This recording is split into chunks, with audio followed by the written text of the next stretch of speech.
termudah di dunia games. Pilih game, masukkan game ID. Pilih Diamond, masukkan kode promo, dan pilih metode pembayaran. Masukkan kode OTP.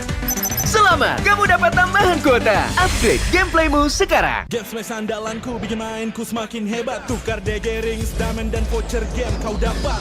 Main MOBA apa aja win streak di tanganmu. Cuma game smash makin no debat. Beli paketnya dan aktifkan boosternya sekarang. Character select. Bener. You lapper.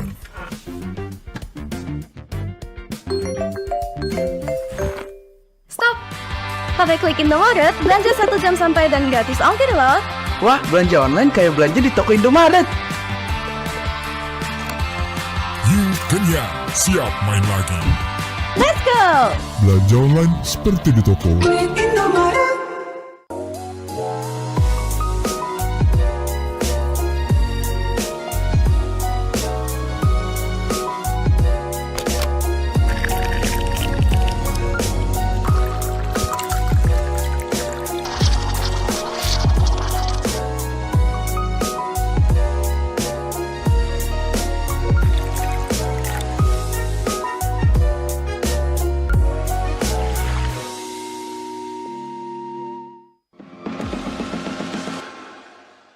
It's only you who rocks my world.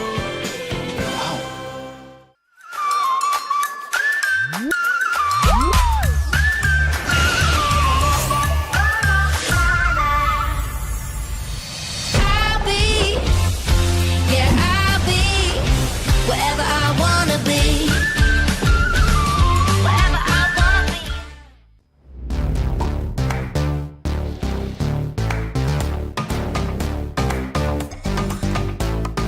We don't need no sleep because the party.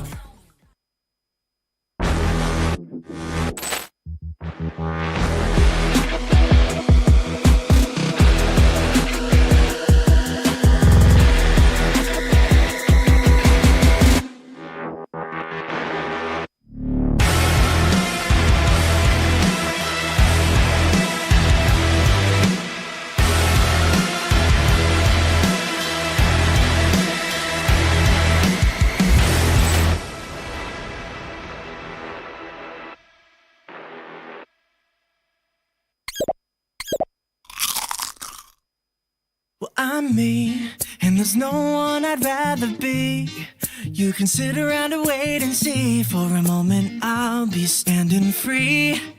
So hurry up and wait for me. Got a bag of chips by the sea. The sun is blazing down. I've got my smile now. Here's the thing, your chips will really make me sing.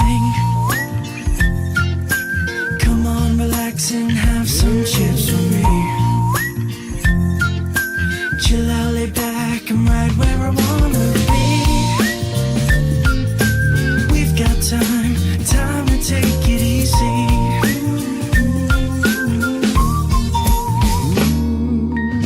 You always tell me to speed up, but slow down. I've been kicking my feet up and just going to town. A bag of chips in hand, I got nothing planned, yeah. Good treats by the sand, you know I wanna chow down. Oh yeah. So when you ask me if I'm gonna stay, I'm promising you I will. 'Cause there's one thing we gotta do.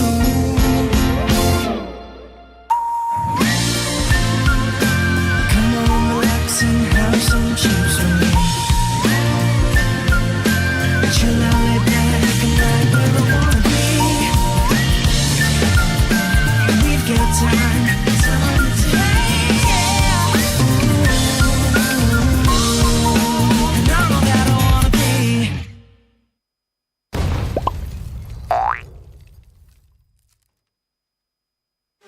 Your MVP is Chip!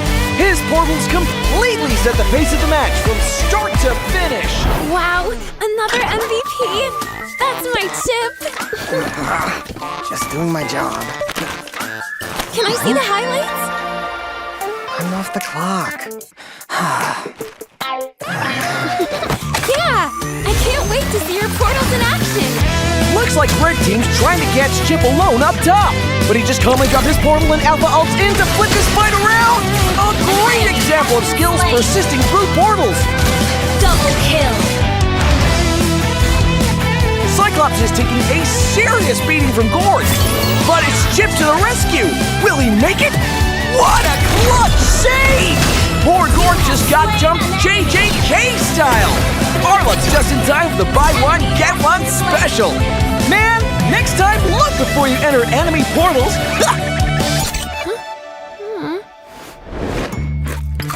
Wow!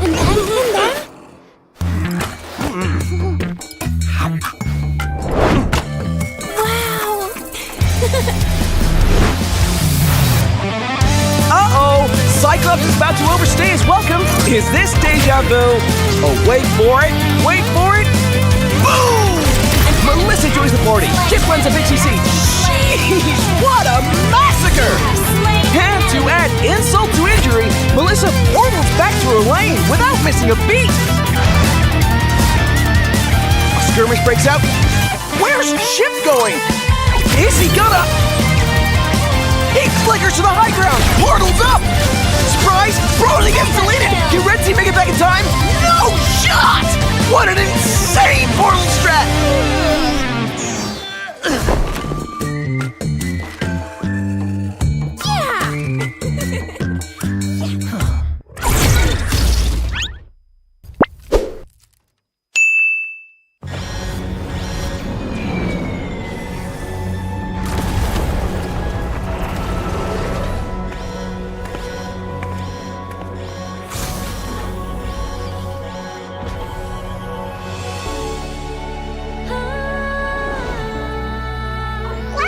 Leslie!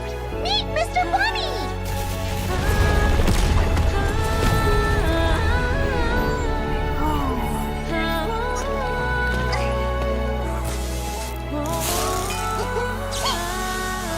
Ta-da! Now you'll be the best sniper ever! No! It's a decoy!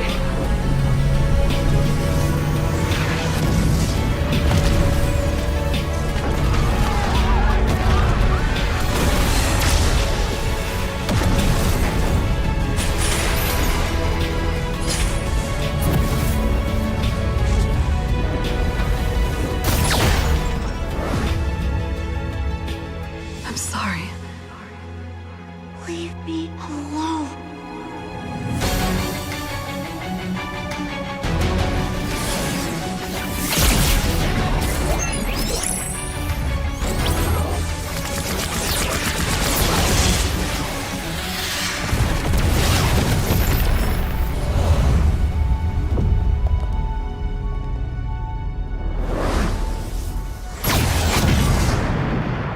Over here, Ender.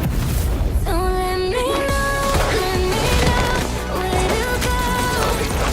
So let me know where to go. I wanna find you. I wanna find you. I wanna find you. I wanna find you.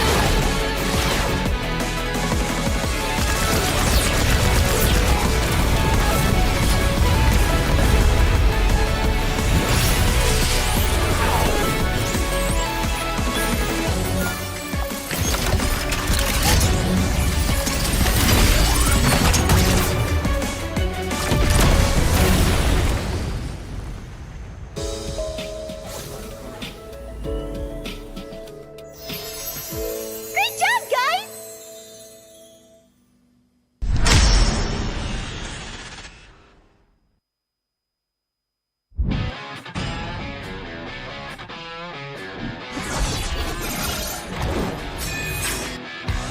Versus satu scalar gadget duit dan Alpha di sana. Ternyata harus hilang. Ledge fight as long gets instantly shot down by the Blazing Duet, as well as the Electro final blow. This is going to be easy cleanup for Todak as most of the... Apat yun, pero nasipa din siya. Yung ninakaw na sipa, buhay pa rin. Ang 1v1! backline already, and they're running for the lives, gunning it. David trying to drag the members of RG right underneath the turret. It's not enough though. Gray coming all the way in, he cleans it all the way up. Just nowhere for him to run. Just Kita kata ada satu buah reward point yang membuat pergerakan dari Bigetron Alpha benar-benar slow. Rafanya sudah tumbang.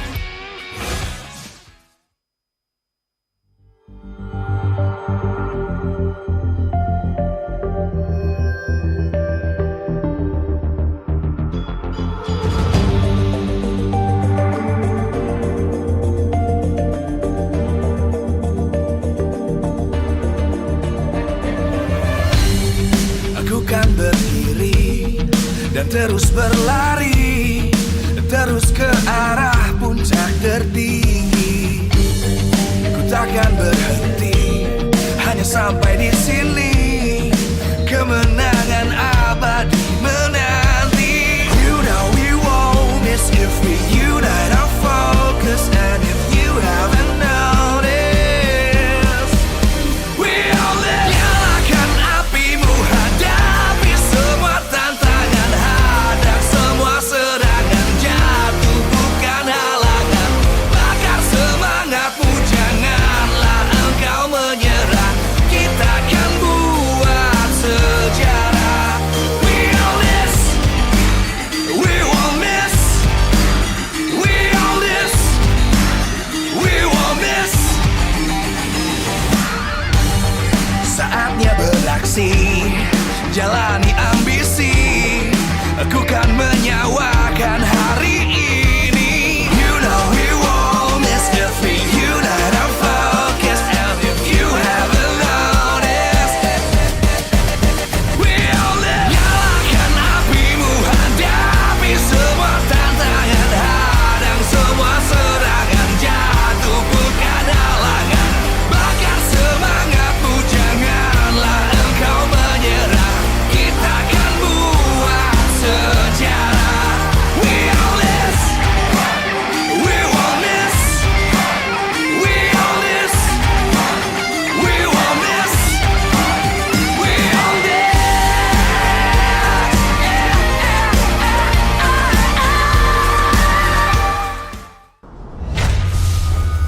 Mereka supaya bisa mengamankan posisi mereka di season 13. Dan kali ini MPL Arena sudah begitu panas. MPL Arena mana suaranya? Wow, tentunya sangat seru karena ini kita akan melihat match pembukaan hari ini antara Onyx dan juga Rebellion. Yang mana kalau kita throwback sedikit ke season 12 kemarin, tentunya kedua roamer dari kedua tim ini saling beradu dan kemenangan pun diraih oleh tim dari Keyboy. Yang mana kalau menarik ya, waktu itu Keyboy ngomongnya seneng nih bisa ngalahin Audi TZ di Land of Dawn. Karena Audi TZ sebelumnya udah ngalahin idol-idolnya dari Keyboy. Kira-kira di season 13 kali ini seperti apa? Langsung aja kita bakalan tanyain Audi TZ dan juga Keyboy. Mana dong tepuk tangannya super fans? Halo halo Audi, Keyboy. Gimana nih? Udah siap belum? Keduanya. Siap dong. Audi siap, Keyboy gimana Keyboy? Pasti siap lah. Pasti siap juga.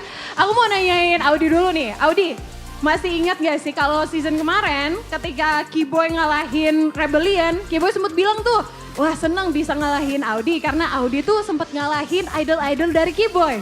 Menurut kamu gimana tuh? Sekarang gimana nih di season 13? Tanggapannya seneng sih, apalagi soalnya Keyboy juga idola saya dan ini mau tanding jadi lebih semangat sih. Oke, jadi Keyboy idolanya. Gimana nih Keyboy? Kan katanya Audi ngeidolain kamu. Kali ini di Land of Dawn gimana? Ya seneng sih, sama kayak gue dulu lah. Kayak gue dulu idolin Rek, Vin gitu. Baru pas kayak kalahin mereka jadi seneng banget. Jadi nggak boleh lah. Antar kesenengan deh kalau kita. Ya. dia menang ntar. Nanti kesenengan ya. Jadi nggak bakalan kendorin ya di Land of Dawn kali ini ya. Iya, nggak boleh. Kalau kemarin kan motivasinya Kiboy karena Auditisi sebelumnya udah ngalahin idol-idolnya Kiboy. Kalau kali ini motivasinya apa nih? Ya bertahan lah. Kemenangan harus dijaga. Bertahan, kemenangan harus dijaga. Audi, gimana kalau kita lihat data-datanya ya? Rebellion ini belum pernah menang lawan Onyx. Kali ini udah persiapannya segimana mateng nih kamu biar bisa meraih kemenangan? 80 lah dan semoga kali ini menang. 80%. Kemana 20%-nya Audi? 20 kalau hoki sih. Kalau mati lampu pihak Onyxnya. Oke. Kalau Kiboy gimana nih? Kayaknya kalian tuh belum pernah kalah ya sama Rebellion. Udah pegang rahasianya kemenangan atas Rebellion apa gimana sih? Ya 99 hoki lah. 99% hoki, 1% di atas lah yang atas. Oh, kebalikannya Audi. Jadi ini 99%-nya hoki. Oh, oke. Kalau sekarang ada pesan-pesan gak nih sama... Oh, Audi nih mau ada pesan-pesan dulu gak nih buat idola kamu, Kiboy? Good luck Evan, mainnya pelan-pelan. Jangan bahaya banget. Jangan bahaya banget, Kiboy gimana tuh? Gak tahu sih. Nanti coba pelan-pelan aja. Nanti coba pelan-pelan aja, tapi tetap menang. Ya pasti lah itu. Ya pasti, tentunya kita udah nggak sabar banget ngelihat kedua roamer ini di Land of Dawn. Tapi boleh dong kita tanya ini, mana dukungannya? Dan untuk Rebellion, Rebels mana suaranya? Oh, jangan mau kalah Sobat Onyx, mana suaranya Sonic? Luar biasa. Keduanya Audi dan juga Kiboy silakan bisa bersiap-siap untuk bertemu di Land of Dawn ya, silakan. Good luck untuk kalian berdua. Tentunya juga ini match bakalan seru banget dan keseruan ini nggak lepas dari MPL Indonesia Season 13 powered by Munton, presented by official tournament smartphone Samsung Galaxy, official e-wallet kita ada GoPay, ada official gold partner by UBS Gold, ada partner in esports, ada Dunia Games, Games Max, Oraimo dan juga Welcome to MPL Indonesia Season 13!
Live from MPL Arena, Jakarta.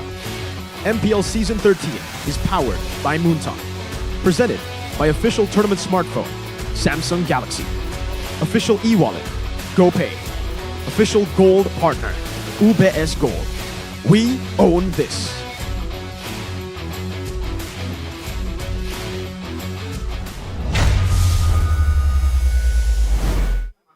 A battle of the bulls and the porcupines, a king's coup d'etat in the making, and a breeding rivalry all here today as we welcome you back to MPL Indonesia Season 13. We are in week 3, day number 3, the final day of today. I'm Realize with my amazing partners. It's Mirko and Gani. How are you guys doing today?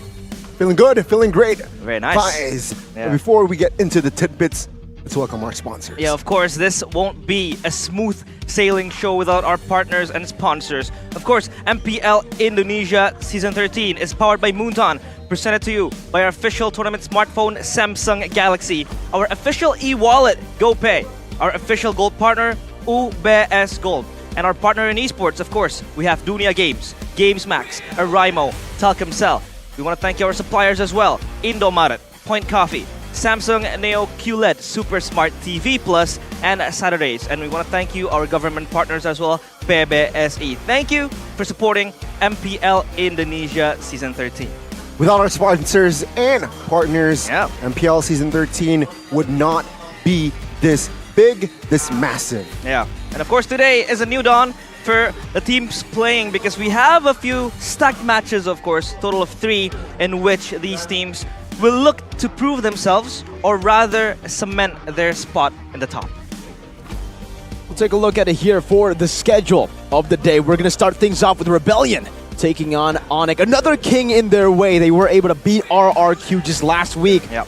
Now it's the Sky Kings. They have to face it. For Onyx, they have just, they slipped a bit against Aura, and now it's time for them to look for a comeback. Then later on, we have Bigetron taking on RRQ, and last but definitely not least, Dewa up against Geek. Indeed, it's going to be a lot of intenseful matches, but we are going to update you on the standings of the regular season. Now, I want to talk to you, Gani. What does these standings talk about? And of course, I'm seeing Mirko smirking to my left. Because up there's a red robot in the winter season, they're cold up there. Of course, he's not used to being that high. Yeah. So of course there's a smirk, right? But again, this shows that this season it's unpredictable. Yeah. Again, Evolve's Glory with this shakeup, it seems like they still have not found their rhythm and Rebellion. They need this win, this important win, though odds are against them, but they would want to fight and perhaps secure themselves in a safer spot. Yeah, and of course, for today's match, it's going to be Onyx and Rebellion. Now, what are the chances of Rebellion actually pulling another miracle? Because they could possibly replicate that Kingslayer moniker that was embedded to them. They were able to take down RRQ, though RRQ was not in the core of their lineup. Now, facing Onyx, of course, the Sky Kings. What do you think about the percentage of Rebellion, Mirko? See, we gotta take it back to their last match. Okay. The Rebellion was a success up against the Kings of Kings, or so we thought. But the Kings of Kings, it was just a facade. In the front, that wasn't the Kings of Kings. That's not their main lineup. It was a lineup with Banana, with Clay, and with Bunny Cutie. They were testing things out. So sure, we can not take any credit away for that win for Rebellion, but still, it's not a win up against the main lineup. We've seen the main lineup go toe-to-toe even against Onyx. 2-1 victory for Onyx. And Onyx now are also not deploying their secondary lineup with Albert. They're using their main lineup, man. I think the odds are definitely against Rebellion. Onyx are still the top dogs. Despite Bigetron being number 1, I think Onyx, they have that adaptive playstyle to take on any team and study through it. Even, it's... Onyx are one of the teams where you see a loss from them, you see the interview, and you just trust, okay, they're probably testing strats. Let's take a look at the Bulls' red report here when facing the Star. 0-10. That's the record the Rebellion hold against Onyx since MPL ID Season 8. Season 8 was also the first championship trophy back for Onyx on their complete domination route in MPL ID. ODTZ, though, he's been stellar ever since he joined this team in Season 10 from Bigetron Beta, then joining Rebellion. He's really been a standout. He is the reason Rebellion were able to make it to playoffs with Dyron and with Fearless back in the day. And now we have to see him improve even more. Up against Keyboy, we have to see him rise to the level of Keyboy. Someone like Keyboy who's very, very adaptive, can play both styles really well. Utility, pick-off, 3 styles, even the full initiations. That's the weakness of Audi. Audi can only play the pickoffs right now. That's what we've seen Rebellion find success with. Everything else hasn't really been too successful. I couldn't agree more. I think in terms of versatility, Keyboy has that upper hand. Meanwhile, ODTZ is this type of aggressive roamer and support as well. And Keyboy can do the same as well, but he is able to get his hands on the Matilda, for example, the healer support. But of course, Gani, what do you think of what could ODTZ do more to actually pave the way for Rebellion to open up the objectives? Because then again, they are 0-10 against Onyx so far in MPL Indonesia. So what's that that's lacking? I think what's the if we're talking about specifically in that roamer lane as well, I think Audi needs to step up in which he needs to add more power hero, right? Yeah, sure, you're right, Mirko. He's been using the pickoffs. It worked. It can be a double-edged sword though, right? You can stick to your comforts to find a dub, but then again, against Keyboy, someone who has that experience, someone who is very, very prominent in that lane, he needs to step up in this game. Ooh. And it's gonna be the team lineup. We see Cars, Vincent, Suelo, Moai. Aditya, and Moai. And for Onyx, it's gonna be CW. Now CW finally taking back his spot. Does this kind of signal that maybe they want to change the strat? Because knowing Adi is the type of coach that if it's not broke, you're not gonna fix it. It broke last time, so maybe it's time to go back doing their biz. I mean, this time with the man who got a win in his name, Calvin Renata. Ladies and gentlemen, the yellow porcupines dripping in yellow and black this time. Let's welcome, of course, the Sky Kings. It's Team Onyx. Onyx Esports, the Porcupines are looking to put the needles or thorns in the back of the balls, of course, back with their main man, CW. Calvin winning, I'd say. Consistently winning is another name you can utilize for CW because whenever he's in this lineup, it does feel like Onyx are just on another level because they're able to utilize what makes them special, that adaptive playstyle. If they want to play strong side for CW, they can. But what we are used to seeing is playing weak side for CW, putting him on a hero like a carry, like a Claude, and he does phenomenally as an independent gold laner where he can still carry, but it doesn't need a lot of resources. Well, on the other side, the odds are definitely against them. But the Bulls, they are flying to the Sky Kingdom and they want to siege this kingdom. They have conquered the other, they are looking another. Let's welcome, it's Rebellion Esports. They have a rebel in their names. Could they possibly recreate that rebellion that they could orchestrate against the yellow porcupines, the Sky Kings? Now, will this be another case of the Kings falling? Or will, Onyx play with their full power? They're not gonna give space for Rebellion to breathe. With CW in the lineup, that looks to be the case. Onyx wants to shut the Rebellion dream from the get-go, already with their main lineup.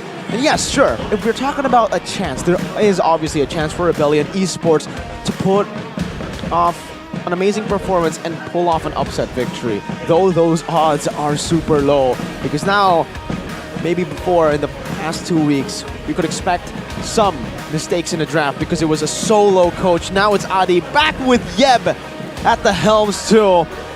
It's gonna be tough for Rebellion. They're gonna have to think twice, maybe thrice as hard as they were thinking before. Let's talk about Yeb now. Of course, he was reinstated this week and the adaptiveness. Of course, there's going to be insights that are different compared to Adi, and Adi now has Yeb as, his supporting coaching staff. That's going to help him. Now, from the perspective of a fan of Onyx, Gani, what do you think about Yeb coming back into the lineup as a coach? I think it's super positive, right? Remember, Yeb was the stabilizer, was the anchor for this team, especially coming from the coaching staff. I think he brings a lot of perspective, he brings a lot of strategies, and most importantly, he is the guy that can break the ice. After that, I'm sure with Yeb in the vicinity, Onyx mentality will be resetted in no time. Let's take a look at the team head-to-head in this scenario. Of course, Onyx with more of the KDAs, and they possibly have more stats compared to Rebellion, but then again, stats are just stats. They can always change in the Dawn of Dawn. Yeah, really more of everything. Yeah, everything was on the side of Onyx there because Rebellion haven't had the best of matches too. But really, when we look at the draft earlier, the most picked and banned heroes, it's literally a battle of comfort versus cheese. Onyx relying on the comfort and Rebellion utilizing cheese a bit too much in the first week. Utilizing pickoff strategy to secure their playoff spot is the way to go though. If they only find success with pickoffs, they need to rely on it even more. That's their strength. And Cars using split push heroes or just damage dealing heroes to complete Rebellion's composition. These are the keys to victory presented to you by Samsung Galaxy for Rebellion, and I could not agree more. That pickoff strategy, though yes, it could be readable, like Gani said, it's a double-edged sword. Onyx could just read into it, ban it out, and then they'd just be in a place where they're confused. They're left with nothing.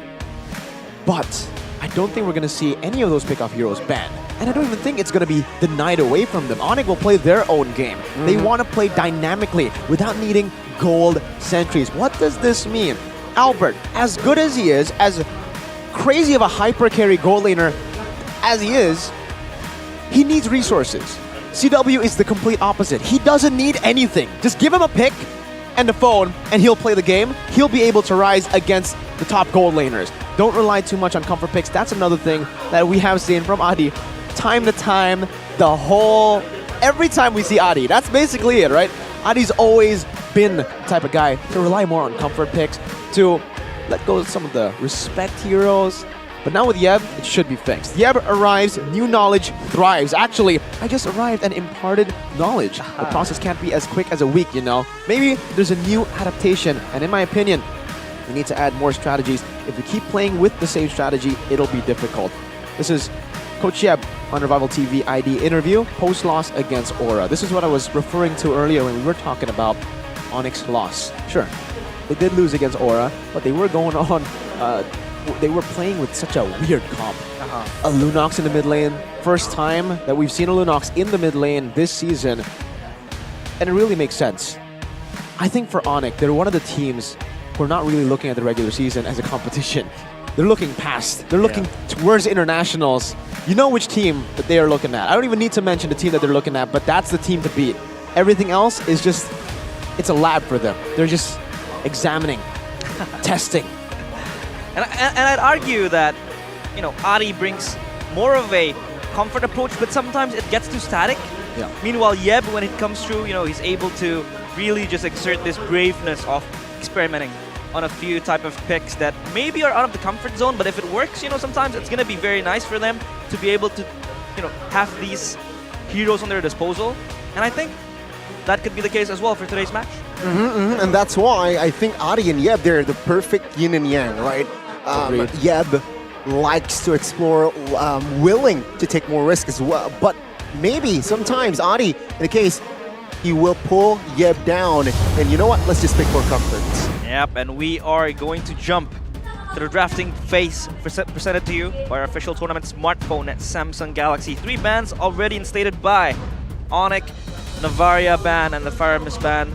They wanna deny Swalo of the opportunities to use these mages. That is indeed his power pick sometimes.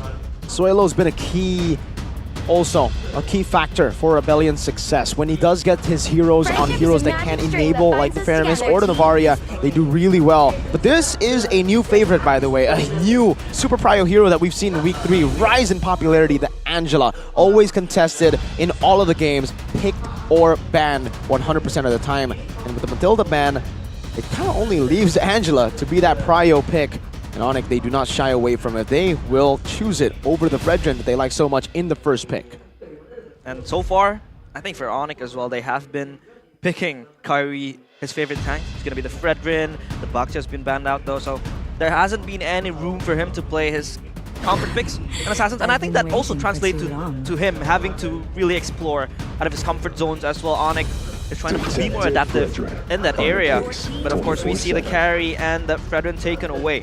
So what are the opportunities of Kyrie getting his hands on the tanks? Because we know he could play these tanks, but it's not going to be that type of Kyrie, the flashy Kyrie that we all know him for. It's not really meta right now. There are only 3 assassins that are meta, Nolan, Joy, and the Fanny. Technically, the Fanny could make its way here. They have an Angela, but the safe pick would be the CC. They already have an Angela. They could combo it together with the CC, and this is why the Angela being left open as first pick is so valuable. Usually, when you see a CC or a Joy, but Angela banned out, you won't see the Joy, you won't see the CC. But when you pick an Angela first pick, it just guarantees one of those will be open, right? It guarantees that the CC will be up for grabs. They don't go for the CC in the end, they actually go for the Claude and the Paquito, which is quite peculiar. We did see RRQ prioritize the CC heavily after getting the Angela pick, but they have their own vision. Maybe trying to hint at a possible Fanny later on that Rebellion for sure should ban in the second phase if they don't want any Kyrie trouble. Very high split push potential, right? What Onyx is cooking. With the Paquito, with the Claude, it adds more length to the Land of Dawn. It can managed the far lane very, very well. And I think Rebellion, they need to respond this with a hero that can manage the far lane. So don't go for the Terizlas, don't go for the, maybe go for the Benedettas should be the answer here for the Blue Bulls side. Yeah, I think Cars as well. He is familiar with that split push type of gameplay, but it's going to be the Kaja. Kaja carry the two dynamic duos in terms of the hero picks, and I think it's going to be really, really centered around carry, this gameplay. But yeah, back to Cars. As the XP laner of Rebellion, he is familiar with the split push playstyle. He has been well known for that, and they do need some sort of hero that can match the split push of the Paquito in the hands of Boots. Though I like the idea of a damage dealer, a split pusher on the hands of Cars, I don't think Benedetta could fit here in their comp. Up against the Paquito, it's a bully lane. Paquito does have a good matchup up against the Benedetta. He is going to suffer quite a bit. The Arlet was up for grabs, by the way. I really thought that the Arlet would come through instead of the Kaja, knowing that it's a flex pick they can utilize for Cars. They can also give it to Audi later. But I think they know that Onyx are onto something. They know that the Kaja or the pickoffs will most likely be banned out. Now we see the Arlet ban though from Onyx. No Fanny ban just yet. So this is still very scary. Very scary game that Rebellion are playing. They must get rid of this. If they don't get rid of the Fanny, what else are they going to try to get rid of? With the Tigreal ban, they're trying to read into that Angela pick. They're trying to say, yeah, the Angela's going mid, not Rome. That could possibly be the case, and so far they have been leaving that void for Kyrie to either be able to flex to a tank hero pick maybe, or a Fanny as well, that could possibly jump to the backline. That this carry really needs to be protected, and the fact that you have an Angela that could always jump to the back, I think if Rebellion doesn't really deny that, it's going to be a trouble game for them in which Kyrie could really just wreak havoc. And that's why Rebellion responds with another hero that can be played by Kyrie. With the Akai ban, it's asking, yeah, Kyrie, what are you going to play? Now, what are you going to give Kyrie? Let's see though, Onyx, they respond with a Vixana, which we are all surprised that Vixana survived the first phase. That's pretty insane, to be honest. Yeah, Vixana was so prio back in the last 2 weeks. And so far, I think for Sans, that's a plus point as well. He's the type of mage or mid laner that's able to play any hero given to him. He has that adaptability. And yeah, what Mirko said, maybe this Angela could possibly go mid, is a possibility. But it doesn't really shy away from Keyboy being able to play these healers as well. Definitely not. One of his idols, or his idol, Rekt, used to play Angela Rome at 7 and bully everyone in the enemy jungle. That's a Lapu though, 4 Cars, so that's the damage dealer that we are expecting from him. It's a safer choice compared to the Benedetta against the Paquito in lane. But here's the big question. For Onyx, the Fanny's up for grabs. They have an Angela. They have the setup for the Paquito as well. Very strong side laner who can get a lot of pressure to deal with the threats of the invade from Kaja Fredrin. Here though, AudiTZ facing my idol Keyboy fills me with excitement. There you go. So it's like a modern day Keyboy Rekt kind of thing. Keyboy back in the day, his idol was Rekt. Now it's Audi, but it's Keyboy. Just different times, different generation of players. He's relaying that torch that was given, you know, is an idol of. He was idolizing Rekt, and now it's gonna be AudiTZ idolizing Keyboy, of course. But the Barrett's gonna be picked up, and it's gonna be a Ruby. So, yeah, the possibility of Angela mid would always be there. But I think in this scenario, they're gonna be more onto CW centric. This playstyle is gonna be stacked and layered with the protection coming in from the Angela or from the Ruby as well. Boots will just do his own thing. I think Boots will build damage, right? I think it just makes sense. Ruby, Barats, enough tank, enough sustain. So Paquito, the side laners, Paquito and Claude will deal damage. And I think, you know, I think I've shared my fair share about I dislike Angela mid. Maybe Anna can prove me wrong. Yeah. We've been proven wrong a lot, by the way. But for Rebellion, Gord could be a possible answer. For Onyx, they don't really have crazy dive, and even the dive that they have could be cancelled out. But oh, it's a Lord! Expected Gord, we get another front-to-back mid laner, but one that we have never seen in Season 13. One that has been buffed, by the way. But just we haven't seen it in pro play. My lord. That's insane, Luo Yi. Now, Miracle, talk to me about how this Luo Yi can really achieve success, especially when you talk about front to back. How is it going to really be able to input the damage needed to bring Rebellion to victory? Well, why you want to pick a Luo Yi is usually up against a composition with low range. Yep. And they've got it. They got the criteria done. They have the requirements for the Luo Yi. Onyx are most probably going to be clumping up as well as a team. They want to play it front to back up until Claude dives in. So if Luo Yi can poke them down before they initiate, before they can get behind, Rebellion have a solid composition to beat Onyx. They need to be aware of the Luo Yi. Could be a cheese pick, of course. But here we go back to the Land of Dawn for today's first match. It's gonna be the Yellow Porcupines Onyx against the Blue Bulls Rebellion Esports. Already a fight. And yeah, they have to be able to utilize this Luo Yi pick, but they still have that kind of that insurance in the hands of the carry and the cadre. And I think what this lineup here, imagine Luo Yi, imagine Sui Lo popping the ult of Luo Yi, backdoor with carry.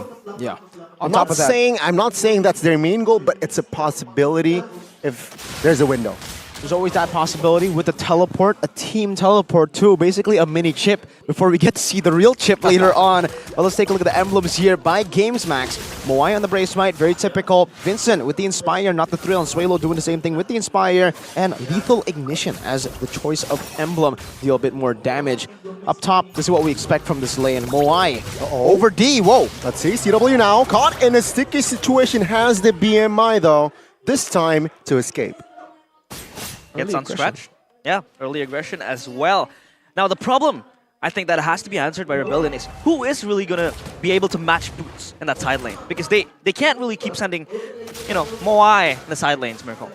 That's the weakness of Rebellion's comp. They're really good at neutral objectives, they're really good at team fights, but when it comes down to the side wave pressure, it'll be all Onyx. They have a Claude, they have a Paquito, and on top of that, they have an Angela. So you're most likely going to see the Angela in the side over the Paquito because he has that global ultimate, wants to use the global pressure of the Angela as much as he can. Turtle's about to spawn, Barat is already bought, forcing a flicker from Cars very early on. That sets up for a great turtle take for Onyx. Sounds looking for the hard guard here. Seems like no setup just yet. First to the objective, it's going to be Kyrie Boots. Of course, he has to be able to participate in these team fights in the early stages. Hard guard pop though. Oh, with the Lapu Lapu now, with the bravest fighter. No, it's gonna be Cars. Lapu Lapu actually finds the first blood. Keyboy looking to reposition. Vincent finds a retribution as well. Kyrie now, the Dino, oh no, he's stuck, isolated, and Vincent grabs another kill. That's a very good early game from Rebellion Esports. Oh no, Onyx fumble the early turtle. This could be the pressure point that Rebellion has been seeking for. Same now, 2v1, but it seems like, yeah, they will not commit. They don't have enough firepower to commit on towards Vincent, but what an early game, 1,000 gold already. I think Onyx really dropped the ball there as to what they're like. The plan for Onyx here is to play with the side lanes, is to play individually with these heroes. The Paquito we mentioned, the Angela, utilizing the map pressure. Rebellion have the better team fight. I don't think there's any way for Onyx to win in a full-on fight if they don't flank. And in the first few neutral objectives, it's very tough to ask for that, to ask for a flank. Boots was looking for it, but Cars had the better position to stop that from happening. And what ended up happening was Sui Lo early on with the Luo Yi. That threat is a bit too much to handle. Onyx needs to hold their ground, wait for their power spike, and then they can try to attempt a team fight. But for now, it's a bit too early, and we saw exactly why it was too early. They needed that damage from the Paquito as well, so Boots was present in the team fight. But the problem, of course, is that sometimes when the gold-centric type of playstyle fails, you're always going to have Sans bursting as the carry type of mage. But now the problem is he's going to play this Angela. Of course, he will be embedded that more supportive role. But oh, here comes an yay! No chance for Boots to escape there. Good proactiveness from Rebellion. Subversion of expectation, beautifully done by Rebellion.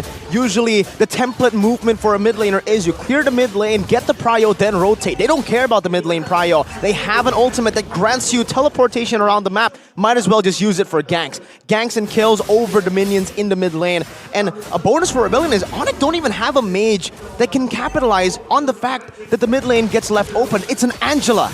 And defended on towards two. Stunned up here in the front side. Kaja will be taken out here. But Vincent, what a retribution again. Now on the backside, you can see Moai taken down. And Onyx now, they are looking for retaliation. Though Boots has to be taken down. As it seems like now Onyx stabilizing in the backside of the map. It's another trade for a Rebellion. Vincent, dubbed the middle of the pack jungler, his retributions has been on point. Always able to contest the objectives. And so far, he has been this foundation and enabling the movements of Rebellion all around the map. That's the thing about Vincent, right? You give him a hero like the Fredrin, a Barat, any utility, as long as he can get in, and it's a 50-50, wait! Oh, the Divine Judgment is nasty. CW has no sprint, and he will be taken out again. Rebellion playing this early game to perfection. This is the tempo you have to utilize up against Onyx. You can't let the analysts talk. You can't let Onyx think. That's the same idea. In Cars now, he does have the bravest fighter, so he's not in any risk of dying. But to go back to the point earlier, Vincent, this guy, he may be a middle jungle, like a very average jungle when it comes to hero pool, etc. But when it comes to Retri, he's a top dog for sure. Get him in these team fights, get him to a spot where he can 50-50. And it's not really 50-50, is it? And Onyx can't really clump up as well if they really want to, because the pressure has been so crazy from Rebellion. And then when they split up, it's just going to be trouble for them. Oh, good taunt. Hard guard now forced. Will use the ult to escape, and that's info for Rebellion. Another small win for Rebellion down in the mid. The question now becomes, how does Onyx respond to the pickoffs coming in from Rebellion? Because their pickoff, this has been a flexible draft coming from Rebellion Esports. They're able to pick off, they're able to really contest the team fights. Onyx seems to not have the answer in the laning phase so far. No, they really don't. Right now, they are trying to use that global presence with the Angela in the bottom lane, but if they continue to fight like this, it's not going to work in their favor. They were waiting for a power spike, but that power spike is now even further away from them compared to that early game, because Rebellion, good diversion. Keyboy though now soaking a lot of damage, but it seems like now with the flicker, Keyboy will survive. But Cars responds with another flicker, and Keyboy gets taken out. Take a look at Kyrie now with no help whatsoever. He gets taken down as well. That's another 2 free kills for Rebellion. Vincent is his name. Mega kill is his game. Has been very proactive. And so far, Onyx is just crumbling. Another nasty kill.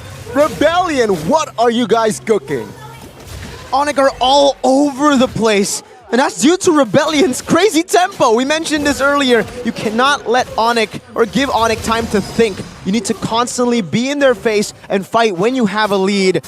And that's what they're doing. They're doing that to perfection. They're doing things the awesome way. With the Samsung Galaxy A55, you guys can do the same thing at home. Yep, of course. With the specs as well, you could achieve that perfection. And so far from Rebellion, they have been playing this draft immaculately. It's not the type of a, misexecution coming from Rebellion. And now Onyx, they are left behind so far. 5.1k up for Rebellion. How do they come back and how do they respond from this? Because in terms of pick-offs, in terms of team fights, it has always been very, very hard for Onyx to respond. Right now, all they can do is look for scraps around the map. For Claude, he can go and take these side lanes. Same thing for Boots.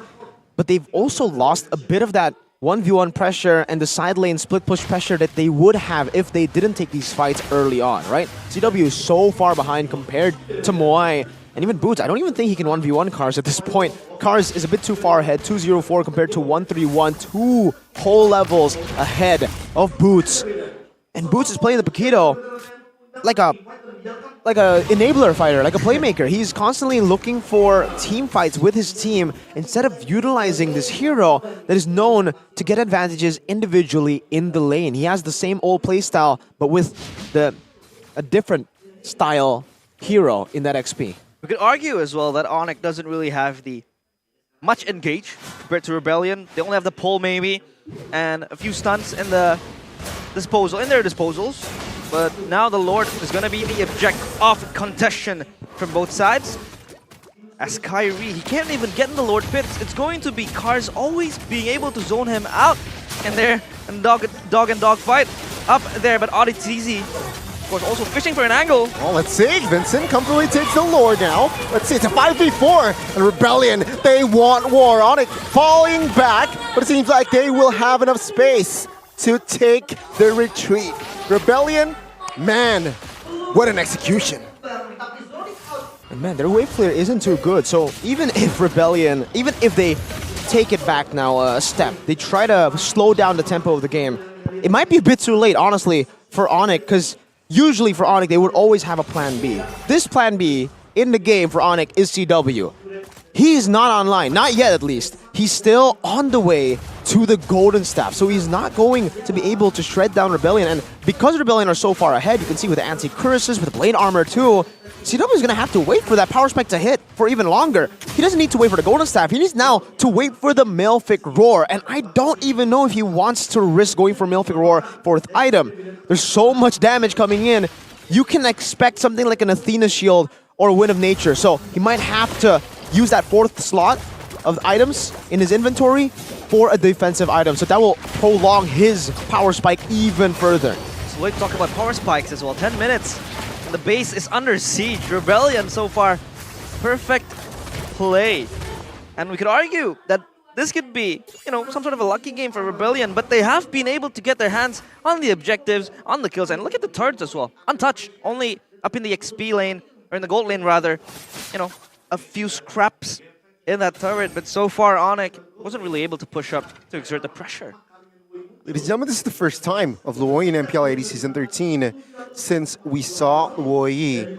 It was used 742 days ago. Centuries ago. Oh, oh! It's an diversion play! Kyrie now isolated, and Moai will take and secure the kill. Rebellion, they're looking for more as there are no clear front lines. It seems like they will reset.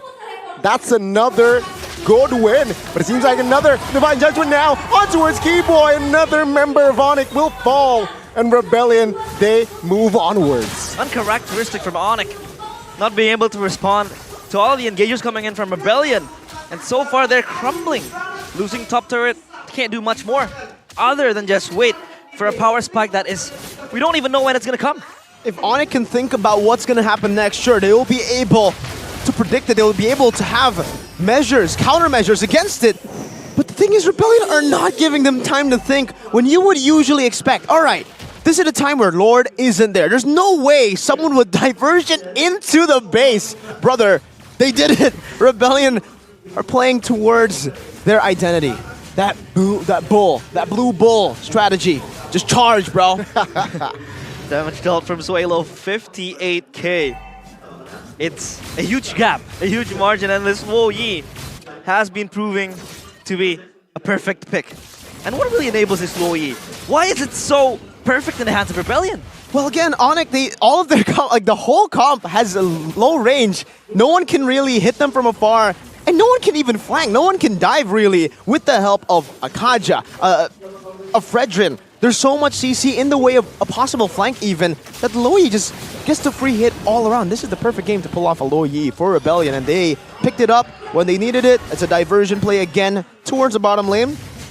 So even the global pressure of the Angela, the split push pressure of a Paquito and Claude, meaningless. It's meaningless when you're up against a Luoyi who is 2-0-7. A normal Luoyi, sure, you can still make do. If you're equal, you can still make do. This is a 10,000 gold lead, guys, for Rebellion. If you take a look at the items, it's looking horrible for Onyx. And yes, CW has to go for Wind of Nature. He has to go for a defensive item. So like I said, he is still pretty far away from that Malefic Roar now. He's only completed the Wind of Nature. Rebellion cancelled out though with the flicker. Divine Judgment will still connect though. The damage will burst Keyboy down. It's 5v4 plus the Lord. Can Onyx hold on? Rebellion looking to hold on and looking to stabilize, but the Lord now will be taken and down from Onyx. Oh, Onyx will lose his mortality, and Onyx will try to defend for their lives here as the Rebellion will not be greedy. They will fall back. They have the heal, they have the sustain, but they don't have the damage to push through. And Rebellion has been so mature. Ooh. Starting from the drafts, but Diversion. teleport below. The aversion play, disgusting. But now Boots will not be able to hold on to damage. He will be taken down. I'm offended by Keyboy. This might be huge, but it seems like the damage from Moai will be massive. And CW? Rebellion, they're looking for the end. Damage. CW, with the help of the hard guard, The will end. not be able to hold on as the first game will fall to the hands of the Blue Bulls. Winning moment by Samsung Galaxy. That was insane. The Blue Bulls strike first. Onyx was left speechless. They couldn't do anything to respond to the versatility, to the immaculate playstyle brought upon by Rebellion. Left speechless is one thing. They were left thoughtless. They could not think for a single second in that game. The adaptive playstyle, the way that they used to play, could still be seen a bit, but when you have that style of tempo, when you're always pushing on the gas pedal, when you're always in the enemy base with a diversion, always constantly looking for different angles to attack, no, you're not going to be able to think, you're not going to be able to adapt. You need time to adapt, and time was not given to Onyx. Rebellion played their cards perfectly, went to the keys to victory, but they added a bit of spice onto it, right? It's the same old pick-off hero. You need to utilize your strengths, but when you have a pick-off hero like the Kaja, you lose out on a whole lot of map pressure usually. So they pick up a Luo Yi up against this kind of composition. I think Onyx's idea up against the carry Kaja was, okay, if you want to burst this down, we're just going to put layers on layers upon you, on how tanky we can get. We have a Barats now, we have a Ruby now, we have a Paquito, and on top of that, an Angela. What are you going to do? Pick up Luo Yi, and the front to back, the front to front that Onyx might have been looking for becomes just a back. They have to back as in recall. They have the sustain, they don't have the damage, so it all becomes worthless. And we could argue that it was a one-sided game. Onyx wasn't able to really touch the jungles and the territories of Rebellion Esports. There's no argument, it is a one-sided game. It is a one-sided game. And Gani, I want to say two things. This is case in point why I don't like the Angela mid. Sure, it can work, but this is the perfect scenario where it just don't work. It did not work. And second point, Rebellion, they managed to utilize that last pick to its utmost potential. They saw the composition, they know the flaws. Again, lacking range. Yeah, they picked up the Luo Yi. Suelo, you're a player of the game for OTG. game number 1, 4, 0, and 10.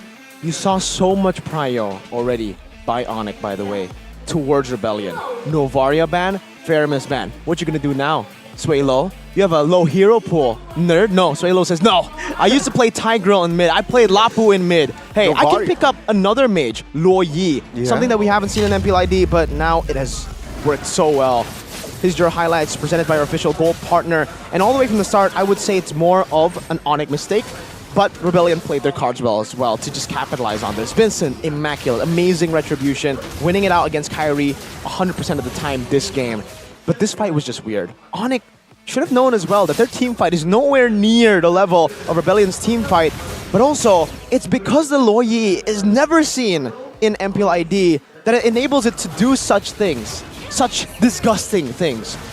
Onyx were not ready. They forgot completely, maybe, of how the Luo Yi is played around the map. Boots walks into the bush with a diversion play from Suelo because they completely ignore the setup necessary to pull off that play. Again, here, we see it again. Who thinks of this? The Lord is spawning in 70 seconds. They've just recalled from their initial siege, and they go back in under the turret against a Barats. It's something so weird that it works against Onyx. Onyx are so used to playing against the fundamentals, people who will be clearing out waves before they go in for initiations, before they go in for ganks, that they completely forgot that rules were meant to be broken. That's how you know that these guys, the Rebellion boys, the Blue Bulls, know how to play mlbb. They know the rules and they know when to break it.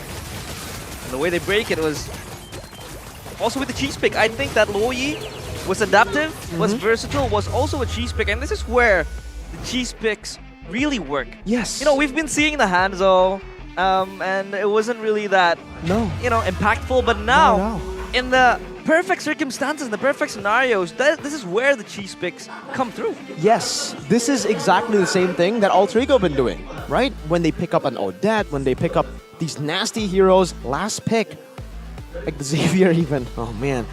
Rebellion are finally utilizing their cheese picks properly, waiting for the last pick, legit on the red side to counter, and that confidence to really pull off something like a Luoyi here is really, really cool. But I have to agree with Gani, for the most part, yesterday and just in week 2, Angela mid has been working really well. We've seen Holy Crystal as well from the Angela for that magic damage. But I think for someone like Sans, you would expect him to play more of a damage dealer, a gourd, anything really that does damage. This game, their priority was really to just nail down the mid laners, and they did. But they completely forgot that there are other mid laners that can be utilized, like the Luoyi. And again, I'm still just really looking at the Luoyi here, thinking about this pick and thinking about how amazing it is up against this composition, because you asked a few times, what is the condition? Why is Luoyi doing so well? And you can just look at Onyx lineup and think again and be like, yeah, my God, it just works, man. Chico, once again, with a brilliant pick. Masterclass. A masterclass pick. Though damage dealt and GPM is still Kyrie. So despite losing the retributions, he was still able to farm around better than CW, better than Sway Low, and Muay. Better than Muay. So that's a very interesting stat still. Best wingman will be Rebellion. This looks like it should be, like if we're just basing it off Rich Guy that carries Sandbag, it looks like an Onyx win. But it is a Rebellion win. One-sided one even. In the end, yeah. It was one-sided as well. But yeah, the damage dealt here. Boots was offline from the start. He died twice very early on. CW, though, he didn't need a lot of resources from the team. Rebellion gave him resources. Ganks over ganks over ganks. You want a weak side, you want to utilize Boots in the strong side. Both aren't going to happen. And they shut down all the ways that Onyx could actually at least make it even close. I want to say their plans to victory, but all the plans got shut down so early. Yeah. Well played. Onyx was, waiting for that power spike that never really arrived. It was like Rebellion just putting constant pressure to them. Not really focused on the kills, but also on the objectives. And so far, we can't also underestimate Vincent. Sure, like what Mirko said, hero pool limited, but he was still able to get his hands on the objective first. Retribution, perfect. So far, it was so good.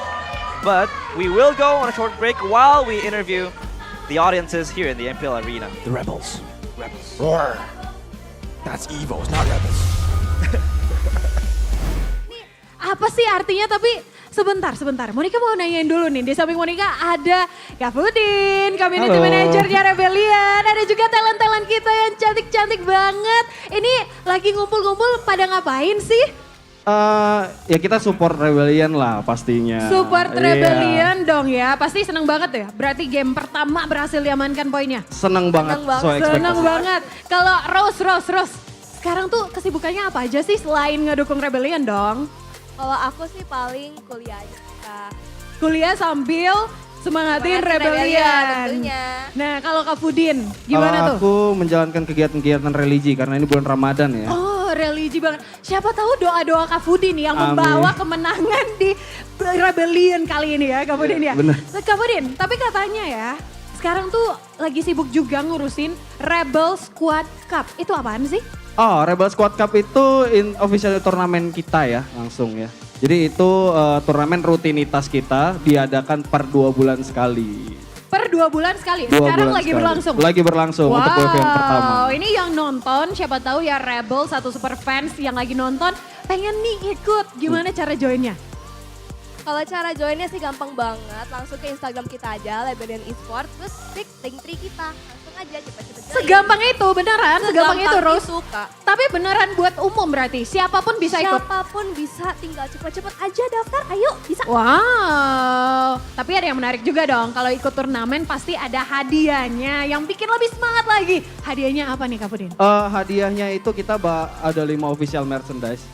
Ada jersey juga, ada diamond juga, dan banyak skin juga.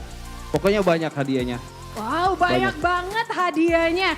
Tapi sebelum kita lihat pertandingan kembali ke Land of Dawn, di belakang Monica ini ada para badut-badutnya ini pakai topeng-topeng badut. Ini pasti seru banget karena tiap minggu kalau Rebellion main, pasti Rebel sudah siap-siapnya ada temanya. Kali ini temanya apa? Kenapa nih? Agak serem tapi lucu juga nih ya. Oke, kita kan terbiasa kan tiap week itu selalu menggunakan dress code. Kali ini kita menggunakan badut untuk menghibur satu MPL Arena ini. Menghibur? Wow, emang kenapa dengan menghibur? Ya, walaupun ini bulan puasa, ya mendekati buka puasa, biar nggak lemes kita tetap semangat aja sih. So langsung saja kita bakalan lihat bagaimana game kedua dan sama-sama ya kita lempar ke caster ya sama-sama. Yuk kita lihat ini dia antara Rebellion dan juga Onyx caster baru-barunya Rebels.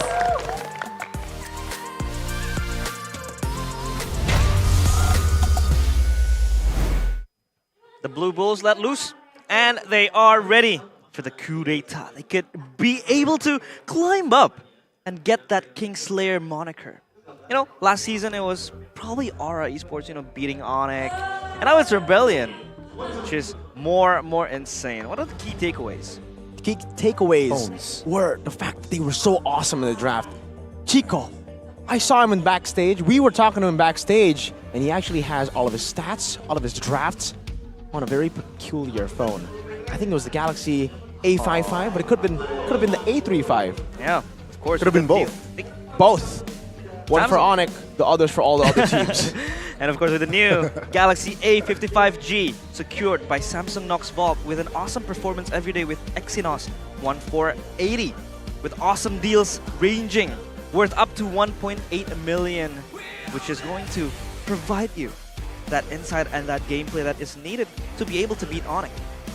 Go ahead, check it out, ladies and gentlemen, because with crazy specs, you'd expect, man, it might be too expensive. No, this is all affordable. Still very, very affordable for all you guys right now. And on top of it being affordable, you guys now can just check it out. Get installments starting from only 400,000 rupiah. And don't miss out on the awesome deals worth up to more than 1.8 million IDR.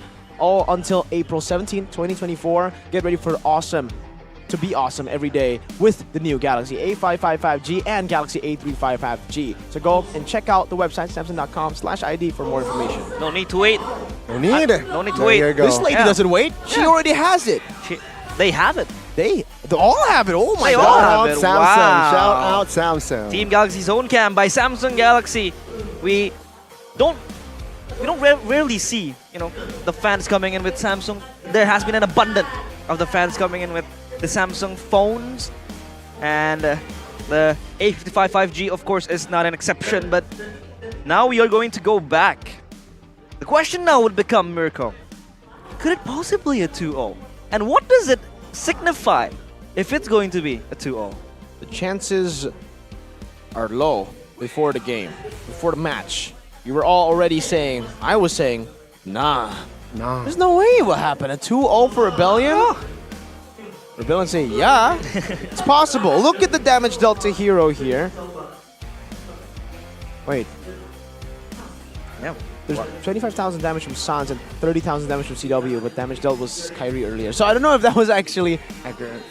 See, now I'm... oh, man. Even the system doesn't understand it, man. Overthinking. Losing in 12 minutes or 14 minutes. Even the system can't understand. We have the fans, though, still. Mahal Fans. kita, Kyrie. Sans fan #1. He's the #1 Sans fan. Are you a Sans fan? Besides his girlfriend? Besides his girl, was that his girlfriend? What about his mother? Was it her? What about his parents? His parents are his fans as well? Bro, you haven't seen his girlfriend. His girlfriend is the #1 fan. Yeah. Like #0, because Even when he's sick, yes, he's there. He's a pioneer. That's what you need, Ground zero. That's what you need. Someone who's Mental always support. by your side. With a Samsung phone. And of course, the ones by Rebellion's side this time was a cheese pick. So I don't know if Onyx is gonna be drafting in a particular way, but then Rebellion just spots out that loophole, and they're like, yeah, this is the cheese pick we're gonna provide. god, when he saw Kyrie, he just growled. Yeah, I'd do the same. I'd do the same. I mean, He's Kyrie's focused. handsome. Kyrie's handsome and he's focused. Sorry, realize. Yeah, it's okay. He distracted me. No worries. Kyrie distracts everyone, I think.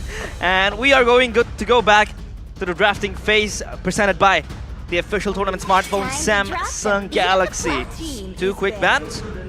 The Bucks here in the carry, and they are going to ban Joy and Nolan, the 2 out of the 3 viable assassins. Oh my god, Now. it seems Onyx are kind of pissed off actually.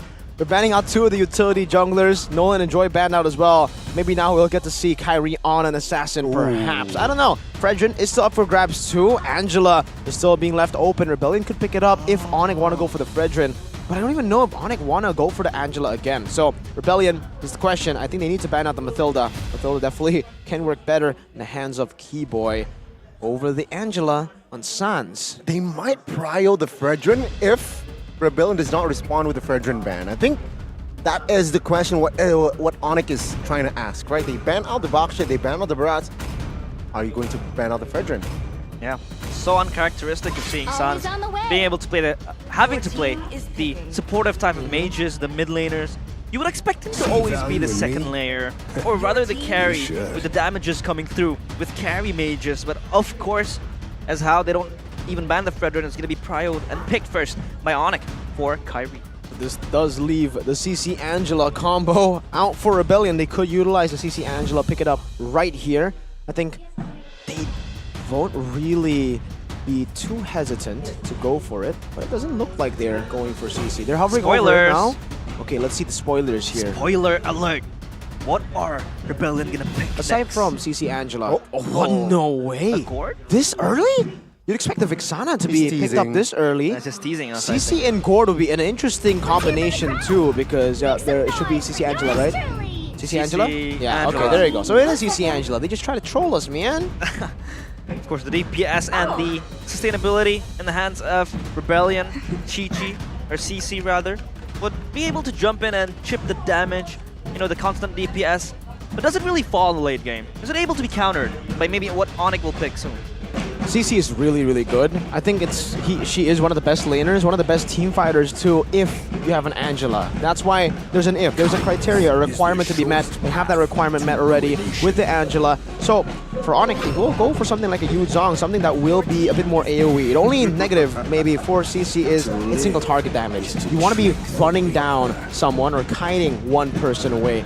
If Onyx can utilize the AoE and burst CC's team first, and CC, even though she's strong with the Angela, she's not going to be able to 1v5. And they have the extra layer of protection in the hands of the Faramis for Sans. So I feel like the Faramis would also enable Sans to play a more flexible role. Yeah, he can also support with the Netherrealm. He could also carry it as well. But the Yuzong, how impressive is it going to be? Very. And another layer with the Faramis is mobility, right? With the Black Dragon form and Faramis, I think Onyx, they want to play fast-paced. If not, they want to get more ground than Rebellion, especially they picked up the Akai here. So that's a little bit slow on the response. But let's see the second phase. And most used heroes now for Sans and Sway Low, Faramis and Novaria, both boasting different win rates. Sans has been quite successful with the Faramis with 63% rate. Meanwhile, for the Novaria, it's only a 40% rate. And I think it's also mostly banned for Swalo. It's not being able to pick up this hero as well, compared to Sans, who's just also able to play a lot of pools of heroes. And once again, we're going to see an Arlet banned out in the second phase, not the first. Completely ignored in the Vixana too. So both games, Arlet, Vixana haven't been available to pick up in the first phase by both teams. Neither the second here banned out. But yeah, the Claude ban, good adjustment from Onyx. Disabling the choices of Moai. No carry as well. So for the marksman, there's lots of Brody stuff, the Bruno for the safer pick. Maybe the Irithel as well could come through. But so far, the Vixana is yet to be banned nor picked.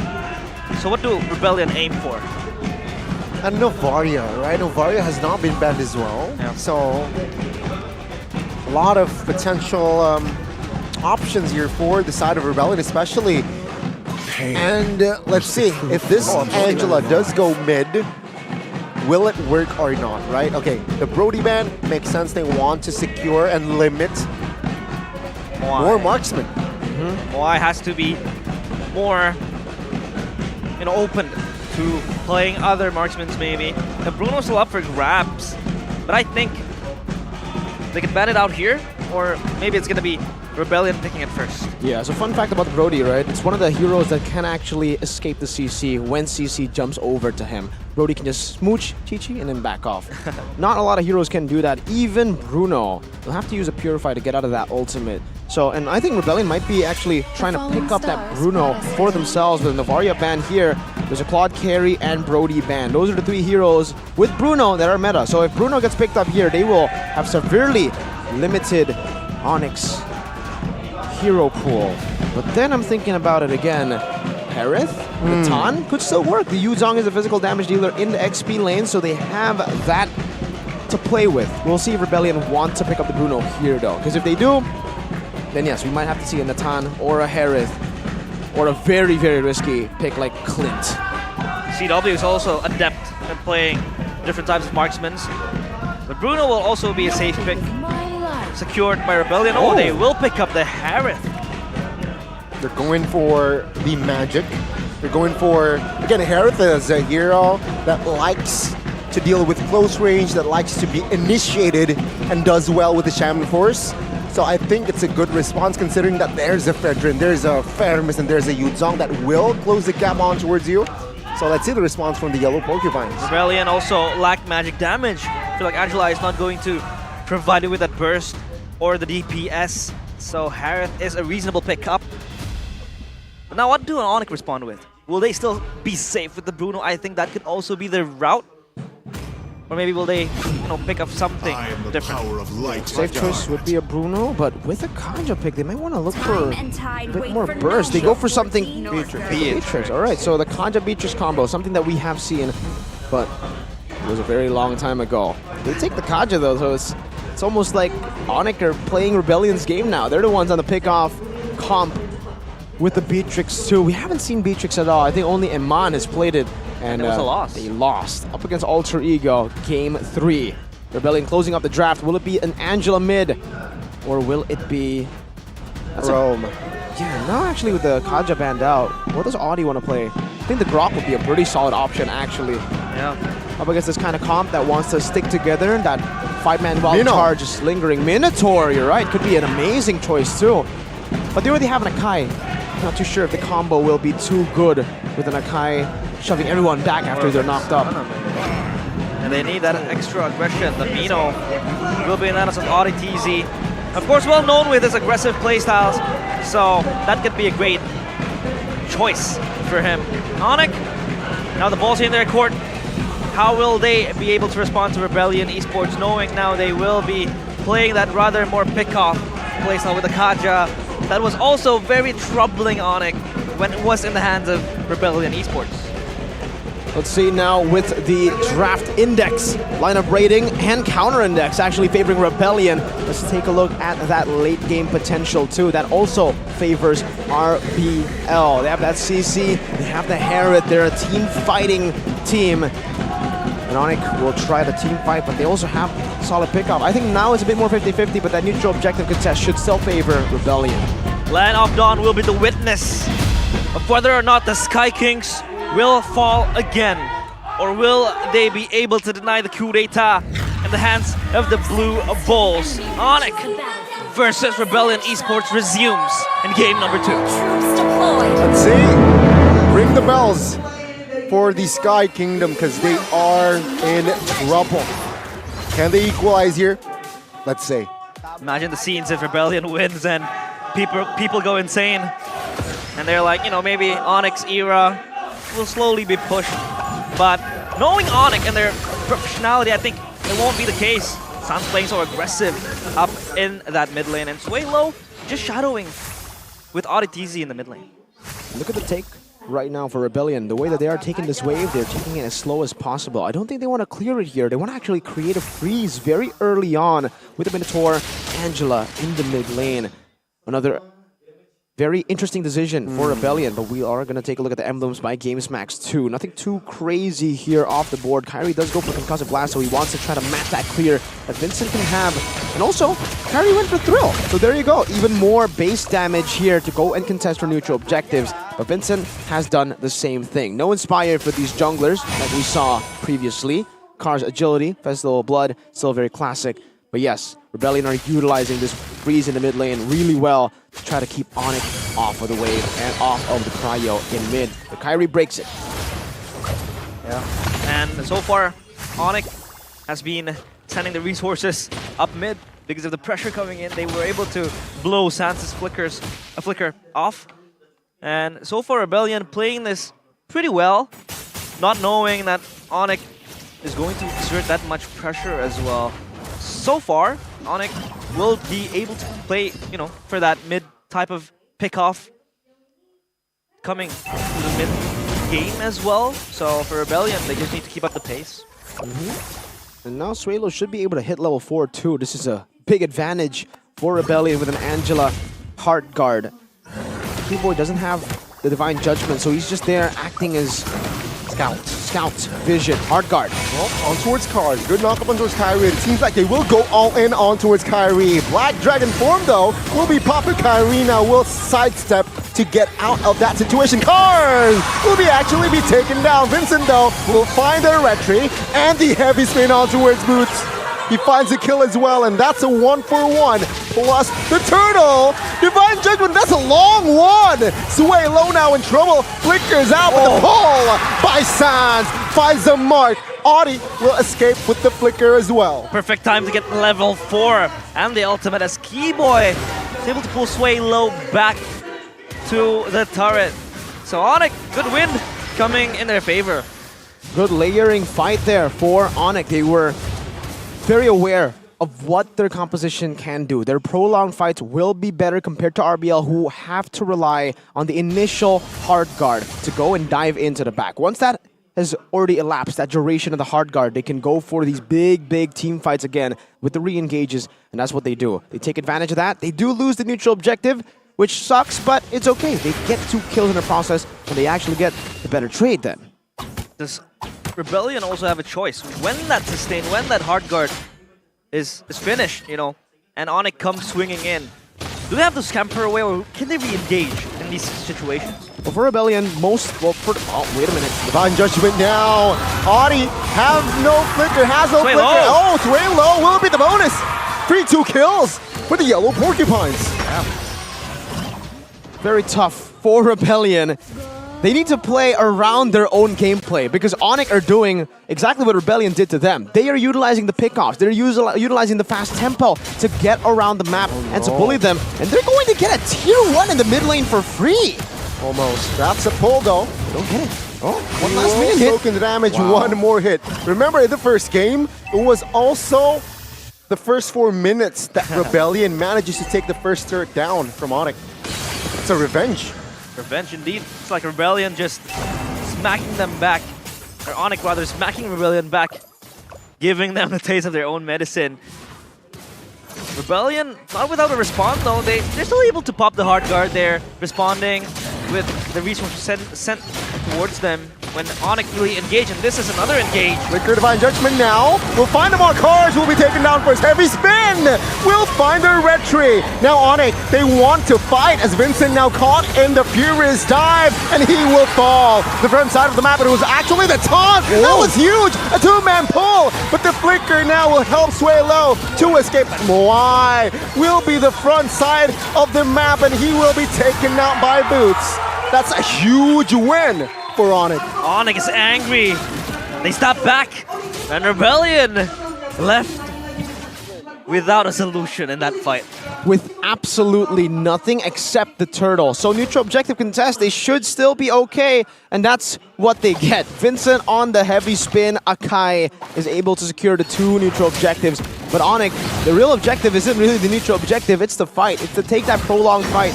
And for Rebellion, to answer your question, before the last 2 fights happened, Rebellion, all of their resources, all of their... Oh, they don't want to stop! The 2 pulls with Fermis and the Kaj, and now Kyrie jumps in. Nether Realm pops the first time, and will find a body. Suelo will follow after as another 2 kills here added for Onyx. Onyx is not letting Mirko answer my questions. Nope, they don't want Their to. pressure is just everywhere, and Rebellion can't do nothing about it. It's the same thing Rebellion did to them in game number 1. They do not want Rebellion to have time to think, to have time to adapt to this pick-off strategy that's all over the map. If Rebellion can slow it down, then it's a Rebellion win. That's why Onyx want to play it as fast as they can with all these pick-offs happening. If it's not a pick-off, by the way, Rebellion will have to concede a turret. So either way, it will be a win for Onyx. But back again to the question. Yep.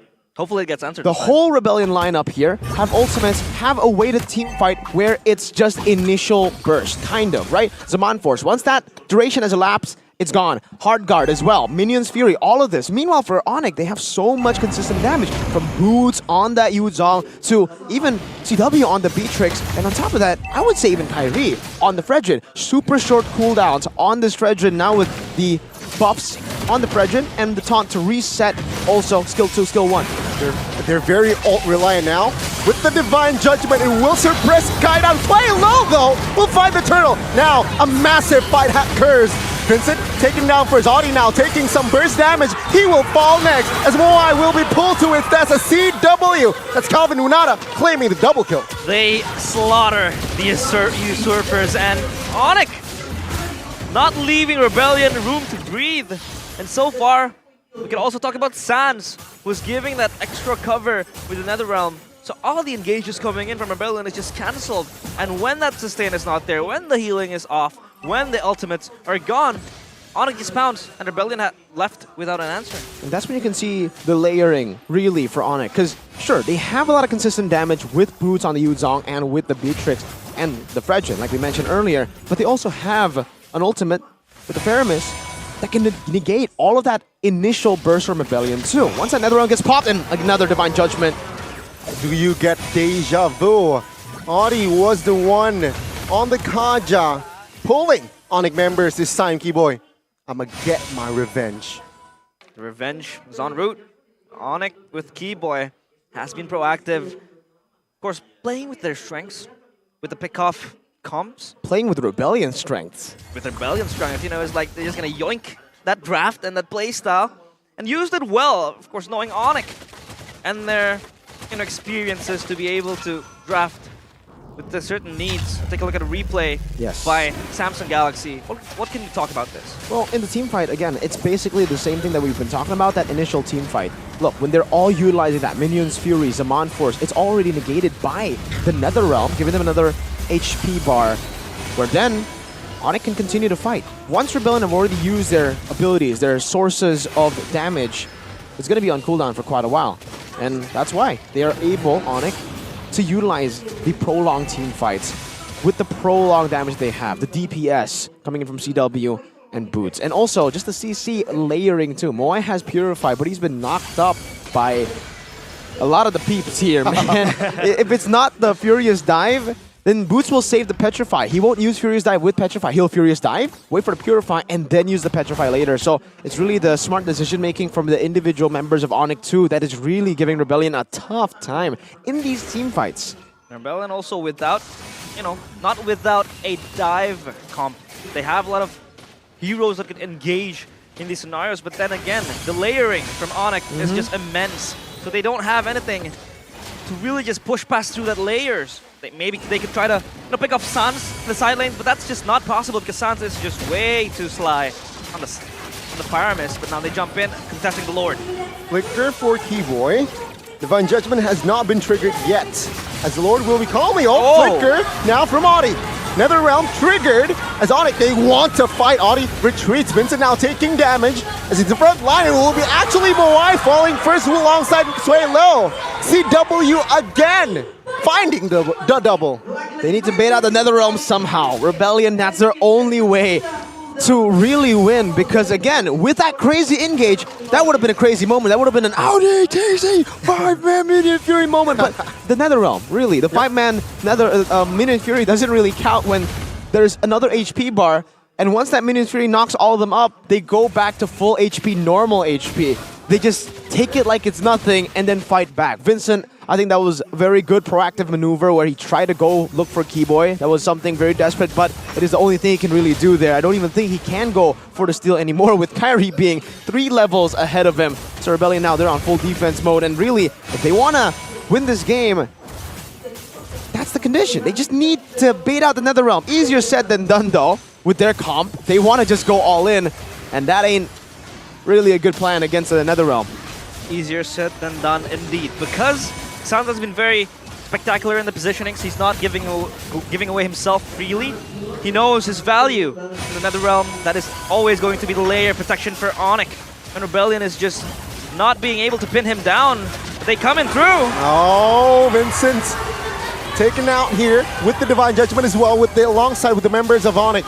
And Onyx, they again look to pressure the formations of Rebellion. Things are looking bad to worse here for the Blue Bulls. They're angry. Very, very angry. After game 1, it's 16-1 now, and they're trying to beat the clock. Rebellion had an 11k gold lead in 14 minutes. This is Onyx with an 11k and a base turret. 2 with the First Lord. Maybe even 3 here with Boots munching on it already. So far, Onyx has been cementing their spot in this game. Imagine Rebellion just being able to get that 1 kill, and that was through that early game that they were able to capitalize on that little skirmish. So Onyx, so far, execution has been perfect.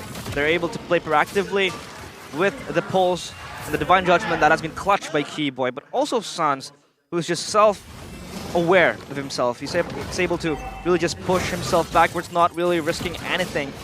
Now Kyrie, of course, has that extra protection in terms of frontline, in terms of damage. And again, as Mirko said, you know, Rebellion, their frontliners aren't frontlining. Yep, not at all. The Flask of the Oasis is helping them from both the Angela and the Minotaur, by the way.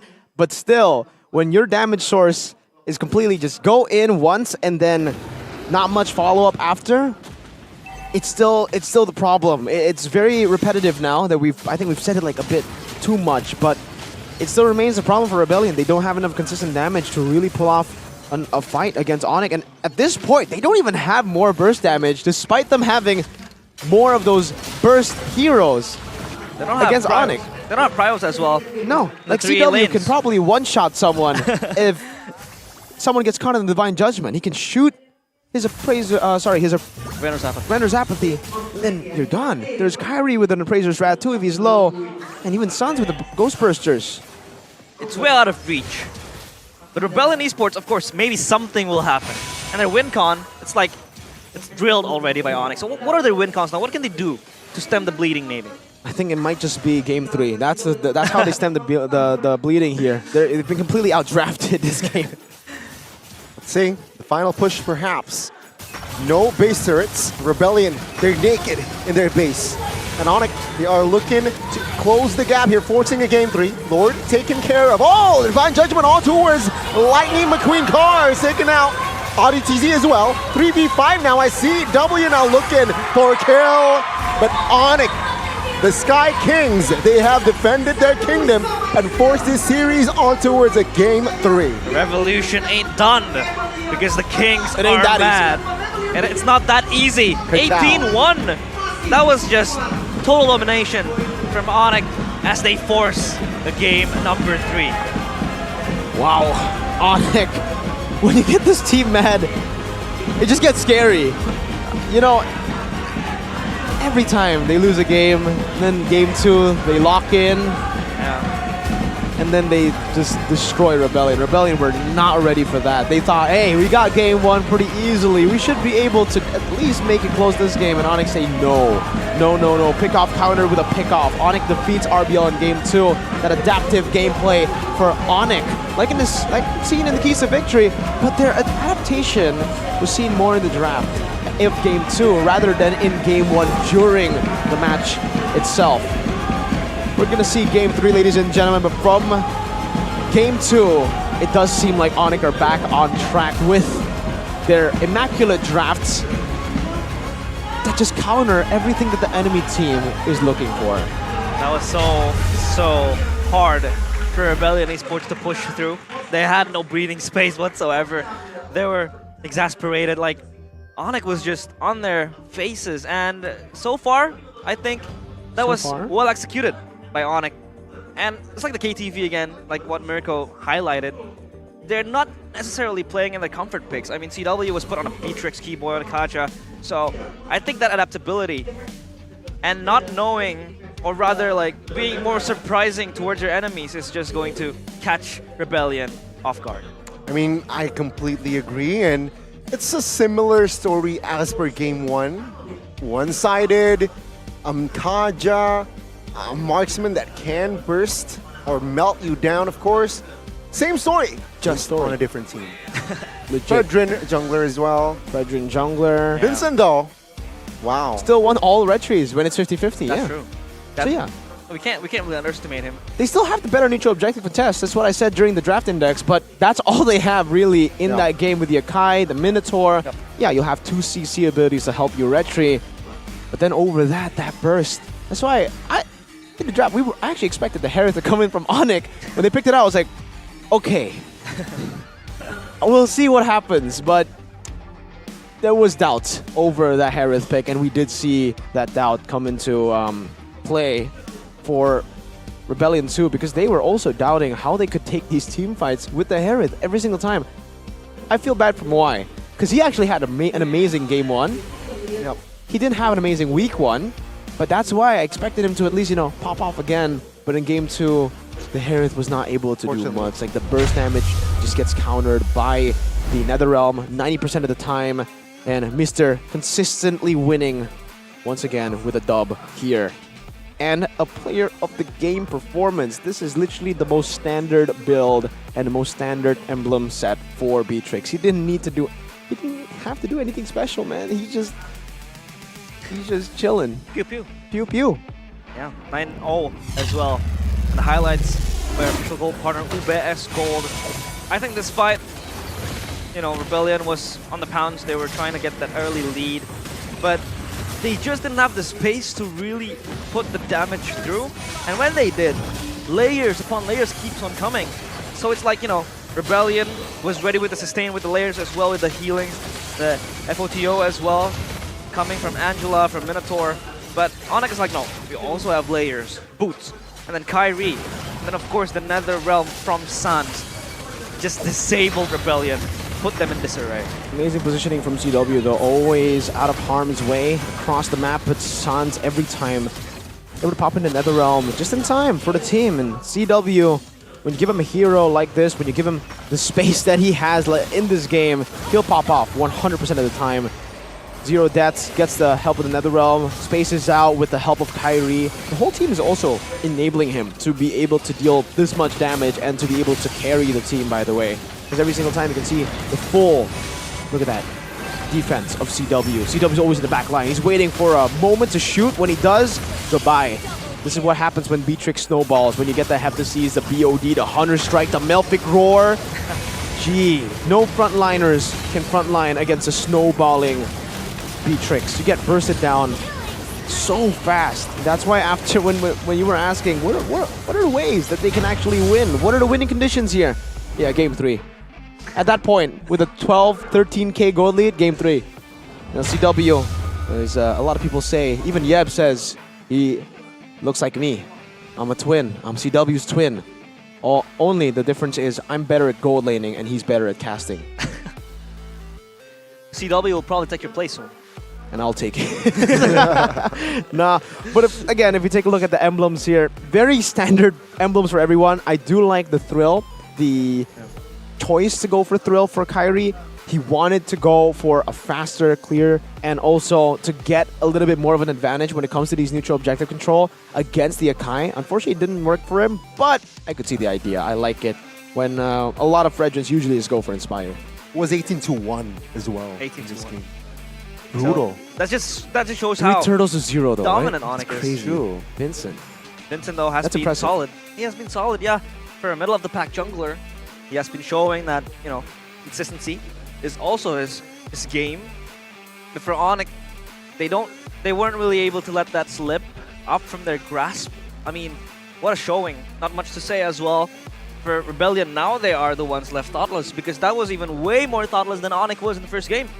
I mean, at least for Rebellion, they're still able to maybe push it to game 3 and probably think from there. So both games, I think, the opposing sides, they weren't really able to touch the enemy's, territory, that lanes. It was just a half-sided game, one-sided game for most of the parts. And Angela really isn't having a good day today. Literally. Legit, this week, it's been rising in popularity. We've seen the first picks and bans for Angela all the time. And then today, the MLBB gods decide, no more Angela. Make Angela lose every single game. But hey, look at that, 100% KP. Never mind, Moai. Unfortunate. There's only 1 kill on the board. So, unfortunate for Moai, bro. 0%. You're not invited. He got a turret, though, right? He got a turret. Vincent got 2 turtles. Suelo got 1. So, at least the Angela didn't go lose 2 games empty-handed. At least he got 1 turtle, right? Save the turtles, man. Suelo, Rich Guy GPM, 867 for CW. Sans, the damage dealer, the carry. Mid lane has been getting a whole lot of these damage dealt awards. The Keyboy, stand out as well. Want to shout out Keyboy for making all these proactive movements around the map, catching the opponents off guard and getting 100% KP. 18 kills, 100% KP. Bruh. Keyboy. Certified bra moment. That was a certified Keyboy. Keyboy. But Gani was not a fan of the Angela mid. I want to know your insights. Why is it failing so much? It's failing so much because the drafts, well, for Onyx game 1, they were outdrafted, unfortunately. They had a very good draft for the Angela, but then the Loyi came out. And yeah, when it gets chaotic, when you're not able to reach the mid-game power spike, the Angela does fall, right? And it's the same thing for Onyx here against Rebellion. Rebellion didn't have enough consistent damage to facilitate the Angela mid properly. They had a Herod that works well on paper. I understand, they want to go in these team fights, burst them down, but Onyx have another realm. So it's basically a hard guard, but to 5 members. Yeah, but I think we have an interview soon with Monica on the stage. Take it away. Moko. That's Moko. That's Moko. Di sini juga Monica bersama dengan gadis-gadis cantik ini super sistemnya dari Onyx dan juga Rebellion. Wow. Jadi di balik kemenangan setiap game dari kedua tim ini ada wajah-wajah support-support dari para wanita-wanita ini. Tapi ada yang menarik nih, akhirnya kelihatan nih, Bang Pier, akhirnya kelihatan nih di MPL Arena, apa kabar? Halo semuanya, baik. Langsung disambut. Gimana nih kamu ngelihat sekarang udah poinnya 1 sama, Fior. Ini gimana nih? Menurut kamu ini kan kamu mid laner yang dahsyat banget nih ya. Iya. Kira-kira masukan buat Suns nih di game ketiga match poinnya. Pakai apa sih? Kalau Suns mah pakai hero apa aja pasti bisa sih kayaknya. Ini 1 game lagi lah Onyx menang. Oh jadi nggak perlu pakai Cyclops ya? Nggak perlu Cyclops? Apapun mau pakai hero, apapun kan skill dia yang jago ya. Oh oke, jadi inilah supportnya selalu percaya dengan tim Onyx ya Pior ya? Yoi, betul. Yoi, betul. Tapi ada juga yang gak kalah semangat di samping kiri Monica juga udah ada Selin. Gimana nih kalau Pior kan sama teman-teman yang lain semangatin banget nih sama Onyx. Kalau teman-teman dari Rebellion gimana nih? Oh kita juga semangatin banget dong. Kita rame banget nih hari ini yang ke MPL talent. Semuanya kita semangatin Rebellion ya. Apa tuh? Sama kita berharap Onyx-nya kasih ampun dikit kayak ke Rebellion. Kasih ampun dikit kayaknya gitu ya. Wah, tapi kali ini ada wajah-wajah baru nih di MPL Arena. Sebenarnya nggak baru-baru banget tapi barulah di kedua tim ini. Ada Vale dan juga ada Melati di sini. Wow, Melati gimana nih rasanya kamu sebagai seorang talent baru di Onyx? Ngelihat performance dari Onyx hari ini gimana? Bagus. Bagus. Onyx selalu keren banget karena emang semua pemainnya jago-jago. Tapi kan kalian biasanya support sistemnya kedua tim ini. Biasanya supportnya gimana sih? Go Onyx. Lagunya apa ya? Oh jadi semangatnya pakai chan. Ada. Di atas langit ada Onyx. Di atas langit ada Onyx. Wah. Onyx, Onyx, Onyx. Di atas langit ada Onyx. Wow, semangat banget ya melatih ini. Tapi tenang aja, di samping kiri mereka juga udah pada bisik-bisik, udah semangat banget juga. Ada Vale, halo. Vale, dari tadi bisik-bisikin apa sih? Enggak ada. Udah siap-siap juga buat semangatin ya? Semangatin Boleh aja. dong kasih tunjuk semangatnya buat Rebellion. Rebellion.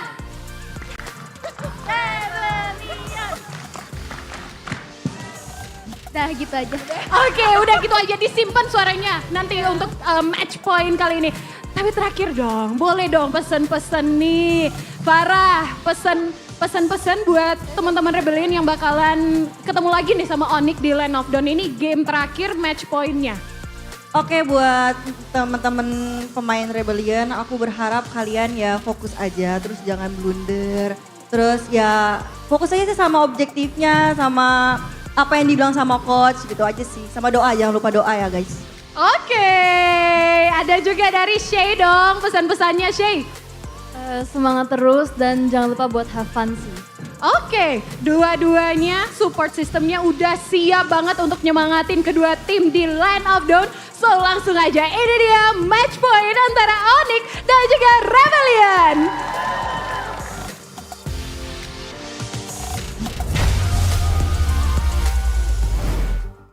The Angels of Onyx and Rebellion both giving their support. So we hope game number Good 3 luck. would be an explosion.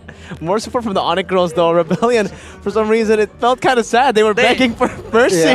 They were begging for mercy and they forgot their chant. Dream? Rebellion? Yeah. Don't forget the Onyx one, the super hype one with Kaius.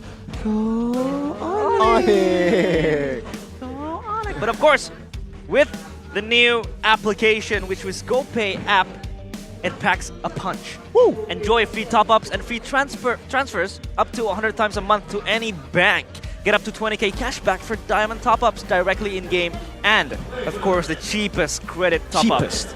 Guess the winner of each MPL Season 13 match in the GoPay app and win total prizes of hundreds of millions and join various special activities. Seriously, I went out for sushi the other day. Oh. Went with GoPay. Dude, I got a 50,000 cash back. Wow. That's a good bargain.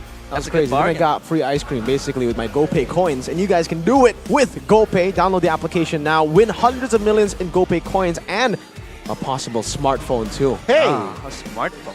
Answer daily quizzes starting at 10 a.m. 10. in the GoPay app. Collect points. Points. And win total prizes. Win. Win. Prizes. Total. Prizes. Exclamation mark. Thank you, GoPay, for all of the amazing benefits.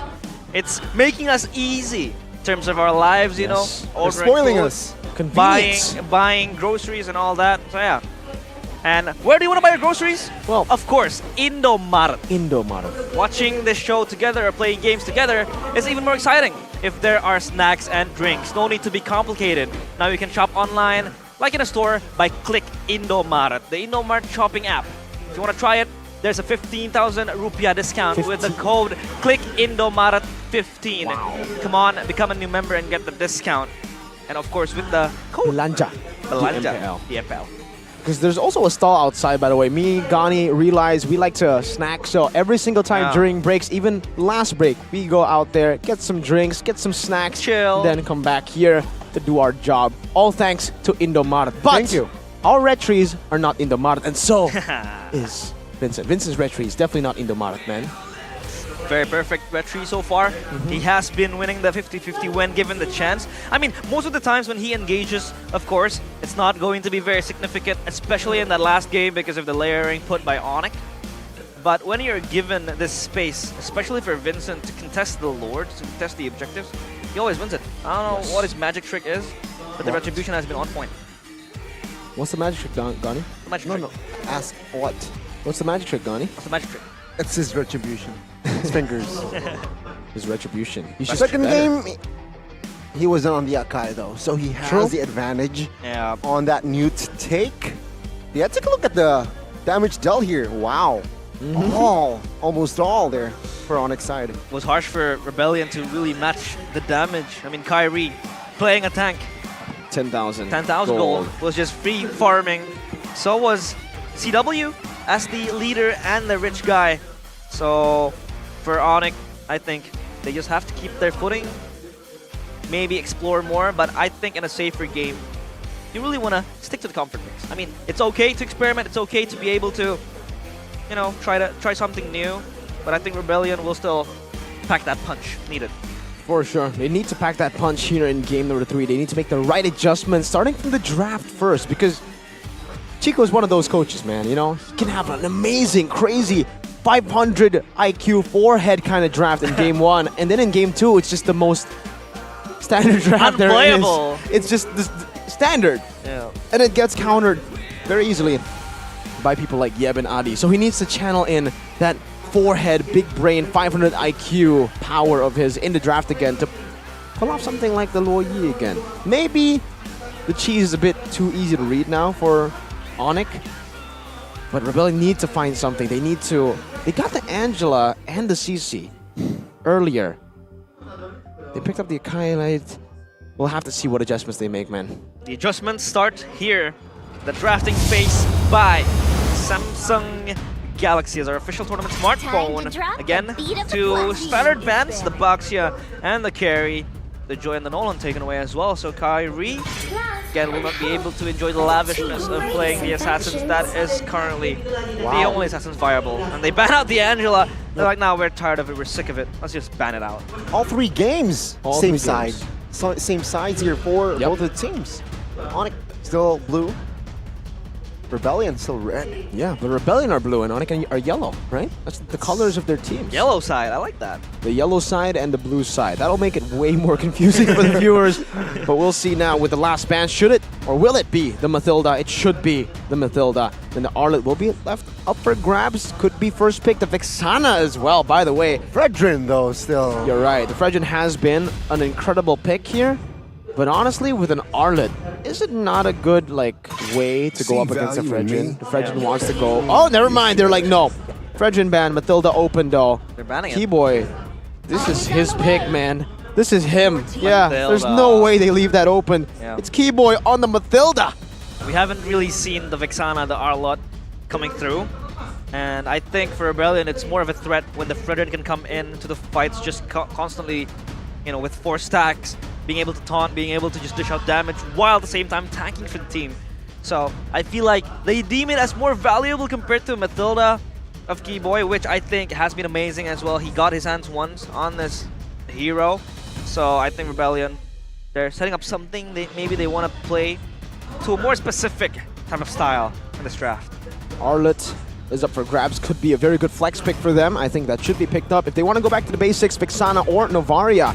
Against the Mathilda, Novaria is a bit risky to play out. So they go for 2 very different picks to what we said. No Vexana, no Arlet. Another subversion of our expectations from Mr. Chico. cheeky drafts from Chico, Paquito, and Claude. These 2 picks were the picks that Onyx made in the first game. Claude and Paquito. And Rebellion, what they're saying is you cannot have the same draft. Let's see here the response from the side of Onyx. Look at what they're hovering over. Wait. Is it? First Oh, Masha? I don't think First so. ever? Boots, do Are it. you teasing us? Do it. He's just teasing us. Do guys. it. He's just teasing us. I had way Do too it, many Boots. expectations. Go Dyro. Oh my god, Arlet. Boots. I think Arlet is just more safe.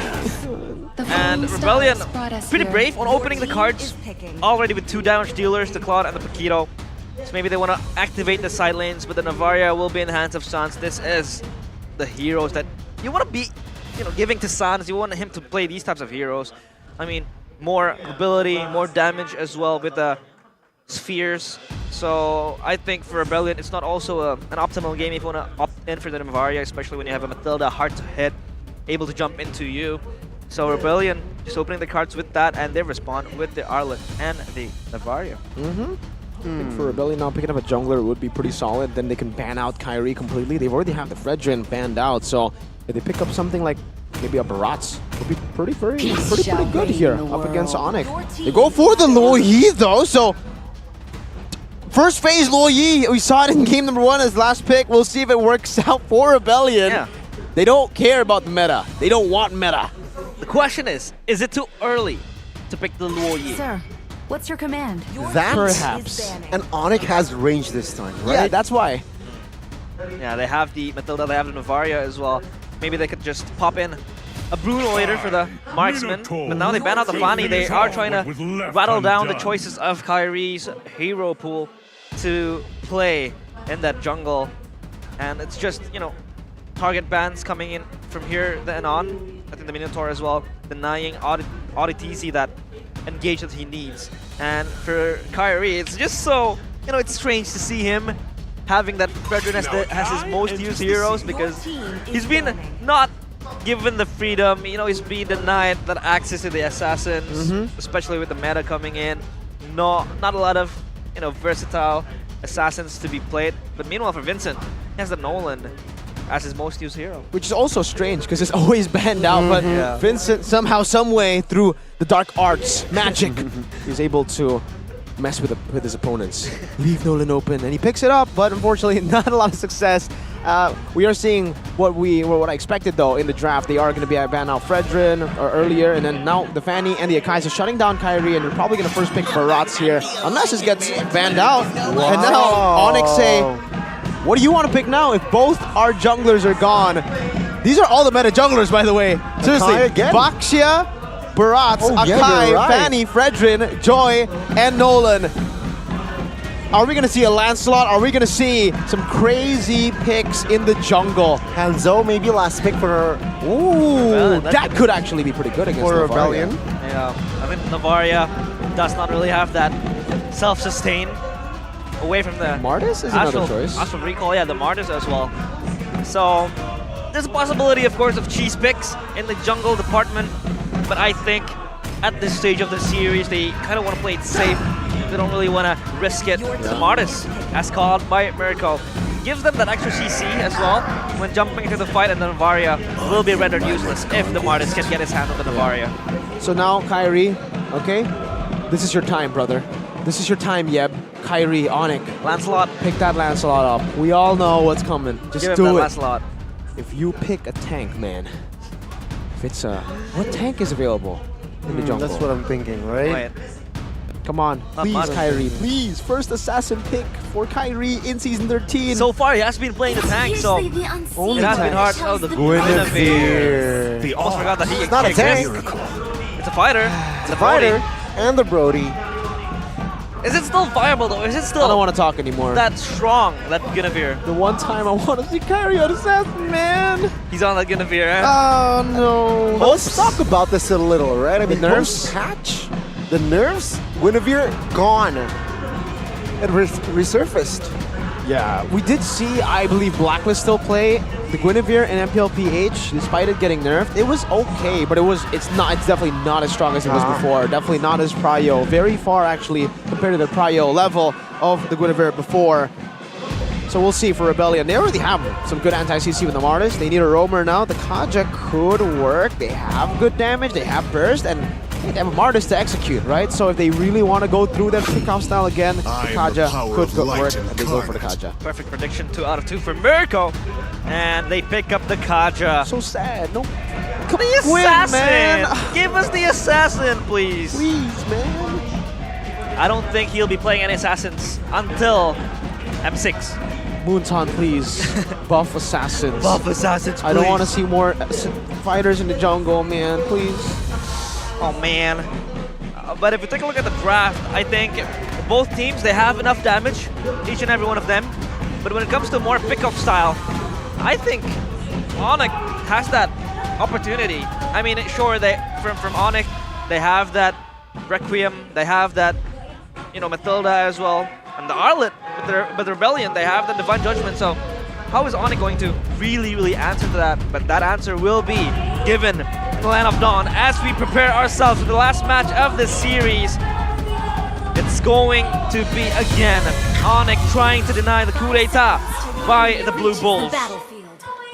Well, to answer your question, realize for Rebellion, they have exactly what Onyx had in game number 1. Side lane pressure. It's a Claude, it's a Paquito, and now a Luo Yi on top of it. So they can utilize a whole lot of this map pressure tempo to play play around and outmaneuver Onyx, who will be the ones looking for team fights. They could always regroup as well with the ultimate coming from Lo Yi.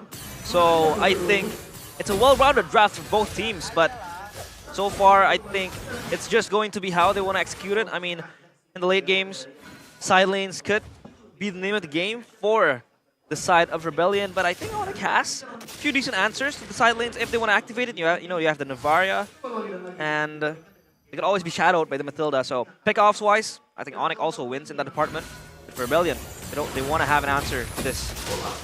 Let's see here in the mid, Sans now receiving damage, and of course, both teams here, or both players in the mid, will just tease and give out damage, not committing on towards a kill just yet. No, very interesting emblem choice again from Moai. We did mention against the carry, maybe it's not the wisest choice to go for the Brave Smite, but actually against the Brody, I'll have to give credit to Moai here for the Brave Smite. Brody will bully you in lane, so going for Brave Smite might be a very, very good choice to make up against the Brody.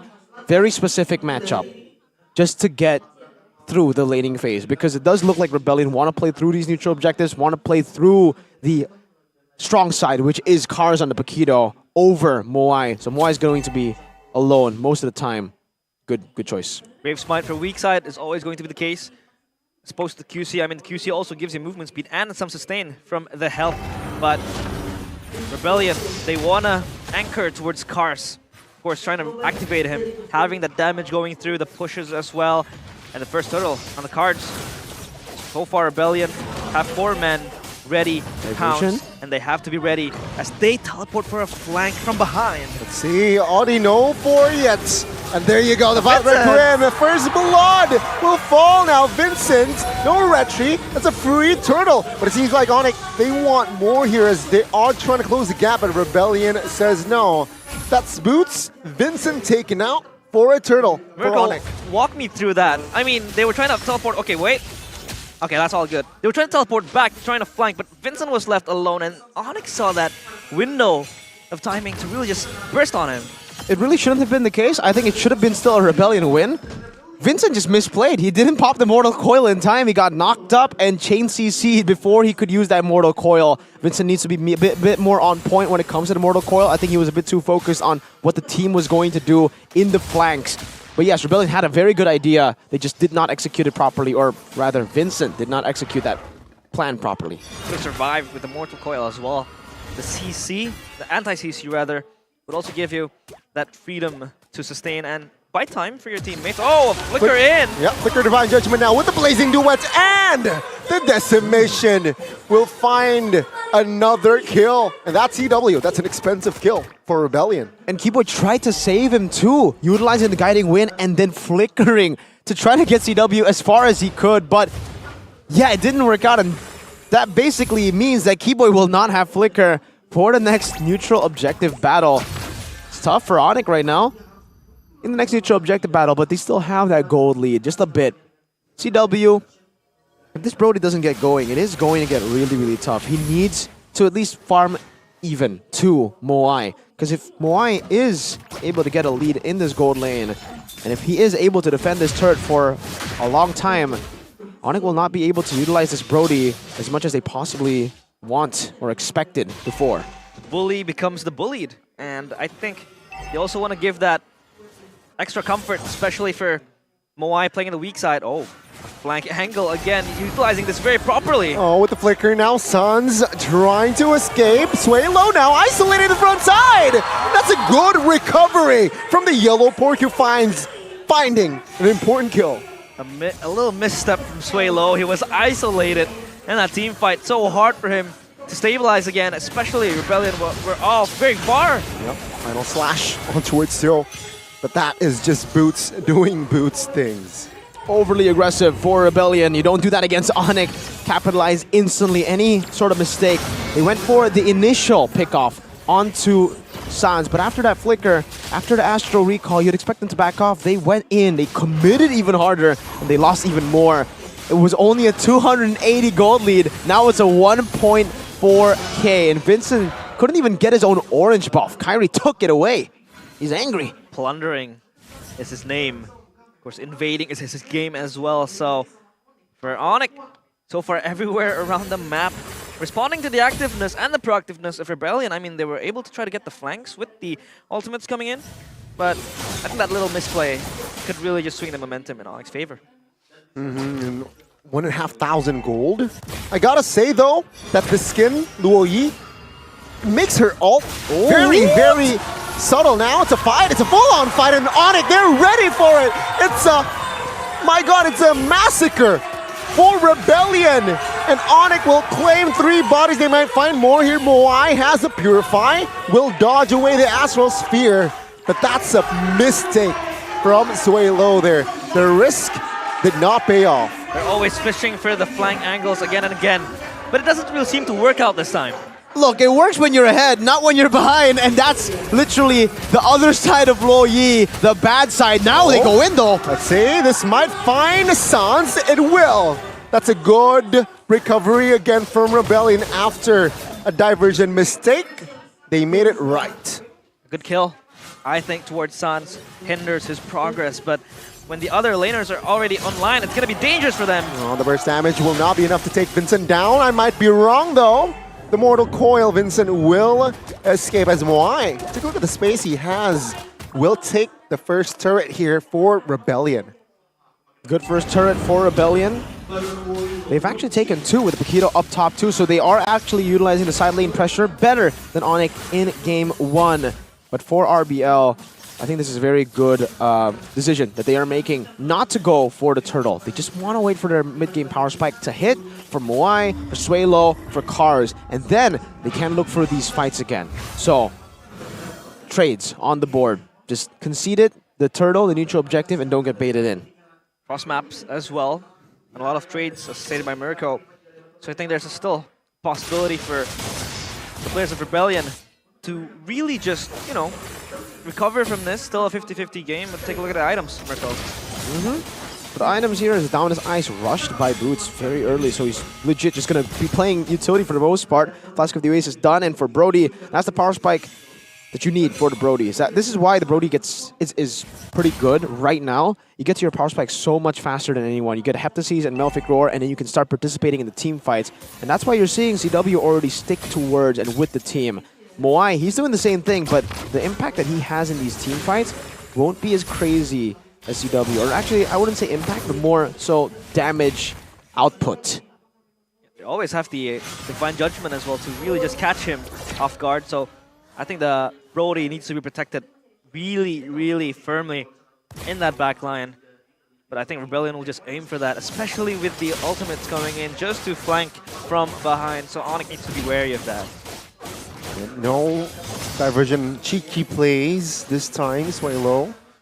Trying to play a little bit more passive, right, as they are still behind. But, I mean, it's a good mid game here to start off, right? Just behind 1,500 for the side of Rebellion. Onyx, sure, they are leading.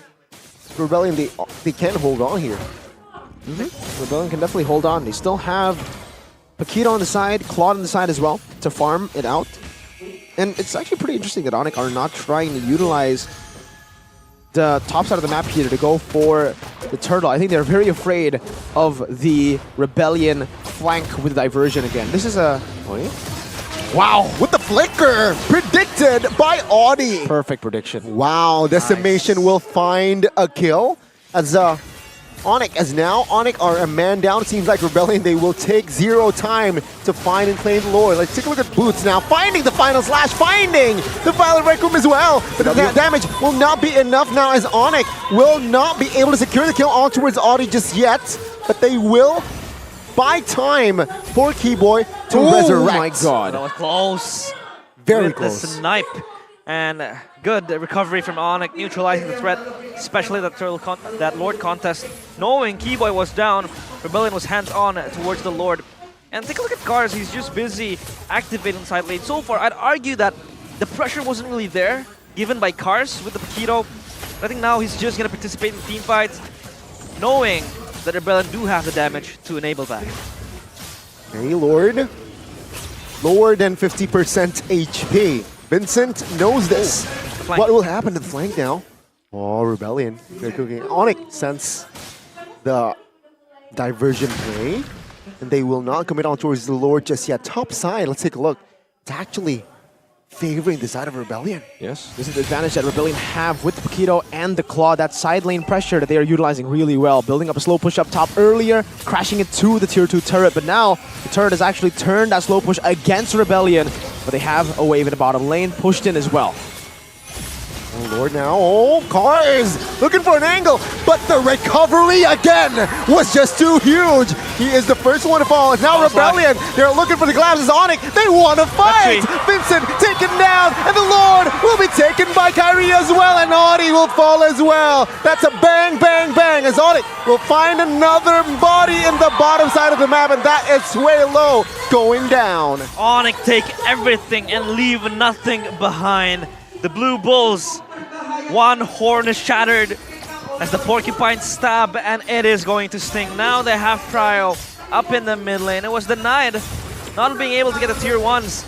So far, Onyx has been perfect in the team fight structures. Prime example of Rebellion having a good idea of what they want to do, but then executing it a bit too poorly against Onyx, at least. They built up a slow push up top, but the slow push wasn't big enough to actually threat a turret take. So the turret ended up slow pushing the waves back to Rebellion, giving Onyx, again, so much time to just say, hey, I'm not going to send anyone up top. The turret's not going to be taken down. We can still stick here around the team fight, and it does give them more 50-50. And Onyx, in the 50-50 mechanical duel in that team fight, they were able to win it out.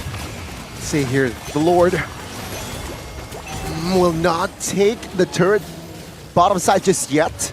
As Rebellion, they will look for a stabilizer here. Vincent! Taken down with the torn apart memory by Dewa. He was torn apart indeed. Rebellion looking for a desperate play. This might be a mistake. He's airborne. Audi will not be able to handle the damage. Kyrie, though, will be taking out Cars. CW. As Cars finds the split push. The machine, Lightning McQueen. But it seems like Boots, will it find enough time? Cars, ka-chow. The side lane pressure. What was that? Kingslayer. Oh my lord. Goosebumps. Cars, the last standing bull, thumping his thorn into the heads of the Porcupines. They deserve the moniker as the Kingslayer. I was doubting him in that side lane, giving pressure, but there he was standing tall, bullseye into the heads of Onyx. It was the Kings of Kings taken out, and this week the Sky Kingdom collapses.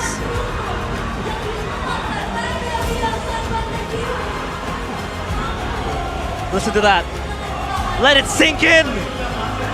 Let it sink in. The Rebellion has successfully taken down another king. This time, it's the Sky Kings! I'm getting excited. It's not a secondary lineup.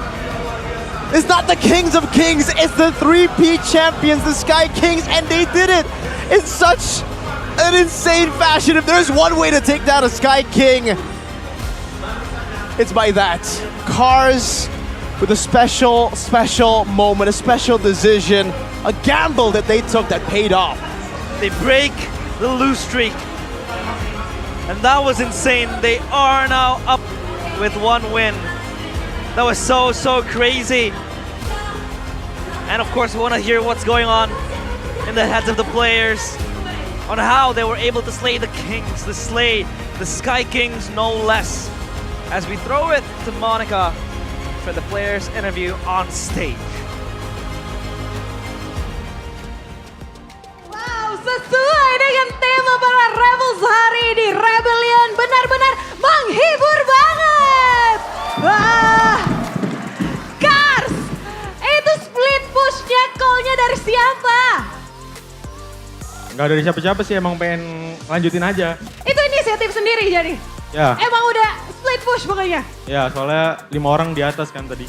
Wah, Cars, dan itu membawa kemenangan buat tim kalian. Dan ini dari data, dari sejarahnya, kali kalian melawan Onyx. Hari ini pertama kalinya kalian berhasil menang melawan Onyx di Land of Dawn. Audi gimana? Ya 80 tadi lah, makanya bisa menang. 80 tadi. 80 tadi ya? Iya. 80, apa bisa diulangi lagi? 20 kan hoki, 80-nya? 80-nya udah pasti menang sih. Udah pasti menang.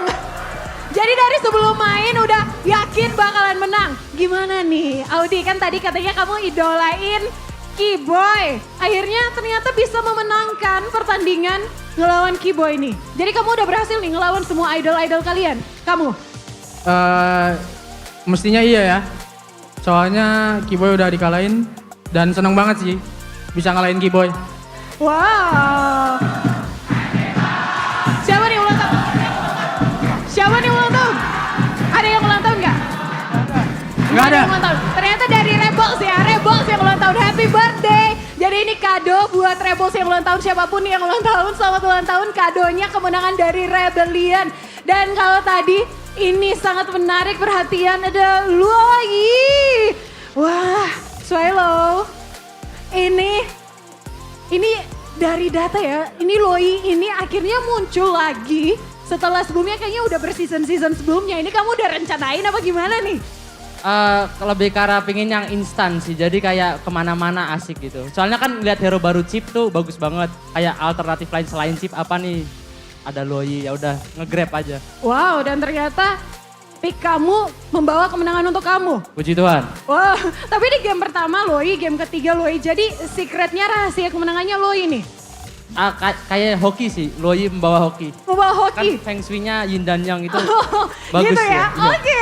Nah kalau misalnya Vincent, gimana nih? Dari season 12 kalau kita ingat ya, Vincent sama Kyrie ini adu retrinya kenceng banget. Kali ini gimana nih ngerasain ketemu lagi di Land of Dawn sama Kyrie, adu retri lagi. Ada yang berbeda gak sih Vincent? Sama aja Bude, soalnya kan jungler emang kayak gitu. Retri-retri doang. Oke, tapi kan dari season 12 sama season 13 pasti ada yang berbeda gitu. Apa lebih sulit kah ketemu Kyrie sekarang? Tetap sama sih, bedanya ini menang kan, jadi kayak kerasa seneng banget gitu sih. Seneng banget. Iya. Pertama kali ya perdana kemenangan Rebellion atas Onyx. Dan ini juga perdana kemenangan dari Moai di stage MPL Indonesia. Moai, BTW kenapa kalian makin mundur, kalian menang, jadi ayo maju ke depan.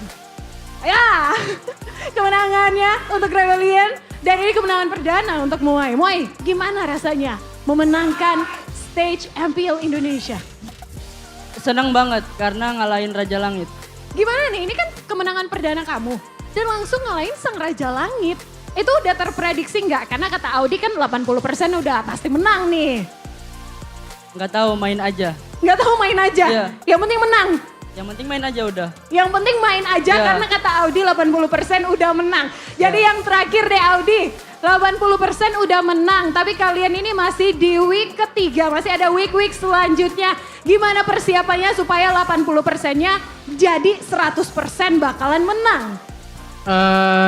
Buat teman saya latihan yang lebih giat aja sih supaya bisa jadi 99 lah kayak Keyboy tadi. Kan dia satunya yang di atas kan, kita ikutin sih. 99-nya hoki.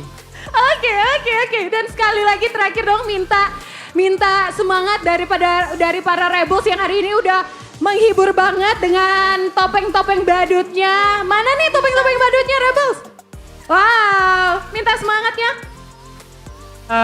Tetap semangatin kita akan kasih yang lebih baik sih, lebih baik ketimbang ini.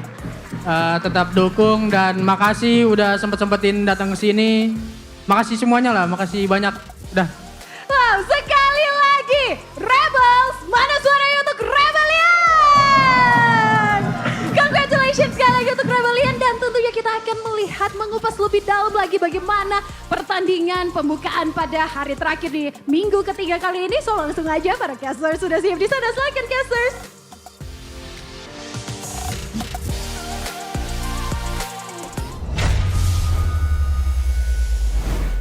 My last words was desperation play. It looked like desperation, but Cars was the hope. Cars was the light. to pave the way for the coup d'etat to ensue. And now Rebellion are indeed the King Slayers. They took down the Kings of the Kings, RRQ, and now they took down the Sky Kings, Onyx. It was something that... What? I don't know. To do it in that fashion too. To do it in that fashion. You made the Sky Kings. They didn't just win. They humiliated them. That was a segue play in the back. Cars. Well played, Cars, and well played to RBL. Wow. They just gambled full on Cars. They knew we're going to lose this battle, but we will win the war with the Boxer up top, hitting structures like it was nothing. Oh my god. The final panicking moment as well from Boots on the Arlet. Very unfortunate, but it's something you really don't want to see from the Sky Kings, a dominant force in Indo. But it's something they were forced to eat by Rebellion. They just rebelled against all the propaganda saying it's still the Sky Kings era. It'll still be Onyx, 4-peat, 5-peat. They're always going to be the champs in MPLID. We might finally get a new champ. I'm not going to jinx it though. I'm just going to curse it. Onyx, RQ Evos will be champions together this season. Player of the match, 1-1-1. What the heck? How is he MVP? Bro, he ended the game. It really doesn't take much. Nope, yep. In terms of KDA, in terms of stats, this is the pure example. Prime example of kills don't win you games. Objectives do. Yep. 1-1-1. Look at his build. Look at the way. Oh, it's just he went for damage. This is what we expected from Cars, by the way. We already mentioned this in the keys to victory too. Cars needs to get on his play pushing style. His playmaking is good, but not as good as this. And I think now, hands down proof that Cars needs his heroes. Give him Paquito, man. I'm so happy that this guy is able to get that back door. I don't know what it is with Rebellion. We had this conversation, me, Realize, and Gani. We realized something. Rebellion rise to the level of the occasion every time. When they're up against the lower tier teams, they don't do too well. They're up against Archeonic. They do really, really well for some reason. Maybe it's in the name of Rebellion. They do good against the Kings. But throughout game number 3, there were a lot of very good plays happening, a lot of great ideas with good execution, but the same amount of bad ideas and bad execution. It was a 50-50 coin flip for the most part. Every single time Rebellion were making a play. They gambled on every single play. They want to go for this, they die. They went for CW early, they won. So always just flipping the coin time and time again. Even after just dying, they flip a coin, they say, let's go. Keep on going and doing the same thing. But we did mention they had the right idea towards the last Lord fight. But the execution was too poor up against Onyx. What did they do? Instantly, the adaptation. This was it. They went in a bit too soon, and the slow push up top wasn't built too well. It was very slow, a very small slow push that they had built up top. It did not take the turret down, no threat. But this is just crazy. Gani was focused on this fight. Everybody was. I was looking at the map already, just thinking, can he actually do it? Once he got through that base turret, I started yelling, Cars! Cars! Because it was possible. The man who built full damage is hitting the turret, and this is, oh man, a big blunder. He, unfortunately, did not get the final slash to the minions fast enough, and he had to suffer a defeat. The Boxer, Cars Keto, Ka-chow! KO, 1-2 hit. And I also kind of suspected that desperation He's play. powerless. It felt like it was rushed. You know, RTZ just jumping in, and I was like, wait, do they have something in mind? And I think they were just trying to buy time. They were buying time for Cars to really push in, and Boots was recalling already, so I think he was aware of what's happening. Someone probably called it, but yeah, Cars was just, you know, hitting, especially with the full damage build like what Mirko stated. So Onyx, they had to falter, and what a way! What a way! And there, what hurts seeing the replay was Onyx members were scrambling, trying to recall. Yeah. But the other members of Rebellion managed to delay that recall. What hurt even more is Boots actually channeled recall before the fight was started, and then when Kyrie jumped, he stopped his recall. But I think they knew of the threat. I think they miscalculated. They just miscalculated, plain and simple. Maybe there was a call. Let's fight, and then let's take care of Cars. Yeah. Maybe. Then they lost the fight. They miscalculated. I think they thought what I was thinking. The base turret still had that splash, but it didn't. And or maybe it did, but just didn't take the minions down. But here, ladies and gentlemen, for the first time in Season 13, the team with the gold lead has lost. The team with the more damage dealt has lost. Turtle, Lord, everything. This was a dominant game for Onyx. There's no way around it. This was Onyx's game to win, 100% of the way. There was a very low chance of Rebellion making and pulling this off, and it came in the form of a 1-1-1 Paquito with a 33% KP. Say all you want, hate on the XP laners who go for minions and have the lowest KPs, but if they win games, they win games. Yeah, if you win it, you win it. And I want to know what's happening behind the scenes. I want to hear what they were communicating in that process. So here goes the gold moment presented by Ubes. Kalau mau mainin bawah sih, Kars. Iya. Retri ya. Nova no spell ya. Oke. Ada meledak ya, boleh defend? Iya, defend nya. Nova no Bisa spell. kok, bisa. Oke. Gue bisa dapat bawah guys, aman. Ini boots kayaknya ada spell ya. Ada. Mau coba nggak kasih balik gak? Bisa gue ini. Ayo sih, ayo gas ya. Jangan terlalu maksa ya. Bisain nggak, Kars? Bisain nggak? Dia bisa. Jangan kasih balik ya, guys. Lagi, kejar. Lagi, ikutin. Bisain kok. Kejar. Ikutin. Santai. Kasih main. Santai. Ada wave masuk lagi ya. Nah. Ten. Bos.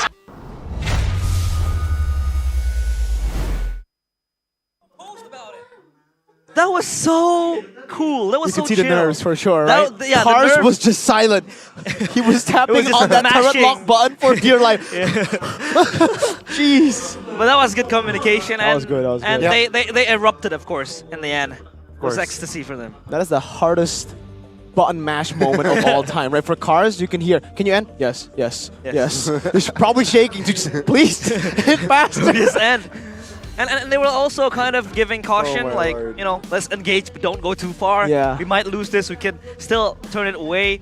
But yeah, Cars was there as the man of the hour on a mission to really take down the Sky Kings, and he did just that. Applause. Very well composed communication there. And I want to hear Onyx now. I want to hear. You're right.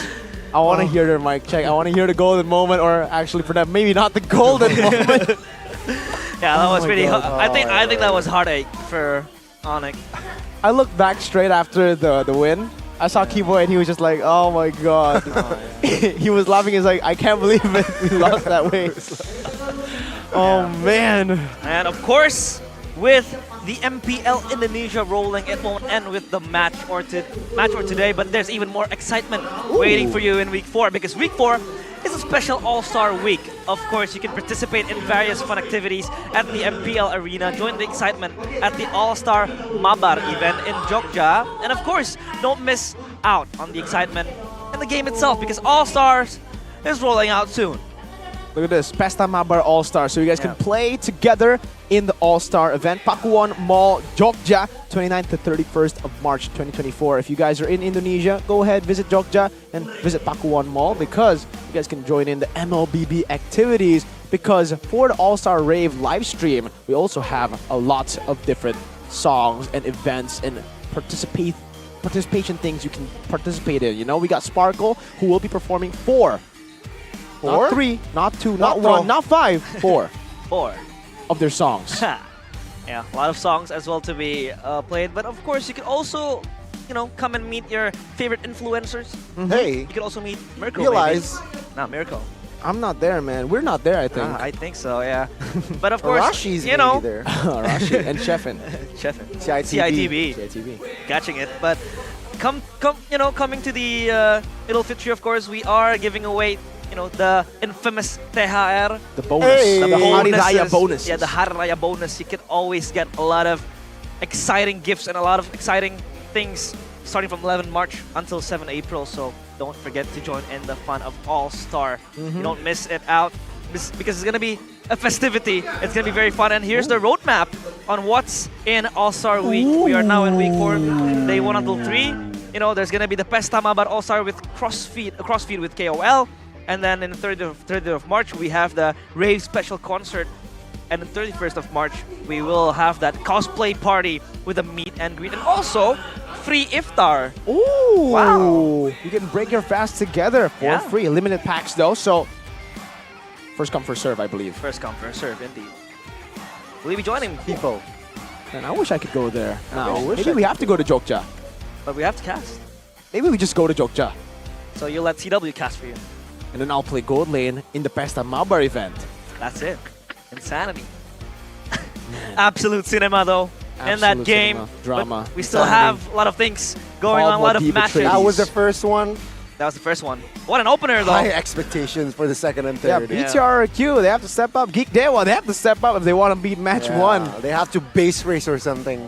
Oh, that would be cool. that would beat this. Base race. Base race. You could get a lawyer to jump in for you. Brody versus Bruno. Yeah.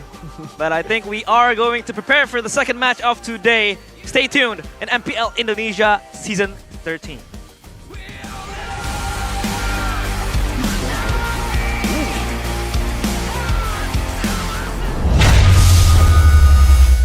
Welcome to MPL Indonesia Season 13.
Galaxy A55, A35 5G, awesome tiap hari. Ini Galaxy A55 5G. Ngegame lancar, win streak terus-terusan, bisa tahan 2 harian. Nah, ini Galaxy A35 5G. Bisa terus berkreasi walau dalam gelap, dan tanpa batas. Makin aman dengan Oxford. Be awesome every day. Pakai aplikasi GoPay, dompet andalan gamers. Banyak damage-nya. Ada cashback hingga 20.000 buat upgrade skin baru. Aplikasi ringan gak makan memori. HP lemot bisa victory. Top up langsung dalam game tanpa hambatan. Ikutan selebrasi MPL di aplikasi GoPay. Menambah total hadiah ratusan juta. Bonus stage. Gratis 100 kali transfer kemana aja. Beli pulsa harga termurah. Scan QRIS dengan mudah. Download sebelum mabarkan.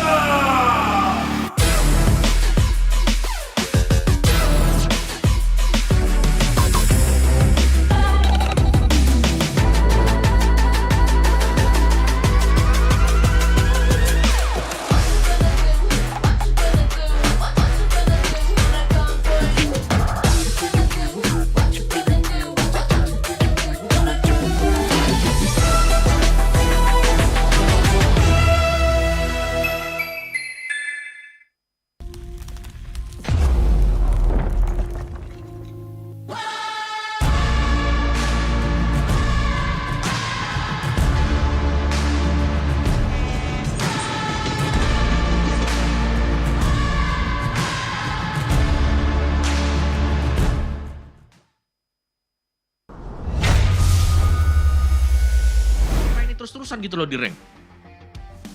Kalau buat idenya siapa cuma kayak sekedar sebenarnya awalnya dari party top global hero kayak top global Gusion main sama top global lainnya, terus Johnson misalkan terus sama Aldos ternyata bagus dan akhirnya main terus gitu. Kalau buat konsisten karena meta ini seru banget buat lawan-lawan. Sebentar, kalau boleh saya tahu nih ya. Kalau boleh saya tahu nih, pemilihan untuk masuk ke dalam meta Ciki ini berdasarkan playernya yang memang global-global semuanya, atau ya kalian memang temukan aja dari A dengan B, udah langsung jadi satu gitu, jadilah meta Ciki. Awalnya top global aja, bebas. Cuman akhirnya ketemunya yang paling bagus adalah Johnson sama Aldos sama Julian, Gusian atau Kadita gitu. Awalnya party global bebas. Oh gitu. Kayak disaring gitu. Yang penting global aja yang main gitu ya, main bareng aja gitu global aja, betul sekali. Pernah bosan nggak nih kalau ngereng pakai meta Ciki kayak begini? Bosen. Pernah lah, sesekali bosen pakai hero lain. Cuman yang bikin gak bosen adalah seru ketika nabrak musuh naik mobil gitu doang kan. Seru sih karena banyak menang. Tapi serunya karena menang ya. Kalau banyak kalahnya kan pasti gak seru tuh. Betul. Jadi meta Ciki kan kita tahu udah berkembang lumayan banyak ya. Yang awalnya itu ada siapa nih? Kadita misalnya. Johnson Kadita kan awalnya kan? Awalnya Johnson. Patrick kayaknya sebelumnya malah. Patrick malah. Ini kalau boleh tahu pertama kali apa sih berarti kalau gitu? Fondasi dasar dari meta Ciki.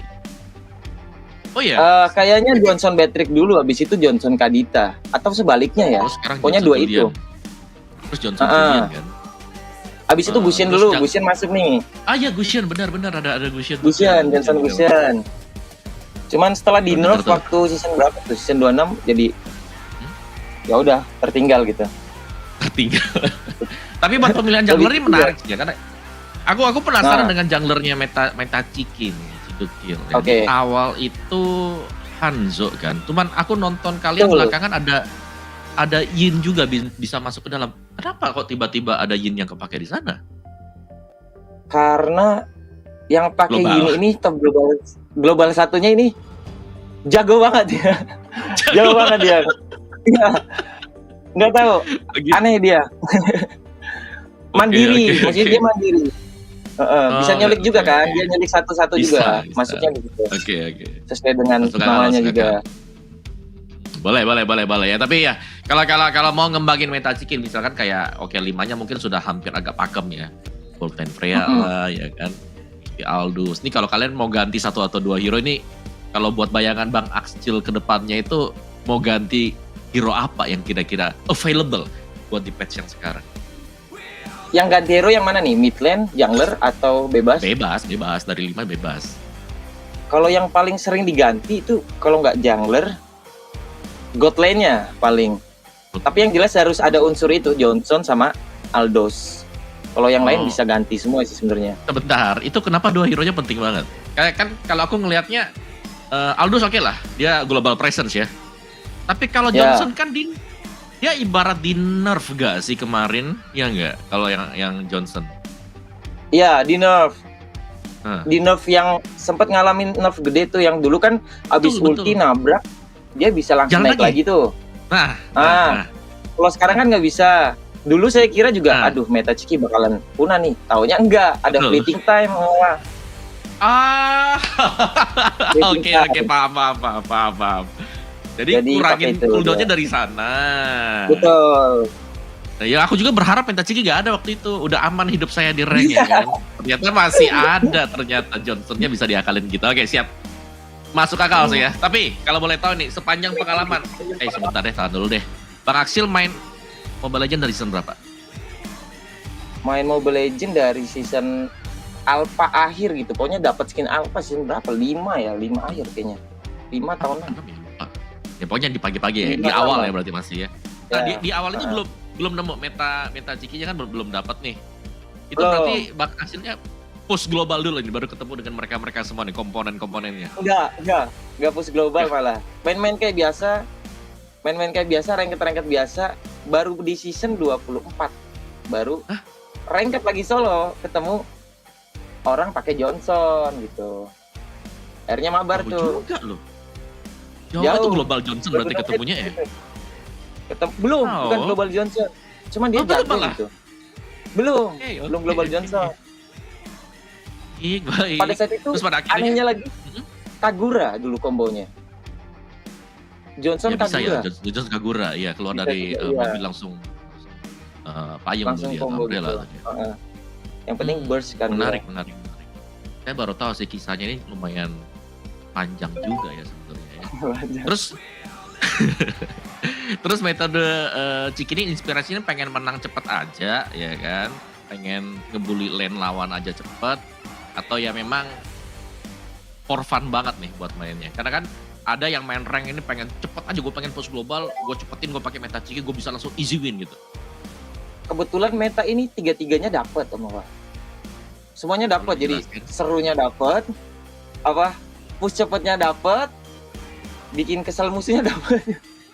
Biasanya kalau yang streamer gitu lagi tabrakan dia reaksinya lucu tuh gitu. Jadi dapat semua menyenangkan. Oke. Jadi bicara soal streamer nih yang sering ketemu kan sering ya. Ini ibaratnya berarti Bang Acul jadi preman rank nih ya sekarang kalau pakai meta-meta kayak begini kan. Sudah sering ketemu dengan top tier juga nih. Yang paling susah ketemu siapa kalau lagi pakai meta ini? Sebenarnya kalau dari paling susah itu bukan ketemu siapa, tapi ketemu draft apa gitu. Oh, draft apa? Draft apa? Jadi misalkan dia pro player atau top global, tapi draft picknya nggak counter meta Ciki, itu bakal mudah gitu. Tapi kalau draftnya bagus, entah dia top global, pro player ataupun abang-abang ranked turnamen gitu, baru susah. Itu draftnya sih yang penting. Oh, dari draft ya berarti ya. Berarti kalau dari draft di secure dulu apa tuh biasanya tuh? Kalau kita tahu nih, kan biasanya di flex kan, ada yang namanya flex pick. Freya langsung di first pick. Freya first pick. Nah, teman-teman karena kebetulan di tier tinggi di ban nih Freya mau. Hah? Oh iya? Freya hilang Freya di atas. Freya hilang di atas. Menarik sih kalau Freya, gue baru tahu juga ya. Karena soalnya Freya kan sebenarnya dia tuh bagus kan kalau inspire, ultimate-nya dia cepat juga, tiba-tiba bisa instant burst skill siapapun. Iya. Kan ya? Hero curang dia. Ya, hero curang. Kan dia kalah range, kok bisa dia menang di gold lane? Itu saya juga mikirnya gitu. Nggak tahu top global Freya kayaknya dia udah menyatu gitu sama Freya-nya, jadi tahu dia. Saya juga mikirnya gitu sih kemarin. Kan? Sampai saya ketemu Freya di gold lane. Dia level 4 duluan, udah tamat langsung. Tamat. Pakai Brody pun tamat loh. Bisa hilang. Tapi ya berani masuk dia mau. Iya, berani masuk, ada shieldnya ya. Cuman kalau meta Ciki kok nggak adopsi Angela sih? Kan Angela juga bisa ada di mana-mana. Ada rencana kemarin pakai menang juga lawan top global rank Angela Godland. Jadi Angela Godland. Jadi kalau perang gitu lawan Juliana, Angelanya bisa masuk tuh. Begitu. Bisa masuk, jadi kelarnya lebih lengkap. Banyak banget tuh. Tapi berangkat dari meta Ciki nih, pernah gak sih Axel dan kawan-kawan nih, satu squad itu Dewa, satu hero ini dapat tawaran buat ke professional scene gitu? Kalau itu jelas nggak ada ya, karena dari awal mau terjun ke meta Ciki udah berkonsekuensi untuk tidak akan jadi pro player. Karena pro player kan syaratnya kan hero poolnya banyak tuh, sedangkan meta Ciki udah fokus ke satu hero gitu. Udah jadi nggak bisa. Personil udahlah mendalami satu hero aja ya. Menarik sih. Ini ibarat kayak dia pakai satu hero puluhan ribu kali lebih bagus ya daripada menggunakan banyak hero ya. Tapi dipakai cuma 1-2 kali ya. Iya. Tapi itu dia. Memang mungkin belum ada tawaran kali ya buat ke profesional sih. Tapi kalau misalnya ada proyeksi nggak sih kalau dari Axel jadi pro player, atau mungkin nggak usah deh, nggak usah pro player, misalnya jadi coach atau analis dari tim yang lagi main di MPL gitu. Kemarin sempat ditawarin sih sama AP Brain. Enggak ada. Sama sekali nggak kebayang gitu kayak analis kayak kemarin misal nih kan kemarin kan kita tahu nih Roger udah mulai berkeliaran ya di gold lane nih. Ya, Roger gold lane. Bang Axel bisa muncul jadi analis satu tim, Angelanya di gold lane itu bisa keluar. Jangan deh, kasihan ini. Epic legend nanti pada keluar semua tuh Angela gold lane. Mana bulan puasa. Pernah nggak ikut Bang Axel pernah ikut turnamen nggak? Pernah ikut turnamen? Dulu pernah. Sebelum bermeta Ciki. Dulu pernah. Jadi habis meta Ciki udah nggak pernah ikut turnamen lagi? Nggak pernah, di ban pasti. Baik kalau lihat ini Axel, udah kita ban aja nih, ban Aldous sama Johnson gitu ya. Ada nggak panutan di MPL gitu? Panutan di MPL. Adanya dulu ya, dulu Bangsin sih dulu. Itu Bangsin. Zaman-zaman jungler tapi zaman-zaman retri dia. Kalau sekarang masih belum ada ini yang bisa nge-trigger buat jadi panutan.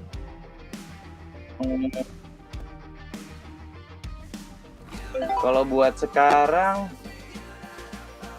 Sans deh. Enggak terlalu punya ini soalnya. Nggak punya role model ya, belum ya? Karena sekarang role model sendiri gitu. Iya. Kayak beda jalan.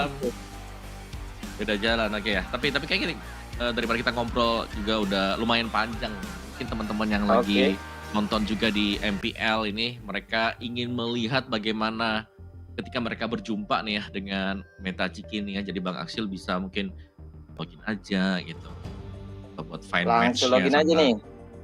Betul, find match sama teman-teman yang lain. Ya. Ya yang lainnya juga ini bisa lihat gitu loh. Seperti apa sih meta Ciki dan kenapa itu dia bisa efisien, efektif buat dipakai di rank.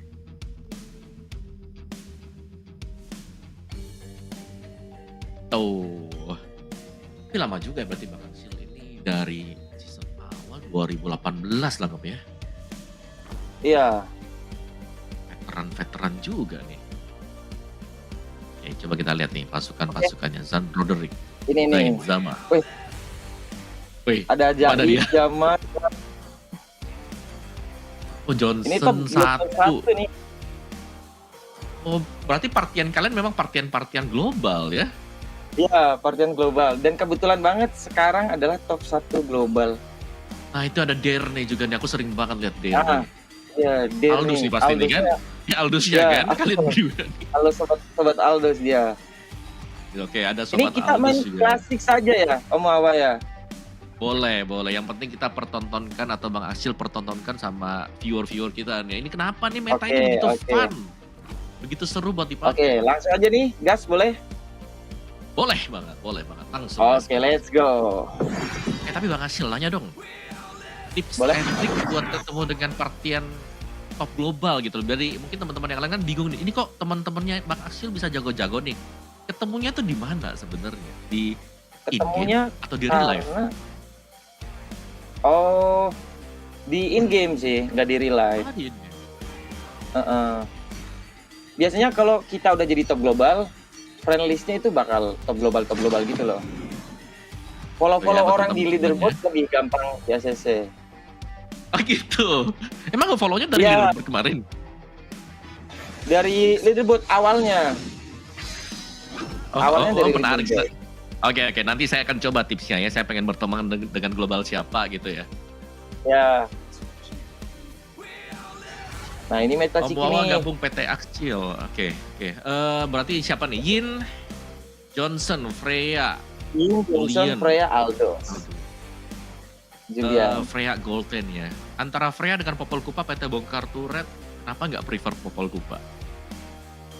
Karena Popol kurang buat sekarang kayaknya deh. Sekali ya dia ya. Ini kan kalau ngeliat dari meta Ciki ini semuanya mandiri ya. Nggak ada yang... Semuanya mandiri. Malah gameplaynya mandiri semua ini. Ya teman-teman ya. Buat kalian semuanya yang di chat juga.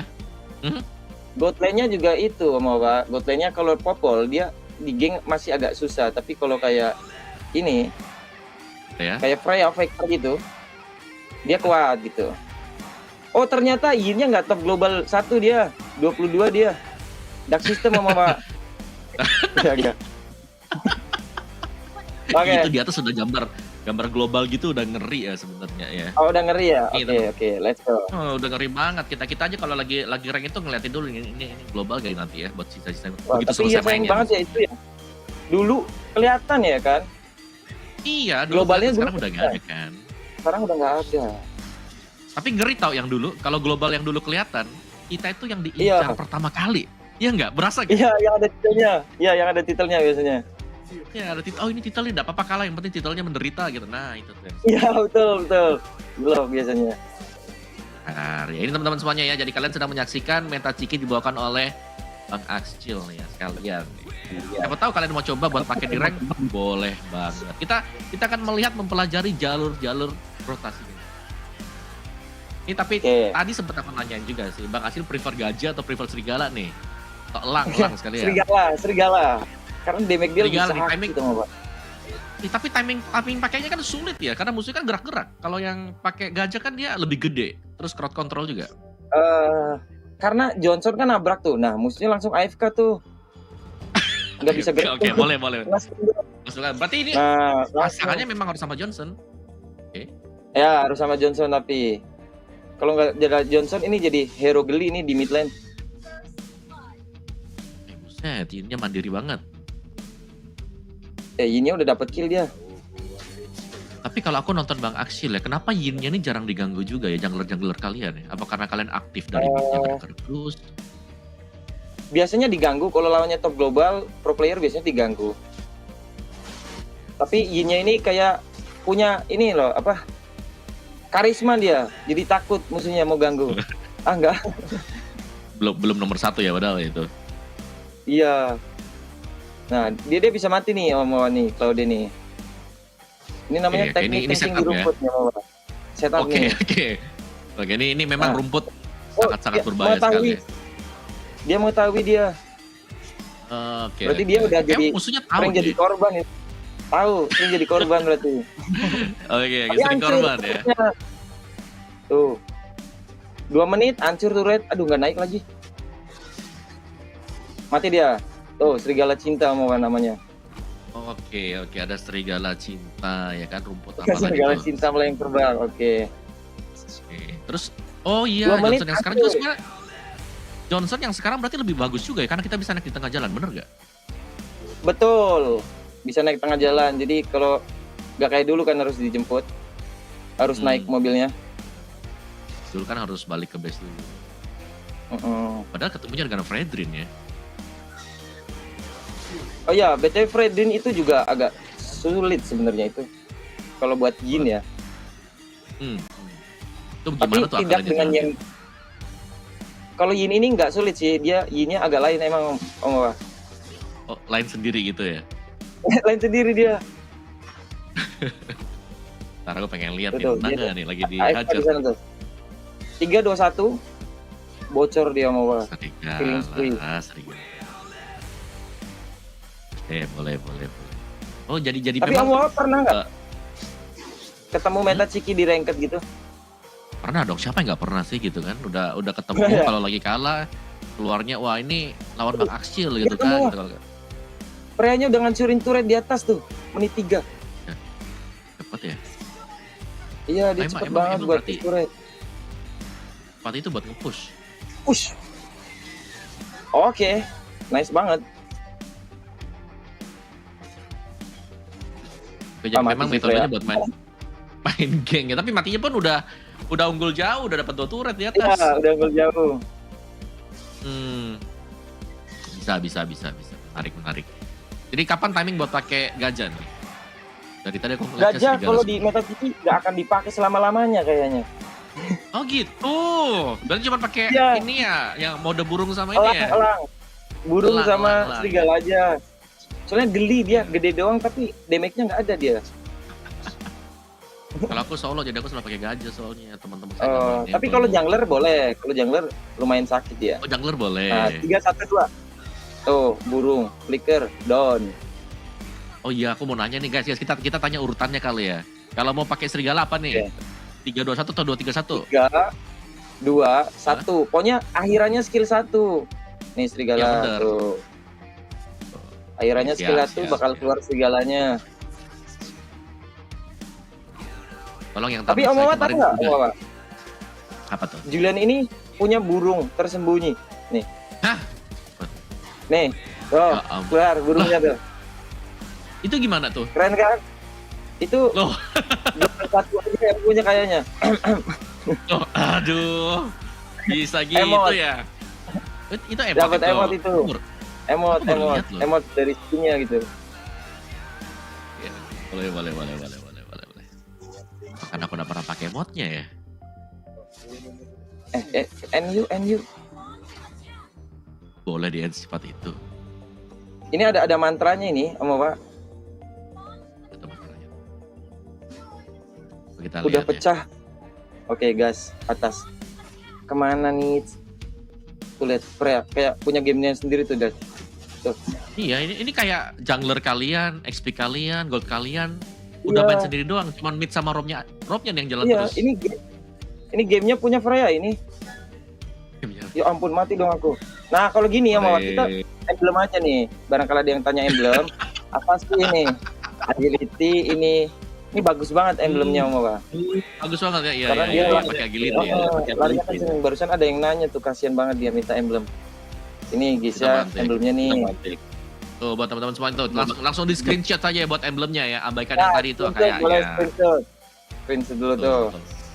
Tapi Wilderness Nah, Blessing. naik dulu. Kok Wilderness? Kamu kan nggak perlu Wilderness. Yang sepatu yang kedua kan udah Wilderness nggak yang mana perlu. tuh? Ini kan udah cepet. Yang sepatu 15%. Salah. Tadi di ban Johnsonnya, jadi pakai itu. Gitu. Enggak ding. Itu alasannya, Mawa. Karena pas wave pertama, ini Julian harus cari level 3 di XP. Jadi biar cepet aja cepet ya, awalnya. Oh, belum end ya? Nah, ini hilang lagi Recall nih. di sini bisa nih, Mawa. Recall aja nih. Aduh. Oke, itu recall ya. Betul, itu recall itu namanya tuh. Recall berwaktu. Kelas. Coba-coba dibuka lagi. Belum aja, teman-teman kita belum ngeliatin nih teman-teman kita. Emblem ini ganti-ganti, Mawa. Tergantung mood ya. Kayak cewek. Jadi kalau misalkan nih bisa ganti penet, bisa ganti cooldown, bisa tengahnya master assassin, kadang gold, duit. Yang jarang diganti paling yang bebas ketiga ya? lethal ignition. Bebas. Kayaknya wajib deh, biar bisa sakit kalau Kita wajib ya lethal. Biar membakar-bakarkan.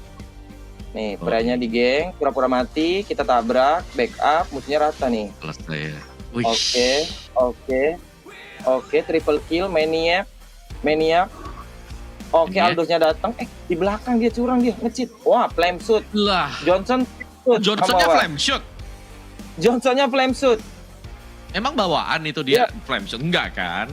Petri kan biasanya kan? Ya. Dulu Petri buat nyampah buff, cuman karena udah ketahuin sekarang gameplaynya ketahuan, jadi pakainya flame shoot, nyampahnya pakai flame shoot, sama nyampah kill Julian. bisa masuk akal. Masuk N 8 menit Omawa kelas. Oh gitu, jadi metode meta Ciki ini menang di early, funnya langsung dapat, vibes-nya fun banget karena bisa nge-kill banyak, menangnya juga cepet ya. Betul sekali. Wow, bentar, sabar. Jangan langsung dong. Oke. Global 1, global berapa tuh yang di bawah tuh? 1 juga ya? 220 yin. Yinnya global yang 22 ya. 2200 itu ya. 1 biar 1. Ah gila, sini partian global guys. Ini mana kalau kalian ketemu kayak begini gimana nasib nih? Itu global. Aduh. Udah paham banget deh inside outside-nya hero-nya. Ada 10 menit lagi, nggak apa-apa. Masih di metode cikin ya buat yang di awal-awal ya. Tapi Bang, gimana coba nih? Bang hasilnya. Ini kan menangnya cepet banget nih ya. Kan nggak sehat buat kita yang lagi nonton juga kan nggak enak kan, Bang Hasil juga belum memperlihatkan kemampuannya yang sesungguhnya nih, super powernya nih. Gimana? Enggak, kalau itu baru 5% dari kekuatan kami, Bang. 5%? Baik, boleh Bang. Ini harus sering-sering diundang di MPL, tolong. Kata-kata anime itu, kata-kata anime. Betul.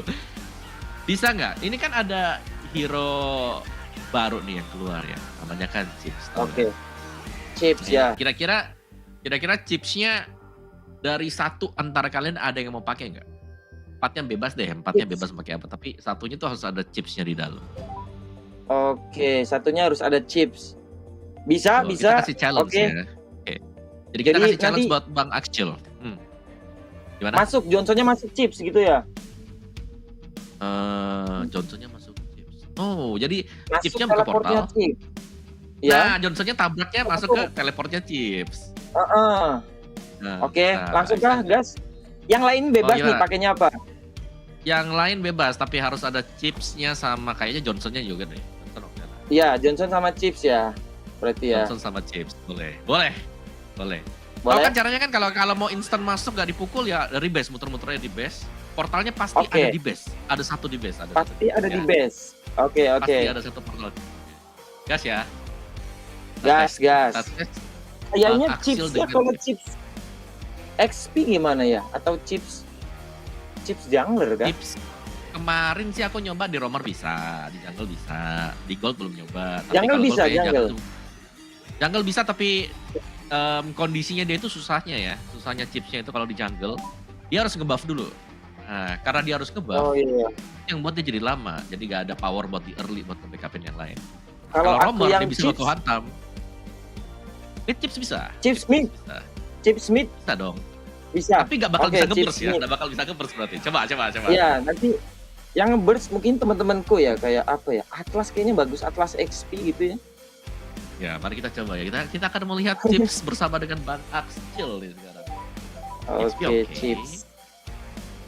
Aku udah ada sempat pakai chips sekali. 2 kali malah. Bagus Pokoknya sebenarnya. kalau chips itu di sebelah musuh tinggal buka shortcut aja, ntar teman-temannya pasti masuk kalau percaya. Kalau nggak percaya sepi banget. Kalau main solo ini ngeri nih, ini hero ngeri nih. Iya.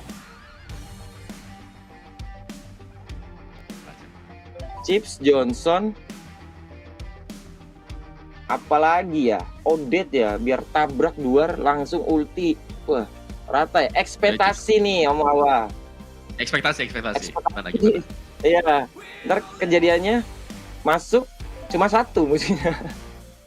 Pada kabur. Biasanya sih gitu ya, ekspektasinya memang gitu. Mana, yo, ntar lah kita lihat lah. Kita lihat chipsnya ya. Karena chips ini minggu depan bisa dipakai deh, setahu aku di MPL. Ntar siap-siap. Kalau udah bisa dipakai ya? Menurut kamu Awa gimana? Pasti bakal. Kalau aku bilangnya ya kayaknya. kemungkinan di pick sih. Kalau ngeliat perform Loyi tadi kan sempat ada Loyi tuh. Ayo nih yang nggak ngikutin cut 1 tadi ada Loyi di sana. Kan teleport nih. Kalau chips itu teleportnya lebih pasti. Kalian tinggal kumpul di base aja. Masuk ke dalam. Lebih pasti. Cuman minusnya portalnya dia harus ada enemy hero, harus ada lawan gitu. Oh ya, itu musuh kayaknya bisa masuk portalnya juga deh. Bisa. Jadi rame. Bisa ya? Dan yang kedua, Bisa ya? hati bisa. Portalnya chip bisa dihancurin. Nah, itu yang bahaya. Ya. Kayak Zack Mantap gitu ya. Ya.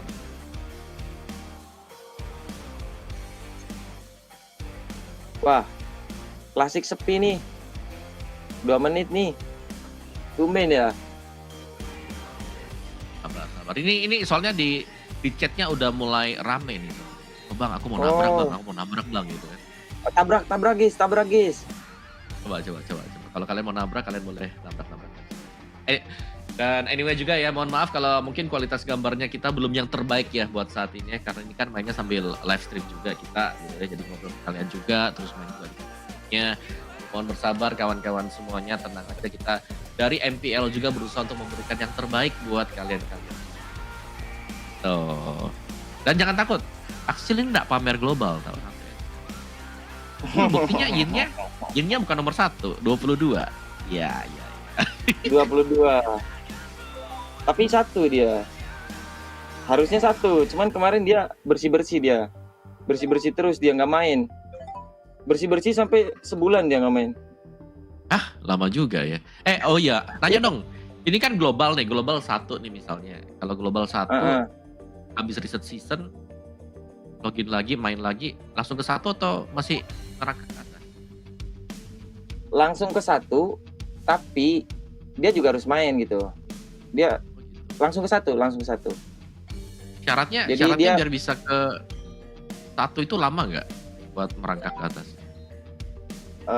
Kalau kita dari 0 banget nih MMR. Yes.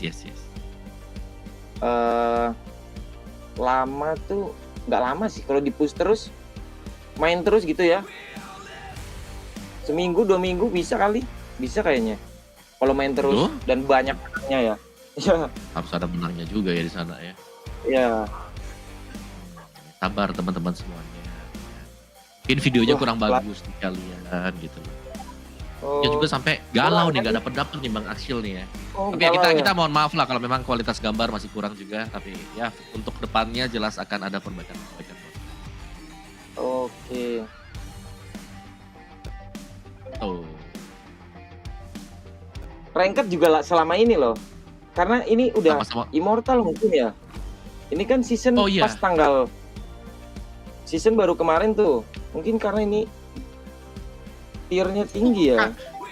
Kalian immortal kok bisa, kan baru 1 minggu ya? Iya, langsung push kenceng kan. Baru 1 minggu langsung immortal. Pada masuk global leaderboard semua nih. Sehari main berapa jam? Berapa match deh? Berapa match banyak, sehari kita tidur 3 jam, 2 jam, 4 jam gitu. Tidurnya dikit, sangat main terus. Gitu. Di global itu kenapa jago-jago ya, karena mainnya ya benar-benar dedikasi satu udah main terus. Gimana main terus. Ada gila juga ya, tapi ya itu mainin lama nih. Wah, nggak ada musuh nih. Lagi gabut. Dapat. Iya.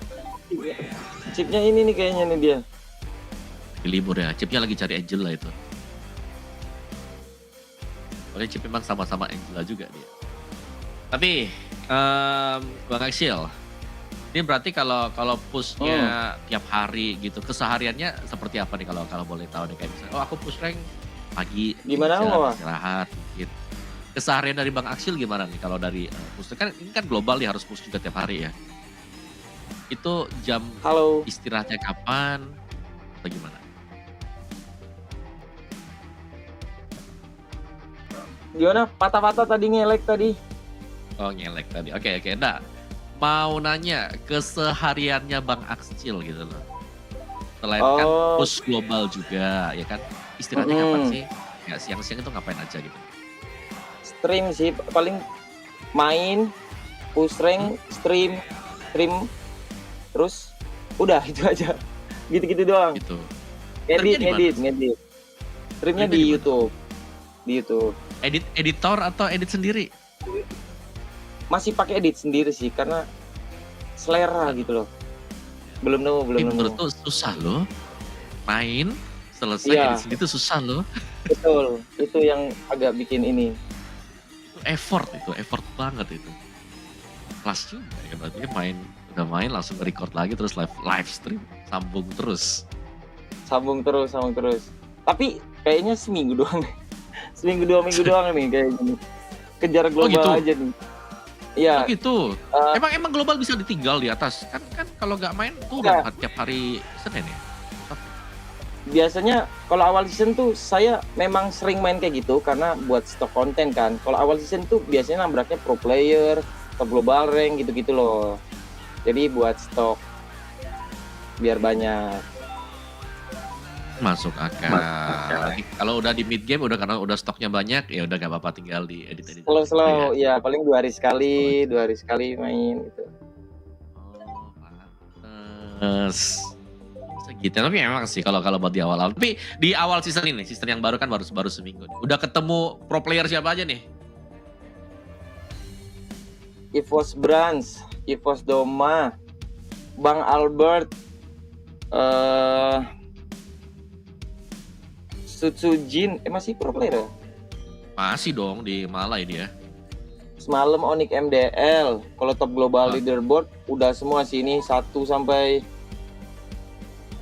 12 udah semua kayaknya nih. Udah ketemu semua? Iya, OZ ini udah.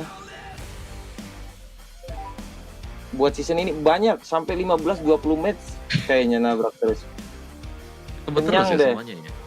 Kenyang ya. Emang boleh, emang lebih sering di awal berarti ya memang ya. Kalau buat lebih sering ketemu di awal. Lebih gampang buat kenanya gitu. Oh iya, Bang Rainbow. Rainbow juga ada.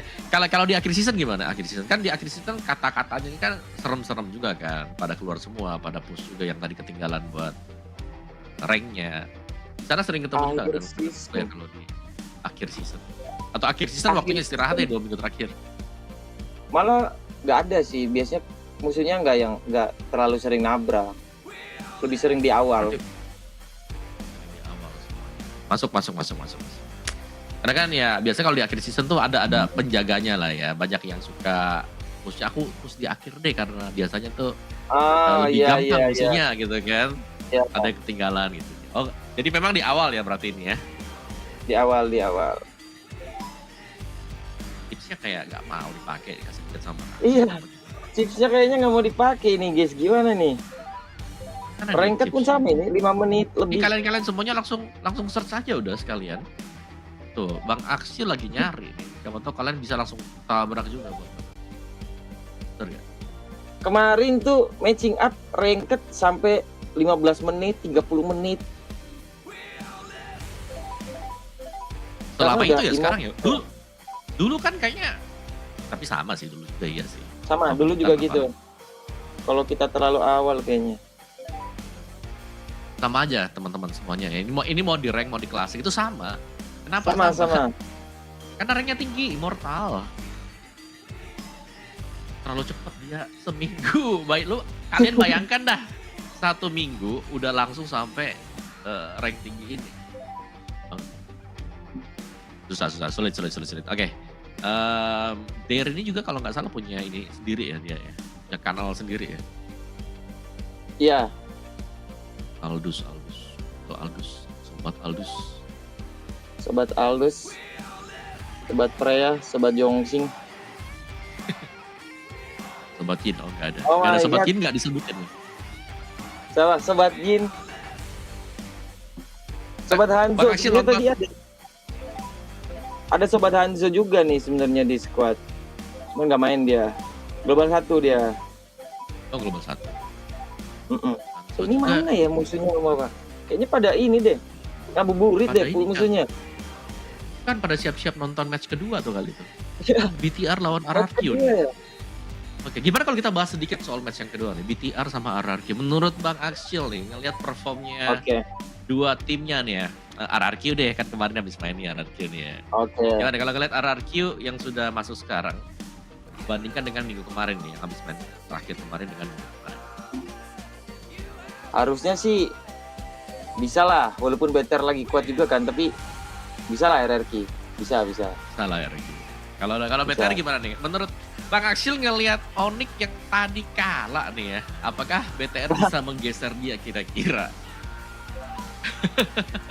Mungkin ya, tapi kalahnya kayak sedih gitu ya kalahnya. Di split Kalau push saya gitu lihat ya. Betul, kalau saya lihat kalahnya sih sesek banget ya tadi ya, karena kayaknya mereka nggak duga juga tadi kan. Tiba-tiba Pakitonya masih maju-maju aja gitu loh. Nah, Meta Ciki juga gitu biasanya loh. Nge-end gitu? sarang Emang nge-endnya bisa gitu biasanya, iya. Bisa, Bisa jadi di split kayak gitu. iya kebanyakan kan pada war tuh yang mau balik tabrak Johnson aja. Terus di push Aldous atau Freya. Nah, bisa. Iya, lagi-lagi sih Freya di gold ya. Salah juga nih.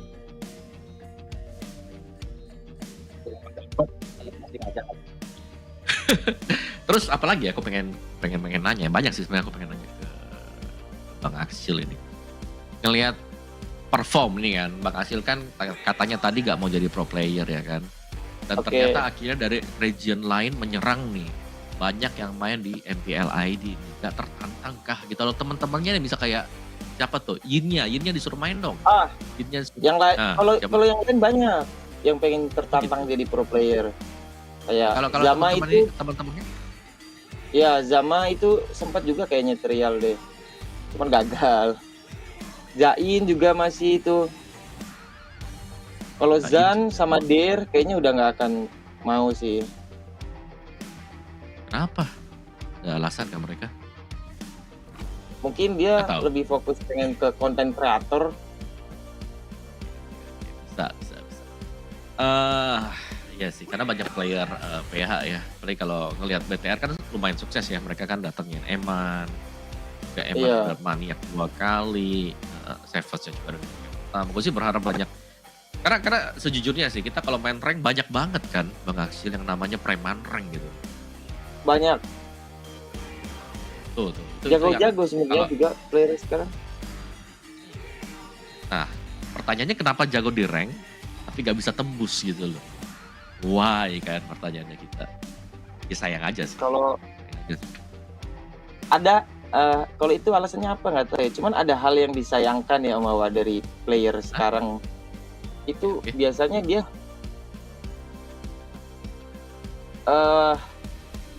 kalau menang ngetik langsung gitu loh, nggak respect ke musuhnya, langsung tengil-tengilan Sering gitu gak loh. sih?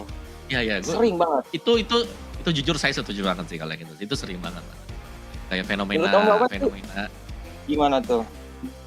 Kalau dari aku nggak senengnya emang di sana sih, kayak ya udah seharusnya menang, ya udah menang aja gitu kan, ya udah selesai. Ya, Kalau ada nah. tambahan bumbunya kayak jadi seakan-akan memicu sesuatu kan, akhirnya bisa jadi Iya, pertengkaran. malah Gimana, yang tadinya Pak? jago jadi kayak hilang respect kan kitanya kan. Iya betul. Itu sih kedepannya aku sih berharap ya kayak gitu-gitu lumayan mereda akhirnya, terus fokus di gameplay aja udah. Kalau kalah nanti Betul. mungkin ya dibahas lah sama teman-teman yang lain kalau lagi mabar. Janganlah kita ngeflame, itu kan bahasanya ngeflame ya, ngeflame yang lain gitu. Dan bisa jadi trigger buat kita juga. Tapi teman-teman ya, hampir sampai 10 menit ini kita cikinya hilang, nggak ketemu. Gimana nih kira-kira nih? Ya nggak ada kira-kira ya. Berarti memang Nggak sudah ada ya? paten Nggak nih ada. ya, paten buat meta ciki. Aduh, kalian tapi kalian tadi udah dapetin kesempatan coba buat ngeliat. Tapi kita juga udah, ya tanya-tanya lah lumayan banyak tadi ya. Gimana performnya buat dulu Barangkali juga. ini Mbak ada pertanyaan dari komentar, barangkali mau tanya apa gitu seputar meta ciki. Boleh sih. Kalau teman-teman semuanya kalian boleh tanya-tanya juga di kolom komen yang pertanyaannya paling mencolok matanya Om Bawa nanti ya, bukan ditusuk tapi itu kalian nanti Om Bawa bakal tanyakan langsung ke Axcil gitu. Karena memang matchmakingnya lama ya. Ini terus terang ini karena ranknya terlalu tinggi, jadi carinya juga susah. Gak cuma main rank klasik juga. Berarti ini klasik sama rank hampir sama dong? Hampir sama. Ya? Atau Iya. hampir sama ya? Kalau kalian pengen nabrak, kalian berani buat nabrak, kalian langsung login aja ya. Kalau kalian yang juga. Mau coba ganti room? Bau kayaknya room. Ya wangi kah? Ada, biasanya ada yang ganti room, ada yang dapat musuh. Bang Aksil, ada yang nanya nih. Ada yang pengen Oke. ngeliat historinya nih. Kan Bang Aksil main nih udah lama meta ciki kan. Kita pengen ngeliat Historinya. historinya seperti apa. Ya, history Sebenarnya match. kemarin udah disiapin history win streak full dan nabrak banyak. Kalau sekarang jadi banyak kalah. Oke, kita lihat aja deh. Nih, buat yang nanya. Nih, review match Bang Aksil nih buat kalian semuanya yang nanya nih. Paling kita langsung cepet dulu. Oh, kayaknya masih ada match. Ada match di sini. Apa tuh? Ada ini ada ini nih. Lawan Siwa. Asli nggak? Siwa. Oh, Febri. Wah, ini ada Febri. nih kayak gini. Oke, kita Nah, review ini nih ya. Johnsonnya diambil nih, Johnsonnya nih. Oh, iya Johnson loh. Kadita. Karena tahu. Oh, jadi mereka deny pick juga ya ternyata. Betul. Bahkan baru pick Freya gitu biasanya langsung diambil. Baru pick Julian langsung diambil. Oh, dipatahin gitu. Oh, tapi Iya, counternya dikatain gitu. Digi counternya teman-teman. Dia bisa di counter pakai Digi. Betul. Digi bisa. Bennett juga Apa bisa. Bennett bisa, Digi bisa. Digi Bennett. Ah, ini juga tuh diambil lagi tuh. Johnsonnya Oh iya, ini diambil. langsung Johnson di kanan. Itu ada Grok lagi sekarang. Ada. Karena Grok, Chow itu bagus juga buat lawan Metaciki, lawan Johnson gitu. Tapi kalian jangan pakai ya, nanti saya susah. Nah, itu aja. Boleh. Soalnya kalau ditabrak dia masih pakai gede aja. ya. Dia masih gede, dia masih bisa Iya. jalan-jalan juga. Oh, ini kemarin kan restream MPL juga kan. Terus main MCL Oke. tuh Roger Mid, tapi nge-lag. MCL-nya down. Tapi untung bisa lah. Ada Roger ternyata di historinya teman-teman semuanya ya. Ada Roger Bang Rogernya. Skelar. Roger Bang Saya Skelar. takut banget nih lihat mau login pun takut saya kalau ada Roger gitu. Terus ada yang nanya tadi tuh. Oke. Emang harus banget pakai Freya jadi gold lane Bang Aksil gitu. Sebenarnya kalau mau perfect harus banget. Tapi kalau buat sekarang kan sering banget di ban tuh. Jadi bot lane-nya yang penting adalah dia mandiri. Jarang banget pakai MM loh Om Wawa. Roger, God lane-nya. Nah, ini nih aku ada satu pertanyaan bagus nih, bagus banget. Kenapa Bang Aksil selalu ban Terisla di meta Ciki? Oh, dulu karena Terisla itu bapaknya Julian dia. Jadi kayak durhaka gitu, aku nggak enak gitu. Iya. Baik. Ya, itu jawaban yang lumayan ya. Ada. Bagus banget tuh jawabannya. Bapak. Oke. Ya udah, teman-teman semuanya ya, sepertinya lagi pas buat ngabuburit juga. Jadi sambil nyari takjil nih, jadi kayaknya akhirnya Gak nemu ya? Gak nemu gitu. Iya, lagi pada buru takjil juga semuanya. Iya nih. Oke, kawan-kawan semuanya, semoga nanti buat kedepannya kita dengan Bang Aksil ini jauh lebih sering buat muncul di sini untuk mempertontonkan meta-meta unik buat kalian semuanya. Biar kalian tidak terpaku menggunakan satu hero saja atau satu meta saja seperti Bang Aksil ya. Tapi ya kita tadi udah mau paksa Bang Aksil, tapi statement dari Bang Aksil nih sekarang tentang MPL dong. Gimana nih? Statement dari Bang Aksil tentang MPL bagus sih. Sekarang MPL-nya nggak, apalagi Onikala. Suka Onik, tapi Onikala juga suka karena jadi nggak melulu dia terus loh yang kuat. Berarti yang lain juga ikutan kuat nih. Jadi pertarungannya semakin mantap lah ya, nggak yang dominasi terus gitu. Apalagi untuk fans Bang Aksil di luar sana. Untuk fansku tetap pakai meta Ciki lah ini. Semoga meta untuk ini ya, mungkin ada pesan untuk Mobile Legends boleh Om Awa? Boleh banget. Mobile Legends jangan ilangin ulti Johnson ya. Udah segitu aja. Jangan ilangin ulti Johnson. Oh ya, buat Munton tolong ya, jangan hilangin buat ultimate Johnson ya. Rapid touchdown-nya harus disimpan terus. Dan ya itu dia untuk MPL Takeover bersama dengan Om Wawa dan juga Bang Aksil. Jadi kita akan pamit dulu sekarang karena kita akan menantikan untuk match kedua dari MPL antara Bigetron Alpha yang berjumpa. Jumpa.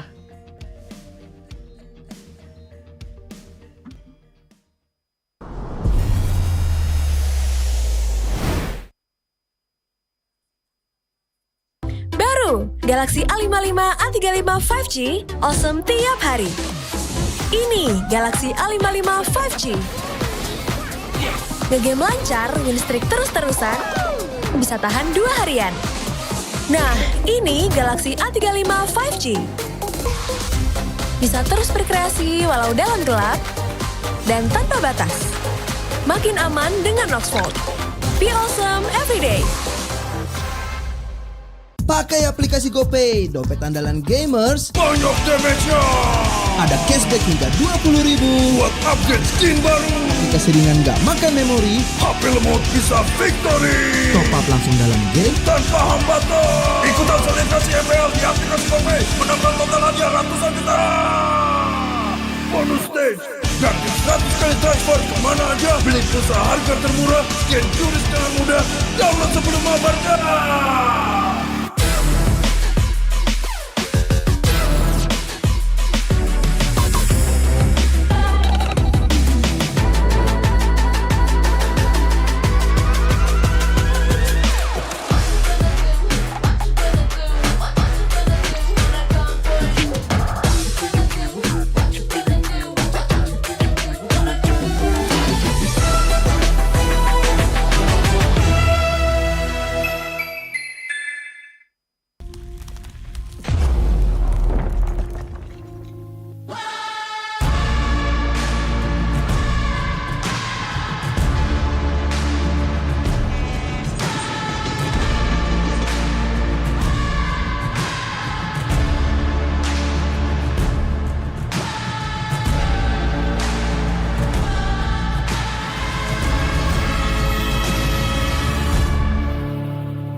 Tambah mudah di dunia games. Pilih game, masukkan game ID. Pilih Diamond, masukkan kode promo, dan pilih metode pembayaran. Masukkan kode OTP. Selamat, kamu dapat tambahan kuota. Upgrade gameplaymu sekarang. Game smash andalanku bikin mainku semakin hebat. Tukar DG rings, diamond dan voucher game kau dapat. Main MOBA apa aja win streak di tanganmu. Cuma game smash makin no debat. Beli paketnya dan aktifkan boosternya sekarang. Character select. Bener. You lapar.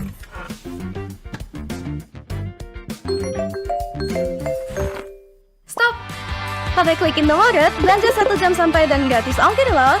Wah, belanja online kayak belanja di toko Indomaret. You kenyang, siap main lagi. Let's go! Belanja online seperti di toko.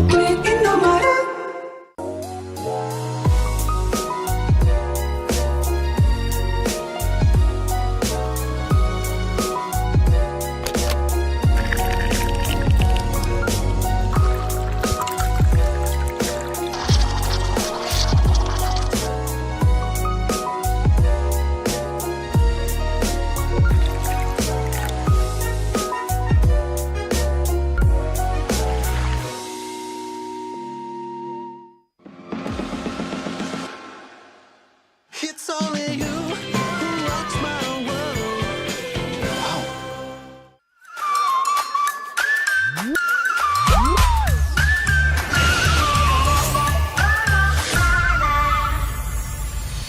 I'll be, yeah, I'll be wherever I wanna be. Wherever I wanna be.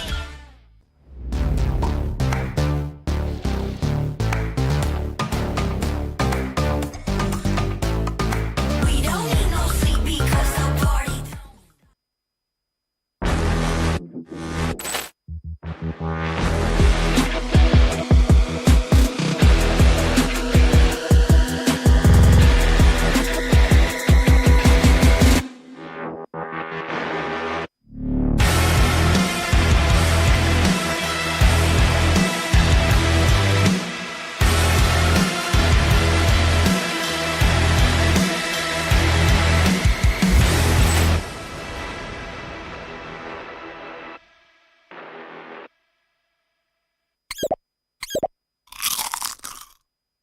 Well, I'm me, and there's no one I'd rather be.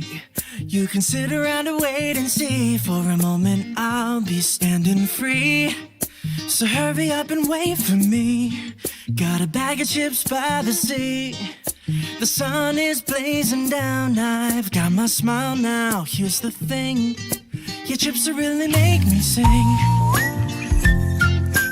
Come on, relax and have some chips with me. Chill out, lay back, I'm right where I wanna be. We've got time to take it easy.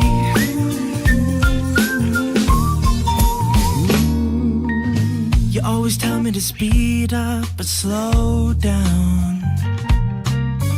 I've been kicking my feet up and just going to town.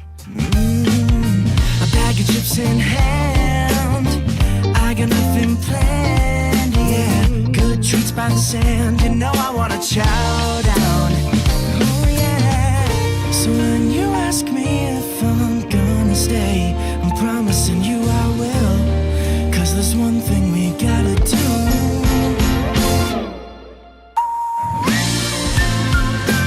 Come on, relax and have some chips with me. Chill out, lay back, and right where I wanna be.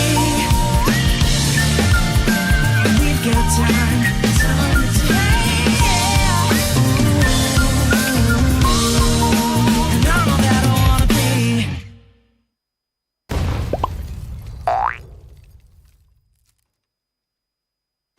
Your MVP is Chip! His portals completely set the pace of the match from start to finish. Wow, another MVP. That's my chip. Just doing my job.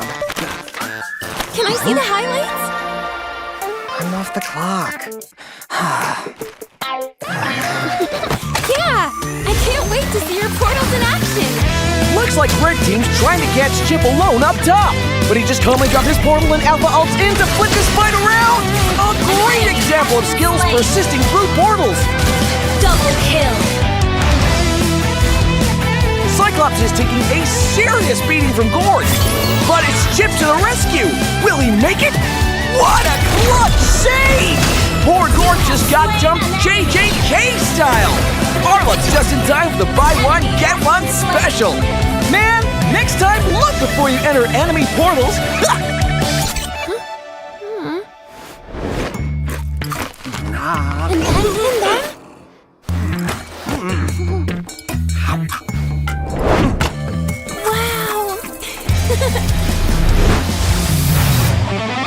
Uh-oh! Cyclops is about to overstay his welcome. Is this deja vu? Oh, wait for it. Wait for it. Boom! Melissa joins the party. Chip runs a big CC.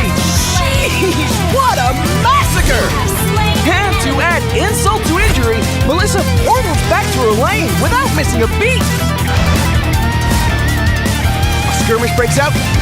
Where's Chip going? Is he gonna... He flickers to the high ground! Portal's up! Surprise! Brody gets deleted! Can Red Team make it back in time? No shot! What an insane portal strat!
Over here, Ender.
Satu Scalar can you do it dan Alpha di sana ternyata harus hilang.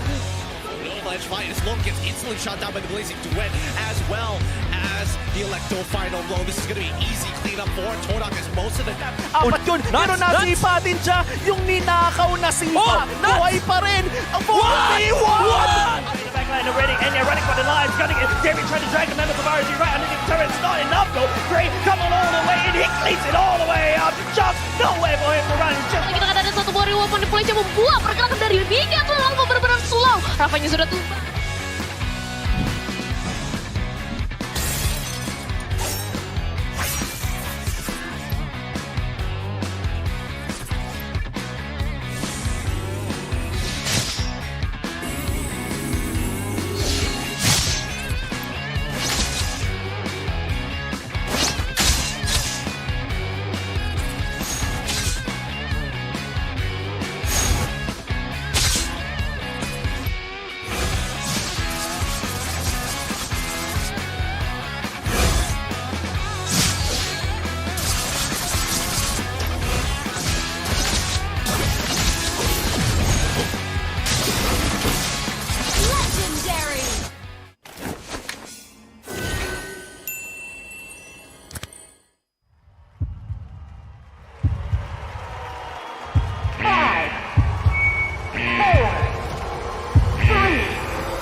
Galaxy A55, A35 5G, awesome tiap hari. Ini Galaxy A55 5G. Ngegame lancar, win streak terus-terusan, bisa tahan 2 harian. Nah, ini Galaxy A35 5G. Bisa terus berkreasi walau dalam gelap, dan tanpa batas. Makin aman dengan Oxford. Be awesome everyday. Pakai aplikasi GoPay, dompet andalan gamers. Banyak damage-nya. Ada cashback hingga 20.000 buat upgrade skin baru. Aplikasi ringan gak makan memori. HP lemot bisa victory. Top up langsung dalam game tanpa hambatan. Ikutan selebrasi MPL di aplikasi GoPay. Menambah total hadiah ratusan juta. Bonus stage. Gratis 100 kali transfer kemana aja. Beli pulsa harga termurah. Scan QRIS dengan mudah. Download sebelum mabarkan.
Top mudah di dunia games. Pilih game, masukkan game ID. Pilih Diamond, masukkan kode promo, dan pilih metode pembayaran. Masukkan kode OTP. Selamat, kamu dapat tambahan kuota. Upgrade gameplaymu sekarang. Game smash andalanku bikin mainku semakin hebat. Tukar DG rings, diamond dan voucher game kau dapat. Main MOBA apa aja win streak di tanganmu. Cuma game smash makin no debat.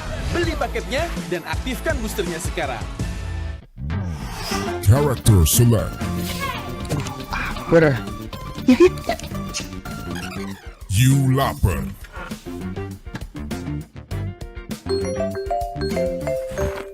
Stop! Sampai klik Indomaret, belanja 1 jam sampai dan gratis ongkir loh. Wah, belanja online kayak belanja di toko Indomaret. You kenyang, siap main lagi. Let's go! Belanja online seperti di toko.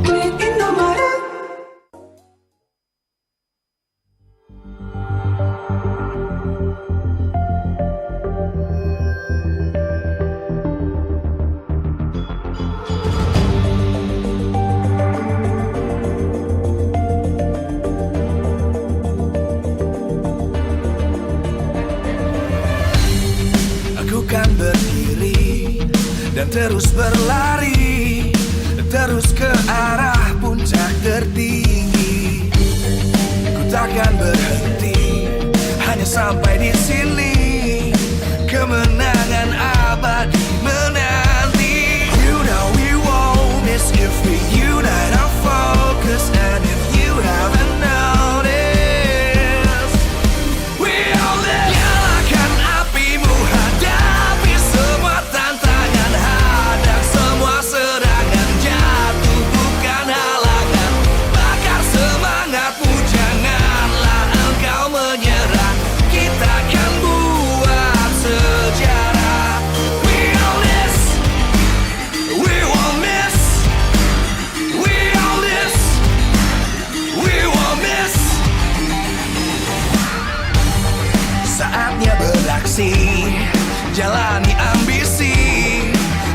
kan menyawakan hari ini. You know we won't miss if we unite our focus. And if you haven't noticed, we all live. Nyalakan apimu, hadapi semua tantangan, hadang semua serangan, jatuh bukan halangan. Bakar semangatmu, janganlah engkau menyerah. Kita akan buat sejarah. We all this, we won't miss.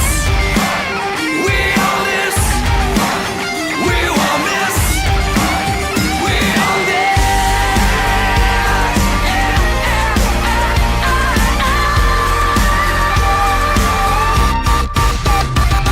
Nyalakan apimu, hadapi semua tantangan, hadang semua serangan, jatuh bukan halangan.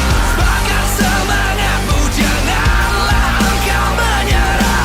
Kita akan buat sejarah. We all this.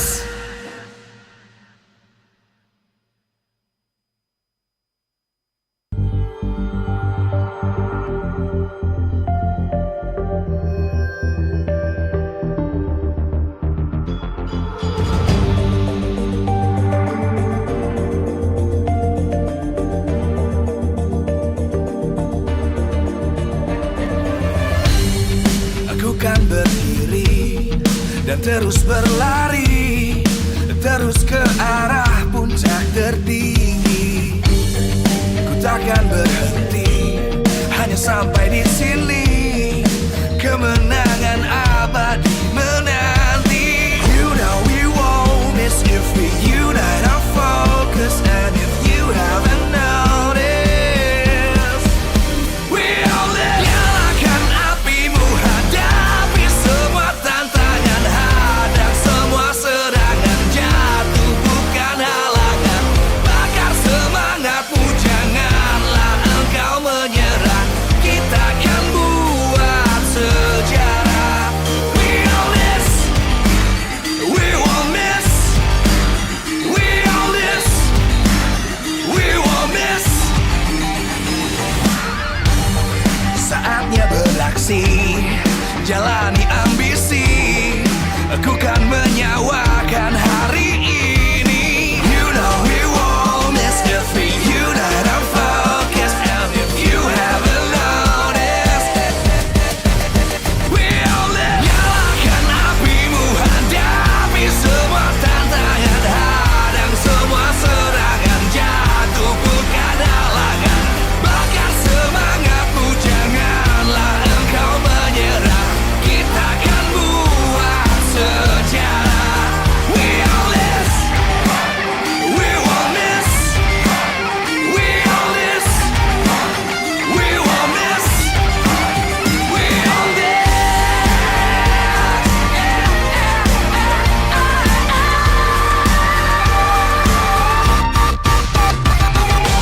Nyalakan apimu, hadapi semua tantangan, hadang semua serangan, jatuh bukan halangan. Bakar semangatmu, janganlah engkau menyerah. Kita akan buat sejarah. We all this.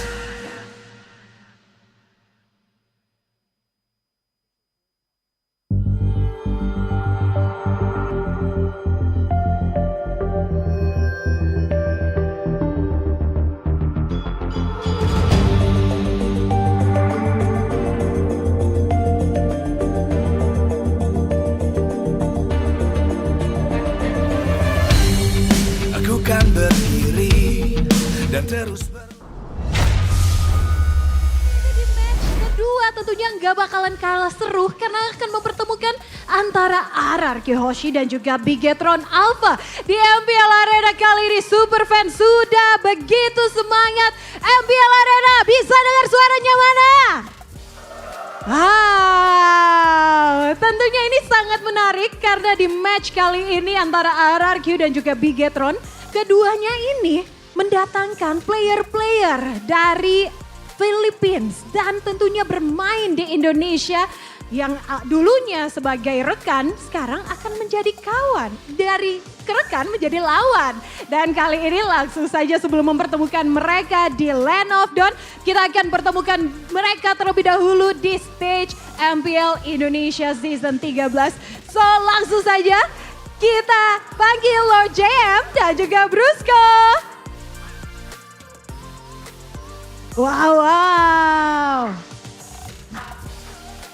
Apa kabar Lord JM, Brusco, how are you? Good. Bagus. Lord JM? Good. But before that, could you speak in bahasa already? Sedikit. Sedikit. Lord JM, could you speak already? You learn from your teammates? Have you learned from your teammates? Communication only. Communication only. So sedikit-sedikit, the same like Brusco. So right now it's very interesting because RRQ and Bigetron both brought Philippines players to Indonesia. And you're both teammates, but right now you're facing each other in the Land of Dawn. So Brusco, how was it? How is it facing Lord JM? I'm excited to face him because we are former teammates and I like to play against him. Wow, jadi katanya sangat excited Brusco untuk bertemu dengan Lord JM sebelumnya sebagai teammate, kali ini menjadi lawan. Tapi bagaimana dengan Lord JM? Lord JM, how is it facing your former teammates right now? You'll be facing him in the Land of Dawn. Excited because old teammates versus old teammates. Oke, sama-sama excited. Tapi Lord JM, back then when you're still teammates, what kind of player is Brusco? Good player and always happy on in game and always stay positive. Oke, jadi baik dan selalu menjadi rekan tim yang begitu baik ya. Tapi Brusco, how is it? We usually banding Lord JM and dia jago. Dia jago, jadi katanya Lord JM jago. Lord JM, how's it? Brusco mentioned that you're great, but how about Lord JM, you see Brusco in the Land of Dawn?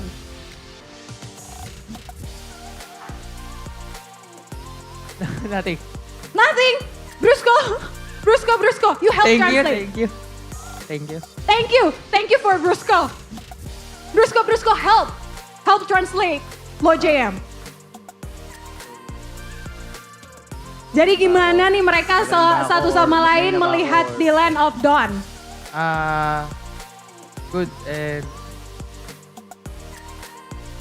Oh, you could speak in Tagalog and Brusco will help translate. Tingin sa akin. Wah. Ini Shot caller. Jadi describe-nya shot caller, a great shot caller, right? Wow, that's really great, Lord JM and Brusco. Before you're going to get ready to face each other at the Land of Dawn, please give some message to your former teammates. And right now you're going to face each other. Maybe from Lord JM first, you could speak in Tagalog because Brusco will understand and Brusco will help me translate what's the message of Lord JM, okay? Good luck, Brusco, and do your best. And you don't want to any other message in Tagalog? Don't get nervous. Okay, jadi tetap don't get nervous. Good luck. Brusco, how about you? Their message to Lord JM. Good luck also and I think just have fun this match.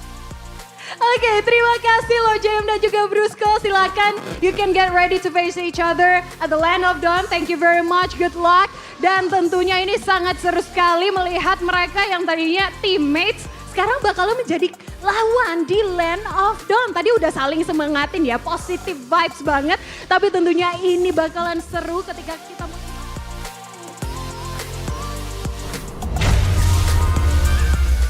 Welcome to MPL Indonesia Season 13!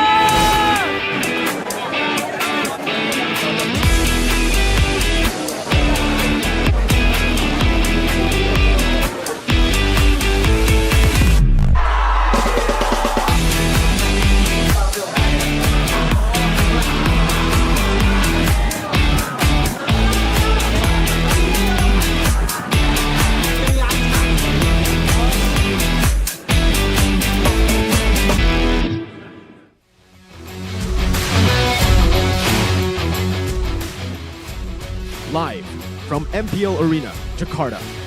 MPL Season 13 is powered by Moontalk. Presented by official tournament smartphone, Samsung Galaxy. Official e-wallet, GoPay. Official gold partner, UBS Gold. We own this.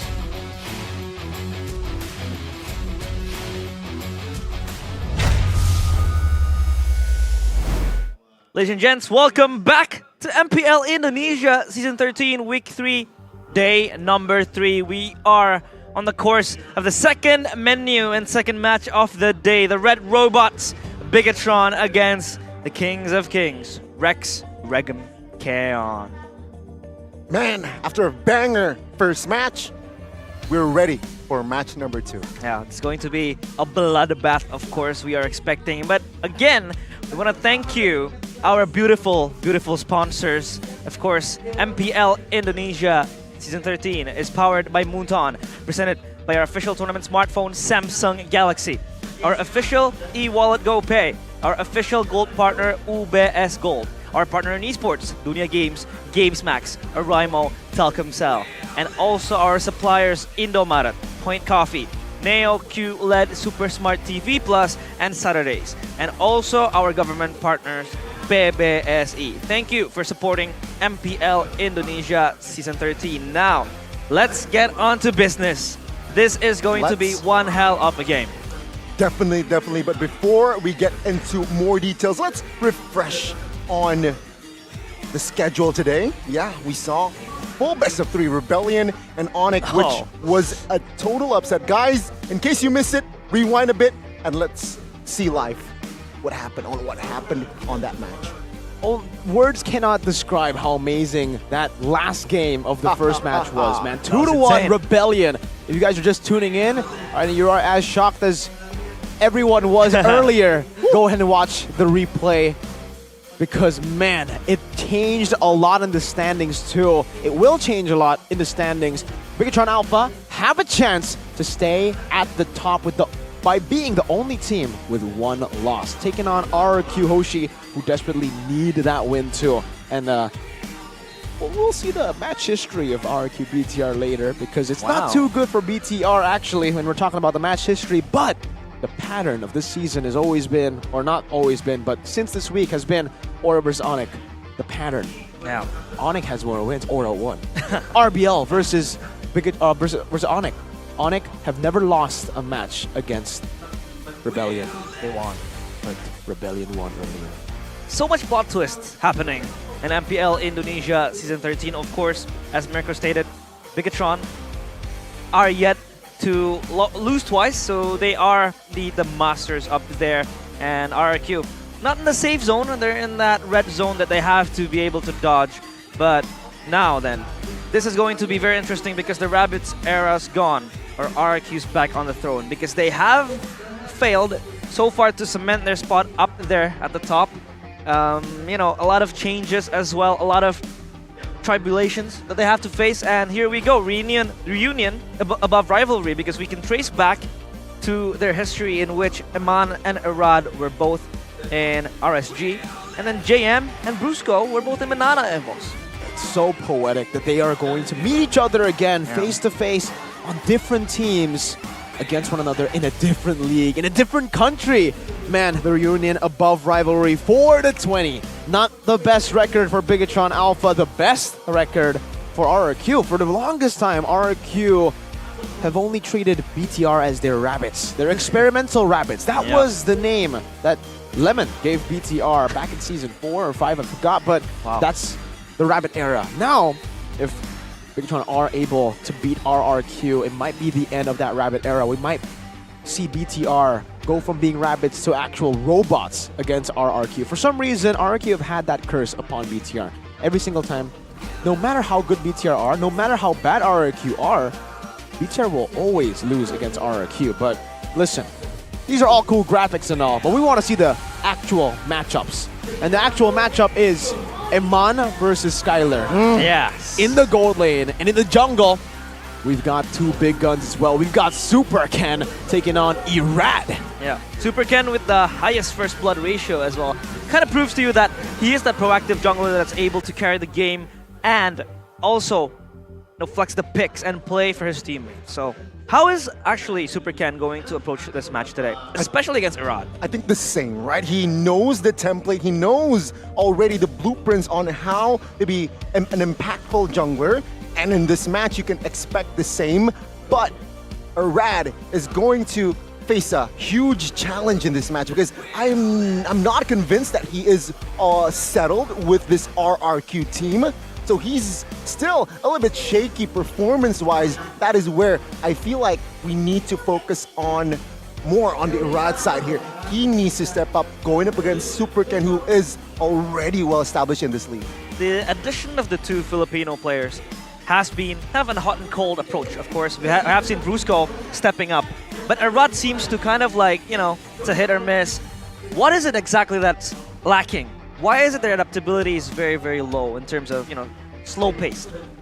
I'm actually not too sure either, right? Because we expected Irad, after joining RRQ, to just connect with the team. We saw in the previous tournament as well, they were doing pretty good for themselves, getting 4th place. But unfortunately here, we are seeing RRQ Hoshi struggle with their new lineup with Brusco and Irad. But mostly, I will have to say, it's still synergy. Sure, you might say, Miracle, but Irad and Brusco have been playing with this lineup for a while now. But they have 2 different lineups for RRQ. Meanwhile, for BTR, technically they have 1 lineup, and they've only been changing their XP. So definitely with more stable, rotations around this roster compared to RRQ, they've been able to find that synergy, that chemistry with the team much faster. That's why we have been seeing Eman and even Lord JM, despite making his debut only yesterday, perform so well. They get so much confidence from the backing of the team and the support.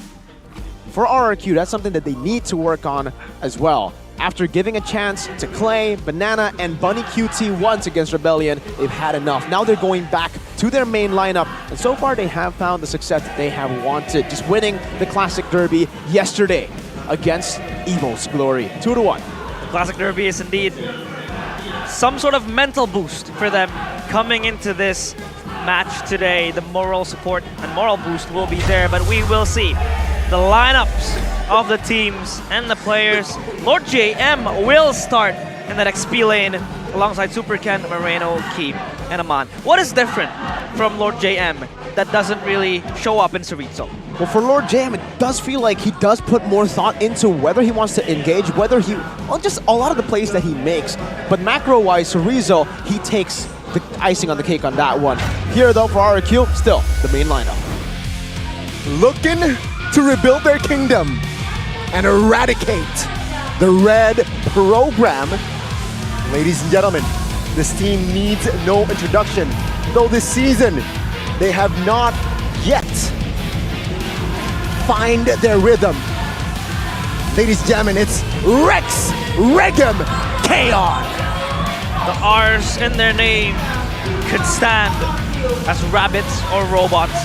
Of course, so far, for far too long, Bigetron has been their experimental rabbits. But this could all change today, because Bigetron are coming in hot, and RRQ still yet to find their footing, still yet to find their groove, and still yet to really consistently dominate week in and week out. So heavily reliant on Skylar being the main carry for them, but the Kingdom here is another key factor as to why RRQ have been so successful. Some really good support from the fans. They were once the Lab Rabbits, but man, they have updated. Within their program, there's an update. Now there's Eman and Super Ken.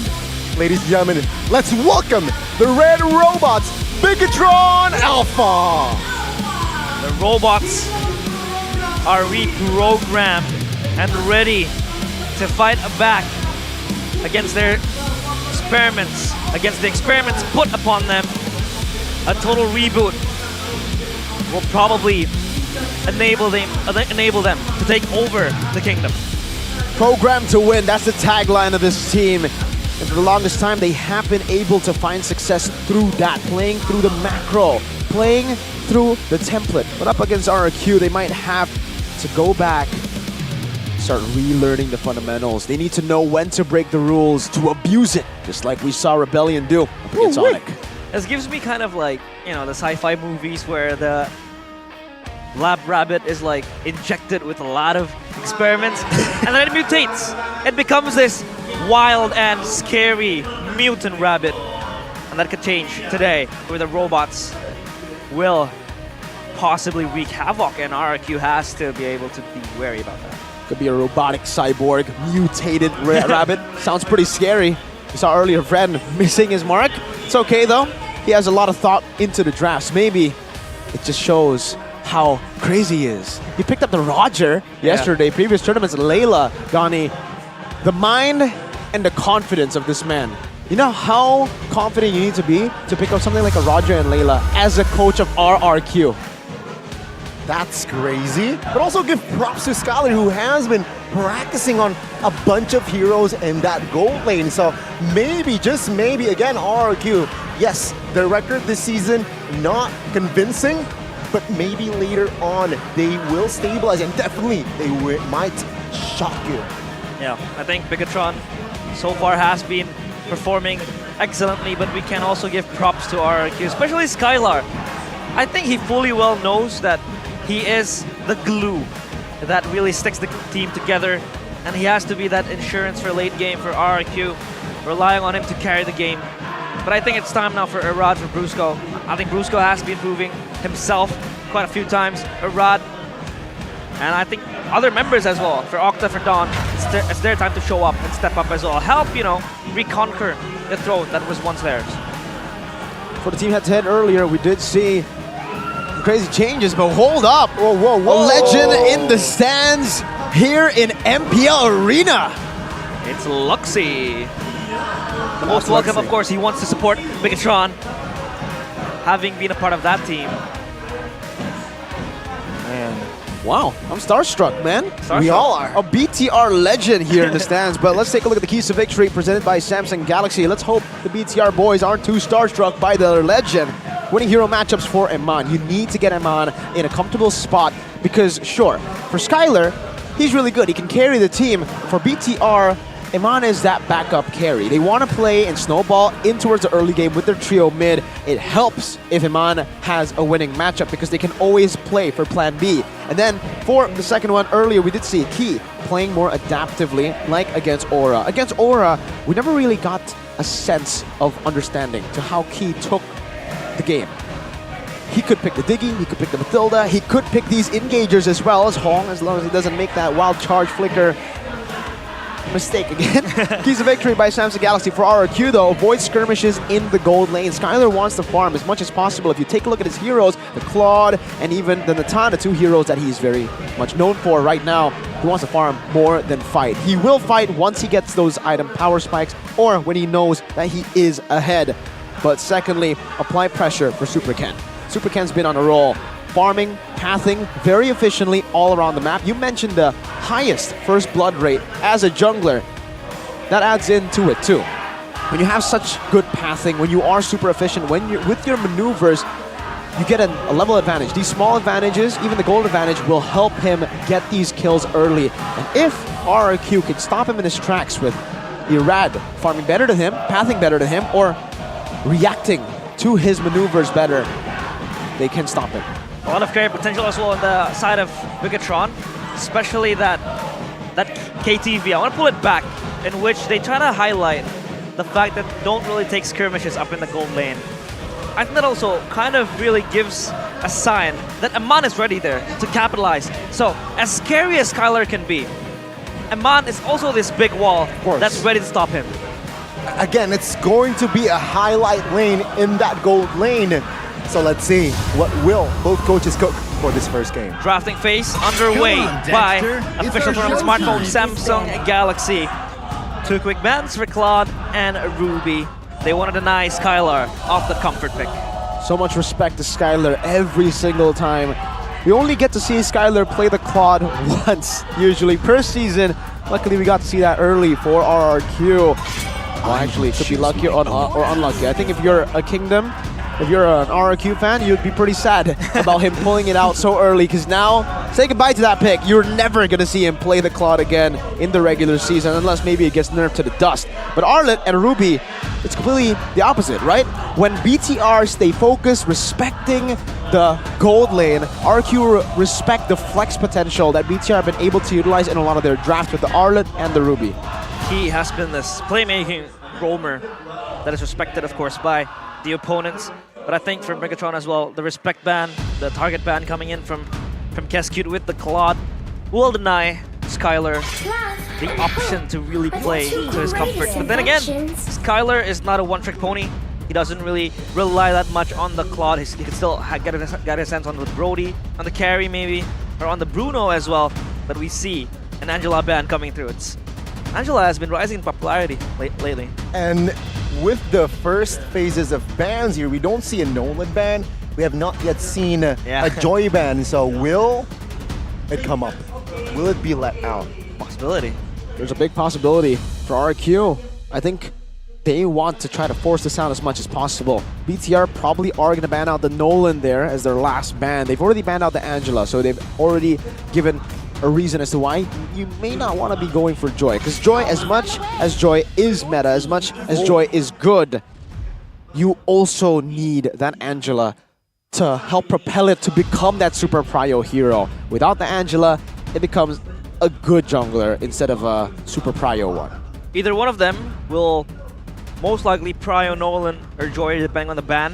I feel like we could finally see a Nolan or a Joy, probably a Joy, in the hands of RQ. That could be an enabler and transitioning to a late game carrier as well for Irad later on. You know, just screwing up the backline of Bigetron so Irad could possibly get his hands on a Joy. I don't know if this is a bit too risky, but for RRQ, knowing that the Claude has already been banned out and now the Nolan as well, going for Joy could work. But also, if they really want to prio Brusco's hero, something like a Minotaur could be great too, right? It is a hero that we have seen RRQ play a whole lot this season. First pick might be a bit too expensive, but if they want to really give Brusco his comfort hero early on, that could be it. Open always carry that. Oh, it's going to be Baxia. And that Baxia would most likely go to the hands of Irad. It will go to the hands of Irad. It has been banned in the previous match 3 times so far, and giving this prior to Irad would surely help him enable his lanes, the side lanes and the mid lane as well. So for RRQ, there's a possibility maybe, Mirko, that they're going to play through the jungler. It's a very good way to play against Super Ken. Remember, we did see in the keys to victory that they want to try to stop this steamroll from happening, the pathing. And it'll be Vexana plus the carry, a safe lane for Eman. It's a very, very good laner. Almost impossible to lose that lane with the Brave Smite. And that Vexana, a signature pick for Moreno so far in Season 13. It has given BTR a lot of peel potential, a lot of great front-to-back and catch potential. It was neglected on the first match today. Completely. Completely neglected. Rarely banned. I don't think it was banned as well, this Vexana. But yeah, with the carry, it's very natural. You will go up against a tanky jungler carry with the passive, of course, it melts you down, does not matter the magnitude of the HP. So yeah, Baxia now, what they're saying is RRQ with the pick, it's mobility. I think they're trying to build around this mobility theme, and there you go. With the Novalia, it adds more length and mobility as well. They can always try to get to Super Ken before he gets to them, especially in the objective contest. A little comment from Brusco here against Lord JM. Excited because once teammates, now opponents. Very simple. He's very excited because he was once teammates with Lord JM, so he should understand how Lord JM plays. So far, we've only seen him play 2 heroes, Paquito and Terizla. That might be the comfort pick, and knowing how Paquito has been so effective today even, maybe Paquito shows up here in the last pick of the first phase, but also a safe choice would just to be a jungler for Super Ken. Fredrin is still up for grabs. They go for the dive route though in the jungle, something that's also super flexible. Again, shout out to R7 and Banana, because I did watch a stream of them talking about why the dive route is so prio. So far, only BTR have utilized the Dairoth as a pick in the first phase. It can be flexed into the XP, into the jungle. Secondly, it doesn't really lose any matchups in the XP, only against Tamaz and Yuzong. So 2 heroes win over this Dairoth in lane. But aside from that, the Dairoth is really good. That utility as well, second skill, physical defense shred, gives you so much more of a way to get through these tanks like the Baxia. You have that freedom as well in the builds. You know, you can go hybrid, you can go full damage as well in terms of the needs and the requirements of the team. But that CC, I think, will also be quite pesky for Bigetron to face. At least they have the Vixana with the self-peel. Maybe they need another additional hero that's going to be dedicated for the peel. So far, RRQ are missing a gold lane and a roam.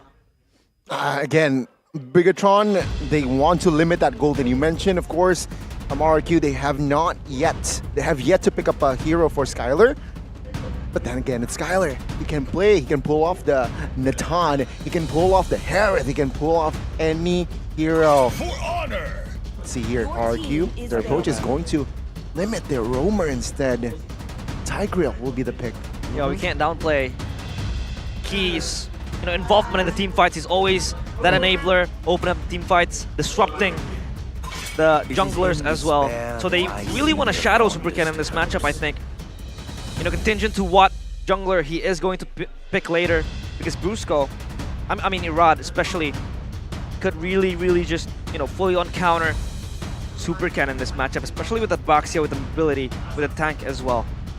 The Grok Band could come through here for RRQ, but then it will give BTR an opportunity to just pick up the Minotaur as their last pick. Yep, there you go, Grok Band. Great bands, by the way, from the side of BTR. Taking away the Bruno, a person, or the hero that can do really well in lane against the carry, can actually get to that mid-game power spike faster, and the all-good solid Natan for Skylar is also taken out. Knowing that there is a CC, the criteria is there, and like I said, the Minotaur was left up for grabs with the Grok Band out, and they will take it away from Brusco, who now doesn't have an Arlet, no Ruby, no Tig, no Grok. We've only seen him play Cho other than these heroes that have been banned or picked away.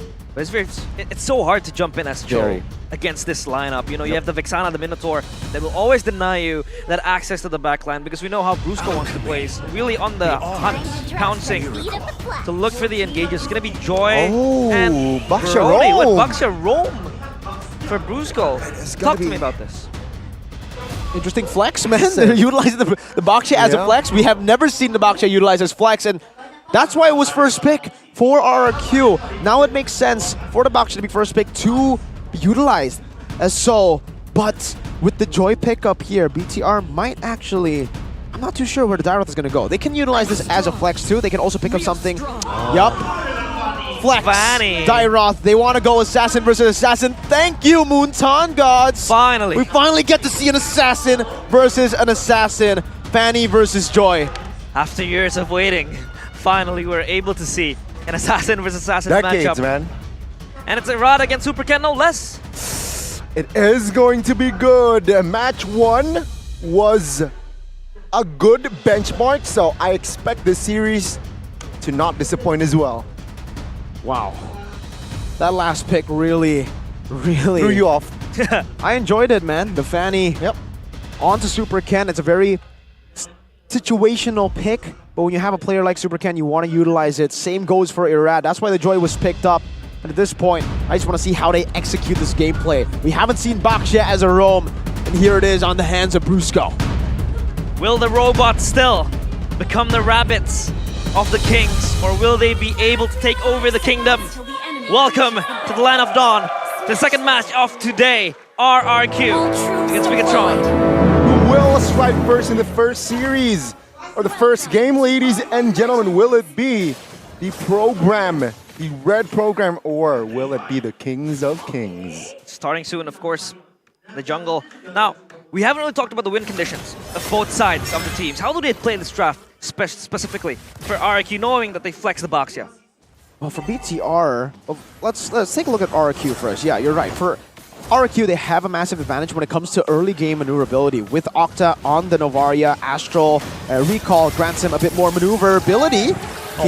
Key flickers early. It seems like the damage will come through. Wow. Irad finding first blood. So early maneuvers.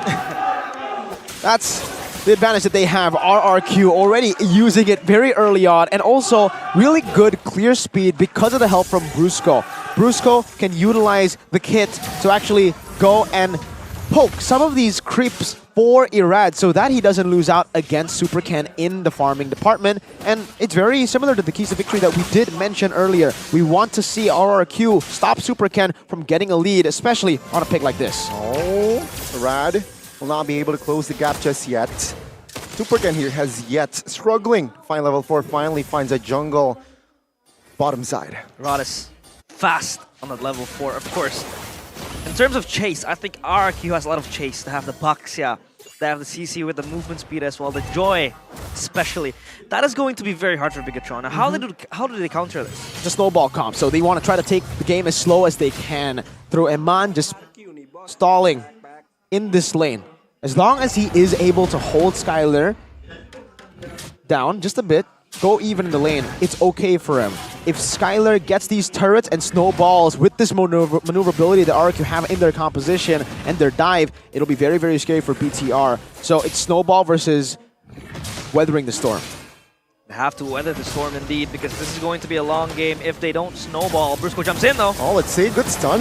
Lord JM here will not be able to be taken down just yet. Irad in trouble, finds the retry and escapes, but Super Ken finds the cables to take him down. Not even utilizing the cutthroat. That was really good peel from Moreno that we did mention. If he does get his hands on the Vixana, he's not as flashy as a lot of other Vixana players, but he peels and covers really well. Oh, topside 2v1. This is unfair. But with the flicker, both marksmen. Eman finding the kill. Now he's in trouble though with the Astral Sphere. Octa finds revenge. An insane skirmish up top.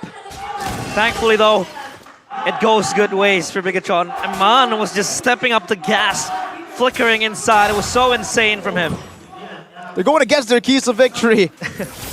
For the first part at least, avoid skirmishes in the gold lane. But unfortunately, because they have the Brody, they want skirmishes, they need skirmishes, only not 2v1s. Like you mentioned, a bit unfair. But when you have someone like a carry, you need to supplement that with a gank. You need to try to shut Skylar down on this Brody, a hero that desperately needs to snowball and get turrets, a lead at least in the early game. Meanwhile, we've already seen a little bit of the Lord JM. Lord JM forced to use the flicker, but he is a-okay.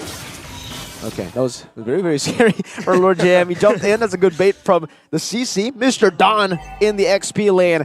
BTR are doing a good job now at just holding it off. Again, for BTR, they will react to the plays that RRQ will make. RRQ will have the early game advantage because of their maneuverability, mobility on the map. But that doesn't mean BTR cannot fight them. They can.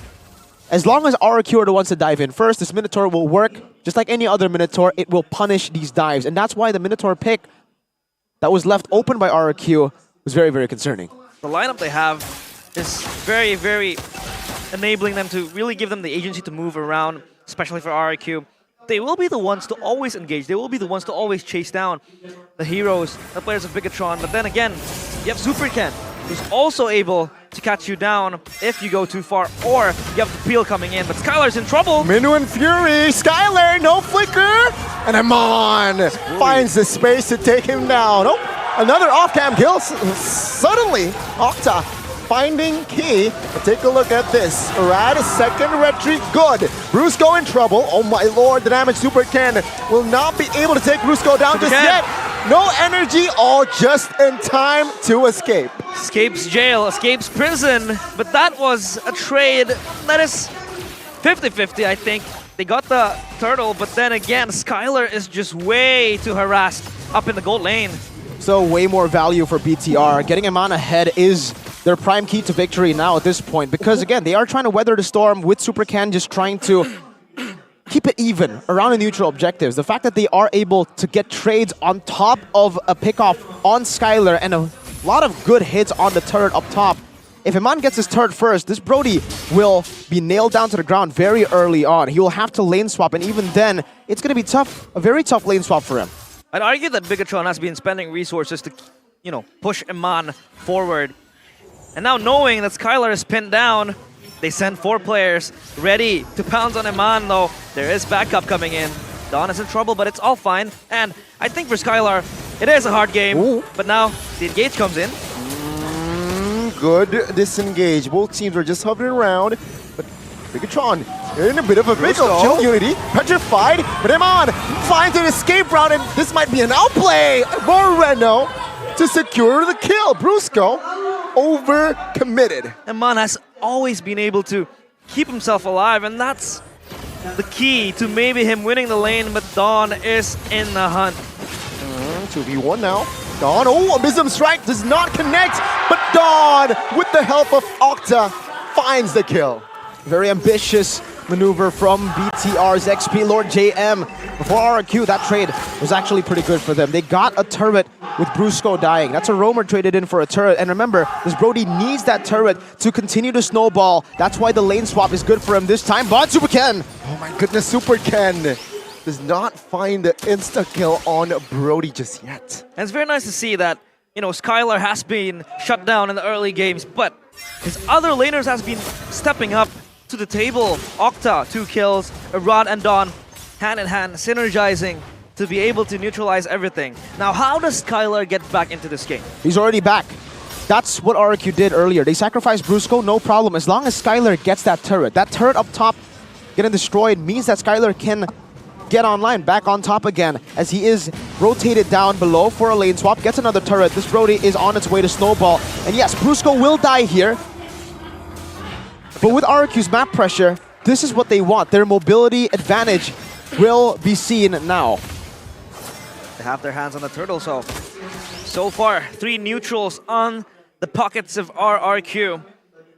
Now able to tame the gold lead that was once Bigetron's.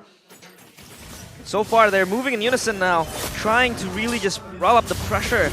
But the side lanes, of course, we have seen the Fanny utilizing the side lanes, pushing up and, you know, just accumulating that slow push.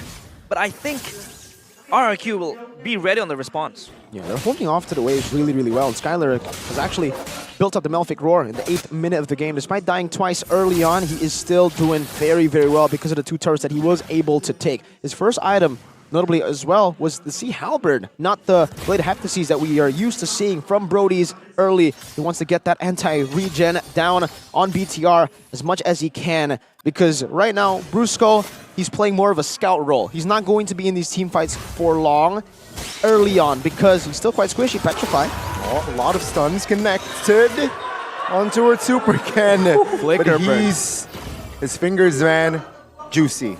Quick reactions. And I think that could be an advantage for Bigetron because they were able to blow Skylar's flicker. So for the next fight, I don't think it's very wise for him to step up.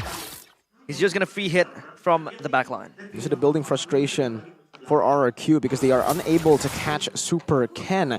And even around his purple buff, RRQ have not been able to really invade and punish this early, because despite getting the turrets on the side, despite having more map pressure to play with, Super Ken has been able to match these waves so well, using his own mobility advantage over Irad to clear out and get a level advantage earlier. Now, for Irad, also back to level 13, so it's back to even on the board, and now it will be both of the assassins sent down. And Irad has the level advantage now, deals more damage too. See here, the 1v1. Sublime mechanics from both Irad and Super Ken. Take a look at the top side though. Both teams are setting up hovering, looking for perhaps potential problems, potential information. And for now, the Fanny wins in the bottom side of the map. Oh, a crash on towards Lord GM. Seems like they want to commit. Oh, this might be a mistake. Eternal God, with the help of Minion Fury, will find Brusco. And another member here in trouble, and that is Dawn. He is taken now.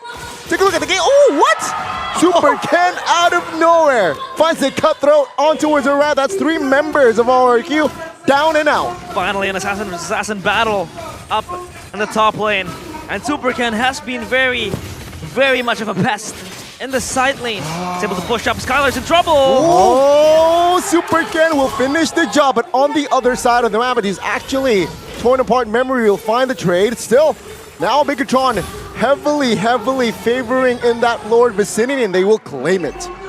Absolutely well played by BTR. They know that RRQ have that dive threat, have what it takes to use that maneuverability. So they have Key always in a place where it's most likely for RRQ to collapse. Once you dive onto anyone really from BTR. As long as Key is there, it will benefit the Minotaur. That's the whole thing about the Minotaur here up against the Baxia. These dives cannot work. RQ needs to look for an off-map play, an offside play here on the other side of the map, because if they continue to play head-on against BTR, these reactive maneuvers coming in from BTR, from Moreno, and even from Key, they have so much counter-engage potential, so much reactivity that will not help, it will not give RQ any advantages. I love how they have two peels, especially from the Vixana with the guard and from Key with the Minotaur. So it's going to be very hard for RQ to maneuver in the team fights. Maybe they want to play pick-offs where Key is not present in the vicinity, so I think that could be the case for RQ. But the Lord has been pushing forward. So far they have top prio, bottom prio as well. Super Ken is constantly working on the side lanes pressure. So that's just an extra threat in the hands of Bigetron, using this Fanny really, really well. Using the Eternal Guard really well too. Oh! Control Petrify, but wow! Super Ken made it out! They might go for more. Minotaur and Fury does not connect onto a rat, but the damage will. That's a killing spree for Raman. Bigetron, what the heck is going on? They're just playing it to perfection. The catalyst of that team fight was Super Ken, just flying it with the cables. He has been so slick, untouchable in the skirmishes, and he's just making so much space. And now he's up top, pushing up the lanes. They're not stopping this tempo at all. Similar to RBL versus Onyx game 1 and Onyx into RBL in game 2. Literally just trying to force fights as much as they can, utilizing the gold lead and the power spike that they have. Super Ken 4-0-1, level 15. Irad has done a good job at equalizing that level lead, but still, for Super Ken, this damage towards the back, as long as Skylar is not around, a lot of these members will be shredded down. Super Ken, if I take a look back to his items, he has a Sea Harbor, Hunter Strike, Heptaseas, and the Malefic Roar. In the 13th minute, he's full items. The question now becomes, how does RRQ really address this Fanny that's just slowly creeping in, becoming devastation for them? And if we take a look at how RRQ can come back from this... Oh, hold up. Never mind. All good. They're unable to find Super Ken. They cannot catch this guy who's so slippery. Player's gold. Super Ken. Very rarely do we see a jungler up top in the player's gold by Ube's gold. Usually, especially for BTR games, we see Eman, but that's also when Super Ken is not on the Fanny. And now he is definitely utilizing that Fanny pick to get an advantage. You're right.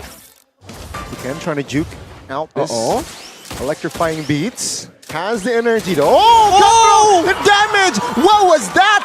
Skylar though will find the torn apart memory for the trade. No retreat on the Lord, but again, Bigetron, they have him on who can just shred this Lord down. Let's see. Menu and Fury. Okay, Moreno finds a Lord. Let's see, the damage will come through onto his Brusco. No skills here. Buissance will not help him much. And Bigetron claims another body. It's a 2-for-1 plus the Lord. Super Ken rejects the idea of him just being an experimental rabbit. He is the executioner now. He's just styling on everybody. RRQ can't really address him at this time. It's only desperate plays from RRQ. They try to look for these 1v1s, give an advantage with a 2v1 with Brody. Oh, this might be a Dawn. Will not lose his immortality, but they will lose 2 base certs. Rat jumping in, looking for a kill on towards Key. The damage will not be enough to take him down just yet, though. Key was close to his death, but he had the immortality ready. And now, take a look at the map. It's just all in favor of Bigetron, and I haven't really seen RRQ being able to siege that mid side. It's always under the defense of Bigetron, and now they're just marching into the doorsteps of RRQ with the Lord. I think this could be the death sentence for RRQ. All eyes on Super Ken as well, who will look to assassinate a member if possible. But yeah, Bigetron, they will look for basically in the backside. Super Ken, cheeky attempts, but on the other side is actually Irad taken out now. Aman finds another, the base wide open, and Bigetron, they will look and focus, saying they will not be lab rabbits anymore, claiming the first game. Super Ken masterclass performance, but that was all in all a solid one from Bigetron. everyone on Bigetron changed their name from all supers back to their normal forms. Key Moreno. But Ken stays super. And that truly is why he stays super. A super performance from Super Ken on the Fanny leads to BTR leading the series. What a performance. My goodness gracious. BTR in the draft. That flexibility that we were talking about. That's why RRQ had to ban out the Ruby and the Arla. They know how flexible BTR could be, and they tried to outflex BTR with a Baksha flex that turned out to be very, very costly. Yep. Sure, mobility was still an advantage for RRQ, but they weren't able to execute the game plan properly. Never really using the mobility to look for ganks and pushes or even pickoffs around the map, but rather to dive in to a Minotaur. I would say it was a pretty good plan, but the execution fell flat completely. Unfortunately for RRQ, they will have to go back to the drawing board in the back. Meanwhile, for BTR, they knew exactly how to play that draft. We mentioned very early that all they needed to do was weather the storm, hold back, and that's what they did. All RRQ were able to get, despite forcing a turret take for the Brody up top, forcing that snowball to happen, was a 1.7k gold lead. That was the highest gold lead that RRQ had against BTR, despite having the composition to be looking for pickoffs, to be looking for these turrets on the side. Phenomenal execution by BTR. That was also a beautiful draft if we're going to talk about the composition, because RRQ in the first minutes of the game, they were just running around trying to tackle the players of Bigetron.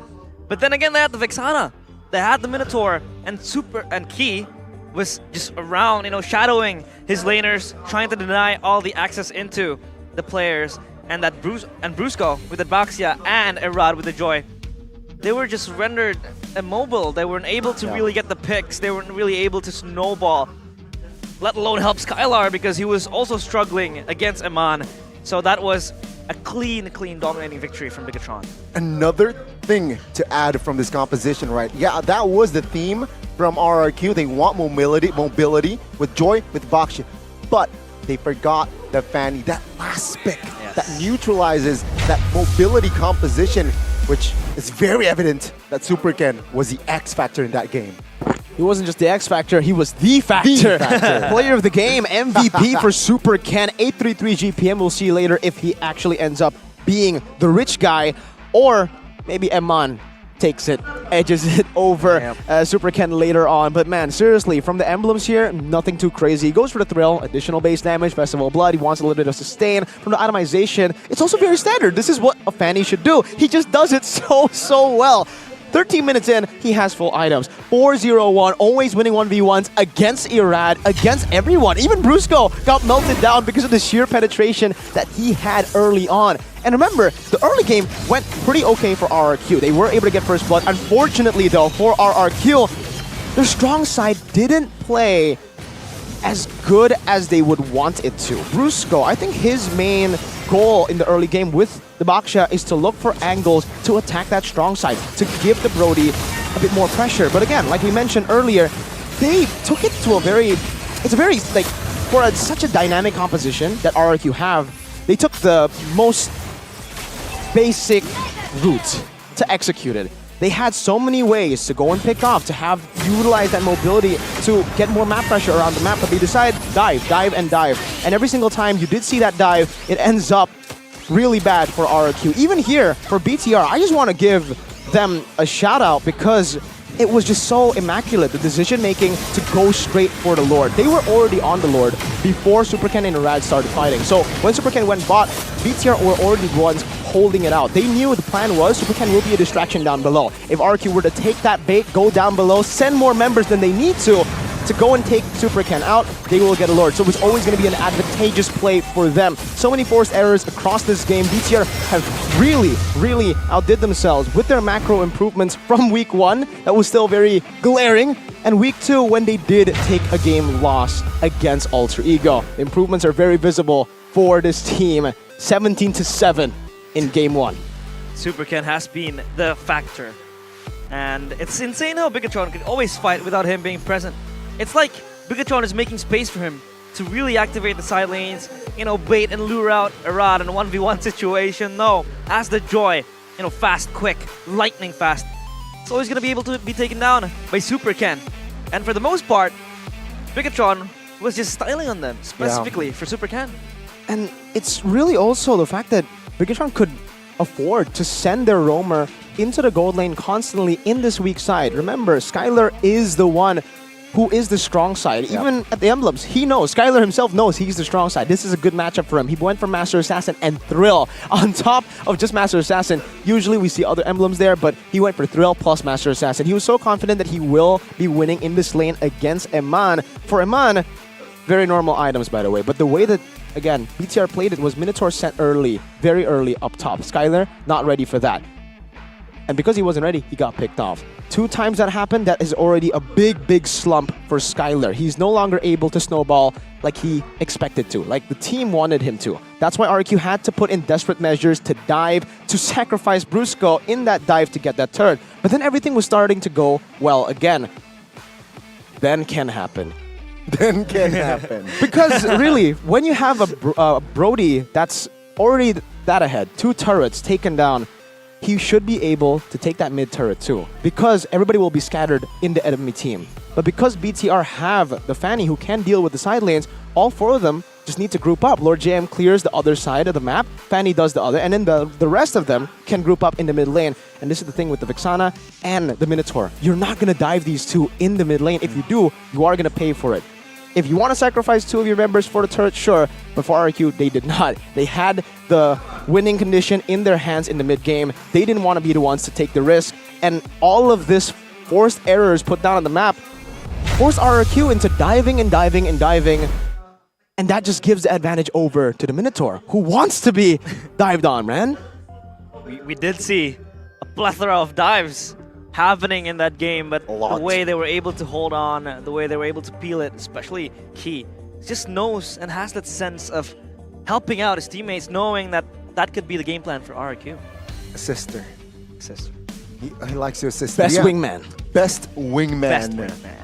But yes, ladies and gentlemen, that was the first game, and wow, Bigetron, as expectation, they perfectly executed game plan. Okay, but we have a short break where we will throw it to Monica for the interview on stage.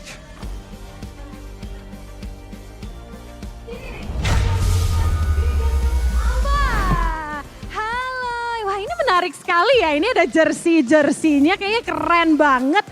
Ini bisa nanyain jerseynya ke siapa nih? Hai Kak, Kak Eli, ini menarik perhatian banget ya. Jadi Monica ini break antar game, jalan-jalan ke depan hall atau arena ini, ngelihat langsung matanya tertuju ke jersey ini nih. Ini jersey yang dipakai juga kan sama teman-teman player Bigetron kan sekarang? Iya betul, ini yang jersey yang dipakai player. Wah ini keren banget ya. Kapan lagi bisa kembaran jersey sama teman-teman pro player, idola teman-teman semuanya. Ini baru ya apa gimana Kak? Iya, kalau ini yang jersey kita yang baru, ini yang home dipakai player. Jadi kalian juga bisa beli di bootnya BTR. Udah bisa dibeli di bootnya BTR? Bisa. Ada iya. diskon gak? Tenang aja, nanti kita kasih diskon. Mampir dulu aja. Mampir dulu aja. Tapi ini apa sih yang berbeda Kak dari jersey yang sebelumnya sama jersey yang baru kali ini? Kalau jersey yang ini kita bisa lihat ya, kalau dari detailnya juga, dari bahannya, dari materialnya, kita juga pakainya yang lebih, pastinya lebih nyaman lah untuk dipakai. Nanti misalnya on stage atau mungkin nanti kalian mau beli, bisa dipakai lebih nyaman pastinya. Oh iya nih, bisa dilihat nih detailnya. Keren banget detailnya. Tapi anyway, kalau ini kan jersey-nya udah kelihatan nih, keren banget. Monica mau nanyain size-nya Kak, biar bisa dipakai semua orang gitu. Siapa tahu ada yang pengen pakainya oversize gitu. Size-nya available apa aja tuh Kak? Kita dari size S sampai 5XL. Lengkap banget ya Kak? Lengkap banget. Jadi nggak ada alasan nih buat Bigetroopers apalagi buat nggak beli jersey barunya dari Bigetron Alpha ini. Tapi tentunya ini kalau dilihat-lihat kan bukan cuman super fans yang datang ke MPL Arena nih Kak yang mau beli jersey-nya. Buat teman-teman yang mungkin nggak sempat datang, pengen beli secara online, mungkin lewat platform-platform e-commerce, itu bisa nggak tuh?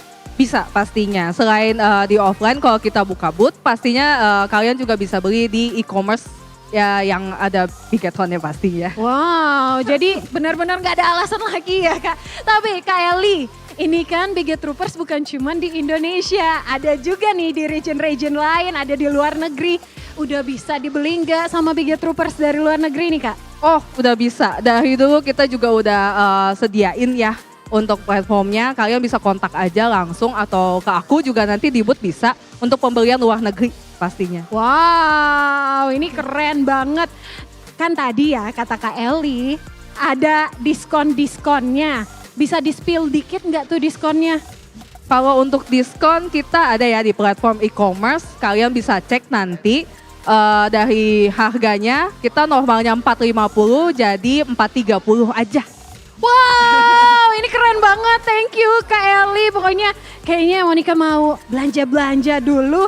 Tapi para caster di meja caster sana kayaknya juga udah penasaran nih sama jersey baru dari Bigetron Alpha. Tapi tentunya penasaran juga gimana berlangsungnya match kali ini. Kita langsung saja tanyakan para casters yang sudah ready untuk mengantarkan kita ke game yang kedua. Silakan casters.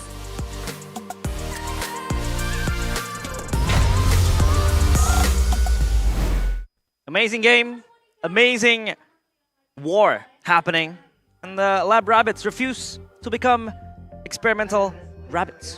It's not over yet, though, right? It's over. not over yet. It's only game one, Arashi. True. Arashi. It's only game one, Arashi. I know he's Arashi. watching back at home. Don't worry. Don't He's cry loud. yet. Don't cry. Hold Yeah. on. Hold on, Arashi. Oh my god, I forgot about... I forgot about He's him being a kingdom. Yes. He's watching at home. I'm smirking. He's probably shedding a few tears, but it's okay. Game one. They can obviously adapt for game number two. That's Vren's specialty too. We did see a Roger come out yesterday out of nowhere, and that could be another way for them to hold the Fanny off, because it was picked to hold Annabelle on the Fanny off. Even the Angela was able to hold the Fanny off. That was insane. Yeah, it was very hard. Shout out. But also I want to give a shout out to our official gold partner, UBS Gold. Coming soon is the epic collaboration limited series UBS Gold X MPL Season 13. You have to stay tuned in May 2024 on at ubs.gold and at ubs.lifestyle. It is also available at ubslifestyle.com or ubs lifestyle at your favorite e-commerce. Good and cool looking collaboration products. I want to get my hands on them.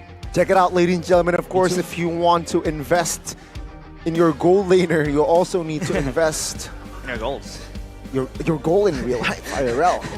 How do you think they become rich guys? They invest in gold, man. They get gold in game. What are you doing in real life if you're not doing the same thing and looking stylish while you're doing it? Anyways, you know what? After that game, I feel energetic already, but I think I could definitely get more energetic. Yeah, and it's also already iftar time, so of course, grab your drinks, and your favorite one is of course going to be Point Coffee, a freshly made coffee drink served from 100% authentic Indonesian coffee beans by trained baristas. You can enjoy coffee, frappes, and other fresh drinks, even teas if you like, or hot chocolates.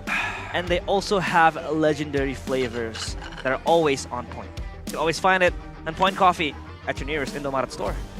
This is proof that I really like their coffee, by the way. I grab always mine. drink it before the ad. Usually you're supposed to drink it during the ad, but I actually really enjoy Point Coffee, so I drink it all throughout the day. That's why I was already at half in match 2. We'll get another one later, because Point nice. Coffee, there's a stall right outside MPL Arena. In case you guys are going to come to MPL Arena, we got you covered with coffee. Point Coffee. Yeah, Point Coffee. Thank you. So convenient, so good. And a lot of varieties in that. But man, talking about variety, this guy, Iman, showing that, yeah. It's actually very insane, I because like Iman's comment before the game started was like, he was talking to Skylar, please don't slaughter me. And that was a slaughter towards Skylar in that gold lane. It was. It really was. The understanding in the gold lane, right? For Skylar, it's, yes, I want to win this lane. For Iman, it's, I'm waiting for Key.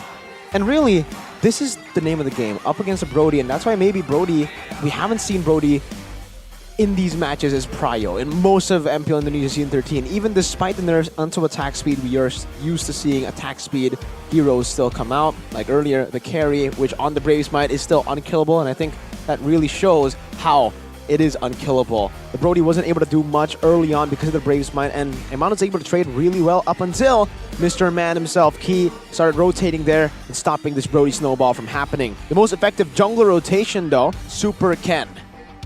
55% first blood rate. It's insane. And only Super Ken, the jungler from the top 5 with the highest number of first bloods in MPL Indonesia Season 13, managed to be in top 1 with a total of 5 first bloods out of 9 games played. And he's only played Fanny twice. So that's on utility heroes. That's how aggressive, how efficient he is on these aggressive heroes. And if we want to talk a little bit about his hero pool, he has played Fredrin, but not as much as others.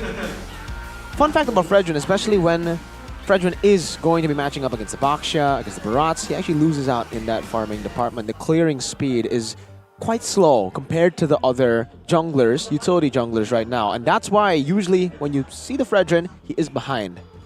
Let's hope RRQ has a response. And that could start here in the drafting phase, presented by our official tournament smartphone, Samsung Galaxy. And a Novaria ban coming through from the side of RRQ. Well, of course, they don't really want to give Moreno the comfort breaks. No, of course, they want to limit that. And again, Claude ban. The Claude still is going to be a staple ban against RRQ. And they are still sticking with their same side here. It's same side as game 1. Bigetron can utilize that last pick again. Remember, ladies and gentlemen, that first game, Fanny was that last pick.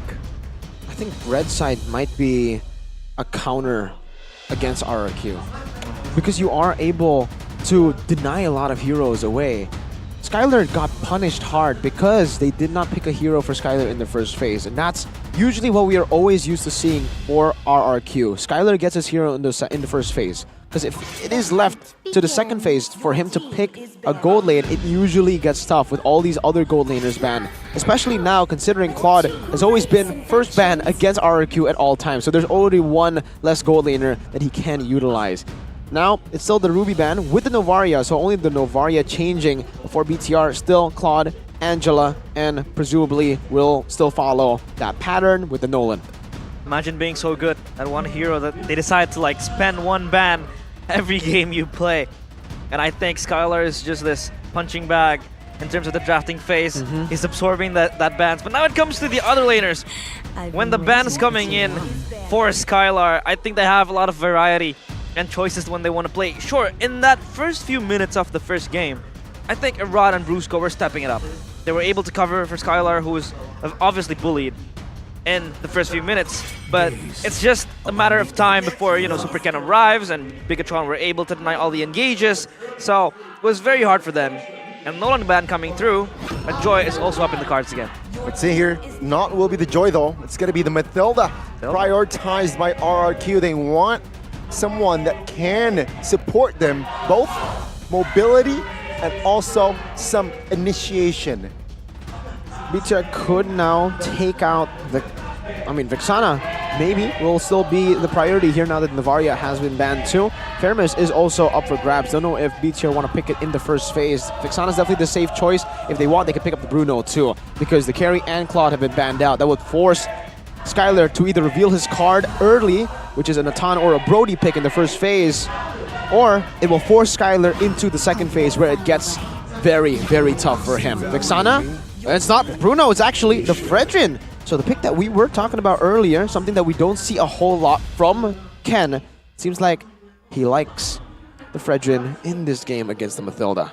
The Fredrin has and boasts a high win rate as well, so far, being one of the favorites out of the other tanks, and that's the flexibility coming in from Super Ken. He's able to super carry and ultra carry with these assassin type of heroes, but he also doesn't shy away from playing the tanks, specifically that Fredrin, the Baxia. He's really able to get his hands on the utility junglers, and so far I think for Bigetron it's a solid draft with one of the strongest heroes in their respective lanes. And if it ain't broke, don't fix it as well, right? 4 more right now who displayed a very, very great Vexana play.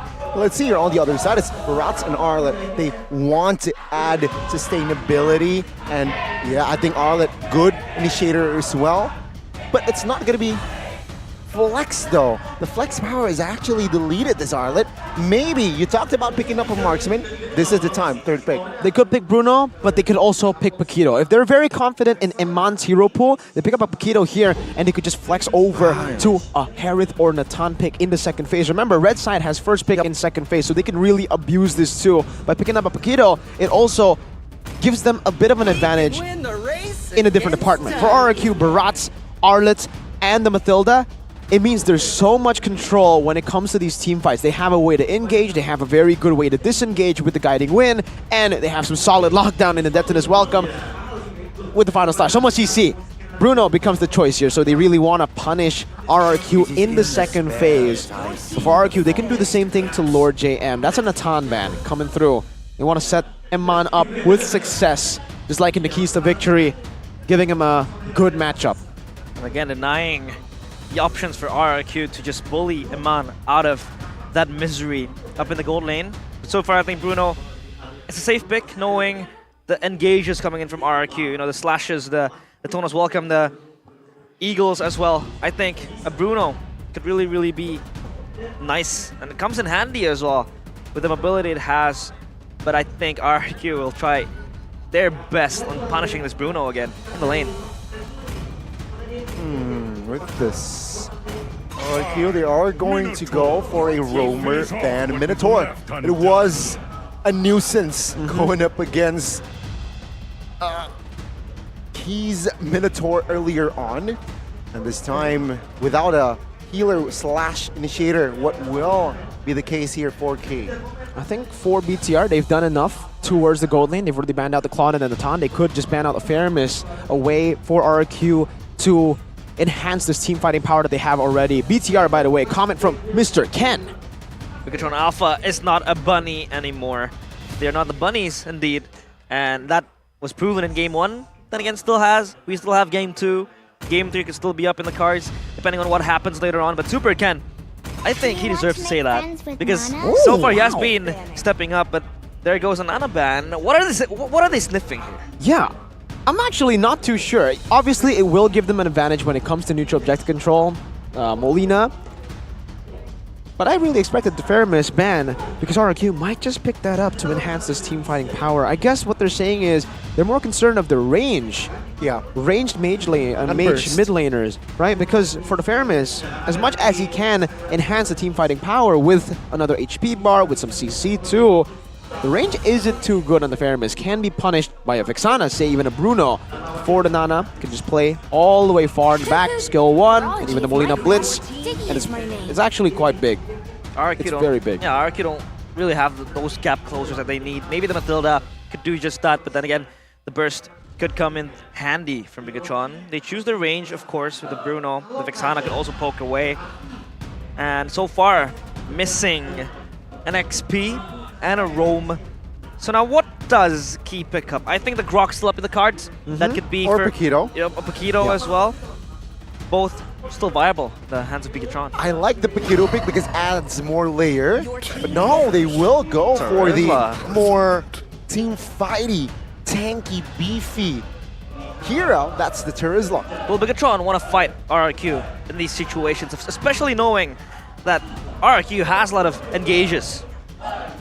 They certainly do. They want to fight, but I'm actually thinking about something crazy here, by the way. What is it? The Claude and Natan carry have all been banned out. They pick up the Bruno. So they are forcing RRQ directly, Skylar, to pick a hero with no Purify. You know what I'm thinking, Gani?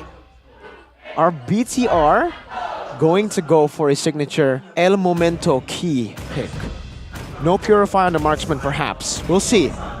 Let's see. I mean, the Diggy ban. Oh, but then the Diggy ban out from the side of RRQ. It helped. Oh, Clancy. There you go. Oh my God. This dive. Atlas. In the back. The Atlas could be a pick that we see from BTR. They forced him enough to this corner. No Purify on the Clint. Or even if he goes for Purify on this Clint, that maneuverability is definitely sus. Do they want to go for it? It'll be a crazy combo. Imagine Atlas into Terizla into Vexana. We don't even need to talk about the Fredge and Bruno. That's enough. Here's his wrath. And Atlas. Safe one will be Grok.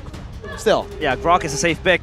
But if they want crazy, if they want loco, if they want to spill the guts, I think Atlas could be very nice, especially access to the backline. Really enables you to reach out to Clint and Cord. Just want to poke from out Tigreal. It's safer a big option. CC. Still a big CC. Yeah. I would have expected. Come on, Mickey.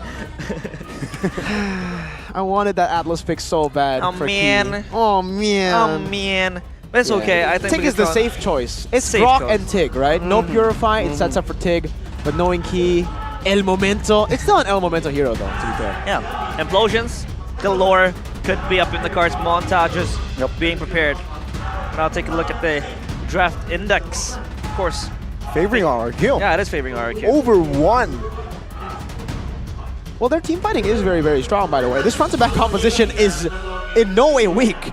We've been talking about the forcing. Yes, they did force Clint. They did force a hero with no Purify, but it does not mean that their front-to-back doesn't work. It still can work, and their team fighting prowess is pretty good. So BTR will have to execute their game plan more than good. They have to be great this game. Will Bigetron escape the experimental lab, or will they still stay and become the rabbits of RRQ as Game 2 is underway? RRQ against Bigetron Alpha. Again, the Kings of Kings. They are looking to equalize in this game. Meanwhile, Bigetron, they want to put the nail in the coffin and make it a clean sweep. Clean sweep could be very nice, especially knowing that, you know, RRQ is just cornered in the traps of Bigetron. The way the draft, the maneuvers around it has been very deceitful. Super Ken is actually forced to use Retry. By the way, the choice of emblems for Super Ken is Impure Rage, so he wants to stay in the front line as much as he can. He wants to sustain. No Retry on Super Ken though. Irad's walking up. Super Ken resets it.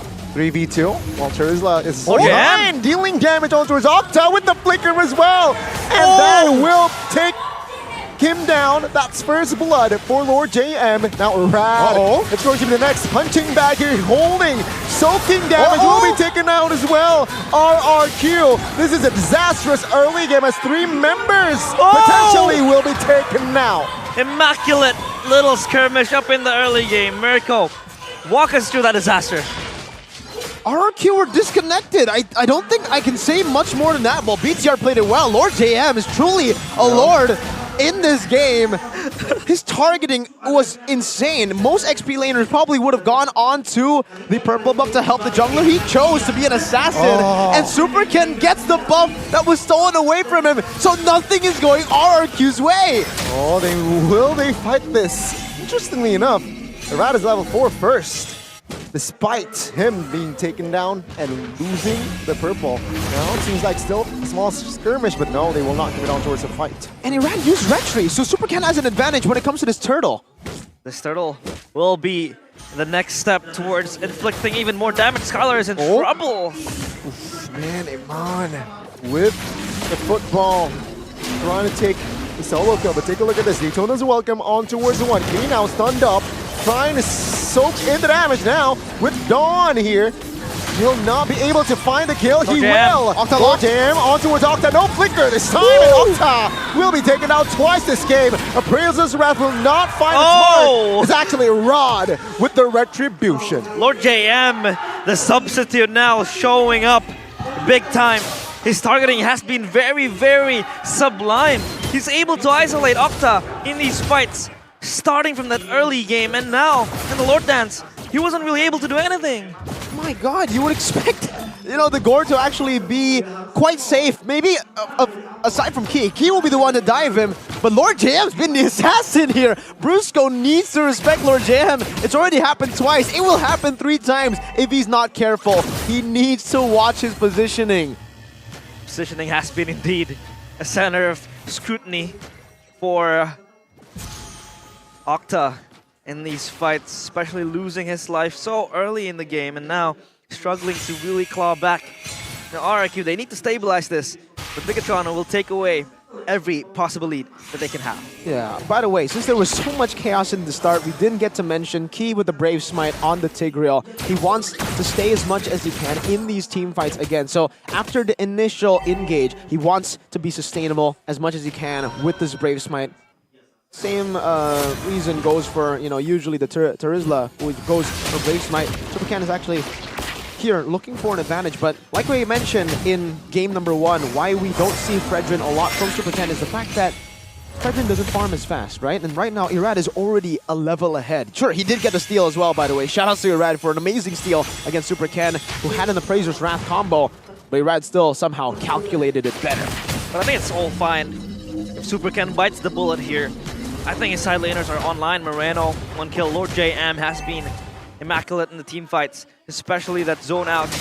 This assassin Terizla that, you would expect him to be the montage maker, getting those penalty zones, getting those kills and ultimates online, but he has been able to be that pesky isolator in the backlines. So Octa, I think, has to watch out for that additional threat in the backline. It's a 5v5 turtle setup here. It seems like what both teams are looking. Let's see Superkin initiating, looking for an opening. Oh, the flicker, final slash. Oh, DPZ as well. Rad will claim the turtle, and it's going to be Octa taken out as well. Now let's see. Stabilizing both teams, but it seems like Rad grabs another. But Lord JM isolated the front side of the map and will be taken out. That's 2 members for Bigetron. That will be the casualties. Big W for RRQ. Irad, so good with the retributions. 2 turtles to their name, and that was just fire with fire. That team fight. There was a final slash combo, but also an implosion. So both the backlines were immobilized and stunned. Going one, first item for Moreno, wants to get rid of the frontliners for RRQ, but that double kill too for Irad has really now given him a gold lead that will be very, very beneficial for him in the next few turtle fights. He's already won in 50-50s. Now with a level lead and a gold lead, Ken's gonna have a real tough time. Speeding up the process as well for Irad to really just get all the advantages. Power spike so far acquired. Irad has been spectacular in the retribution fight. So for the neutrals, objectives RRQ are on track. The Bigetron now, of course, a few shaky follow-ups, and so far they have to be able to follow this up. Almost. The setup though, Key. Isolated under the turret with all the resources that RRQ has. He will be taken out under his own turret. Is it weird though? Because the bottom lane is free right now. Sure, they will be able to get a trade up top to kill over a roamer. Okay, if RRQ, it's still worth it for them. It's a 1-for-1 and then also a kill on top of the 1-for-1 turrets. I think so. For this Clint as well, it's going to be the Sleeping Giant. It's able to really just kite back, hit from the backline, so they have to watch for that as well. Meanwhile, for Bigetron, I think they will be the ones who will just jump with the gun and pull the trigger and trying to engage, especially when you have the penalty zone, you have the implosions, and it is proven now they are the ones getting their hands on the turtle really early, just baiting and luring RRQ to participate in this contest. Bigetron trying to deny the perfect turtle for Irad. Circling Eagle. He though in the backside. Implosion conceal as well. Finding Skylar. No follow-up damage just yet. Mystic Gush will be popped. But this time Supercan wins the trade. Bigetron, will they look for a fight? It seems like RRQ, they want no business. But take a look at the siege now. All in the mid. And Bigetron will not commit anything more. He was telegraphing and finally gets the retribution steal. So that's actually a net positive result for Bigetron. At least they could stem all of the, the leads coming in from RRQ. Oh, they want to commit this with this too, man.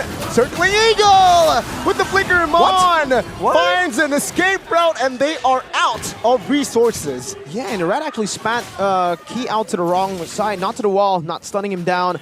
A good attempt there for RRQ, but unfortunately, for them, BTR were able to maneuver out of that. Super Ken though, shoutouts to him. We were talking about Irad's retro being super on point, and with a level lead, it should be even more on point, but it turns out Ken finally got the dub. It's 1 turtle to 2 for BTR and RRQ, but in that team fight too, man, you can really see the chaos that BTR is bringing to the back. That could have been such a good fight for RRQ if RRQ had a gold laner with Purify, right? That force upon RRQ's gold lane. Skylar to not go for Purify. Hold up! Implosion on towards one. Will not commit though. Lord JM, he smells blood. Skylar. And Skylar now will not be able to escape. No! One click of a button. Guiding Wind is there to save the life of Skylar. Now, the recounter. The counter engagement. Super Ken in trouble. Low HP and he will be taken out alongside Dawn. Now RRQ will find a stun on towards K, but he will not be able to escape as Skylar claims a double. And Bigetron, one moment they were on the offense, the next they were on full defense. RRQ swing the axe, and now Bigetron are next in the guillotine. So far, that was so strong from RRQ, saving Skylar. And Brusco is just so mobile. And there's Matilda. The greed from BTR though, right? Brusco was already in a bad spot, but they decided to chase over Skylar, leaving Brusco to make that insane escape play. Irad gets the retreat. And nothing more. Much happens next. RRQ with a solid gold lead now, but also want to give a massive shout out to the itemization for Skylar. Usually we see a crit build for the Clint. It's a Heptasies. It's a Heptasies and an Endless Battle, and he's already building towards what looks like an Amalfic Roar. So it's base damage snowballing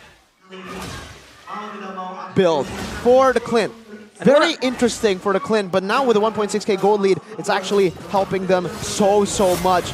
Brusco, this game, it's Brusco mode. Kings of Kings now have turned the tables. They were on the back foot, what, 4 minutes ago. And now they are owning this mid game. And Skylar just want to pierce through the frontliners, hence the build. So far, Bigetron, they are in the slums. They need to recover though, but how is it going to necessarily be? I think for the side of BTR now, they're really going to have to wait for their damage dealers to get a bit more items. The gold lead, despite RRQ having a 2,000 gold lead, most of it is actually on the frontliner, which is good, by the way, for the early parts of the game against a Bruno. And also against a Vixana. As long as the frontliner is able to hold off from Moreno and Iman hitting the back line, it's actually pretty good for them. It's a Anti-Cuirass, Blade Armor, and a Radiant Armor for Irad, so he's utilizing the lead very well. 2 Ares belts for Super Ken, something that Irad actually did yesterday to get more HP for that massive Appraiser's Wrath bomb. Iman, he was building towards the Endless Battle, but then he started to notice that, the team is kind of lacking in that penetration, so he has to go for the Amalfic Roar first. He cannot greed for that Endless Battle, but for Skylar, like we mentioned, now he actually already has the Amalfic Roar. Oh, with the final slash, Mystic Gush will not connect all the way through there. Yeah, that was 2 ultimates already spent from side of RRQ. Feels like Bigetron also doesn't really have the capacity and enough damage to really just burst down the frontliners. Hell, even try to cut them off in the HP bars. So that was why Iman did go for the Malefic Roar. But now I think for Bigetron, they will try to regroup, probably reset this. Maybe get the side lanes working as well, and probably just bait out RRQ in a response.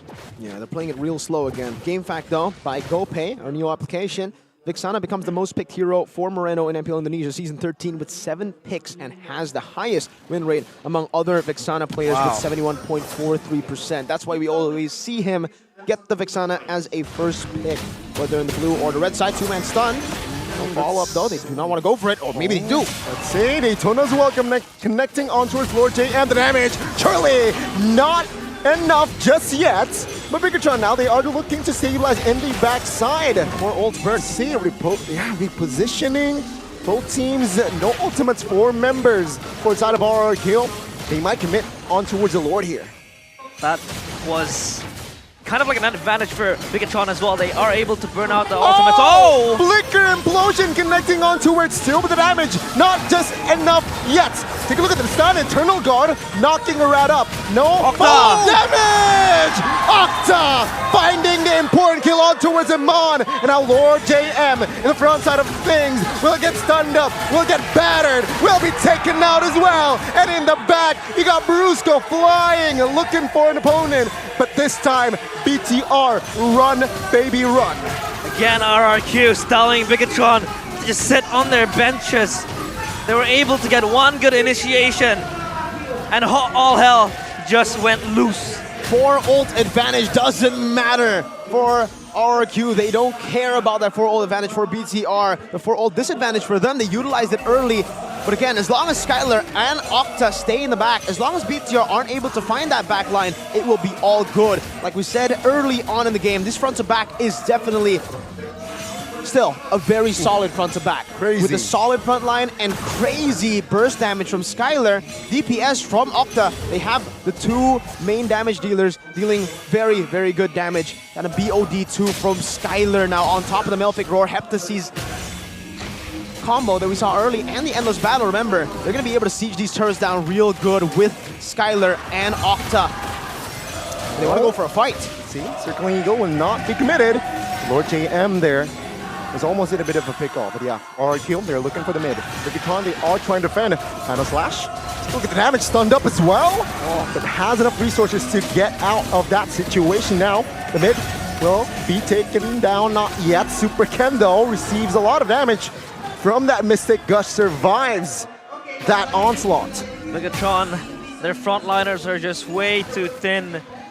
And yeah, front to back composition again from RRQ. It feels like their frontline are just untouchable. Feels like they're just being tickled down by Bigetron. And then that is where Octa and Skylar will be on the hunt. Especially Skylar now having acquired the BOD. It is going to be a massive, massive power spike for him. He's just ready to spam the skills and just hit for free the players of Bigetron. So, Bigetron, it's just them waiting for their demise, or we hope they could, you know, make a moment. Maybe Lord JM gets a 4-man, 5-man penalty zone, or maybe an implosion coming in. But all probabilities, I think, are going to be cut down by RRQ. It's all about the El Memento, right, for BTR. They need to look for a big moment to Skylar and Octa. That's really the win condition here. But with so much CC layers for them, they could cancel the implosion very, very easily. Whenever Key goes in with the implosion, he was always cancelled. Earlier, he went for the 2 frontliners, which could be a good option to go for if he was able to get the full combo. But right as he goes for that implosion, he gets stunned by the Mystic Projectile, instantly cancelled. And with that stun, it gave Irad, and I think it was Dawn, an opportunity to counter-engage. The main engage source for BTR was used up already. They can go to the back, and Iman will not be able to free hit because of that. See Halberd now done for Iman. He wants to try to stop the healing as much as possible. It's 1 down this ice from Lord JM, 1 for C Halberd on Iman, and he goes for DHS. This is a pretty greedy build for BTR's gold lane. No Wind of Nature against Skylar on the Clint, but for the Clint, he also doesn't have a Wind of Nature. He's also going for a full glass cannon build. So it's really going to be the battle of the glass cannons here. I think for Iman, he puts the trust onto Moreno and Lord JM to peel for him, and even Super Ken. And same thing for Skylar. He knows there's Octa, Key. Conceal does not find it connects. Brusco was able to deflect that potential initiation, but let's see now. Moreno now, half HP, flickers out of safety. Now it's the Lord. Implosion off to the backside. Octa pulled back with the death penalty zone, and Super Ken finding the Lord. Let's see, Mystic Gush canceled but finds Key, and Bigetron now they collapse. But RRQ, they want more Skylar, finding the Mega as well, and they are hungry. Ladies and gentlemen, are you not entertained? For a moment, Bigetron looked like they were able to win that fight, but RRQ still hold Skylar, chipping the damage, bursting down, and Dawn was there with the slash. So Octa just left as the sole casualty. They want to end. They have a wave mid and bottom. Moreno now still has an Eternal Guard, will pop it though. Now we'll try to clear the bottom side of the map. Key's back up. Key is up. RRQ, they need to take care of the Lord top. Octa back online. Let's see, how will RRQ handle? Because Bigetron, they can sniff what RRQ is trying to do, and they have firepower to find a counter. Wow. BTR able to defend. RRQ getting the gold lead despite the Lord going to BTR. But BTR, very questionable move to fight after getting the Lord. They could have disengaged with more members. They could have left it open, but okay, we'll get some clarity here with the replay presented to you by our official tournament phone, Samsung Galaxy. So it's Irad and Ken with a pure 50-50. In the back, Key and Lord JM onto Octa, but there's a bit of a disconnect here. BTR, they wanted to fight, but also for Moreno, he knows he can't fight anymore. It was already a 4v5 to begin with Moreno being so low. But BTR still decided to commit there, and it ended up with almost RRQ taking it to game 3, equalizing this game. For BTR, they gotta make more calculated decisions, and for RRQ, they gotta keep on doing what they're doing right now. They're making crazy, amazing, decisive calls to force these team fights and to win it out too. So far, I don't think RRQ have lost a single team fight against BTR. We don't count the early skirmish. That's not a full team fight. Moreno was just isolated in the fight, going very low, not being able to assist his teammates. And Eman gets his hands on the Windtalker. Extra damage, extra clear as well. But now Bigetron, what do? They're trying to group up, wait for the engages coming in. Super Ken was winning that Retribution fight, but RRQ was just able to swing it back. So far for RRQ, they have to be more wary of the moments coming in, because that was also a moment from Key.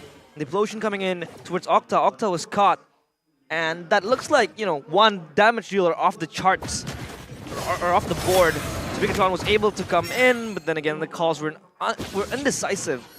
So now RRQ, maybe they will just approach it slowly, but Brusco, I think, is going to be the Guardian Angel. Look, he's even deathless at this point. Yeah, deathless with Skylar too. Deathless. Only 2 members this game remain deathless, and it is Brusco and Skylar who've been playing a very, very good game. For BTR, man, that Windtalker build, so it is legit full glass cannon, and on top of that, he's also sold his boots. So even the mobility, they're going to play for Eman as a full hyper carry. You can see that even both purple and orange buffs have been given to Eman. There's a slow push built up top. Moreno is the one who's tasked with dealing with it, and RQ commit. They will commit the Circling Eagle and the final slash all towards Super Ken. Take a look at Romano. He is just free hitting. Good guiding win to help Irad escape.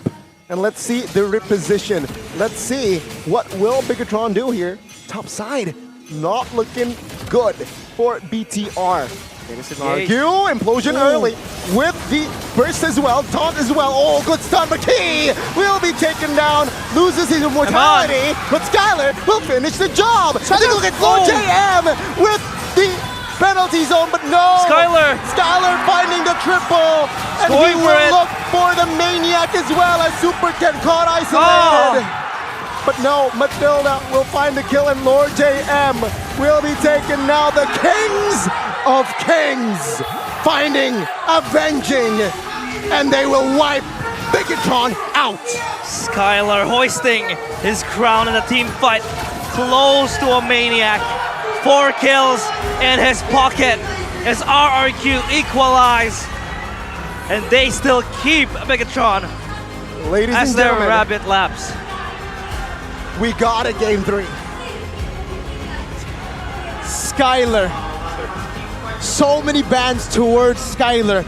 The Claude, the Natan, the Bruno denied, and even the carry from RRQ themselves placed on a hero that was meant to fail. A hero with no Purify, a hero that was vulnerable to the Tigreal, and he still prevails with an unofficial Maniac. Could have been a Savage, unfortunately not for him, but Skylar, my goodness, what is this man made of? Glass Cannon build, play for Skylar, and they play it so well. Brusco always there to save him in the early game, and Skylar always there to carry RRQ in the late game.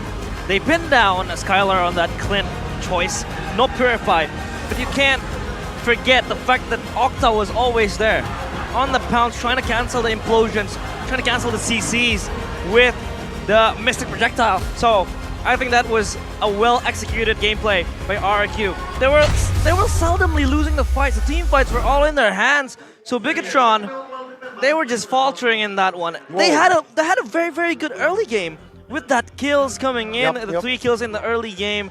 Even, you know, Lord JM was posing as a real Lord, but yeah, RRQ just pulled it back. Insane game.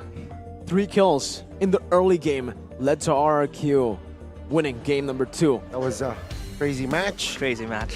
Crazier ending. And again, Skylar, what are you on? I don't know what he's on, but he certainly is our player of the game.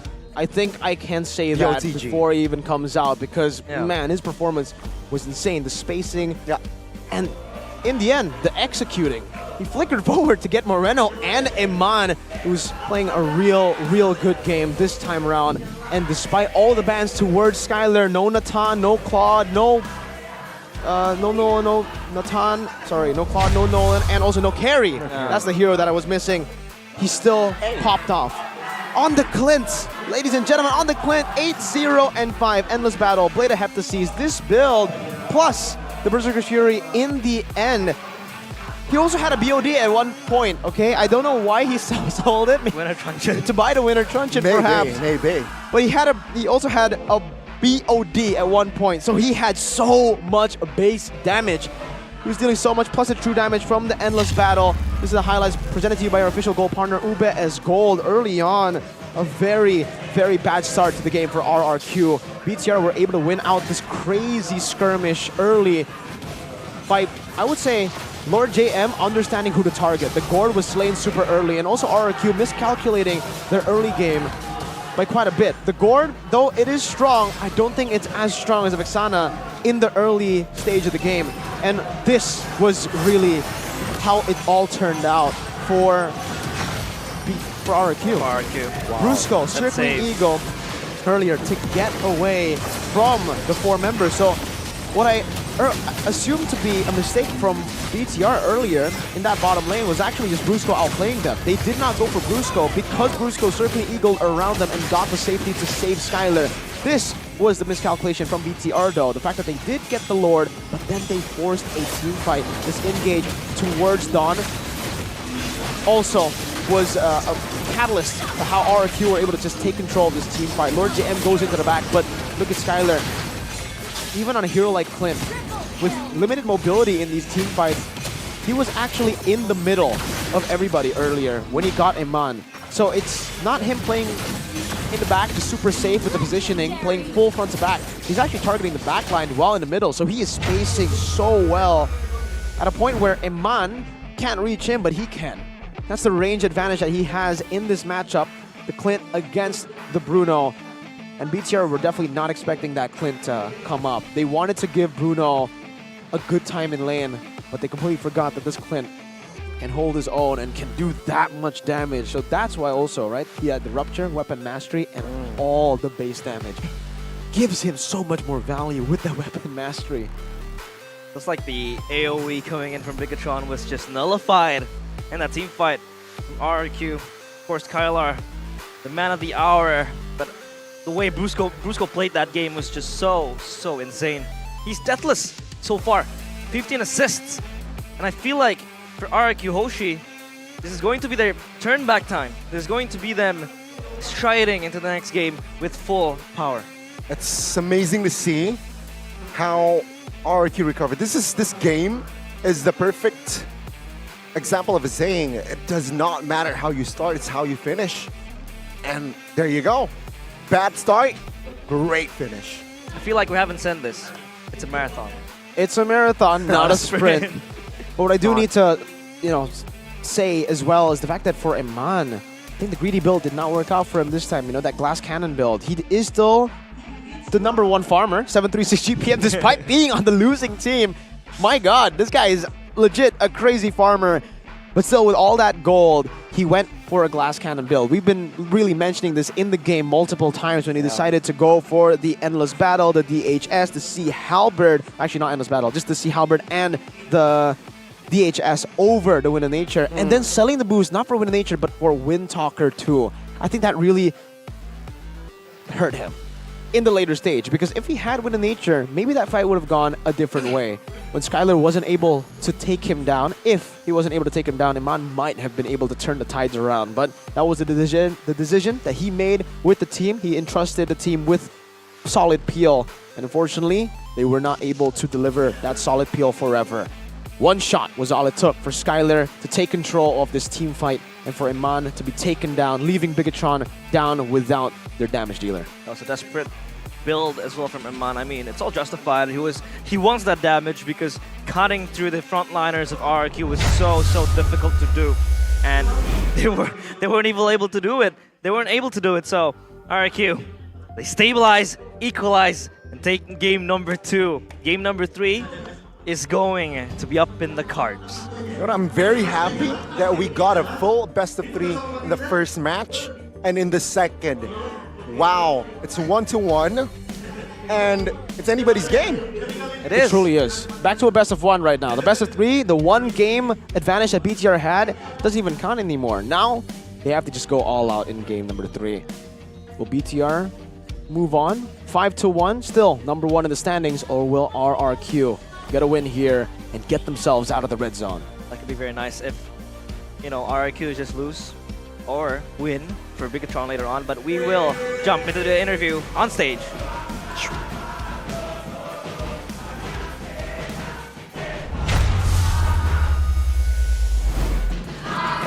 Wah. Ini ada apa? Semangat. Bentar. Tahu bahwa RRQ tetap nomor 1. Wow, bentar nih. Wah, ini ada apa semangatnya ini kayaknya berapi-api banget pokoknya semangatnya kalau Kingdom kita ngomonginnya. Apa sih kunci dari semangat kalian nih Kingdom? Kesetiaan. Selain terhadap itu, kesetiaan? puasa sih. Puasa. Iya. Puasa makin semangat lagi ya? Iya, soalnya habis berebut takjir kan panas tuh kan. Makanya diluapan emosinya untuk wah anjing gua nggak kebagian gua nggak kebagian takjil nih. Emang udah kelihatan nih semangatnya ya. Jadi akhirnya datang ke sini luapan semua dengan cara memberikan hype positif. Oke, jadi meluapkan dengan energi positif nih para Kingdom memang luar biasa. Kalau ngomongin Kingdom memang semangatnya itu luar biasa. Sering banget pokoknya bilangnya kalau setiap match RRQ main Kingdom pasti hadir. Iya betul. Tapi ini yang menarik hari ini. Ada apa dengan kacamata hitam kalian? Terlalu silau kamu lihat RRQ? Enggak sih, biar ganteng aja. Biar ganteng aja. Kan udah ganteng. Tanpa kacamata udah ganteng. Emang gue ganteng ya? Iya bener. Kata mama. Yang lain dong. Yang lain tuh kenapa pakai kacamata hitam? Biar keren aja. Biar kayak permainan RRQ. Oh, kayak permainan RRQ. Tapi yang di tengah juga nih, Hi Kingdom. Ini dari Palembang. Ini beneran dari Palembang. Iya, benar. Ada RRQ keliling kota di Palembang. Ada RRQ keliling kota di Palembang. Jadi nyemangatin juga ya. Luar biasa Kingdom ini ada di mana-mana. Semangatnya juga meluas nih ke seluruh provinsi di Indonesia ya. Tapi anyway, ini penasaran nih. Ini kalau tadi kan kacamata hitam biar keren nih. Iya. Kalau rambutnya itu ada ini ada teorinya sebenarnya. Apa tuh teorinya? Karena kan diikatnya di bawah, ini posisi RRQ sekarang. Ntar tiba-tiba diikatnya di atas. Oh gitu ya, jadi ngikutin ya? Iya. Jadi ini tuh ibaratkan sebuah proses kita dari bawah baru menuju ke atas. Wah, bijaknya. Iya. Emang gak sia-sia puasanya ya. Gak sia-sia. Langsung jadi bijak banget ya ini ya. Untuk ngedukung RRQ. Bener. Tapi ini kita lihat RRQ udah satu sama nih poinnya. Gimana tuh nyemangatin biar match kali ini di game point, match point di game ketiga bisa diamankan oleh RRQ nih? Yang pertama pastinya tetap fokus. Jangan kepancing emosi, jangan struggle. Tetap bermain sabar, tetap menjadilah sebuah tim. Karena ini adalah permainan tim, bukan permainan individu. Langsung serius dong, langsung serius nih. Karena yang terpenting adalah di saat kalian jago bermain di rank, bukan berarti kalian bisa untuk bermain tim. Wow. Tapi bermainlah sebagai tim agar kalian mendapatkan itu semua dengan sama-sama. Emang Kingdom ini seru, kocak, tapi bisa berwibawa juga ya. Iya. Oke, dan langsung aja tentunya udah siap banget dong untuk nyemangatin RRQ di game yang ketiga kali ini. Bisa dong kita tes semangatnya ya. Iya. Viva! RRQ! Viva! RRQ! RRQ! Jaya, jaya, jaya! Langsung saja kita lihat ini dia. Ini luangkan waktu untuk menyaksikan tim kebanggaan.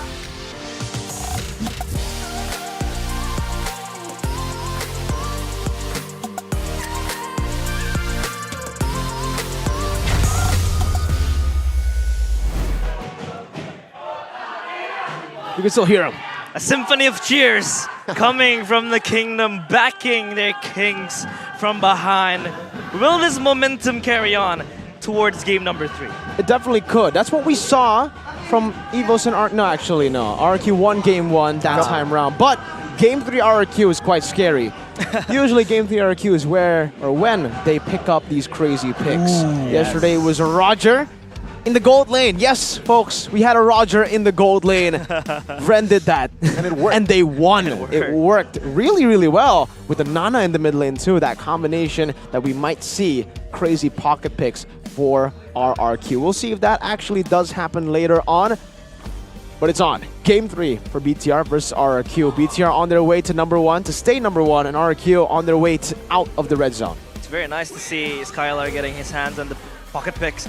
But of course, we want to know what I want to get my hands on. What? The Saturday's MVP collection. Of course, the collaboration between MPL ID and Saturdays, bringing to you our most valuable pair and help you win every game in life. This guy got game. I mean, you got specs. I want one too on Saturdays. Thank you for the link up. Of course, it's available at Saturdays, www.saturdays.com and all Saturdays stores. For more info, you can follow at saturdays.lifestyle on Instagram and TikTok. So, what are we waiting for? Get your hands on this. Check it out, man. Look, Gani. In Indo, we have a term. It's gerchap. It means gerak cepat. It means he moves fast. You have to move fast. He moved fast to get those Saturdays glasses, and now he can truly see beyond the match. You can already know. You can forecast. Game 3. What will happen, Gani? Can't tell you. I can't spoil it. Oh my God. He's keeping secrets. That's good. He doesn't want to spoil us, and he doesn't want to spoil the viewers. Because I don't think the viewers want to be spoiled either. This is a crazy match, and it will come down to the draft and the execution. What will we see in the draft? Is Ren going to pull out a signature weird pick again? A Layla in the previous tournament. Now, a Roger. When are we going to see the signature Odette, Ren? When? Odette, man? Huh? Ren? It's insane. Mirko's asking you a very important question. It is Yes, important. friend. I mean, if RRQ just get their hands on the important picks or pocket picks, it's gonna be very nice. Or a Samsung phone. Or a Samsung phone. I'd love to have a Samsung phone. And here we go with the Team Galaxy Zone Cam. We have some of the fans coming in with the Samsung phone. Gives you an edge. Wait, I'm sorry, but I gotta ask. For JM, seeing his performances, is he the best transfer of Season 13? The best transfer? The best? Bro, okay, as good as Lord GM has been, look in the gold lane for BTR, all right? Come on. Eman. Eman. Might be the best transfer of the season. Do we have an award for that? No, we don't have best transfer. But we do have first team gold laner later on. Maybe he can make it there. Skylar's making a case for himself, though. He says, nah. I ain't letting you guys take it. My vote for last season was Skylar, by the way, just to let you guys know. Very nice. It's very insane. Skylar did win. It's insane how he gets pinned through this unfavorable circumstances, but he's still able to deliver. It's playing a Clint without a Purify. In those type of scenarios, he's still able to dish out the damage. This is why, even though I'm a BTR fan, right? Yeah. Skylar's my idol. Skylar's your idol? Really? Every time. It looks like, well, back then, yes, it was true. He could only play like Claude and Beatrix. Those are the two picks that he carries with, right? Yeah. Claude, Beatrix, Brody, sure. And then we see him get banned out last season. Picked up the Bruno when it was in meta. Wins on the Bruno. Now picks up the Clint, picks up the Natan. He always has these Roger, Layla, bro, okay? So this guy is crazy. He's loco, man. Loco. He's a local marksman. He's loco. a king too. This guy is so good that it makes everyone stressed, especially me as a BTR fan here in this game, man. Now let's address that. What went wrong for Bigetron in that match, particularly? Because they were able to get their hands on the advantages in the early game, but they weren't able to grasp it come the late game, come the, even after the laning phase, they were crumbling apart. It's strange for me to say this, by the way, all right? But hear me out. Bigetron's early game skirmish win lost them the game. Wow. Why is that? Usually when BTR are even, they are more, they think a bit more. When they had that massive advantage, they thought, hey, we already have a massive advantage, let's use it. They started to force these team fights, and again, even though RRQ lost the early skirmish, you cannot deny the power that they have in their composition to secure these neutral objectives and to team fight in around neutral objectives early on. with the Matilda, with the added sustain, the added maneuverability, engage and disengage with the guiding wind, they were able to take these prolonged fights and win out the prolonged fights. So the early confidence that BTR gained actually ended up with them hitting rock bottom. So, adrenaline. Psychological approach. An early win gave them a reality check. Basically, yeah, it was bad. The early game was actually good, but bad for them.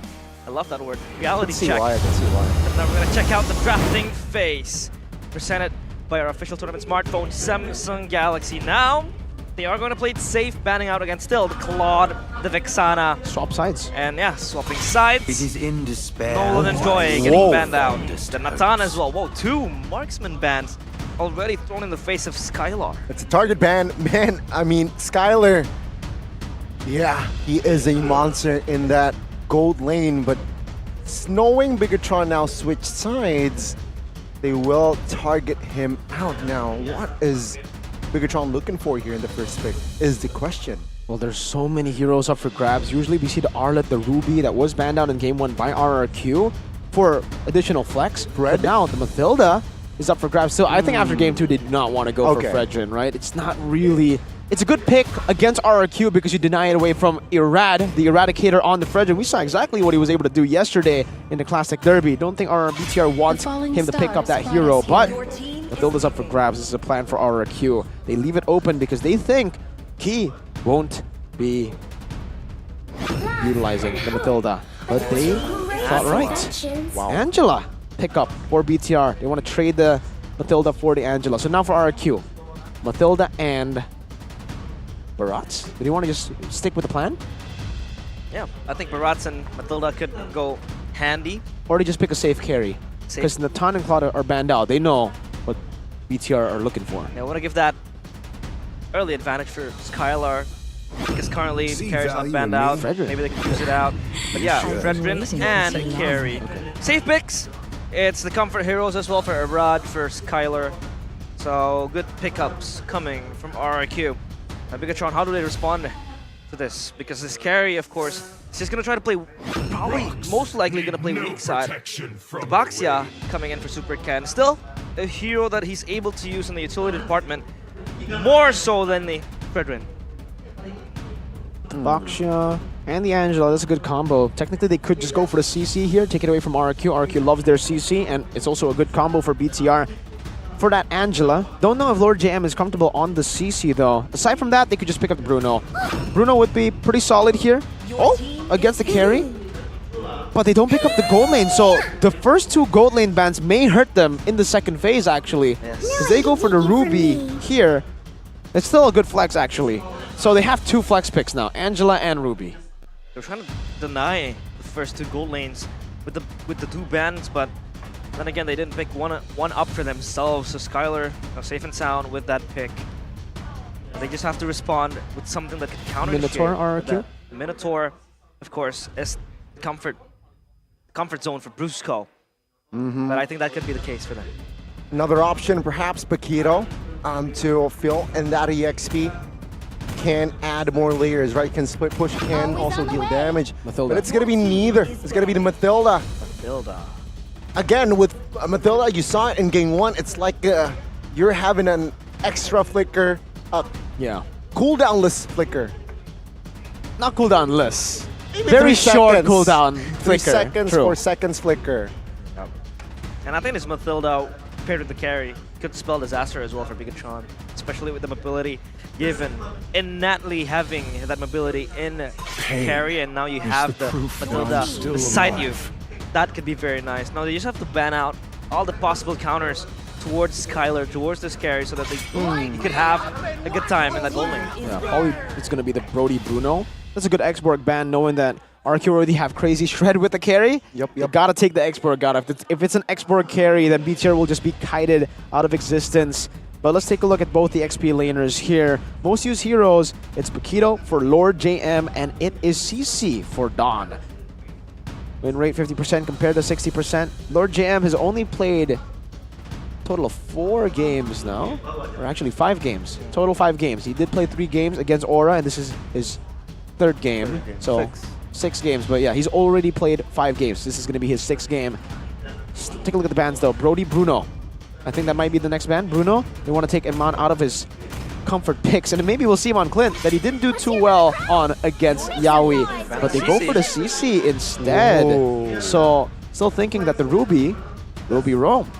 Could be flexed, and Bigetron could just invest on damage XP maybe, but the hero's still up for grabs. Arlet too. Arlet as well, unbanned. So I think Iman will most likely have his hands on the Bruno. CITB. CITB. CITB. CITB indeed. And also collabing with the ITB. Arlet though will be the last ban from the side of Bigetron. The first pick. Second phase, I'm guessing that they should pick EXP here, then the roam, right? I think EXP is the more solid. Just again, pick Hero is a very viable option here for side of RRQ. They need that extra layer of damage as well to complement the carry, especially in this type of scenario. So yeah. Does Don want to take the Terizla away from him? Or they could just go for a mid laner here. They could deny a few picks away from BTR. RRQ, I think Faramis would be a pretty, actually, Tamus want to force more fights. Wow. Ooh, interesting. Don with the Thamus. This complements their draft as well. You know, you have the Mathilda, the carry. With Tamus, of course, you can constantly fight. You have that, engage and disengage if needs be. But so far, for Bigetron, they have to respond with something that can disengage and appeal to the carries later on. They have the Angela though. They have that extra layer of sustain, extra layer of sustainability. If the team fights does prolong to the situations where the Tamus gets really, really crazy and the carry just dishes out the damage that is not bearable for Bigetron. Do they want to go for pack? I don't know. Does this mean that with the Tamus pick, you can't really pick DPS marksman for the side of Bigetron? Wait. Oh, Ixia. Oh, it's still DPS. Well, it is DPS, you're right. But it has more range. Because, again, remember with the Vengeance, with his ult as well, Tamus, no dive. Inferno, it's just going to be like blade armor for free. Oh, man. There's no dive for RRQ here.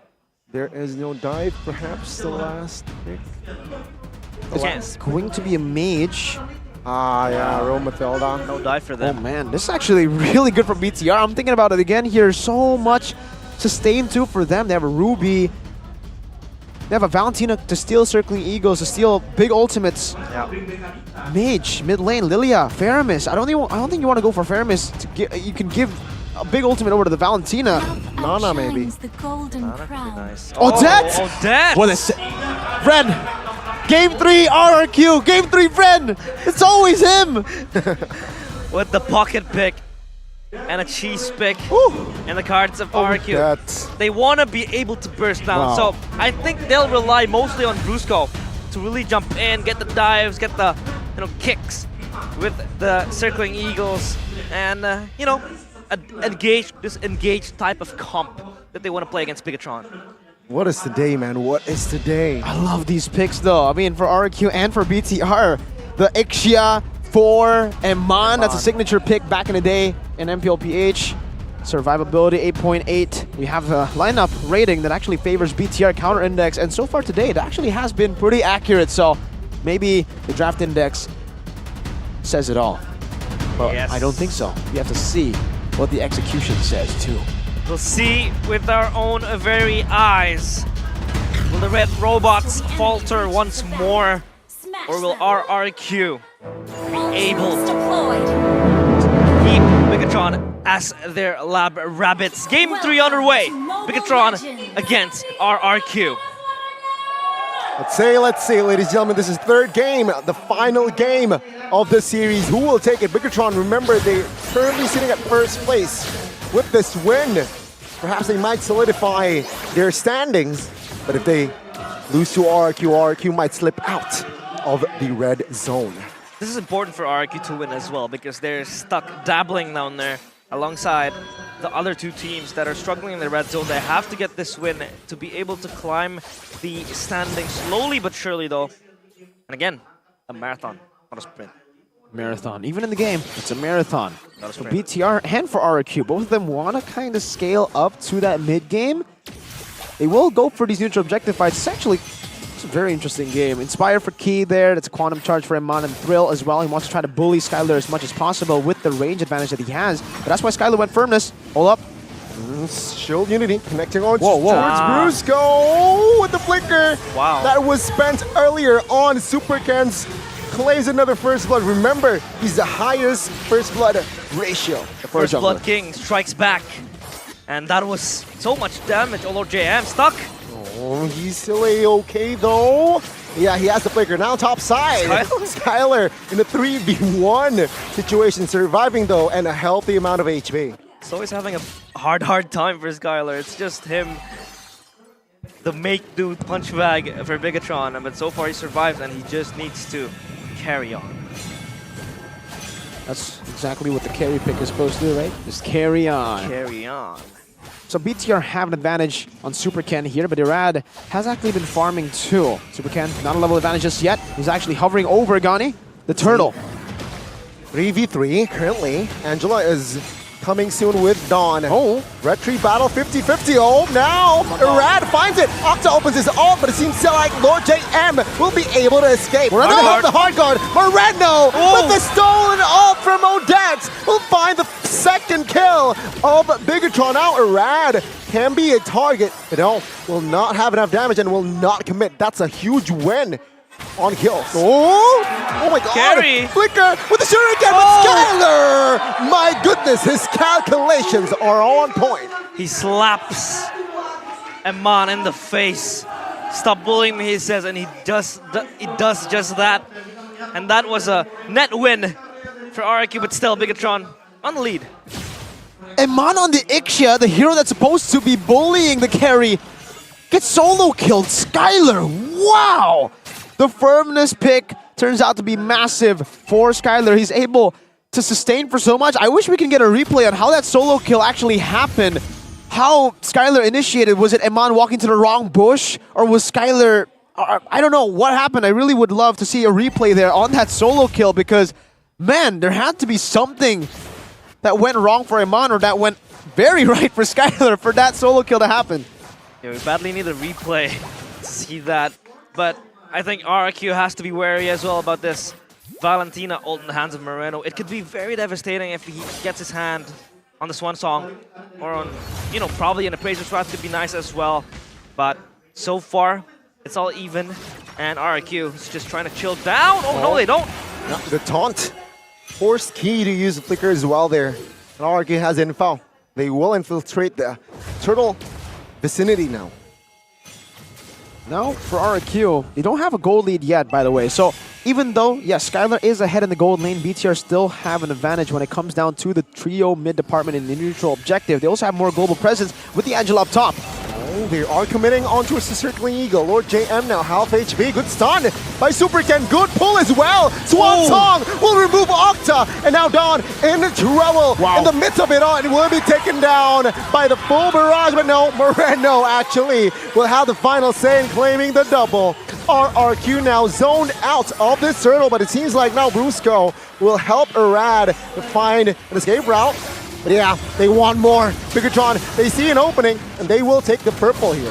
Again, this one song, very clutch for Moreno. You can see Octa just getting bursted down, but Skylar is just doing his own thing up in the gold lane. And Eman, I think he'd always be able to just hit from the back line, especially when you have the full barrage.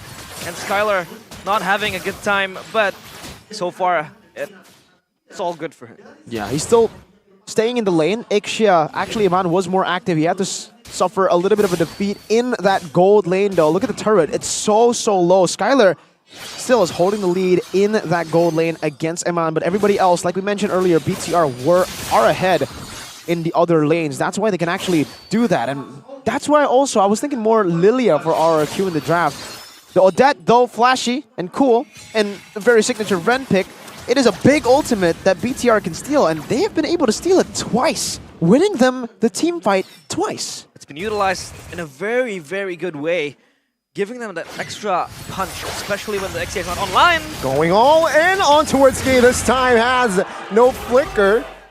well, has the flicker but will not use it and will be punished topside. Good reaction from RRQ, just spending more members, trying to push out, make this game uncomfortable for Iman. And I think RRQ is just trying to slowly creep in and get their items, get their laners online, get their power spikes going on. But again, you have to be wary of Moreno. They're still playing for Skylar a lot. They have Corrosion Sights. He's actually 500 gold up now compared to the Ixia. So he will have the Golden Staff first over the DHS for the Ixia. But they're actually not too far apart from each other. Only 600 gold. Not any game changer, just a significant advantage. And Angela will actually be the one who gets sent up top to clear out the waves against Skylar. Not too sure about this because Skylar can really ignore Key. Goes in, has the brace, but actually does that much damage with one combo. Iman. Let's see. Stuck. Hard guard committed as well, but the damage now. Iman will not survive. The Swan Song will be there, but the pull will not be enough. Terrified. Moreno finding the count play, perhaps. Octa taken out. Brusco on the backside looking for a reinforcement, but on the other side of the map, it's actually Skylar solo killed by Super Ken. So much going on in the 3 lanes. You saw again the Swan Song being stolen, and that was the saving grace for Bigetron to get out of that terrible ordeal. But then you saw Skylar getting 1v1 by Super Ken with a Baxia. So now it's just a swing on both sides. Oh, I don't think they should commit, but Frizzle's Wrath will be triggered, and Moreno will be a-okay for now. 8 minutes in. It's a very healthy lead here that Bigetron has built. Oh, Super Ken now top side. Hovered by the hard guard, but no, it will not be committed. Not yet. BTR are still holding on to the gold lead, by the way, despite Iman being 0-2. Moreno and Super Ken, like you mentioned, have been really, really good. Super Ken's been able to find these angles. Hold up, Key getting engaged on, has that flicker, so he will be able to get out to safety. Lord JM actually picks up a turret, and look at this maneuver. Crash towards Brusco, but of course, RQ does not want to fight just yet. They're trying to wait out, especially when Bigetron having all their laners ready to keep on fighting Super Ken with the Angela shielded behind him. Will always have a good time hitting in the front line. So the Ixia could just play behind it, play far back, especially when you have the range, when you have the full barrage. So Iman, it's going to be a safe and sound game for him. And Arad so far, not really getting the leads that he wants to. And Super Ken is just so oppressive, just rolling around, making space, creating space, and also taking space in these jungles. Hurricane are playing so well with Skylar. Irad's constantly invading, overextending, but for a good reason, because they have the Mathilda. He can actually afford to overextend to give Skylar more space to pick up these turrets on a carry, mind you. He is sieging these turrets down on a very short-ranged MM, so he needs the space that RQ have been creating. Still, global presence now for BTR. They have an Angela up top that can constantly slow push, and for BTR, they can just play the long game around these neutral objectives. RQ are the ones who have to make a decision, but they don't have to completely rush it first. Now they respect the Angela. They have to stay decisive.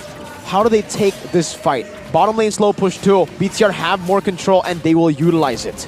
Indeed, the Angela does not really need to participate in this little pokes, little skirmishes as well, because they always have that global presence.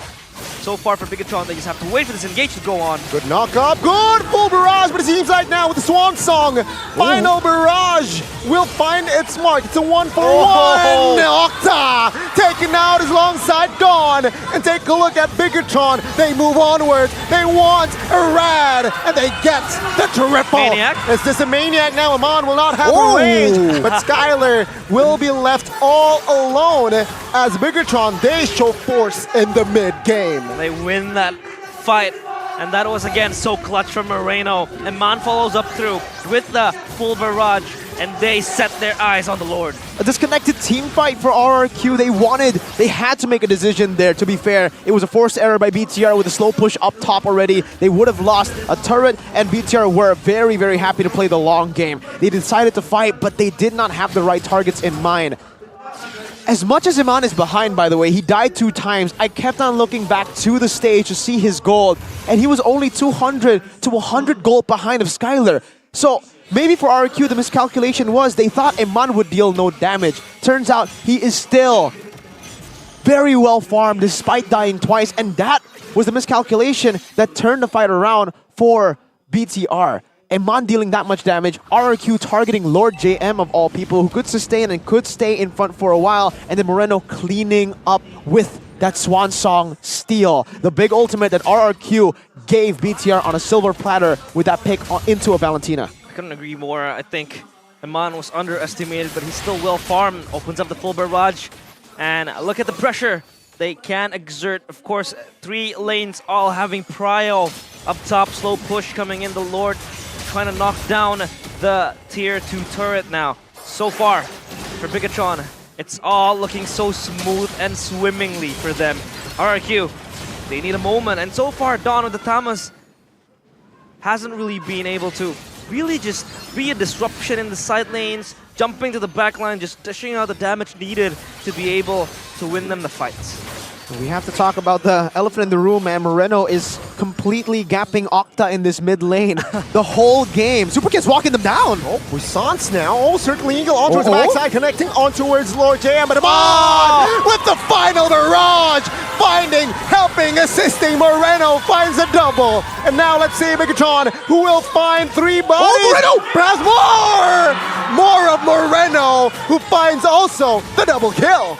That was insane! Super Ken walked in with his chest up high. They can end. And they're looking to end this for Bigetron. They were once again the lab rats. But now, Sand Skylar all alone. All turrets, now Skylar.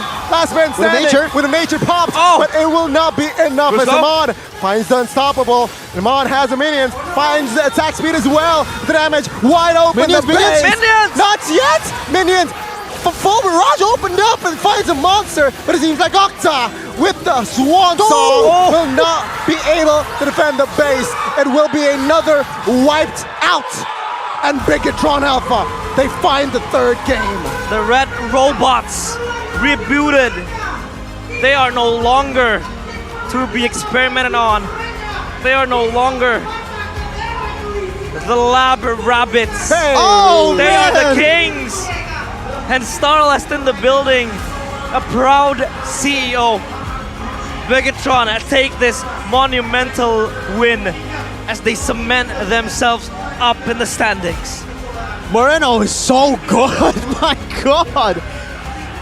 What a performance by BTR in Game 3. An amazing draft to end the series off. The Valentina to predict a very cheesy Odette. And like we said, the Odette served the Swan Song in a silver platter. Here you go. For Moreno. Absolutely mid-gapped in this series, but especially in Game 3. Moreno showed up when the team needed him the most. Eman kept on farming, was given space to farm because Moreno was such a menace on the other side. If it wasn't Moreno, it was Super Ken. They have so many plans upon plans to help when the first plan, the initial one, fails. Bigetron Alpha will push their record to 5-1 and will stay atop the league in MPL ID Season 13. And man, it feels good to say it. Smirko is back in the building.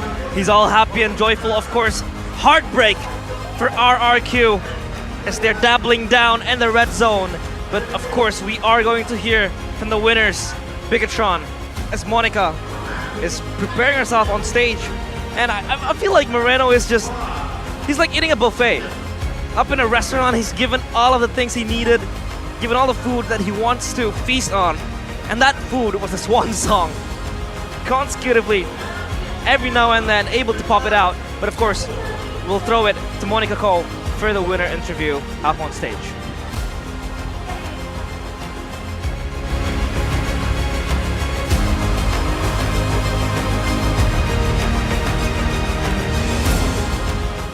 Bigetroopers, mana suaranya untuk Bigetron Alpha? Wah, luar biasa, tapi ada yang menarik nih, Ki. Kalian ditonton Koet hari ini dan menang kalian loh. Yang percaya kalau Koet datang kalah itu musyrik. Wah, jadi ini malah Koet jadi kunci kemenangan kalian, siapa tahu tuh. Ya, Koet jadi support system kita lah di belakang layar. Support system jimat kemenangan kalian ya ini kali ini ya. Iya, iya. Oke Koet, wah congratulations untuk Bigetron Alpha. Dan kali ini boleh dong mana nih Super Ken, Super Ken.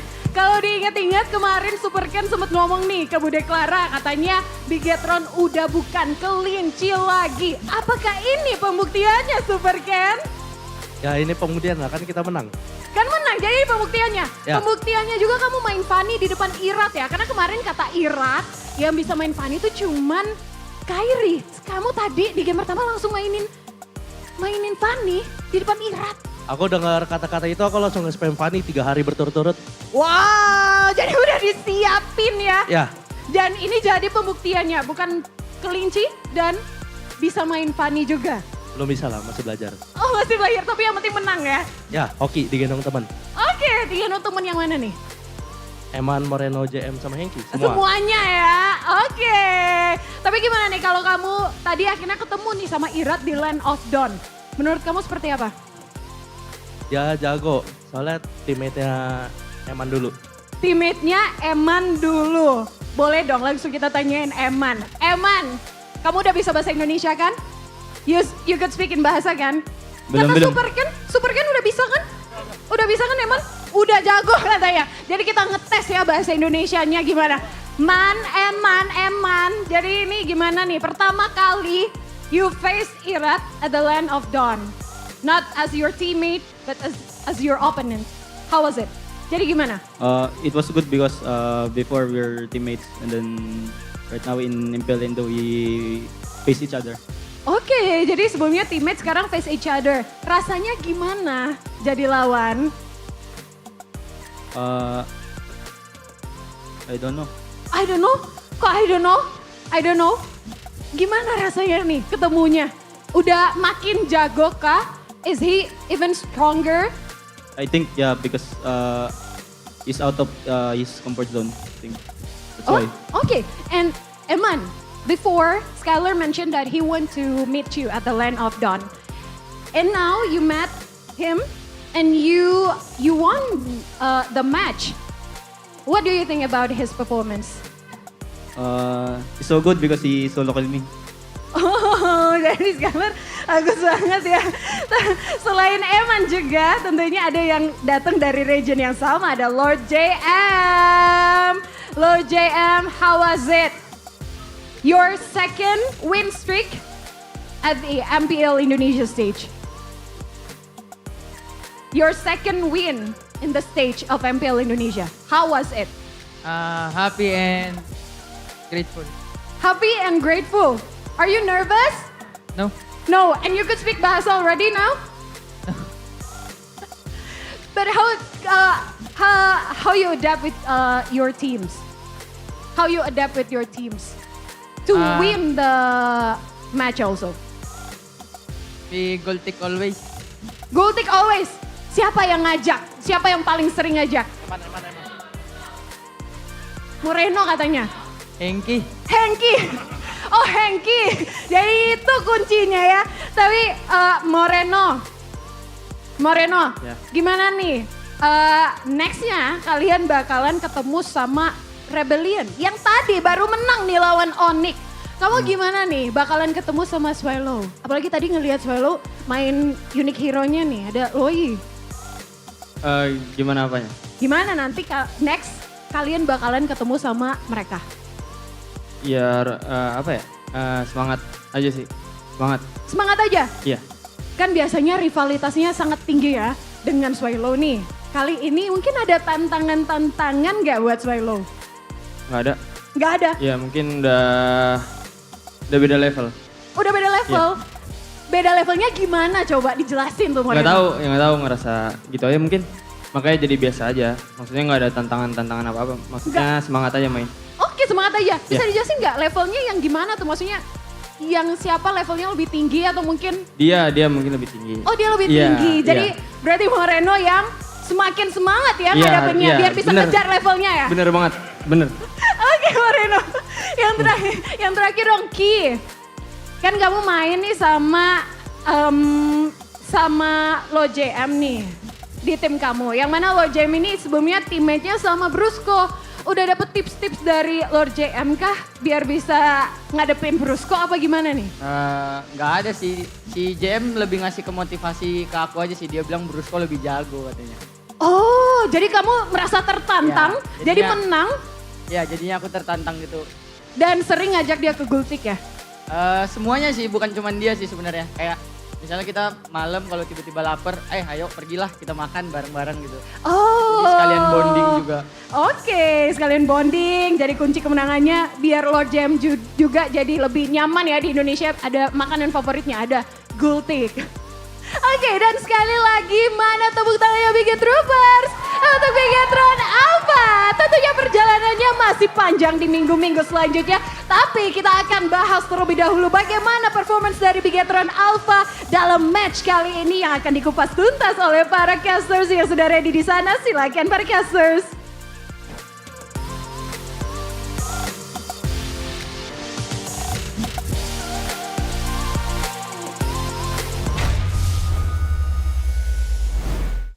Robots unchained, rabbits no more. They have escaped the lab and dunked on RRQ on the last game. They are up there now, cementing their spot on the top. What's that?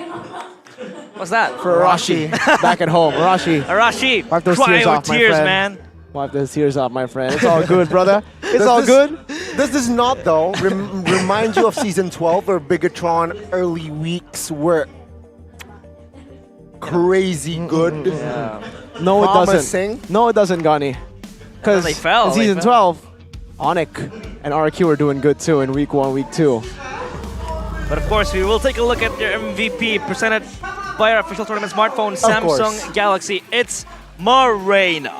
More of Moreno. Please. That's what Gani typed in the group. And I agree, Gani. Player of the match, Moreno, with an amazing series performance. Impure Rage, Wilderness Blessing, Agility, nothing too crazy in the emblem department, the NOD early, and most importantly, the execution, okay? Valentina pickup for BTR means that they will be very flexible in the way that they can take these team fights depending on the ultimate that they are given. We expected a Lilia. We expected no fair miss because it's big ult. They then gave him the bigger ult. The Swan Song that gave him so much team fight presence, so much team fight damage. I will not be surprised if he dealt more damage than Eman this game for sure. 7-1-4 stellar KDA. When Moreno needs to carry, he carries. When Moreno doesn't need to carry and he needs to play utility, he does exactly that. He does what he's told to do. And this game, when Eman was falling behind, when Lord JM was low, when RQ used all their resources, more of Moreno came by with the Swan Song. Look at the positioning, acting as the carry, as the executor every single time, waiting for the moment to strike, and then singing the Swan Song. Swan Song was sung for Moreno, and he made that song his. It was so irritating for RRQ to face the stolen Swan Song. It was giving them so much damage, turning tides around where they were able to cut through the first line of defense. Moreno was there as a backup, as the player who will turn tides around with that Swan Song. And look at the bravery, look at the confidence in Super Ken's maneuvers. He knows he has that hard guard equipped to him, and he was just rolling around. Of course, Eman, again, they underestimated him. They thought that he wouldn't be able to farm the items. He was under-farmed. He did not have the damage needed, but he was there, just bursting, just giving out, blitzing. Especially with the full barrage, you can hit from so far behind. RRQ did not even touch Eman in those final fights. RQ did so well for themselves in the early game to shut Eman down, really. Skylar did an amazing job against Eman on the Ixia. The Ixia should be able to outrange, to outpoke, to outtrade the carry. But then we have the Mew God himself, the Mew Lord, Moreno. He's mewed up. He's mewed up. He's all mewed up. 19-7. Concussive blast. All right. Really, I was so impressed by Skylar winning it out against Eman in the lane. But then we take a look at the game. The fact that, okay, firstly, Moreno did a whole lot. Super Ken did too. But through the space that Moreno and Ken created, Eman kept on farming. He died twice. Indeed. He got picked off once, and he got solo killed once by Skylar. And his gold, after all that, was only, I think, 200 behind of Skylar. 200, 300. The maximum gold lead that Skylar had in this game against Eman was 580, if I'm not mistaken. And that's when he died twice. So this guy is a crazy farmer. He ended the game with 11,816 gold. Died twice. Hide your crops. In the early game. Hide your crops. Hide your crops because Eman will take it away from you. Harvest it. Harvest your crops before Eman does it for you.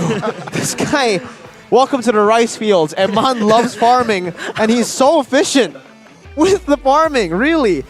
Damage dealt is actually still Eman. Rich guy, obviously Eman with 11,894 GPM. We always glaze at Eman with his farming, but seriously, 970 yesterday, 960 in the game after the 970 game, and now 894, close to 900 again. That's low And he on his standards. I mean, I have to say, I'm disappointed, Eman. This is a pretty bad 900. record. This is a pretty garbage record to have, you know, Eman. You should do better than week 3, day 2 Eman, who got 970, or even better yet, week 1 Eman, who got 980. Come on, Eman, be better than peak. yourself. I think it's not harvesting season, but for him it is. And we can't also downplay the fact that his team was making space for him. Yes. Mostly Moreno just rampaging, running rampant around the players of RQ Hoshi, and Eman was just left unnoticed, farming behind, and is able to just, you know, prepare himself for the upcoming fights, prepare himself to get his power spikes, to get his items. So that was a solid game from Eman, from Moreno, and from the whole team. That was Bigetron's game to win. Again, a very solid performance from inside of Bigetron Alpha, but let's see what's next. We will see the golden moment by UBS Gold, our official gold partner. Sabar lagi pada hilang. Gua nggak ada flicker. Bisa bukain yang Arwan? Sabar. Gak bisa. Sabar. dia bisa ke atas ya, boy. Lihat gua, man. Oh, dead di situ ya? Aman. Gaseng. Gua ada mana lagi? Dapat gua. Bisa dulu aja kan? Guys, lihat. Biar dulu kan. Bisa vision turtle ya, Lord. Bok. Bok. Sabar. Guys. Lihat Jam. Aman guys, aman. I think mati di rata ini, Cok. Nice. Man. Lu masih dulu ya? Oh, masukin. Don. Nice. Tamus. Bisa lari. Tidak. Gaseng. G-boy. Nice lah. Bangun. Flicker. Tengah, ha? Golord ya. Lord. Yuk, gua tower, guys.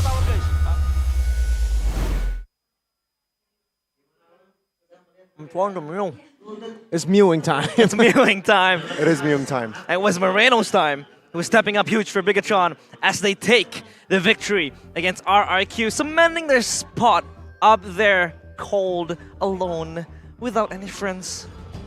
But they're up there as the leaders of the standings currently. I need a new jacket. Smirko. Smirko is online. Smirko is online. Wow, I really want to see the standings now for some reason. I think we could see. Should not change. I think nothing changed then, right? I think so. Nothing. RQ still 7. Yeah. Did they drop to 8th? Because RBL did just win. I don't know. I did not.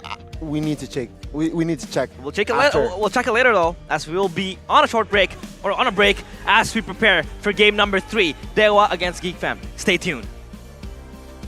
Let's go.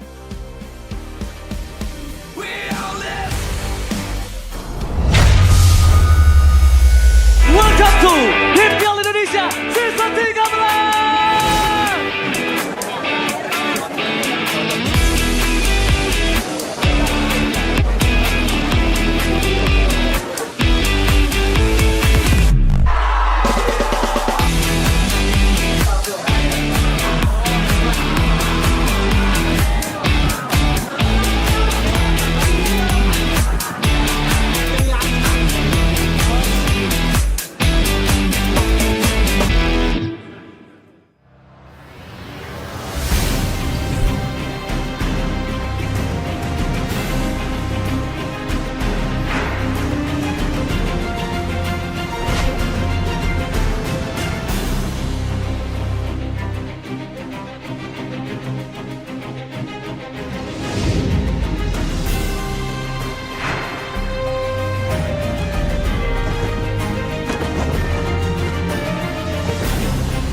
Galaxy A55, A35 5G, awesome tiap hari. Ini Galaxy A55 5G. Ngegame lancar, win streak terus-terusan, bisa tahan 2 harian. Nah, ini Galaxy A35 5G. Bisa terus berkreasi walau dalam gelap dan tanpa batas. Makin aman dengan Roxfold. Be awesome everyday. Pakai aplikasi GoPay, dompet andalan gamers. Banyak damage-nya. Ada cashback hingga 20.000 buat upgrade skin baru. Aplikasi ringan gak makan memori. HP lemot bisa victory. Top up langsung dalam game tanpa hambatan. Ikutan selebrasi MPL di aplikasi GoPay. Menambah total hadiah ratusan juta. Bonus stage. Gratis 100 kali transfer kemana aja. Beli pulsa harga termurah. Scan QRIS dengan mudah. Download sebelum mabarkan.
mudah di dunia games. Pilih game, masukkan game ID. Pilih Diamond, masukkan kode promo, dan pilih metode pembayaran. Masukkan kode OTP. Selamat, kamu dapat tambahan kuota. Upgrade gameplaymu sekarang. Game Smash andalanku bikin mainku semakin hebat. Tukar DG rings, diamond dan voucher game kau dapat. Main MOBA apa aja win streak di tanganmu. Cuma Game Smash makin no debat. Beli paketnya dan aktifkan boosternya sekarang. Character select. Bener. You lapar.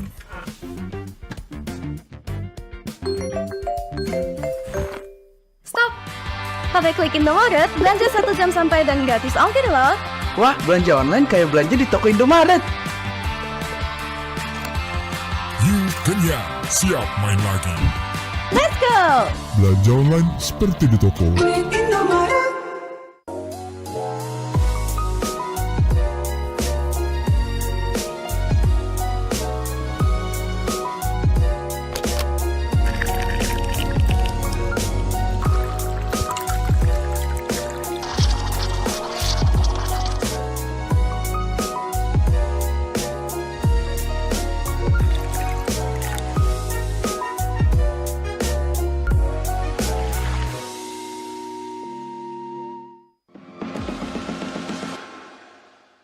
It's only you who rocks my world.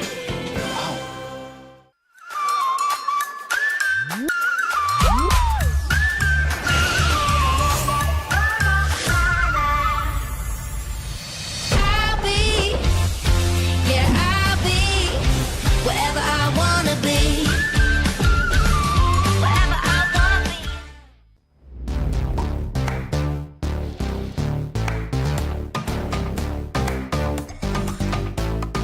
We don't need no sleep because the party.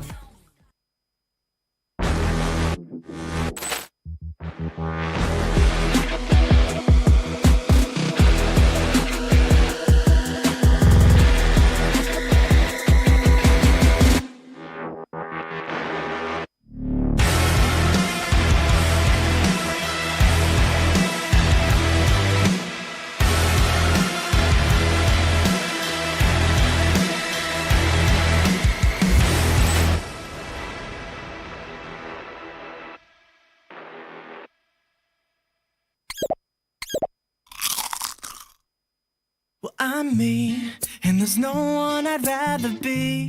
You can sit around and wait and see. For a moment, I'll be standing free. So hurry up and wait for me. Got a bag of chips by the sea.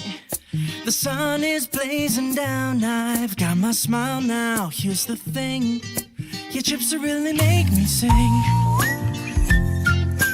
Come on, relax and have some chips with me. Chill out, lay back, I'm right where I wanna be. We've got time to take it easy.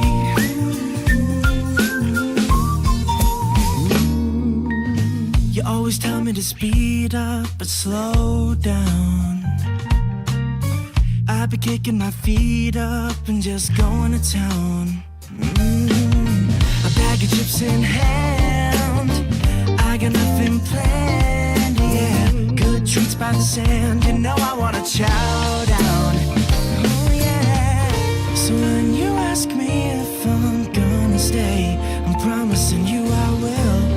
'Cause there's one thing we gotta do.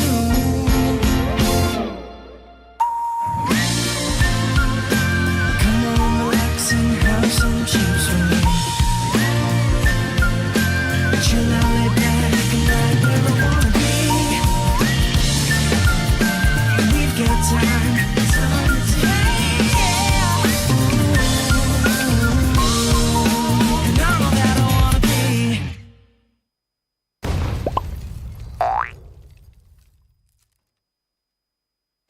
Your MVP is Chip! His portals completely set the pace of the match from start to finish. Wow, another MVP! That's my chip! Just doing my job. Can I see the highlights? I'm off the clock. Yeah! I can't wait to see your portals in action! Looks like Red Team's trying to catch Chip alone up top, but he just calmly dropped his portal and Alpha ults in to flip this fight around! A great example of skills persisting through portals! Double kill! Cyclops is taking a serious beating from Gord, but it's Chip to the rescue! Will he make it? What a clutch save! Poor Gord just got jumped JJK style! Arlot's just in time for the buy one, get one special! Man, next time look before you enter enemy portals!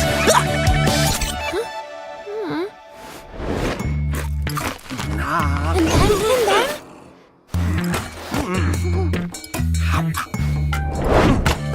Wow! Uh-oh! Cyclops is about to overstay his welcome! Is this deja vu? Oh, wait for it! Wait for it! Boom! Melissa joins the party. Chip runs a Pixie Seed. Jeez, what a massacre! And to add insult to injury, Melissa portals back to her lane without missing a beat. A skirmish breaks out. Where's Chip going? Is he gonna? He flickers to the high ground. Portals up. Surprise! Broly gets deleted. Can Red Team make it back in time? No shot! What an insane portal strat!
over here, Ender. Don't let me know where to go. Don't let me know where to go. I wanna find you. I wanna find you. I wanna find you. I wanna find you.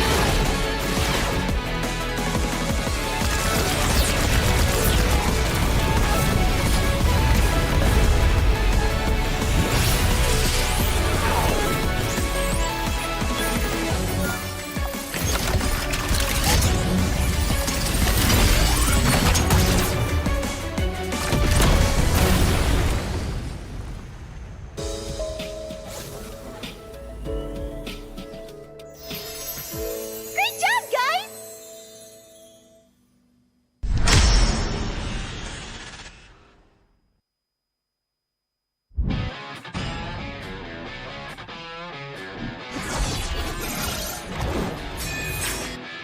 Versus satu Scalar can you do it? Dan Albert di sana ternyata harus hilang. Avalanche fight as Lone gets instantly shot down by the Blazing Duet, as well as the Electo final blow. This is going to be easy cleanup for Todak as most of the... Apat yun, pero nasipa din siya. Yung ninakaw na sipa, buhay pa rin. Ang buhay! Backline already, and they're running for the lives, gunning it. David trying to drag the members of RG right underneath the turret. It's not enough though. Gray coming all the way in, he cleats it all the way up. Just no way for him to run. Just Kita kata ada satu warrior weapon deploy yang membuat pergerakan dari Bigetron Alpha benar-benar slow. Rafanya sudah tumbang.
Baru, Galaxy A55, A35 5G, awesome tiap hari.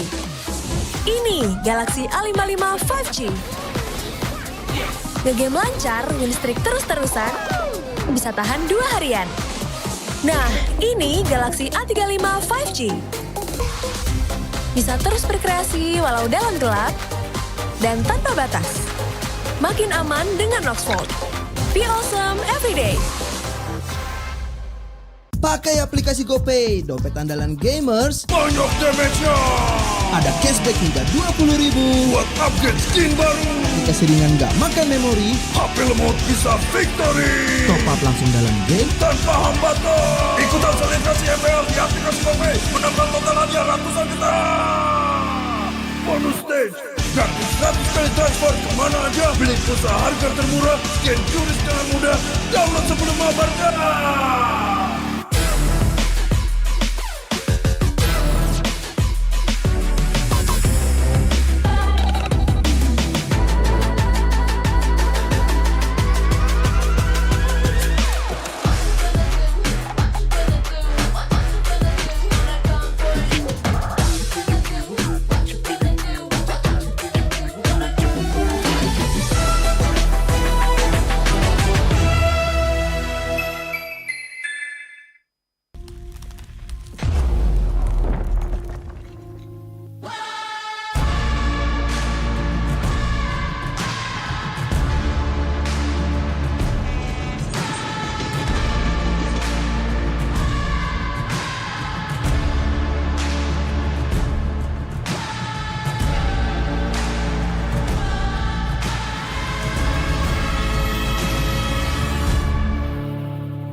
Tambah mudah di dunia games. Pilih game, masukkan game ID.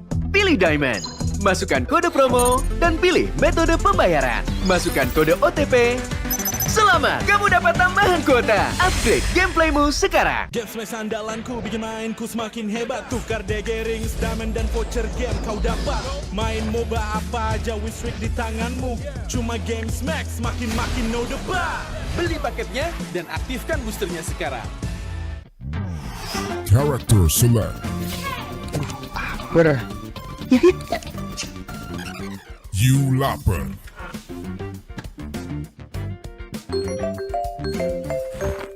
Stop! Pakai klik Indomaret, belanja 1 jam sampai dan gratis ongkir loh.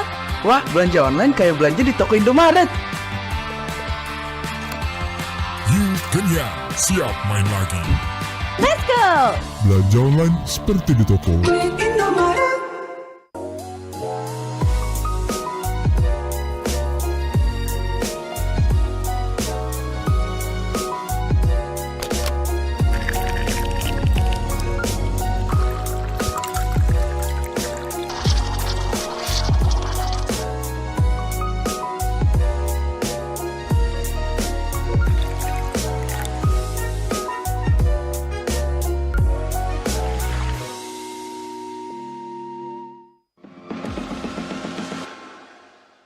It's only you who rocks my world.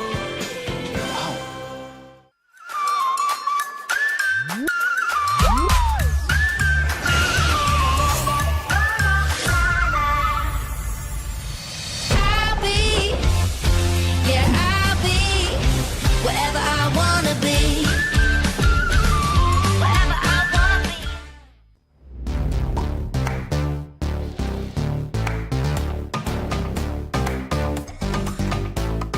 We don't need no sleep because the party.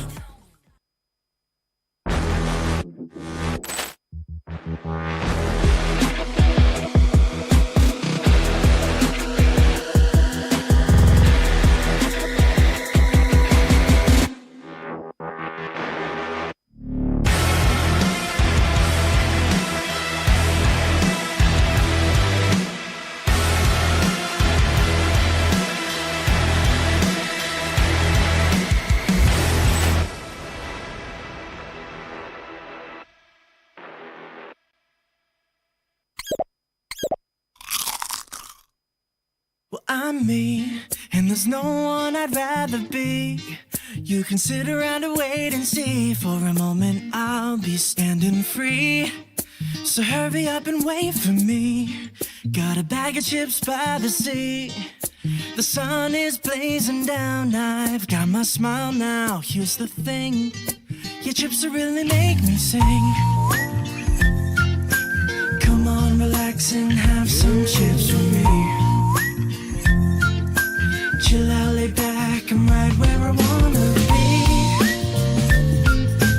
We've got time to take it easy.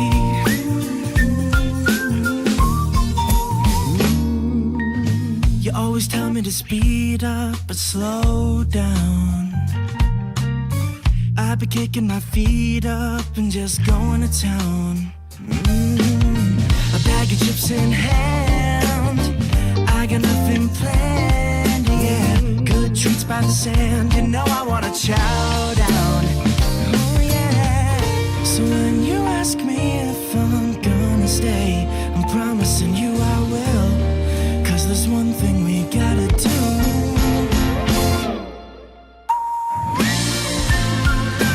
Come on, relax and have some chips with me.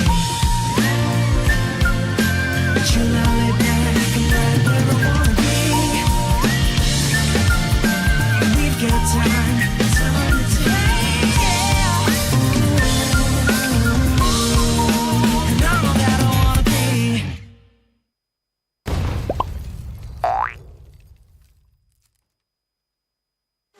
Your MVP is Chip!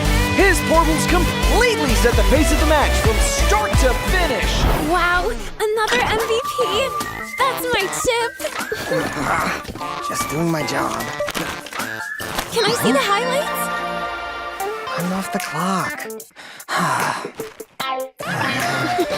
Yeah! I like red team's trying to catch Chip alone up top. But he just calmly dropped his portal and Alpha ults in to flip this fight around. A great example of skills persisting through portals. Double kill. Cyclops is taking a serious beating from Gord. But it's Chip to the rescue. Will he make it? What a clutch save! Poor Gord just got jumped JJK style. Arlux just in time for the buy one, get one special. Man, next time look before you enter enemy portals.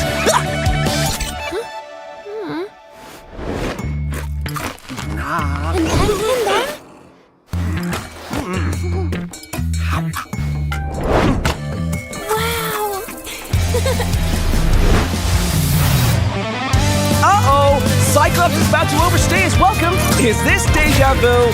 Oh, wait for it. Wait for it. Boom! Melissa joins the party. Chip runs a BCC. Sheesh! What a massacre! And to add insult to injury, Melissa portals back to her lane without missing a beat. A skirmish breaks out. Where's Chip going? Is he gonna... He flickers to the high ground! Portal's up! Surprise! Brody gets deleted! Can Red Team make it back in time? No shot! What an insane portal strat!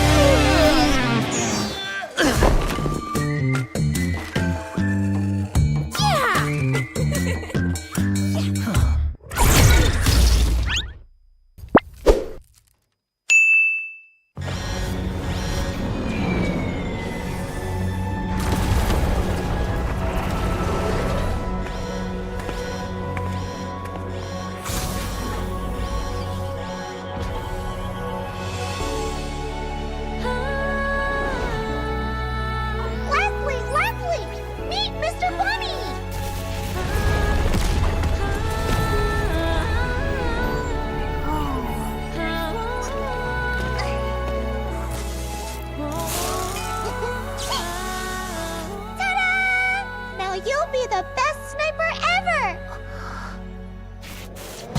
No! It's a decoy!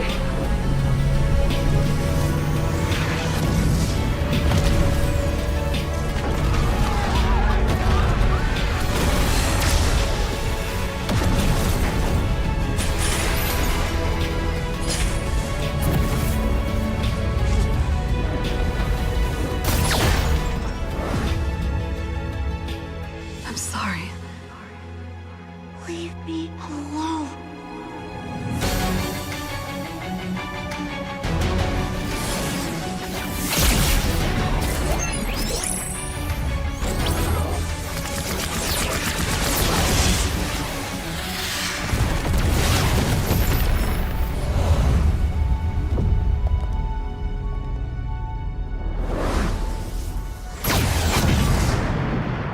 Over here, Ender.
Satu Scalar Gadget Duit dan Albert di sana. Ternyata harus hilang.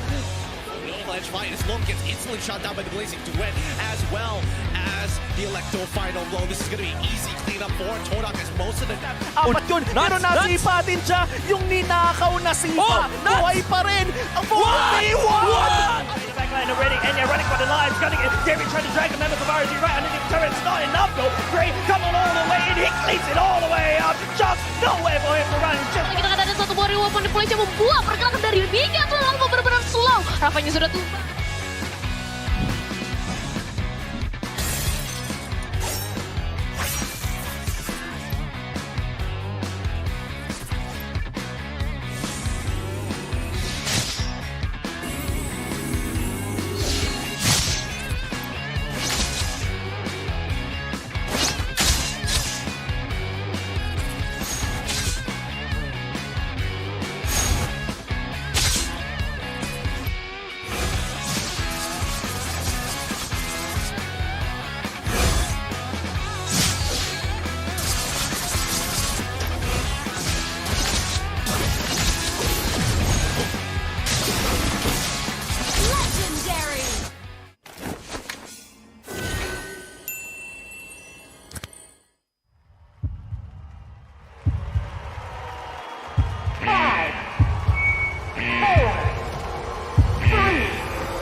Baru, Galaxy A55, A35 5G, awesome tiap hari.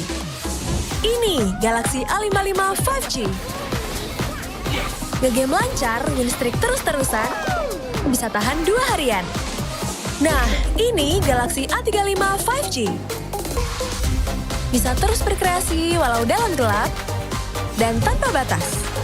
Makin aman dengan Oxford. Be awesome every day. Pakai aplikasi GoPay, dompet andalan gamers.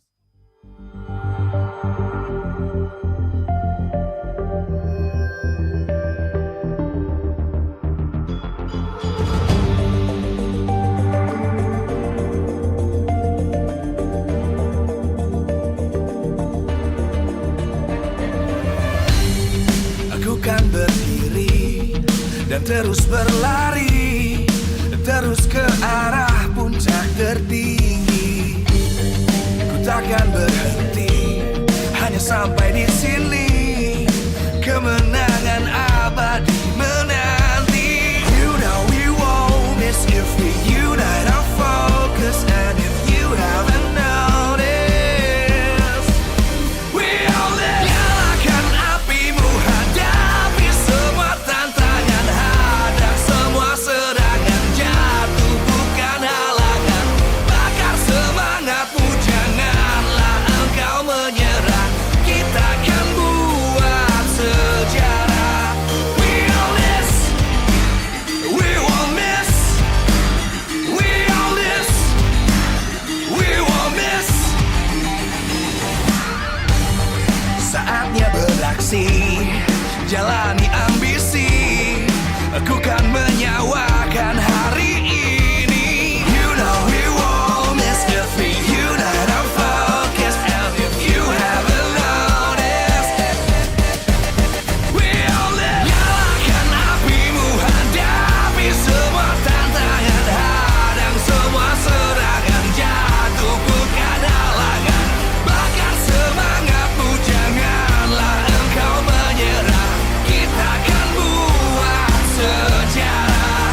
We all this, we won't miss. We all this, we won't miss. We all this.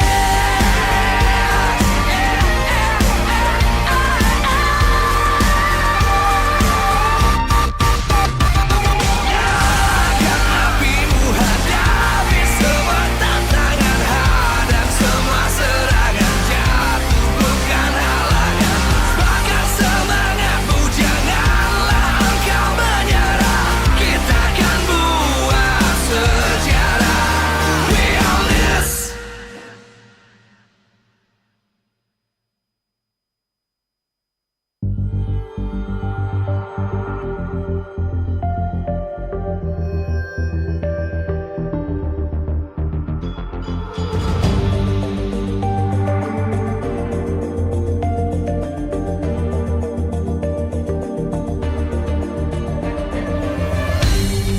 Aku kan berdiri dan terus berlari, terus ke arah puncak tertinggi. Ku takkan berhenti, hanya sampai di sini. Kemenangan abadi menanti. You know we won't miss if we unite our focus. And if you haven't noticed, we all live. Nyalakan apimu, hadapi semua tantangan, hadang semua serangan, jatuh bukan halangan. Bakar semangatmu, janganlah engkau menyerah. Kita akan buat sejarah. We all this, we won't miss. We all this, we won't miss. Saatnya beraksi, jalani ambisi.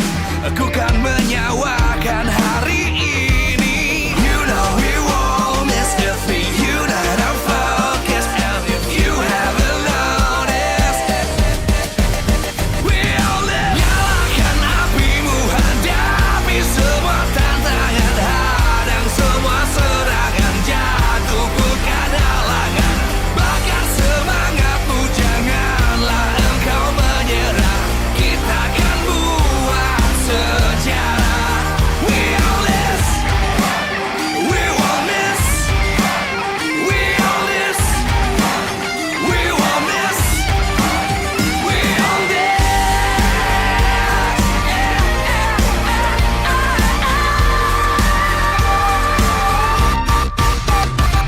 Nyalakan apimu, hadapi semua tantangan, hadang semua serangan, jatuh bukan halangan.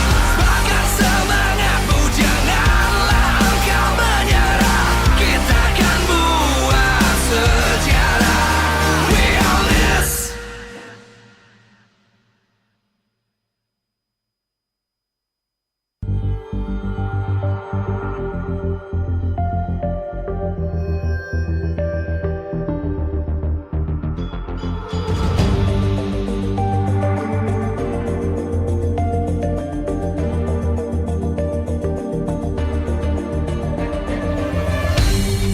Aku kan berdiri dan terus berlari, terus ke arah puncak tertinggi.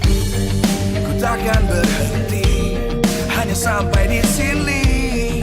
Kemenangan abadi menanti. You know we won't miss if we unite our focus. And if you haven't noticed, we all live. Nyalakan apimu, hadapi semua tantangan, hadang semua serangan, jatuh bukan halangan.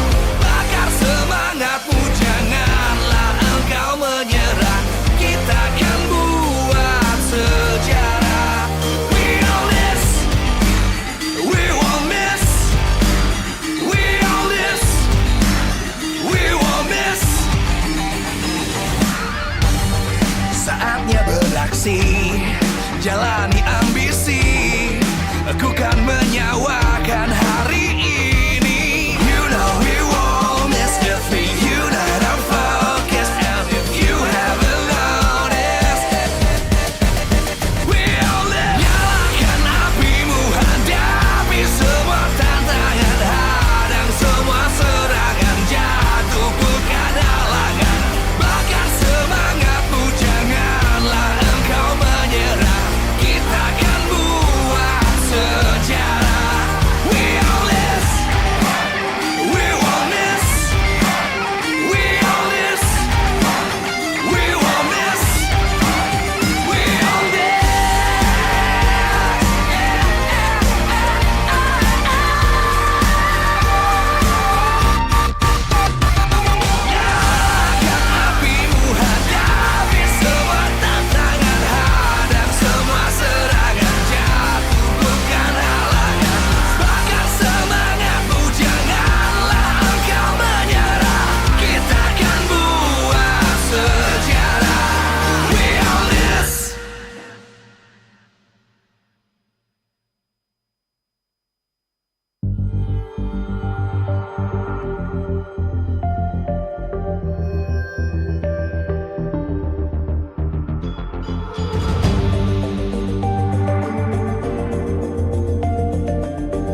terus berlari, terus ke arah puncak tertinggi. Ku takkan berhenti, hanya sampai di sini. Kemenangan abadi menanti. You know we won't miss if we unite our focus. And if you haven't noticed, we all live. Nyalakan apimu, hadapi semua tantangan, hadang semua serangan, jatuh bukan halangan. Bakar semangatmu, janganlah engkau menyerah. Kita akan buat sejarah. We all this, we won't miss. We all this, we won't miss. Saatnya beraksi, jalani ambisi. Aku kan menyawakan hari ini. You know we won't miss if we unite our focus. And if you haven't noticed, we all live. Nyalakan apimu, hadapi semua tantangan, hadang semua serangan, jatuh bukan halangan. Bakar semangatmu, janganlah engkau menyerah.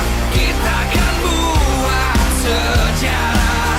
We all this, we won't miss. We all this, we won't miss. We all this.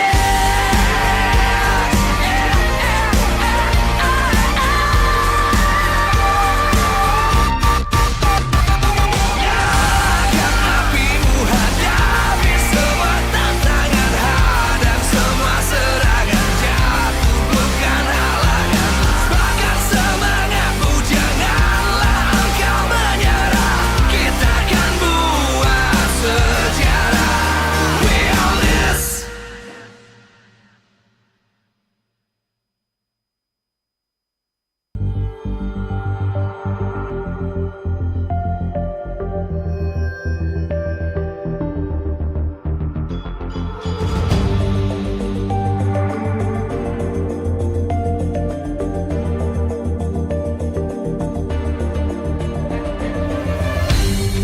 Aku kan berdiri dan terus berlari, terus ke arah puncak tertinggi.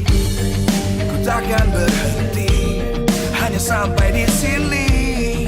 Kemenangan abadi menanti. You know we won't miss if we unite our focus. And if you haven't noticed, we all live. Nyalakan apimu, hadapi semua tantangan, hadang semua serangan, jatuh bukan halangan. Bakar semangatmu, janganlah engkau menyerah. Kita akan buat sejarah. We all this, we won't miss. We all this, we won't miss. Saatnya beraksi, jalani ambisi. Aku kan menyawakan hari ini. You know we won't miss if we unite our focus. And if you haven't noticed, we all live. Nyalakan apimu, hadapi semua tantangan, hadang semua serangan, jatuh bukan halangan. Bakar semangatmu, janganlah engkau menyerah.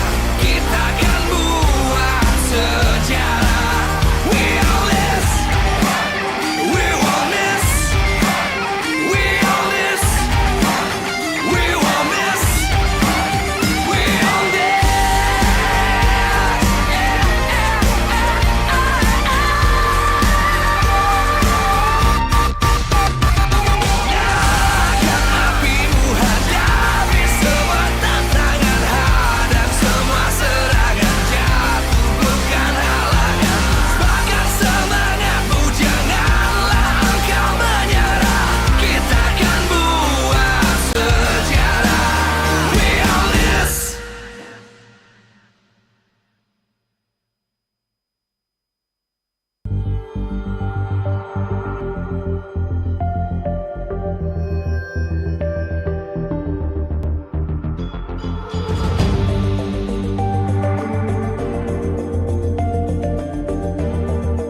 dan terus berlari, terus ke arah puncak tertinggi. Ku takkan berhenti, hanya sampai di sini. Kemenangan abadi menanti. You know we won't miss if we unite our focus. And if you haven't noticed, we all live. Nyalakan apimu, hadapi semua tantangan, hadang semua serangan, jatuh bukan halangan. Bakar semangatmu, janganlah engkau menyerah. Kita akan buat sejarah. We all this, we won't miss. We all this, we won't miss. Saatnya beraksi, jalani ambisi. Aku kan menyawakan hari ini. You know we won't miss if we unite our focus. And if you haven't noticed, we all live. Nyalakan apimu, hadapi semua tantangan, hadang semua serangan, jatuh bukan halangan. Bakar Wow, dan tak terasa kita kali ini sudah ada di match penutupan di minggu yang ketiga yang akan mempertemukan Geek Fam dan juga Dewa United. Tentunya MPL Arena sudah begitu panas dengan super fans. Coba mana suaranya anak Dewa? Wow, tenang-tenang karena ada yang gak mau kalah. Geek Fam Unity, mana suaranya? Wow, anak Dewa dan Geek Fam Unity sudah begitu siap untuk tentunya berjuang untuk menyemangati tim kesayangan mereka. Yang mana tentunya ini akan sangat menarik karena kita akan melihat, kalau melihat sejarah, ada dua player yaitu Ray dan juga Watt yang punya sejarah panjang. Kalau sebelumnya mereka berjuang di MDL, naik ke MPL Indonesia Season 12 di tim yang sama, kali ini mereka akan bertemu di Land of Dawn dengan tim yang berbeda. Ini bakalan sangat seru dan tentunya keseruan ini tidak lepas dari MPL Indonesia Season 13 powered by Munton, presented by official tournament smartphone Samsung Galaxy. Ada juga official e-wallet kita by GoPay dan official gold partner UBS Gold. Nggak lupa juga ada partner in esports kita.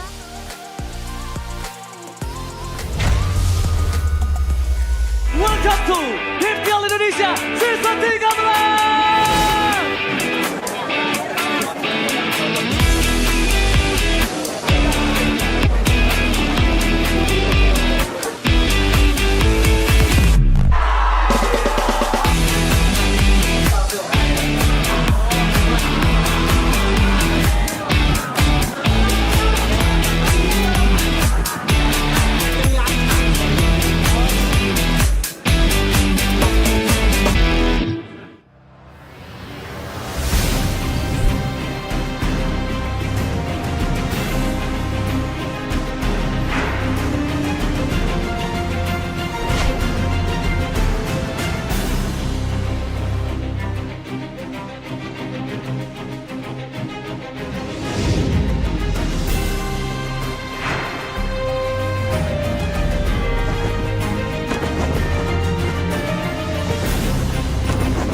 Live from MPL Arena, Jakarta. MPL Season 13 is powered by Moonton. Presented by official tournament smartphone, Samsung Galaxy. Official e-wallet, GoPay. Official gold partner, UBS Gold. We own this.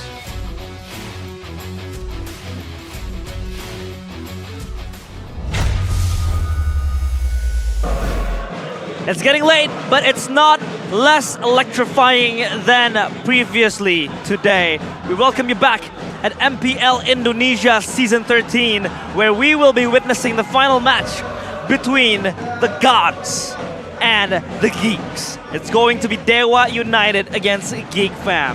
It's a classic man versus God for this final match for Week 3. But of course, we want to say thank you to our lovely sponsors. MPL Indonesia Season 13 is powered by Moonton, presented by our official tournament smartphone, Samsung Galaxy. Our official e-wallet, GoPay. Our official gold partner, UBS Gold.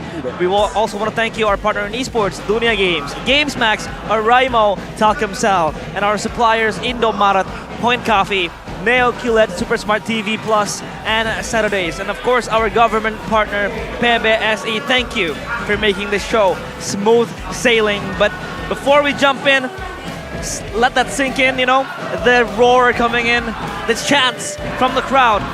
This was not supposed to be the headliner today. It does sound like a headliner. Insane. It sounds like a headliner, but this is so much awaited. Just let it sink in. Really, just let it sink in. Inject it. My God. And we're going to get straight into it. Team lineup is still going to be Hazel for Geek Fam, their main lineup. That's why the fans are so fired up. They got the family, they got the community. They're the Famunities. And ladies and gentlemen, let's welcome the man that is representing the man versus God. It's Geek Fam. Geeks are in the building as the family corral behind them, supporting them, trying to take down the gods. And the gods are, of course, a tall wall to tackle. Got a whole lot of fans for Geek Fam having their own chance to now. Geek Fam, it's not just them who have upgraded. Representing the gods, and they're on the other side. Dripping in gold and black, ladies and gentlemen, let's welcome Dewa United Esports. The gods are on the scene. They will look to strike the man, and that will be today. Let's see if they'll be able to do it. Dewa recently falling to EVO's glory, giving them their only win in MPL Indonesia Season 13. And for Geek Fam, rising back to the top right after yesterday's big win against Alter Ego. An upset victory. Bluffzim, Wura, Cassius, Jack Lee. That victory could herald something big for Geek Fam. But I think Dewa United as well, they are looking to be right on track, because in the first few weeks, they were up there, top 3 in the standings of MPL Indonesia Season 13. And now, you know, this is where the rough waves comes in. This is where they have to be able to hold. But of course, it is going to be one hell of a match today. Expect no less of our last match. Again, a highlight lane, I feel like, in this match, the mid lane, right? Apart from that, of course, it's going to be the jungler. Mid lane, a boy just showing again how he is a monster in that lane. Going up against Kaze, he needs to be very wary against a boy. A boy is just a monster. We have seen him perform multiple times. Do you think he can keep up this consistency? For sure. Virgo? He's been able to play at the highest level for such a long time. He's just very underrated. Not a lot of people put a lot of attention on him, and finally now he's getting the recognition he deserves. Because he's been playing this way, okay, maybe not as good as he is now, but he's been playing at a similar level since last season, maybe even 2 seasons back. One of the consistent members in Geek Fam who acts as a pillar with Baloyski and Luke, with the changes in the jungle being very sporadic. Let's take a look at the keys to victory presented by Samsung Galaxy for Dewa. First, prioritize a solid, massive, and structured composition. Very interesting word to utilize there. Zoning against Hazel in the objective setup. So let's start with that first point. Prioritize a solid, structured composition for Dewa. They've been going for a bit too dynamic of drafts recently. For some reason, they've been overthinking their drafts a whole lot. Keep it simple, keep it Dewa. That's what week 1, week 2 Dewa were.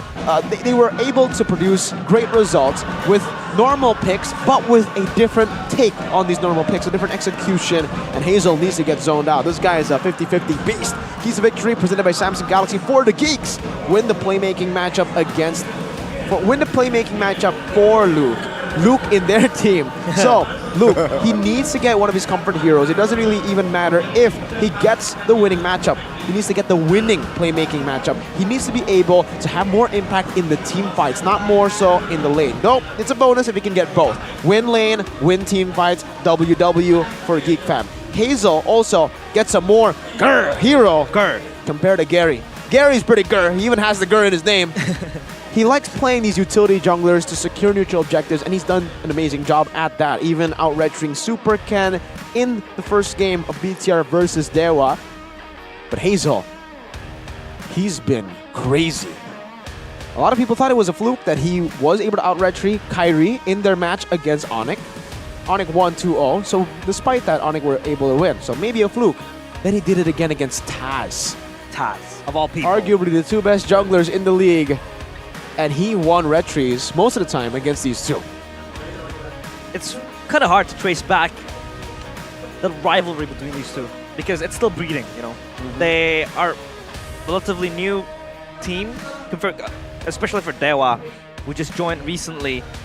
But they're here already stating a lot of statements, bold ones at that, as the sons of the gods. And now we jump right into the drafting phase by the official tournament smartphone Samsung Galaxy. Now, two quick bans from Dewa.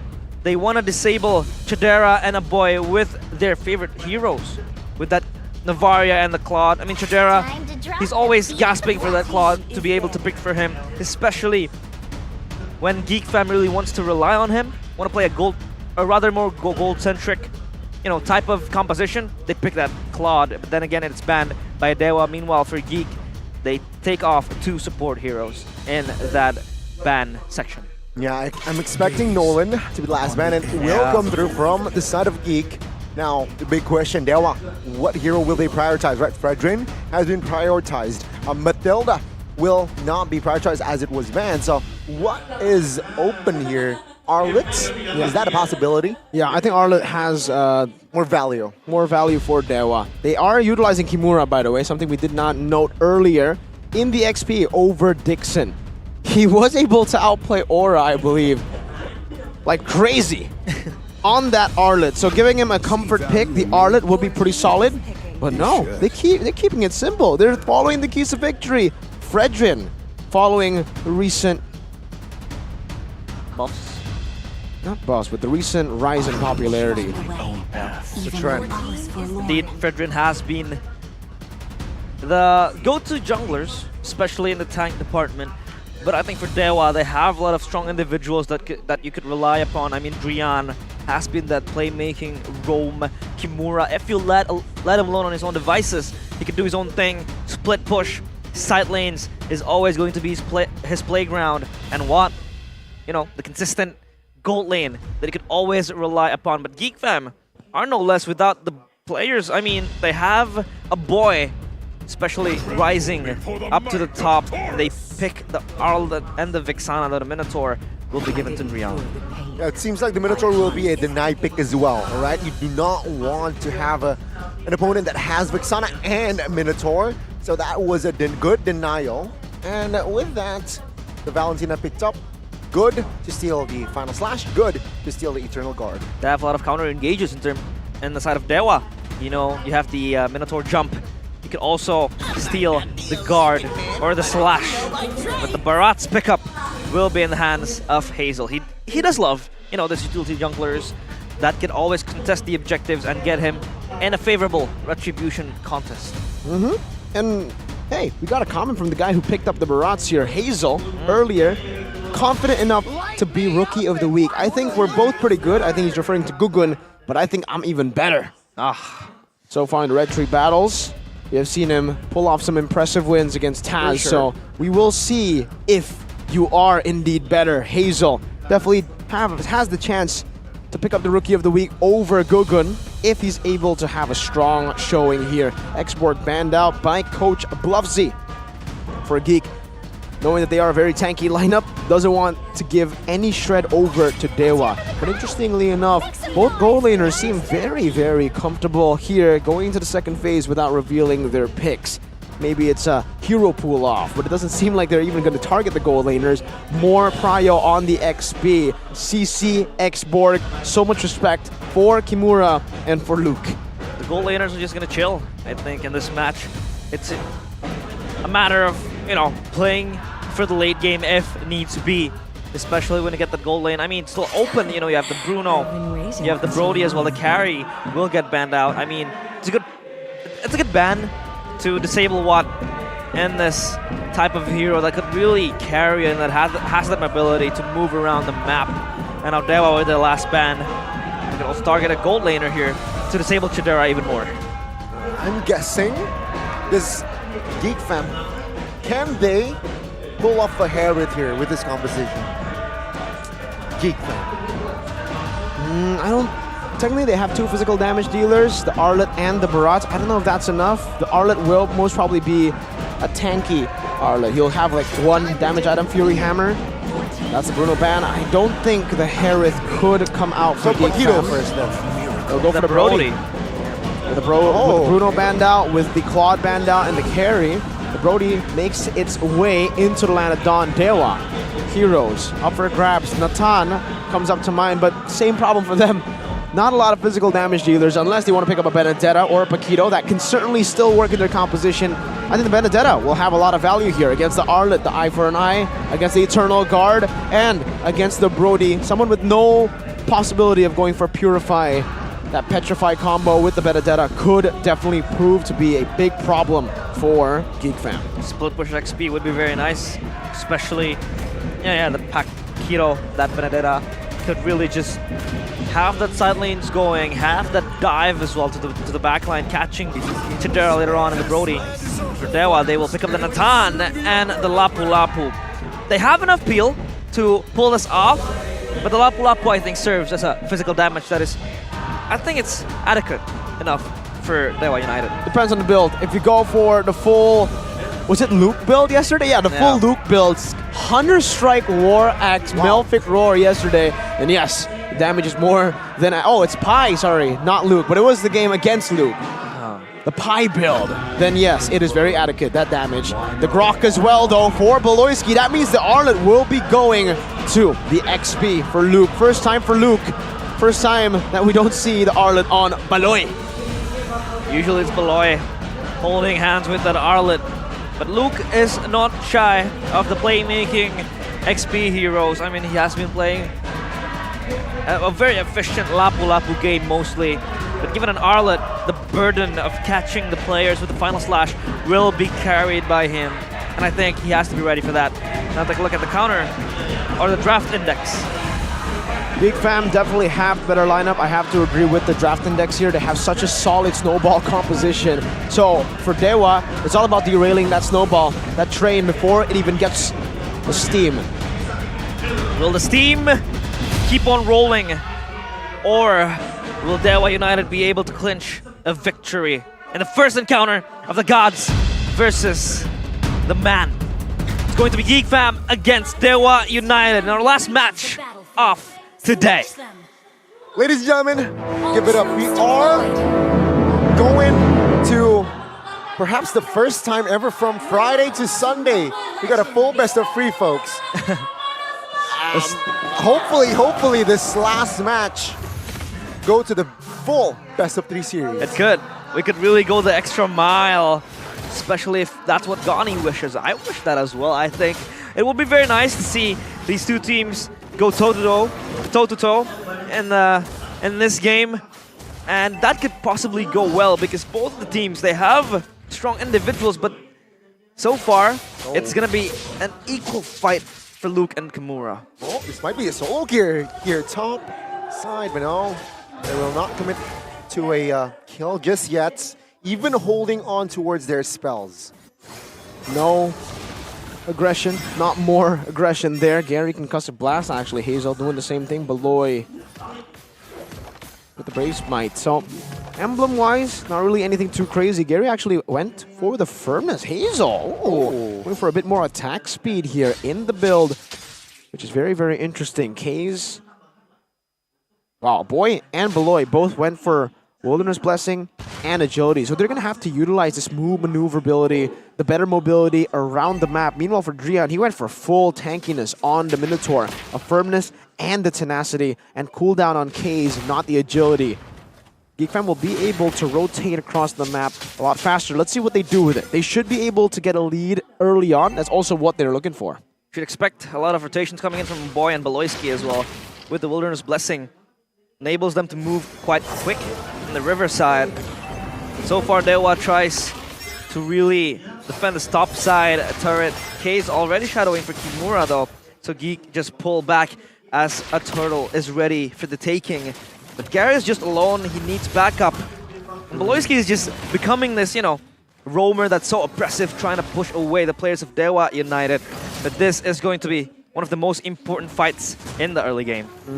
He will low-key recon the side, right? Scout, providing the visions for his team. But it seems like now both junglers, they're on the turtle. And they do not want to commit on towards a fast-paced fight just yet. Beloyski, though, has a wall charge flicker as well now. Combined with the Eternal Guard, it'll help for Rats to get the turtle. But what cost? The collapse from Dewa United claims 4 members in the turtle pit. What a combo! My goodness, bottom lane, 1v1! Twin apart memory will secure the kill. And Chedera. I thought that they would not commit more, but I was wrong. And Drian now jumps in looking to avenge his teammate, but no, Chedera has the flicker to get out. So many things happening. Hazel again proving himself with the Retribution fight. Is able to win that turtle contest, and Chedera thankfully is able to pick up a kill. So rather than go home empty-handed, they get 1 kill, but then again Dewa is going to not stop with a snowball. Oh my god, boy, low HP, Eternal Guard will buy time, but Dewa Kimura with the bravest fighter will not be able to close the gap to find that kill. Not enough gap closure there. Holy moly, man, I'm just still stuck on that turtle fight. What an amazing combo for Dewa. Everyone was in the turtle pit and they fought. Gary's Appraiser's Wrath was absolutely massive, just like we saw in the Keys to Victory. That's what they needed, these massive fights with their solid drafts. But Geek Fam were still able, somehow, someway, to find the retry win. Hazel proving that his retry is super on point. And even Chedera getting a win, making the gold lead not as crazy for Dewa. Beloyski, the pathing. The taunt here, Beloyski tunked to a very low HP wall charge to save his life. But take a look at Drian, slowing him down and taking the kill. Big brain Beloy, but that was questionable. I mean, he is trying to be this pest, just trying to scamper around the jungle, trying to put so much pressure, but Kimura and Luke going at it. It's still going to be a 50-50 fight, but so far, Luke has the upper hand with the level lead. Now again, the turtle has been respawned. Luke is trying to rotate towards that bottom side. As you can imagine, Luke does not have the final slash, so they have to rely on either a boy or Hazel making the play. Let's see, good Eternal Guard here. Wall charge on towards 3 as well. Oh, good wombo combo. That's 1, 2, 3 members taken out already. It's a 2-for-1. But the turtle will be taken by Dewa. Luke, very low K's now, diving under the turret, final slashed.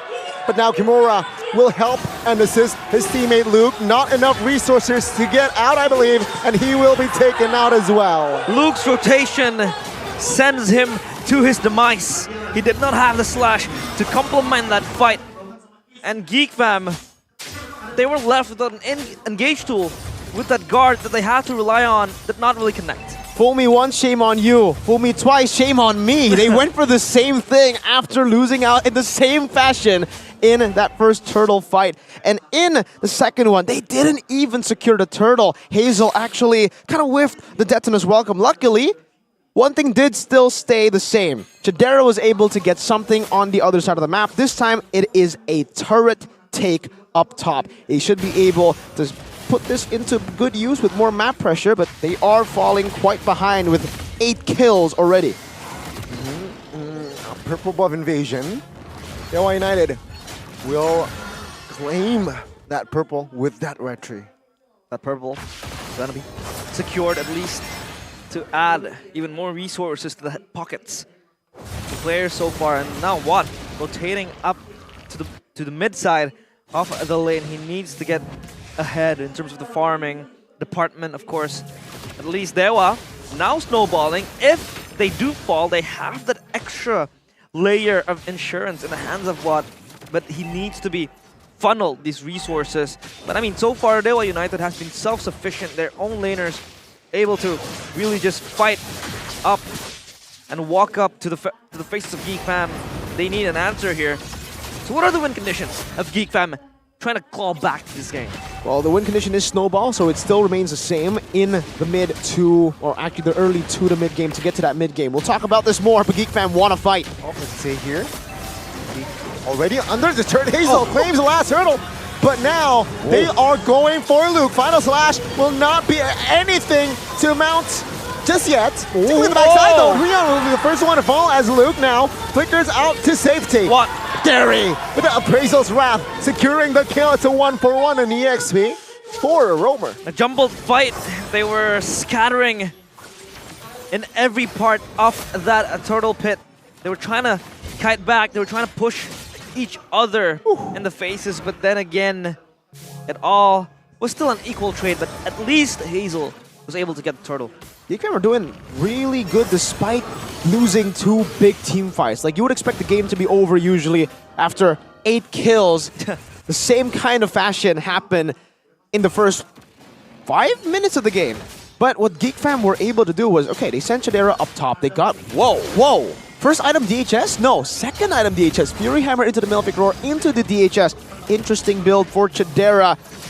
Going to try to melt these frontliners down. I think it's very good up against this composition. But back to the point, Geek Fam, during the off moments when there are no neutral objectives, despite them being behind in gold for the most part in the last 8 minutes, they're the ones more active on the map.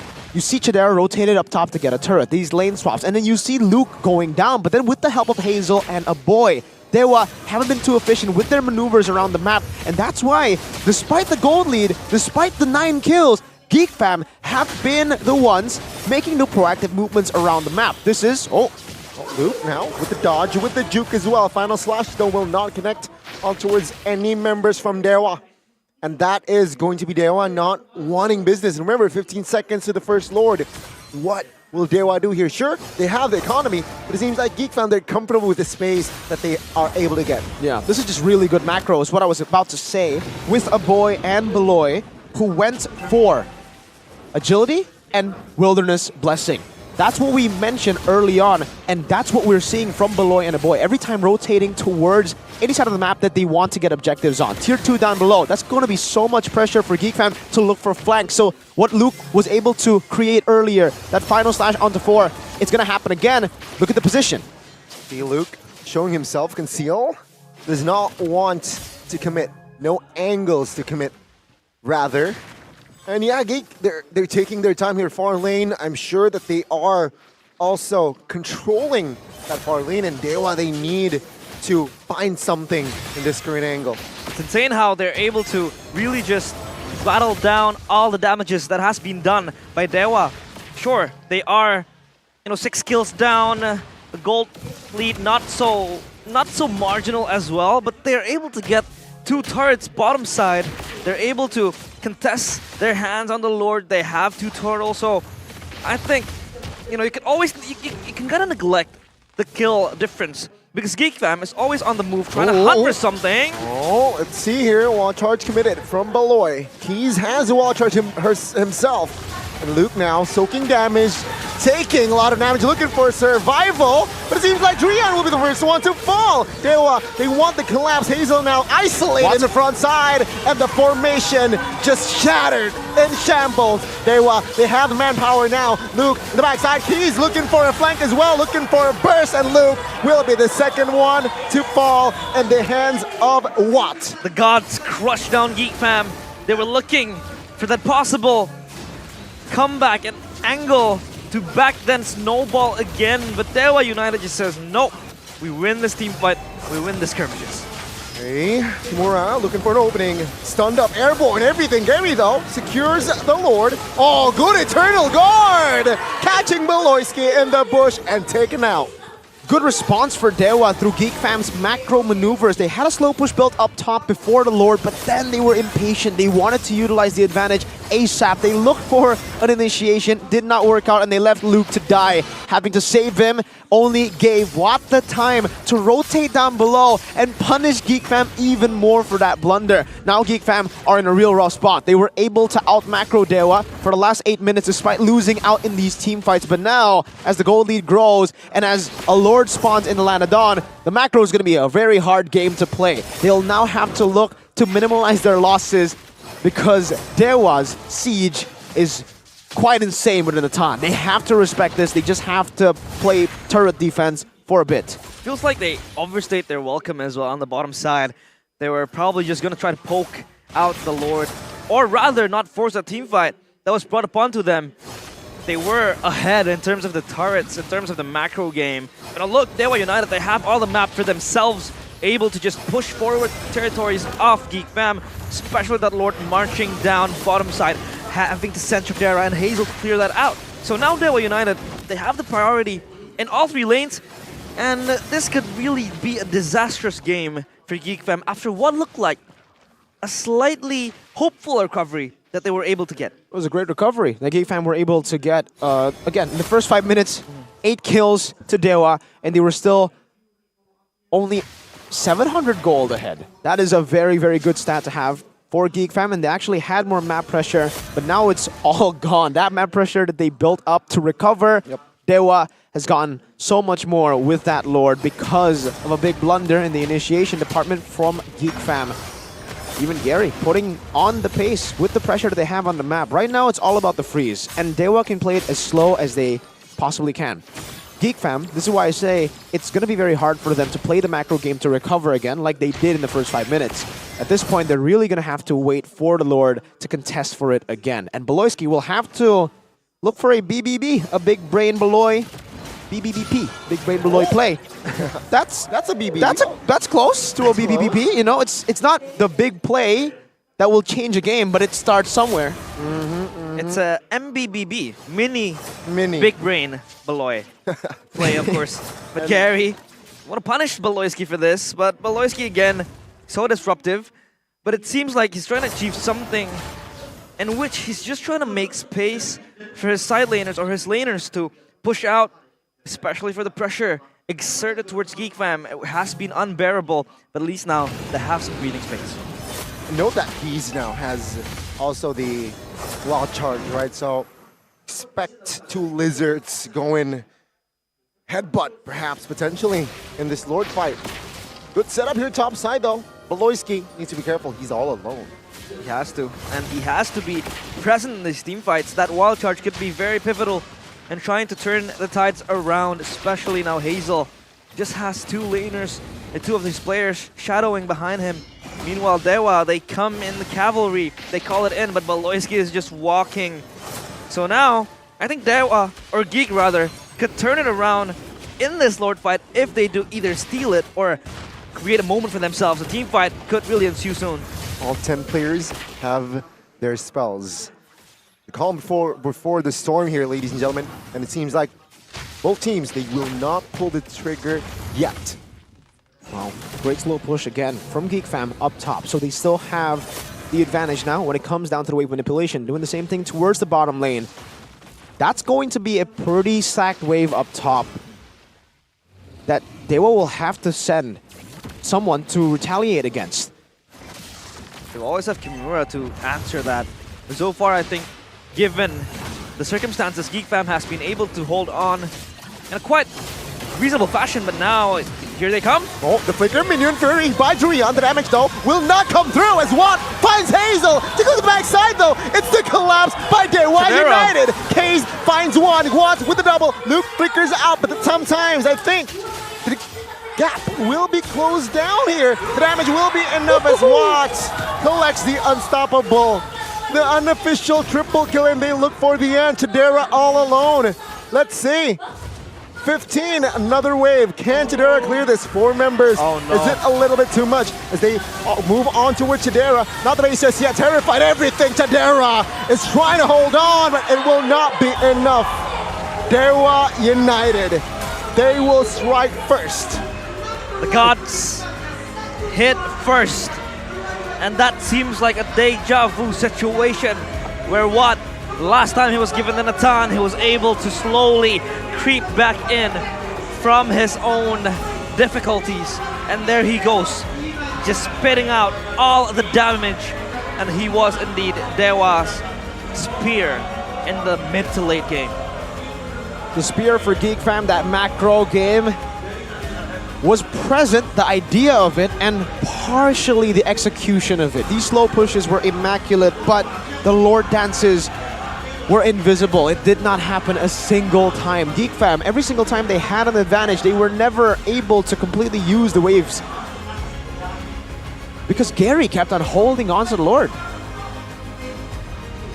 In that Lord fight, in that Lord dance, it was not really a dance. They were holding it, they were poking it down, got to a quarter of its HP, and then Gary took over. It's basically more of a leash for the enemy team to get a free Lord over with the goldie that they have. They had a wave up top built up, but again, did not utilize it. Were not able to reset the Lord when they should have. Reset the Lord, play it out. Turret up top was taken down. But you have to give credit to Dewa because they stayed decisive. Despite so many questions being asked about that wave up top, the built-up slow push that was amazing, the macro that was still, or I would say the wave manipulation that was good. The macro was questionable. The wave manipulation was good though. Dewa played it decisive. They knew with a wave up top, with a wave below, whatever. We're ahead, we have a 5k gold lead and a built-up Natan, just fight. Yeah, they were not poised to really be indecisive. They weren't really making these hasty decisions despite the fact that Geek was striking down under. They were really creeping back into the game, especially when you know the macro game was very, very on point from Geek Fam. The way they were able to recover from all of the struggles that they had taking on the turrets, per turret. And it was so scary for Dewa at one point, but it's all gone now. As now the player of the game, presented by the official tournament smartphone Samsung Galaxy, is going to be Kaze. Another spectacular performance by Kaze here. He knew that the Grok's ultimate was key to opening fights, to perhaps potentially saving his teammate. That's what he did in this game. Let's take a look at it. Presented by our official gold partner, UBS Gold. All the way from the start, disastrous for Geek Fam.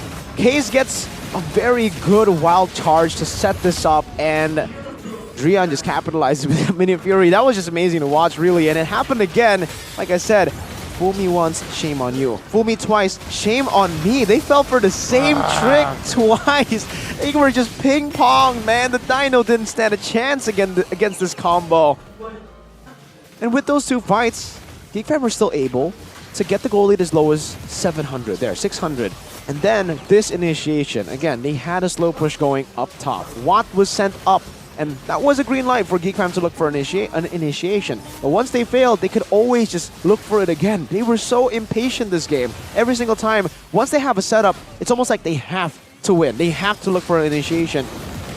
And it ended up with them losing out completely because they were forcing these fights way too much, and Dewa were too aware of these fights being forced. This final Lord, look at the wave up top. That was such a big wave, but Geek Fam did not reset the Lord. They gave Dewa a chance to hold it, to stay, and Geek Fam just loses out the fight, which is, again, something you would expect 6,000 gold behind. You would not expect to win this fight. You want to try to utilize that macro advantage if you don't have that gold advantage. Chidera did the best he can in this situation, getting a kill somehow against Gary too. But it was really weird. Not used to seeing Geek Fam force out random fights, despite having a minion advantage up top. The slow push could have been their key to extending the game or most possibly turn it around, but they neglected it. They were just forcing it, running it down, and not really just trying to prolong the Lord Dance, especially when you have, the pokes, the Vexana that's able to delay the incoming fights. And the Lord Take, however, it's all gone now. Dewa United, that Lord Dance gave them the win, and they couldn't really capitalize on the minions pushing with the slow push. Not at all. They're stuck to their game plan though, Dewa, which was the game plan in the keys to victory. Stay simple. When Geek Fam's trying to go for all these maneuvers, trying to outthink you, you just outmuscle them. Just fight them in the jungle or in the river when you have an advantage. There's so much AoE, so much CC, so many combo potential here for Dewa. And really, they were all just waiting, right? It's Geek Fam who needed the gold to swing by their favor early on. They needed the snowball. Dewa were completely fine having just a 700 gold lead, having just a 1k gold lead, having even a gold deficit. As long as it's small, as long as Watt is still able to farm, they're very happy with it. He was full items, bro. Already. Very early in the game. Natan should usually take a bit longer than that, especially when you're up against someone like a Brody who can bully you, and Geek Fam who have a lot of kill potential and kill pressure that they can place on Watt, but Watt was just given so much time, so much farm. In the end, he dealt a lot of damage to the frontliners, but the main guy here, the carry, is Kaze. He won the game before they had to use Watt, basically, is what happened, right? With Kimura, Gary, and Drian too. Can't disregard them, but he knew when to put the damage, where to put the damage, and who to put the damage to. A boy was always targeted down. Chidera was always a target as well for Kaze. His targeting was precise this game. Felt like a boy was also non-existent. Especially, for the most part, he was trying to peel for his team, of course. He wasn't given the space to really shine, but it was just Kaze consistently trying to be up there, dealing the damage, and Watt was like an extra backup. He was like the insurance if the game does go to the late game, especially with the opportunities, with the probabilities that Geek Fam were given. I mean, they were able to control the macro play, control the map. I mean, they got almost all bottom turret. It was just left the base turret that they did not take down, but they weren't able to really play to their strengths, especially when they had that minion pushing up top. Relinquished it all. It looked like that Geek, they weren't confident with their composition mid, which was weird, right? They got the early, sure, it wasn't convincing per se, but they got the rhythm, they got more space, but entering mid, they got shaky, they got flaky, they weren't decisive. Like Mirko mentioned, the team that were the more decisive one won that match, and that was Dewa United, knowing when to pull the trigger, knowing to take control, and that was what lacking from the side of Geek Fam game one. Very, very slightly could have been won by Geek Fam, but yeah, it's all said and done. But of course, if you want to keep winning your games and not be indecisive, you have to think fast. And you have to have a fast internet and also speed. You need Games Max Booster. Tell. You can buy it at tcell.id/GM Booster to make your gaming session smoother. You can always use it. Prices start from 25,000 rupiah and you can get up to 36 gigabytes of data. That's a lot. That's a lot of data. Full 2 weeks, I think, or 3 weeks of Mobile Legends. I think Arashi, if he gets this amount of data, 40 years done. 40? 40 years. 40 years. What is he going to use it for? 36 gigabytes for 40 years, Gani. Arashi is that smart and using data. Oh my god, he's so efficient with it. He is. Very efficient. 40 years. If that can last Arashi 40 years, that means you guys should be able to at least get like, what, a day, right? Today, exactly. Right? At least. And to 40 complement, years. Yeah. and to complement your gaming sessions, Okay. you need good audio. And of course, Araimo provides you just that. You can check out the Araimo FreePod Slide exclusive Edith Edition, the ultimate choice for gamers with Edith's distinctive sound and gaming mode that takes your gaming experience to the next level. Plus, as the official partner of MPL, there is no doubt about Araimo's quality. You can get a 10% discount at the Araimo official store at the Orange Store with the code ARAIMOMPL. You can simply enter the code in the coupon section. And when you check out, it's going to be there, the discount. Get it now, before it runs out. What are you doing? Let's go. Unleash unstoppable sound now. What are you doing? Now. Like, legit, we're going to wait for you. You need sound. Go. Go. Check it out now, please. Worth it. Have you done it? No? Value. I assume they have. I wouldn't miss You out. better. Yeah, you better. Because realize he's going to be real angry with you if you don't. Grr.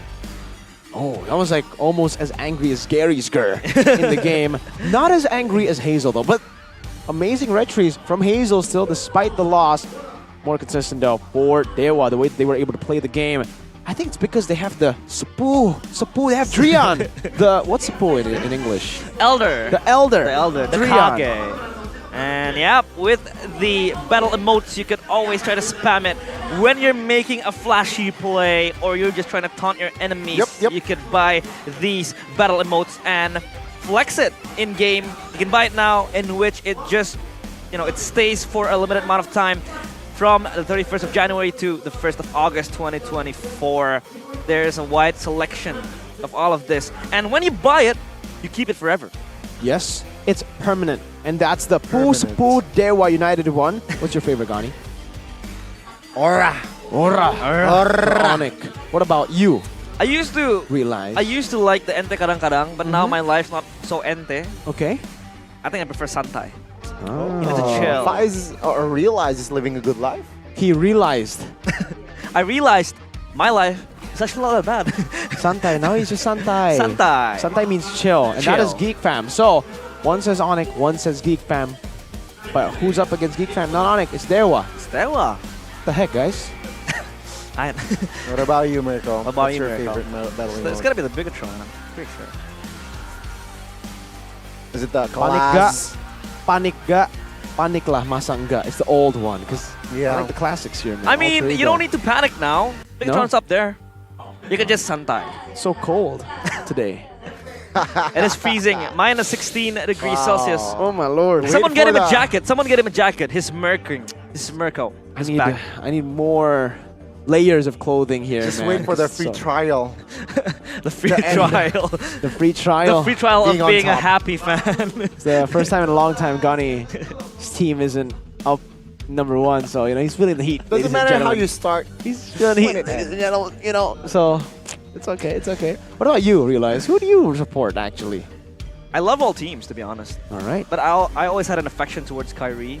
Oh my gosh. I mean, like, I'm a huge fan of him, but I can't seem to find myself loving Onyx. Oh! So he just likes Kyrie. I'm just here to support all Indonesian teams. Okay. We got I love them all. We got you, Realize. I'm a neutral.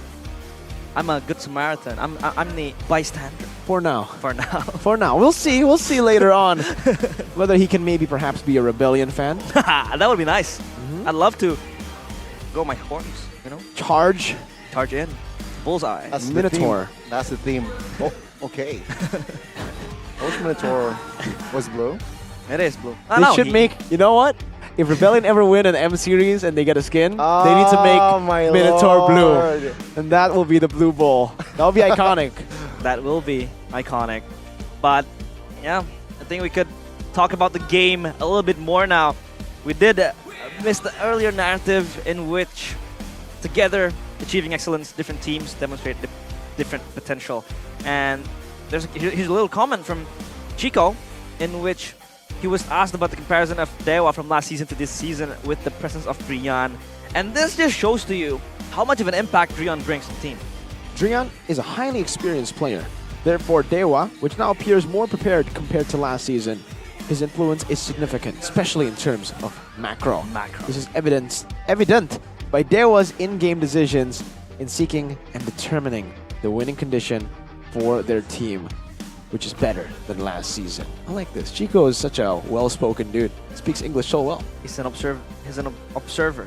He's able to observe the things happening around MPL Indonesia. It's almost like he has backstage access.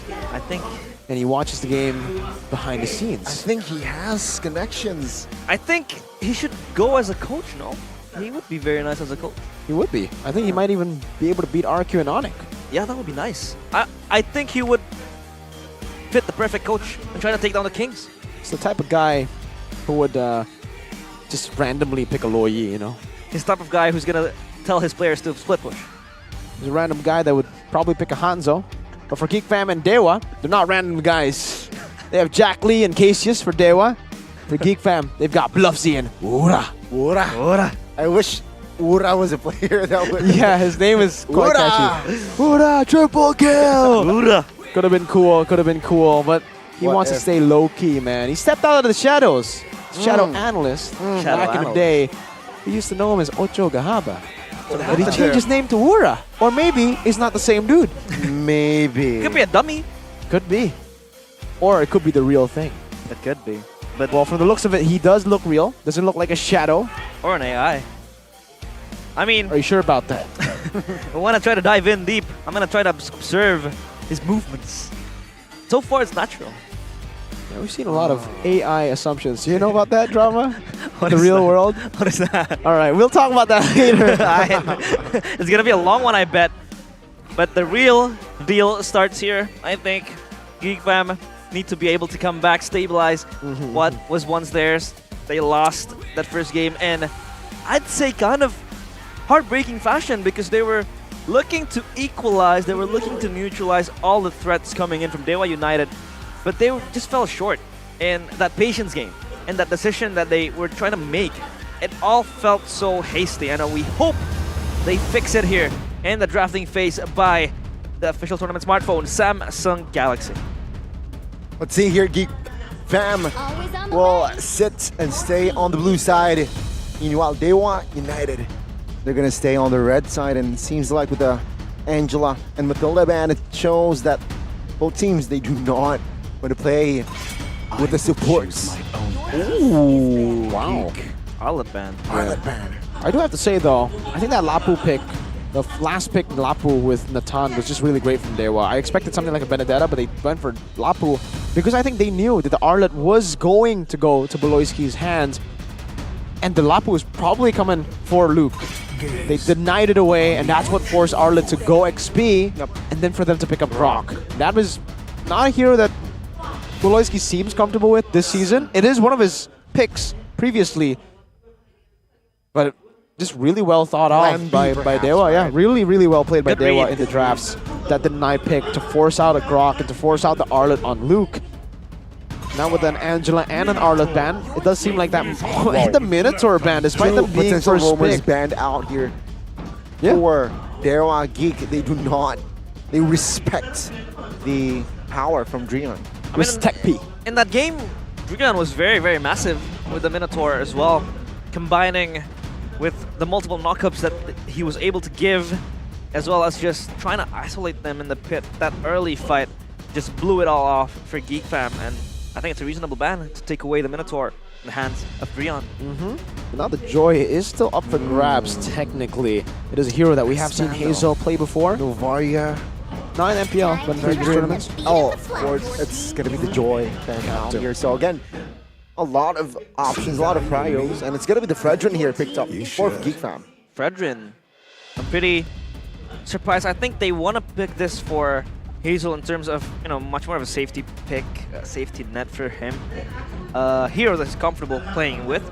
But then Navaria could be snatching away in the hands of Kaze if, you know, if they decide that they want to deny a boy from that sniping potential.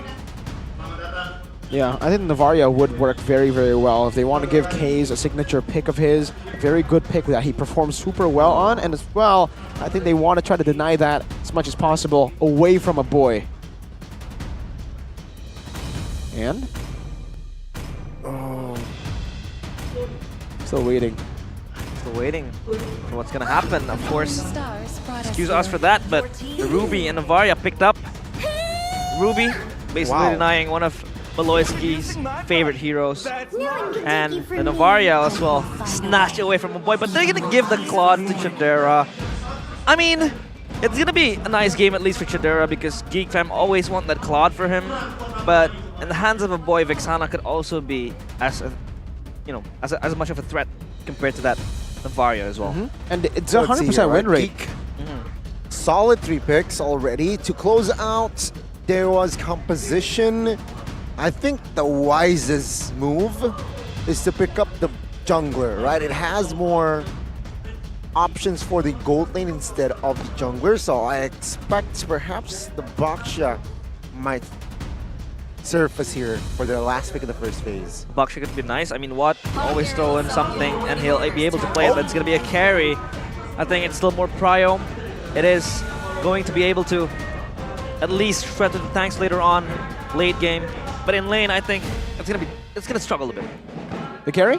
The carry. The carry should actually bully the Claude in the lane here in the matchup against the Claude. It's a pretty good matchup for the carry. Should be the one zoning away, especially with the Brave Smite. I don't know if Jadera wants to go for Brace Might 2 to try to counter it, similar to what Moai tried to do against the carry. But let's take a look at the bans here with still a flex pick for Dewa, but no flex for Geek. They'll definitely favor Dewa in their decision to who, or the decision of who to target here in the second phase. That would be very, very nice for them. They will deny Beloyski that Grok. So Beloyski not left with a lot of heroes to play. I mean, he really likes that Ruby. Now the Grok's taken away from him. It's gonna be a question of what will he play and how will he play it, because so far in the first game I feel like he wasn't really on the zone. I mean, he did make a lot of plays, the mini plays, you know, stealing the buffs, just trying to zone out the players off Dewa United, but it's just not gonna be enough for them. Oh, the Alucard hover though. Whoa, whoa, whoa. Hey, he's covering it up right as he hovered over. Okay, the Samsung phone. Look at the Samsung phone, cameraman. Don't flexing it. Don't show my picks. Don't show my strategies here. Jadera says. Cameraman will have to oblige there. Barat's band coming down. They already have a Fredrin, so this does mean that they want to try to limit as much as they can in the jungle away from Gary. Remember the keys to victory. Pick a more Gur pick than Gary. Fredrin is so far more Gur than a blank jungle screen pick. It's a Grok and a Terizla ban away from Luke. A playmaking pick for Luke. And for Dewa, they might actually just pick up the Lapu as well away from him. Again, denying him his comfortability. So the question becomes what he will play next. The Kaja ban comes through though, and they could take the Lapu now to just deny and funnel and just cone down the selections of heroes that Luke can play. I mean, he's gonna be left behind without anything to be able to capitalize on, I think. But for Dewa, they want to focus more on how they could structure a much more solid draft. Oh, the Lapu would be a pretty good choice. Then you would have to put Drian on the Ruby though. Still a pretty good playmaking hero, and Dewa would be able to deny a pick away from the very scary Luke on that Lapu too. Let's see if they do decide to go for that though, up against Vexana and Claude. They actually decided to go for the Baksha first, so they want to utilize this flex pick all the way to the very end. Baksha against the Fredrin, like Gani mentioned earlier. That's why I was kind of surprised that Geek did not commit on towards jungler ban, right? They are more worried about the Kaja instead of the, let's just ban out the Baksha and the Barats and ask a big question mark for Dewa United. What are you going to play on the jungle? This is nothing like Akai, sure, but I don't think Akai's impact is as massive as Baksha. And the Baksha can always be fast on the objectives. Fredrin is just going to be left behind, but we see a Tigreal and Xborg pick. So Xborg for Luke, I think it's not really that bad. I mean, it could be worse, and the Xborg, I think it'll do him just fine. Xborg to shred down some of these frontliners from Dewa, and possibly their XP will be a tanky, beefy boy too, and the Tig to try to layer on that CC. They have a lot of great CC here, so even with Purify, Dewa might be overwhelmed with just how much CC Geek Fam have. For Dewa now, the XP against CC. Usually want to go for anti-CC. Lapu brings that to the table. You also have a Benedetta that we have seen from Kimura with the Eye for an Eye to get out of these sticky situations and maybe to zone the backline away from the front line. And he will pick up the Benedetta. Yeah. Whoa. Enables that split push. Catch is always there in the hands of Dewa. So, of course, this will be a very, very important fight. And well, ladies and gentlemen, wow, I'm still thinking, yeah, you're right, not just crowd control for the side of Geek, but also the slows, right? From that export that will annoy the composition and potentially formation to Dewa. Let's take a look at the draft index here. Counter index lineup rating favoring Dewa this time. Last time it did favor Geek Fam. Yeah. So for Dewa, they actually will be able to get a bit going in the early game, though this time for the neutral objective contest and for that early game snowball, it's not really too present, not too one-dimensional like we saw in game number 1. Will the gods stomp down the man, or will they be able to fight back and give that 1-2 punch to equalize the score. Geek Fam and Dewa United back on the line of dawn. Let's see. Land of Dawn, game number 2 between Rebellion. Not Rebellion. Dewa United. And as well as Geek Fam. I mean, it's going to be one hell of a battle here. The Benedetta, I think, will play a pivotal role in activating the side lanes against the X-Borg. How does this matchup fare? The X-Borg versus the Benedetta. It's actually kind of a skill matchup. It really depends on how Luke spaces and how Kimura jumps in with the Phantom Slash, how he takes in, but it does definitely favor Kimura when the waves are equal. If X-Borg can somehow freeze it, then it could be in his favor. But Kimura already used a Petrify. By the way, Lethal Ignition, he's going to go full damage this game. Oh, good damage. Slide here. They want to commit. Beloyski will commit the Flicker instead. And that was the engagement. They even sent Kimura down up to the Turtle Pit to try to fight this out of the emblems now, Miracle. Rupture, as well as the Lethal Ignition. Kimura is taking the Aran route, a member who kind of replaced him in Aura. I like that. I really like that. Kind of spicy. But for Beloyski, this is a very different route to what we used to do. Oh, wait a whole minute. Taunt. Gary will not be able to go aggressively on towards a boy. And this time with the Response, he was able to escape. Yeah, so Beloy Concussive Blast instead of the Brave Smite that Key went for earlier. And I do believe, if I'm not mistaken, he had the Tenacity and Firmness. Kind of forgot. The asset's gone.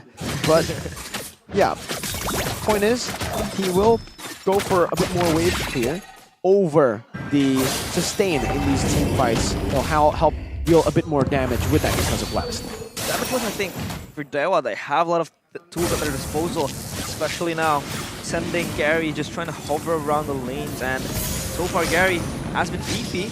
Most of the fights, he's just trying to bait out, jumping around, and this little fight will be the first of our menu today. Yep, Beloyski is forward, Rian is not though. Let's see here, Beloyski, no Flicker, Implosion will help Hazel find the turtle. Now Gary soaks a lot of damage with the Persons looking for an escape. But Beloyski in the front side will be able to escape. Kimura looking for a 9 will be able to escape as Rian is there to cover him. And Geek Fam, oh, I want to say no casualties. Luke very low, as well as Beloy, who took a hit from that Astral Sphere, but is still A-okay. Rian is on the hunt. He smells something. He smells blood, and he even expended that Flicker to try to get the final kill. But Luke still survived so far, and they have to back up. Yeah, they do. My god, what a crazy turn of events there. Hazel, though, still so on point with that red tree. Gotta give him props. This red tree has been crazy. Might be a new red tree god in Indonesia with how Hazel is shaping up to be. Yes, for Geek Fam, means it's a win for them. 0-0. Everybody's so low. Audience prediction, 64-36 for Game 2 after that dominant Game 1 victory for Dewa. But it does seem like Geek Fam this time, they have the right composition to do exactly what they want to do, which is get to the neutral objectives, back away. It could really prolong the fight as well, especially with the re-engages that they have, and that peel coming in from the Vexana. But I think Dewa United, it's just a matter of how much damage that they could dish, you know. For Kimura as well, he's always going to be active, but pushing, and the damage could always come from him as well with the emblems that he has equipped. So Geek Fam has to be on the eye here, but it's just a matter of how they're all going to beat Hazel in the neutral contests. Yeah, it's going to be a challenge. It's going to be an interesting challenge here for both the junglers as, let's see here, second turtle is up, but it seems like both teams will not go there. Swiftly, no, never mind, Gary now, taunted, I'm offended, invested early. Let's see here, with that info, Geek, they are on the hunt for that turtle. Gary pops the poisons quite early as well. Well, let's go to the mid side. Luke and Keys trying to hold on Kimura as well. No, good push. And Hazel calmly taking the low turtle. Yep. Jump in. Kimura though, for a 9. Last and 70 Flicker finally claims for its blood. That was a good calculation, and now Dewa United, they're man down, but they're looking for Luke, and they got it. Claiming 200 for what? Insane things happening and unraveling. Hazel again so on point with the retribution, but Luke was just jumping behind, trying to catch Kimura, though nice pull from Drian to equalize everything.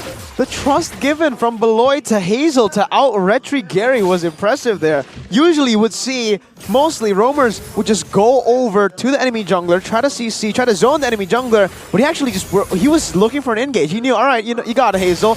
You are the Fredrin.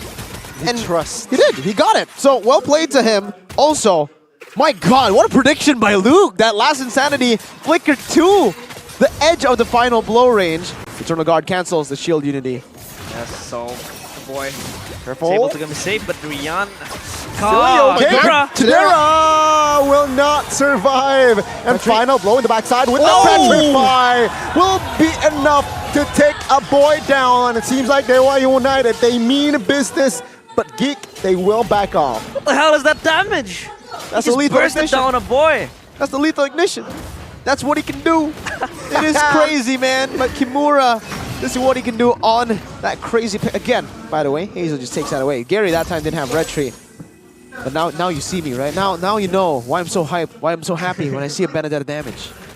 The damage is insane, so far it's always kind of agreed upon that Benedetta is quite agile, quite quick, only effective in side lanes, but when you can have that damage, you're always ready to jump in the back line, just burst them down, especially for a boy. No Eternal Guard at that point because he was trying to peel himself from the initial counter, but oh, here comes Gary. See Gary pops the puissance early. Oh, invested the implosion, soaking a lot of damage now with the true damage, with the blazing duet as well. Luke securing the kill, but will it be worth it? Drian now trying to harass us. Hazel again, perfect turtle for this guy. But Dewa, they want to stay proactive. Drian now caught and taken down. That was a disconnect there by Dewa United. This connection and an easy turtle as well because Gary was just gone. No retribution. So it was all just walk in the park for Hazel to get that turtle going. And so far, 3 neutrals. And the pockets of Geek Fam, they have been so good in the macro play. Oh, they're chasing Watt down. Donnie, is this a possible death? No. Oh, let's see Watt now looking for an escape route. Oh, the last Insanity does not find its mark, but man, the reinforcements, not from Dewa United, but the reinforcements from Geek Fam's side will be enough to take Watt down. They're everywhere, and Watt was just stuck in a rock and a hard place, couldn't go anywhere. And Tadera pops the blazing duet. With the Purify, Drian though, receiving heat. Will it be enough to take him down just yet? Not yet. 1.8k gold lead now. Skyguard helmet built up by Hazel, who is a level ahead. He wants to go for more steals here against Gary. Look at him just bullying, getting it as well. 3 turtles. He's completely outclassing Gary in the retry department and even in the farming department on the Fredrin, by the way. I'm really impressed with Hazel right now, the way he is playing. And also, technically, by Luke. 4-1. Very good stats on the board. Game fact, though, by Gopay in MPL Season 13. Up to this game, Dewa and Geek have the smallest hero pool. Wow. Oh, Kimura now. The backside stun with the implosion. The timing and the damage will come through. Benedetta will fall alongside Drian. And that is another inner for Geek Fam. That's the problem when you have the chain CC going on, you have the implosion, then you pop the stun, the knock up with the guard as well. That is where you can always lock down Kimura and the members of Geek Fam, or Dewa United, excuse me. This is where it gets very tough for them because Geek Fam has that layer of CC always ready to be popped up. Still 3 members in this vicinity for Dewa United. Oh, the knockup though might help. Gary, last Insanity perhaps from Luke. Will be enough to take him down. Kimura. And take a look at Kimura looking for an revenge. Finds Baloyski, but the Lord will still be slain by Hazel. Tadera with the double, with a barrage of bullets claiming the triple N. The Maniac from Tadera. He is online. The sleeping giant finally wakes up, secures himself a Maniac. As Dewa United, the gods do bleed. What era is it? what era realize? It's the Chad era on the Claude of Maniac performance. And did you hear that from the back? The Geek Fam community erupted. Whoa, with the Maniac for Chad man era, man. Imagine David versus Goliath. Goliath won the first round, but it seems like David in the second round has opportunities. A lot of opportunities opening up their doorsteps.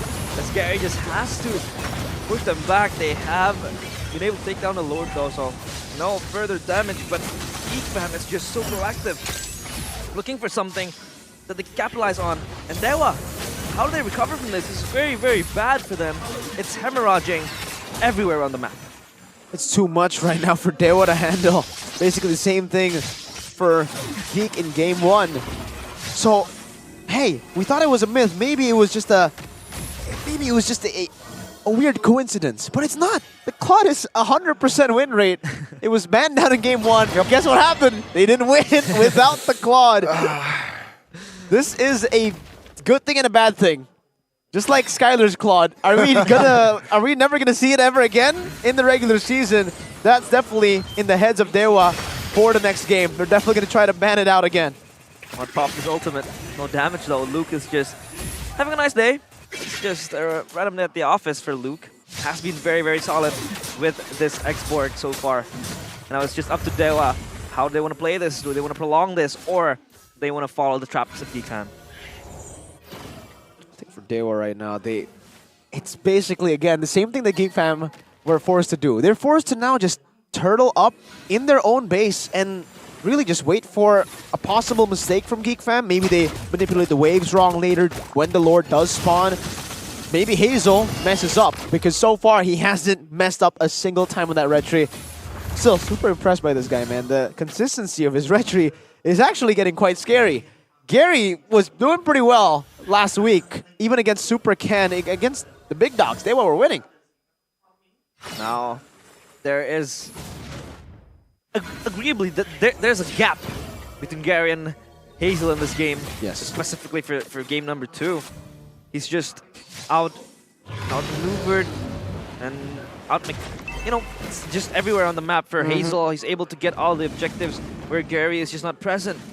When you know he has the Baxia, he should have been more mobile, he should have been more fast in trying to contest these objectives, but it's just Hazel with the backup of his teammates able to secure this, and it's going to be a free Lord now for Geek Fam, unless Case does something magical. No. Body blocks. Just body blocks it, and everything is just good for Geek Fam. It's just now down to how they can close this out, because so far, 8.8k gold up. They have the economy, they have everything in their hands, even the map. They forced Dewa United to just clamp down in their base. They can't go anywhere. Nope, not yet. I think now, take a look at the items earlier. That disappeared very, very fast. I have to look back now for the items. It's actually Chidera with a... Wow, he already has all the items. He's building towards Wind of Nature now. One defensive item is probably what he's looking for. Maloyski, Athena's Shield, Dominus Ice first. Really just standard items here all across the board. I don't really see anything too crazy. Nothing too major right now. They're just going to look for a siege. Take a look at Kunora though. Looking for Pot's potential flank. Lord will be taken care of, and Geek Fam, they will not be greedy and force anything out of this Lord. They will have to be satisfied with the base turret bottom side, but they might siege more here in the mid. Let's see. Dewa United will look for a defense. All the damage will be enough to take the base turret down. One base turret standing here in the top side of the map. We're waiting for a moment to happen. And if you want to talk about how Kimura could activate in the side lanes, I don't think that could happen in this game, especially. Because if you take a look at the lanes, it's just constantly pushing towards Dewa United. And if they open up further, I think Geek Fam is already on the hunt, especially now they have control all over the map. And for Dewa, again, it's just up to them, waiting for an error to be done by Geek Fam, capitalizing on it, maybe make a moment. You know, Drian gets like a 4-man pull or something, and then that is where you expect what? You expect Kimura and a Case to just explode, you know, exert the damage. But Luke has been able to match the waves pushing up created by Kimura. Oh, Luke doesn't know. Now he knows.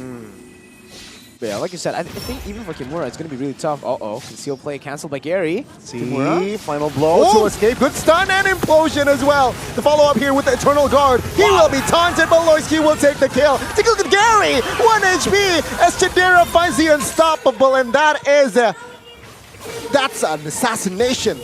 Gary. 2 men. Wow. He evaporates in that fight. Holy. No longer front lining. And it just shows to you that Geek Fam now have all the tools to close this game. They have the items ready, the damage is there, and all of the waves that they have is also going to help them secure this crystal. I don't know if they are going to be able to end the game though. Yeah, they decide to back off. They'll just get that base turret, but that base turret is quite crucial for the next Lord play. It is the far lane, so it is a great objective to have before you go for the Lord. And I think this time for Dewa, they just have to try something. If they stay in their base, actually never mind. It's an enhanced Lord. If it's an evolved Lord, then maybe they'll have to just make a desperate run and try to steal it. Just lose or possibly win, right? That's the only thing that they're thinking of if it was an evolved Lord. But it's still an enhanced Lord. There's still a chance for them to defend, so they will just concede it over this time around. With a 10,000 gold lead though, that enhanced Lord is a bit scary. And an evolved one, I think, that have to coin flip this. They couldn't really, you know, push up. I think gamble has to be made, but so far, it's all good for the side of Geek Fam. They have control now. The Lord has been taken down as well, so it's gonna march towards the mid lane where they have everything ready. Kimura is just trying to be disruptive to the side lanes, maybe fishing for something that he could really use. Maybe create a slow push or just try to clear the waves. But again, Luke is just matching his pace. And now, it's going to be 5v4 in the base as Kimura is just left behind. Yeah. This is for game 3 as Gary will not be able to survive. Aloyski securing the kills. Rion might be next. He is 1 HP. Loses his immortality, but Luke is there with the bombs as well. Base wide open. And take a look at this, ladies and gentlemen. Friday, full best of 3s. Saturday, full best of 3s. And Sunday, it is confirmed that we will have a full best of 3s. It's a 2-to-1 weekend. And we can't stop giving it the action as Geek Fam cripple down the gods. They weren't able to do anything in that game. They equalize the score, and we welcome you to game number 3. Wow! The complete 180 for Geek Fam. Everything that was set up was not used, unfortunately for them in game 1, but everything that they set up in game 2 was used to perfection, man. Even their drafts here, the understanding of the draft and how to utilize it. Claudera as well, by the way, 100% win rate still for Claudera. Forces Dewa to game 3. Now you should probably bat it out, and goodbye to Claude or Chidera for the rest of the regular season, probably. 100%. No coincidence, everybody thought it was just Skylar. Now it's Skylar and Mr. Chad era. Just ban out all of the clogs in every game. And of course, that really enables Chidera to just get his hands on the damage. I mean, he was just creeping slowly but surely. Then the Maniac came through. And now Geek Fam are en route to game number 3. It's a full 2-1 weekend. Nice. First time in... Is this the first time that we got a full best of 3s? I think this is... For the whole 3 days? For the whole, yeah. For the whole Maybe. weekend. We'll have to check with production later. Maybe we can get some info during the break. If it is the first time ever in MPL ID history that we have all 3 games, all full games, full series for every single one of our matches. Yeah, but we are going to see. Take a look at our Maniac. MVP. Who's it going to be? I think anyone can win it. Ah, Clow Adera is your MVP, presented by the official tournament smartphone Samsung Galaxy with 5 kills to his name. What's his line, Nani? You remember? Oh, that one! I forgot. The line of the... the title? Yeah. No, the one outside in the booth. Oh, I thought the hood one. We'll try to find... No, it's not Gandhi. No. No, we'll try to find it later. Yes. But 5-1 and 7, a Maniac as well. It could have gone either way. Could have been Hazel with crazy red trees, or it could have been this guy with amazing Claude mechanics. Sold out of his boots very late into the game to get that rose gold meteor, a bit more defense. And again, it's all just about of his I think it's just his execution, really, right? There's nothing too crazy when it comes to the emblems, nothing too crazy at all when it comes to the itemization too. It's just how he was able to play it. And every single time, for some reason, it's not just a buff for himself, it's a buff for the whole team whenever he gets this Claude. Luke, on point as ever on this X-Borg, and the Claude, he's actually so efficient with the movements here. He knows that in the mid lane he's not going to get much. He rotates instantly towards that bottom lane. And for the most part, Geek Fam were just first around everywhere, getting pickoffs, getting watts. And the follow-up was also just really, really good for the whole team. Here it was Drian and Kimura getting caught. And I just want to see that Maniac again. I believe this is it. This is it here. Yeah. So Watt's already very low. Chidera, look at the timing of when he goes for the Blazing Duet. He actually holds on to it as much as he can because he wants to utilize it in the best possible way, which is these choke points here when everybody's clumped up. And once he gets it, goodbye Watt, goodbye Drian, goodbye Kimura. And say hello to a Maniac case. It was one way from the Savage, man. It could have been the second Savage of MPL Season 13. Unfortunately for Chidera, not. And Kimura overextended. Understood what he was trying to do. Definitely, he wanted to go clear out the waves, cut the waves, but unfortunately, Geek Fam was 2 steps ahead of them. And despite these crazy plays, with a 10,000 gold lead and an enhanced Lord, I don't think there was much of a chance for Dewa to defend this one, even with Kimura stopping the waves previously. Look at this. Oh, hey! That was That's physical violence. Don't do that. What? What was that? They're gonna be a gold laner short for the next game. What? He smacked his face. That was unnecessary. Uncalled for. Sakalangkong. Sakalangkong. What does that mean? It's a greeting. It's a greeting from Madura. Yeah, from Madura. Sakalangkong. That's what he said, and he got smacked in the mouth. Hey, Madura drives with Chadera, so that's going to be very nice. And I think he's one of the few Cloud players that is really aggressive. He's so brave and ready to just jump to the back line when it's the perfect moment, pops the Blazing Duet, and he just goes pew pew pew from then on. So yeah, he deserves that. The MVP. Pew pew pew. Indeed. It could have been perfect as well, the timing. 17-17. Oh man, a second off 17-17. Why? Maybe they could have gone 17-17 and 17 kills. Oh, that's... Or it's 16-17-18. Oh, there you go, there you go. 16, 17, 18. Puzzling the pieces together. Conspiracy. At the items. Twilight Armor. I mean, again, the itemization here, the Twilight Armor is great, by the way, for the poke of K's against an Novaria. That poke will certainly be stopped by the Twilight Armor. Stopped. But all around the world, here, for Geek Fam, it's just standard, right? It's just what you want to do, what you want to get when you are ahead. Kimura still went full damage. He gambled on that full damage. Unfortunately, it did not pay off for Mr. Kimura man himself. GPM though, Yikes. Who's it going to be? I think it should be the Claude, right? Yes. Sakalangkong. Sakalangkong. I mean, with Kimura's build on that full damage, it did have a promising moment where he was able to, just burst down a boy in that earlier fight bottom side. But it just did not sustain come late game because Geek Fam was just way too ahead, and then Kimura did not have survivability in terms of the build, so it just went downhill from there for Dewa United. So Geek Fam, game 3. Unfortunately for the side of Dewa United, they weren't able to close out. And boy, oh game boy. 3. Game 3. I can't wait. He wished for it, right? He did. He wished for it, and he got it. He got it. Did you also wish for Onyx to lose today? Got it? He got it. Perhaps that's not what you wished. Unfortunately. A lot of wishes could be made, and he wished for Onyx to lose.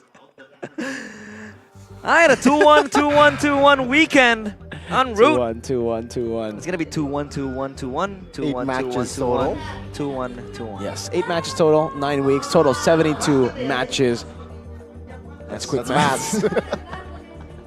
Oh my god. It's not physics, that's maths. Quick It's maths. not physics, it's maths, says Gani. Just to remind all of you guys, in case you thought it was physics for some reason. Nope. It's not physics. not. It's MPL ID. Long week. Oh, with Geek Fam victory. Yes, indeed. Second game, it can be confirmed that all matches in week 3 will have a score of 2-1. From Friday, Saturday, Sunday, 8 matches. We're here. We're here with all full 3 games. Yes, thank you, production. A long I like that. week. I like that extra O's they gave. How many extra O's did they give? A lot. You can count That's it. true. Long 13. week. But we are going to go on a short break while we prepare the last game of today. We'll be right back here in MPL Indonesia Season 13.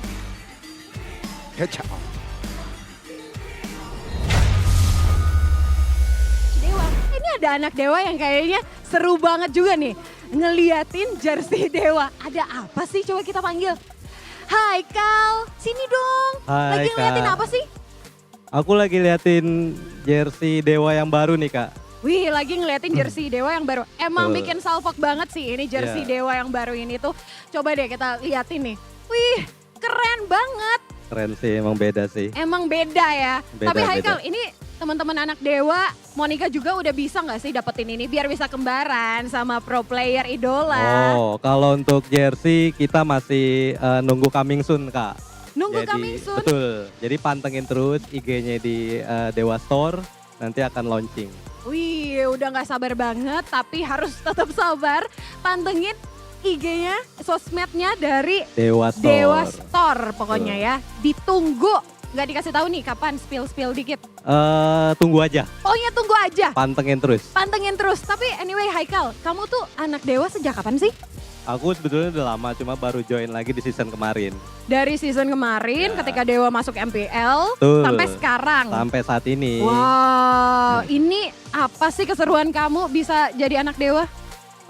Serunya sih banyak ya, luar biasa ya. Terutama kan Dewa ini baru join di MPL. Terus yang kedua juga keseruan kita nambah teman baru, apalagi di grupnya MPL ini luar biasa semua ya, rame, seru. Ya pasti juga bikin kita tuh semangat lah buat terus-terus main Mobile Legends gitu. Wah, nambah teman baru. Coba Monica mau tes. Kamu kan udah jalan 2 season nih.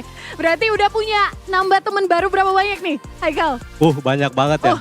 Banyak banget. Puluhan, ratusan mungkin ya. Ratusan, gak Iya. kehitung ya. Ya karena Emang. komunitas Dewa juga lumayan besar juga sih sekarang. Wih, waduh ini yang nonton, siapa tahu yang belum gabung nih jadi anak Dewa. Kepengen gabung setelah dengerin penjelasannya Haikal. Gimana tuh caranya biar bisa gabung jadi anak Dewa? Ya, cukup buka di IG-nya official Anak Dewa, nanti ada link di situ, silakan daftar, nanti bisa langsung ikut ke kita semua. Gampang banget dong berarti Gampang caranya. banget, gampang banget. Gampang banget. Tapi anyway biasanya pada ngumpul di mana sih?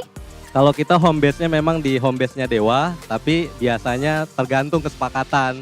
Yang dekat atau yang ngabarin ya kita akan ngumpul bareng-bareng. Oh, jadi bisa disesuaiin. Pokoknya Bisa udah banget. digampangin buat kamu yang udah gabung jadi anak Dewa. Ya. Intinya gabung jadi anak Dewa dulu ya. Gabung jadi Anak Dewa dulu.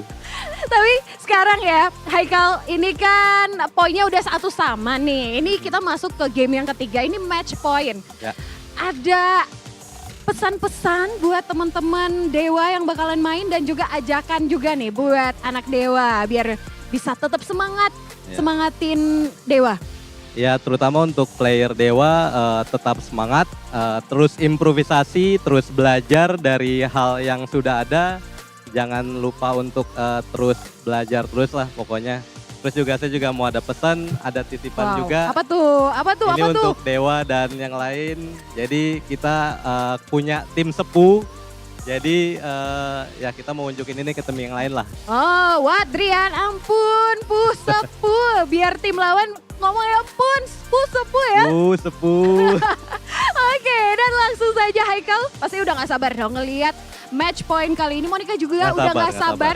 Teman-teman juga udah gak sabar nih ya buat Nggak sabar. dapetin jersinya. Jangan lupa kata Haikal dipantengin di sosial medianya Dewa. Dan langsung saja kita bakalan kembali lagi ke para casters yang sudah ready untuk mengantarkan kita ke match point game yang ketiga kali ini. Silakan casters.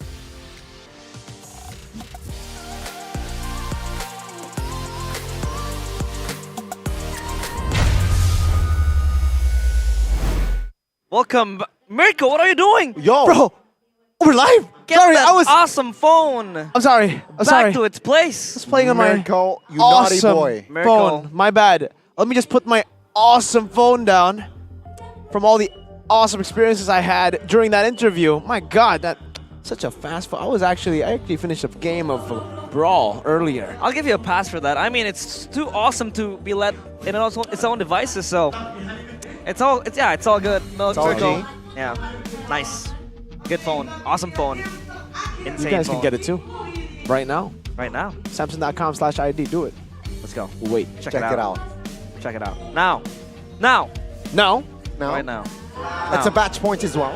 Yeah. True. Match point. For both teams. For both teams, Dewa and Geek Fam. We've seen this, I think, 7 other times This week. Wow. Nice one. It's a very, very beautiful weekend. But of course, you want to give the blessings, not only for 3 games at your screen, but also for the holy month of Ramadan. We will be taking that to MPL ID Berkah Ramadan with Samsung Galaxy. You can take part in a lucky draw where you could win a Samsung A series as well as a 30,000 diamond prize pool, in which it will take part from 22nd of March to the 31st of March 2024. Wow. It's insane.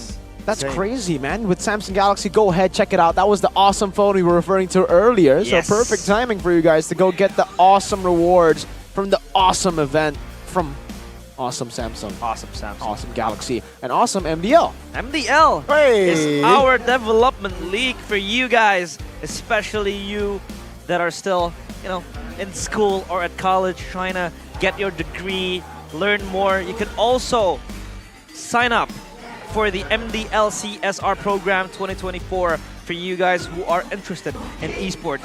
You could get that chance for mentorship with our professional mentors in the esports department, whether it be the professional players, the coaches, behind the stages. You could always get that part, and as well as make your way through the esports scene through MDL CSR program 2024. Now back to the game we go.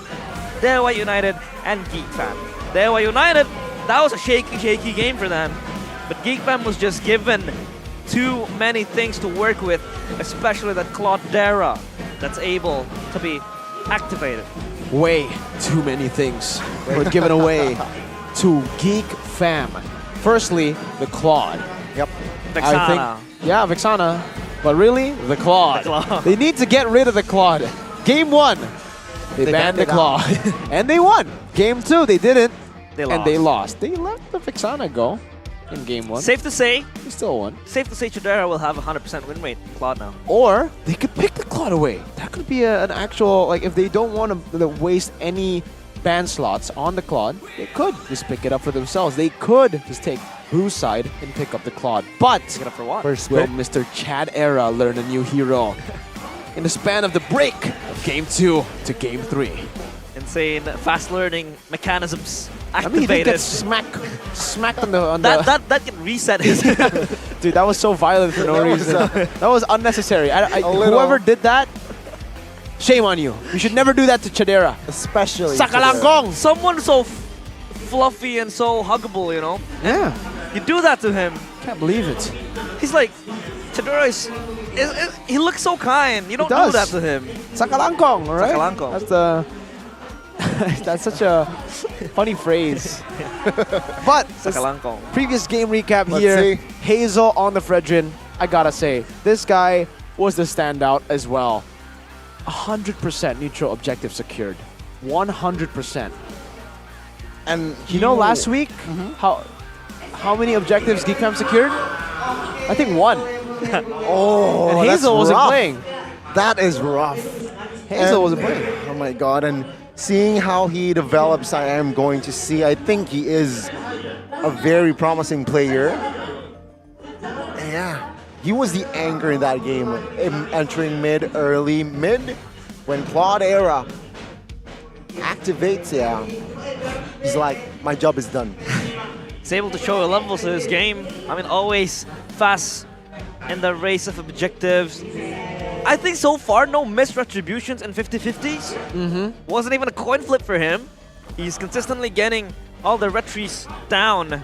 So it's all warranted for And Hazel has been very, very huge. And now we will jump into the final drafting phase of today by official tournament smartphone, Samsung Galaxy.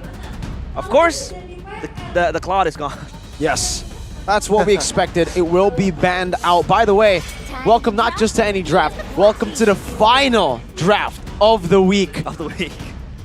Yeah, a long week. I mean, we gotta ask Mirko. He's been casting 3 days non-stop. How does it feel? Light work. Light work. Should have been 9,000 days of MPL in a week. If it's possible. Novaria, Claude, and the Joy, the Angela, Arlet, and the Mathilda banned out. Let's see. First pick, Fredrin up for grabs. Nolan is open as well. No. Oh, you're right. Is free. First time for everything. Let's see. Please take the Nolan. Please take the Nolan. Is it a bait though? Because Aura have been letting the Nolan go against Rebellion, against many teams, and it has been pretty successful for them. It's how they counter the Nolan, I think. You could always have a lot of disablers. Like a Kaja maybe could also put that Nolan to sleep. But if Dewa want to pick it up, Gary isn't really, notorious for playing these type of heroes. He's always on the utility side of the spectrum, but they will pick it up for Gary. They discussed it a little, which shows that perhaps they weren't really prepared for that scenario, but it seems like they will commit on towards that Nolan here. And Geek Fam, seeing that the scenario they will pick up instantly, right? The Vexana and the Minotaur. We mentioned multiple times about having these two heroes within one comp is just so nasty. Can't really dive in towards that backside. So let's see here. How will Dewa United respond with? Solid 2 picks for Geek Fam, Vexana, Minotaur. You have knockups, you have disables, you have that extra peel and the damage from the Vexana. So come the Turtle dances or the Lord dances, these two will be very, very valuable in those prolonged team fights. Very. I think we can remember just in game number 1 how Drian was able to impact these team fights on the Minotaur. Indeed. Geek Fam with a Minotaur and a Vexana.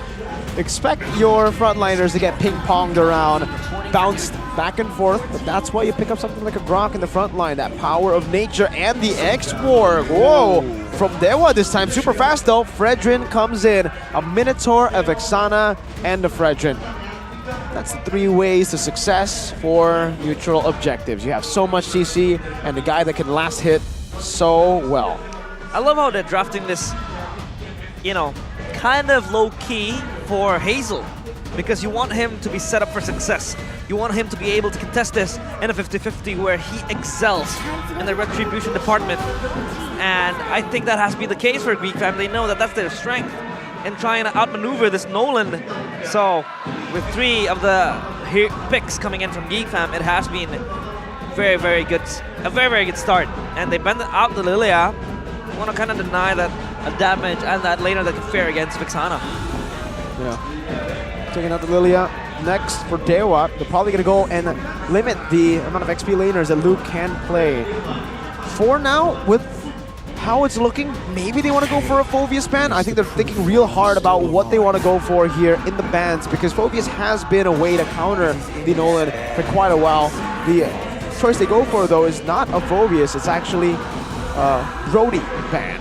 And for Geek Fam, it's just a lot of respect towards Watt and Natan that gave them a lot of trouble in game 1. That was trouble indeed. Especially Watt. It's like when you throw him anything, he's able to play it. And he doesn't really have a problem with the hero pool. I mean, noting he's a veteran as well. But for the most part, I think he really loves the ultra carry heroes that can enable him to really just hit from the backline. The Natan, the Claude, the carry as well. I mean, carry is still up for grabs. That could be a prio next for either sides of the team.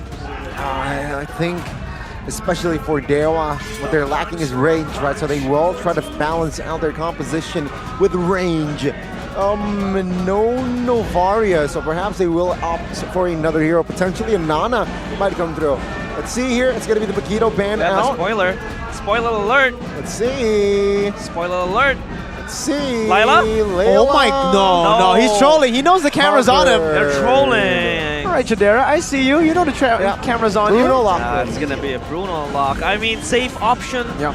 It's going to scale. It's good in the lane as well. You can bully your lanes with their range as well. Now, what do Dewa pick in this scenario? Because range-wise, they don't have the Bruno, don't have the Brody. What are they gonna pick? Safe choice is the carry. They need someone with a Purify too. That's why the Natan ban here and the Claude ban earlier has actually kind of limited Dewa's picks in the gold lane. Now, the only hero that has Purify and can survive and does shred. A lot of value for the carry actually, but yeah, the Bruno would have been better for sure for Dewa if they were able to get their hands on it. Aside from the carry though. Wait, what are they hovering over? Let's see. Ixia! Oh, Ixia! Ixia and Faramis. Yeah, I mean, you have the range, but how is it gonna work out?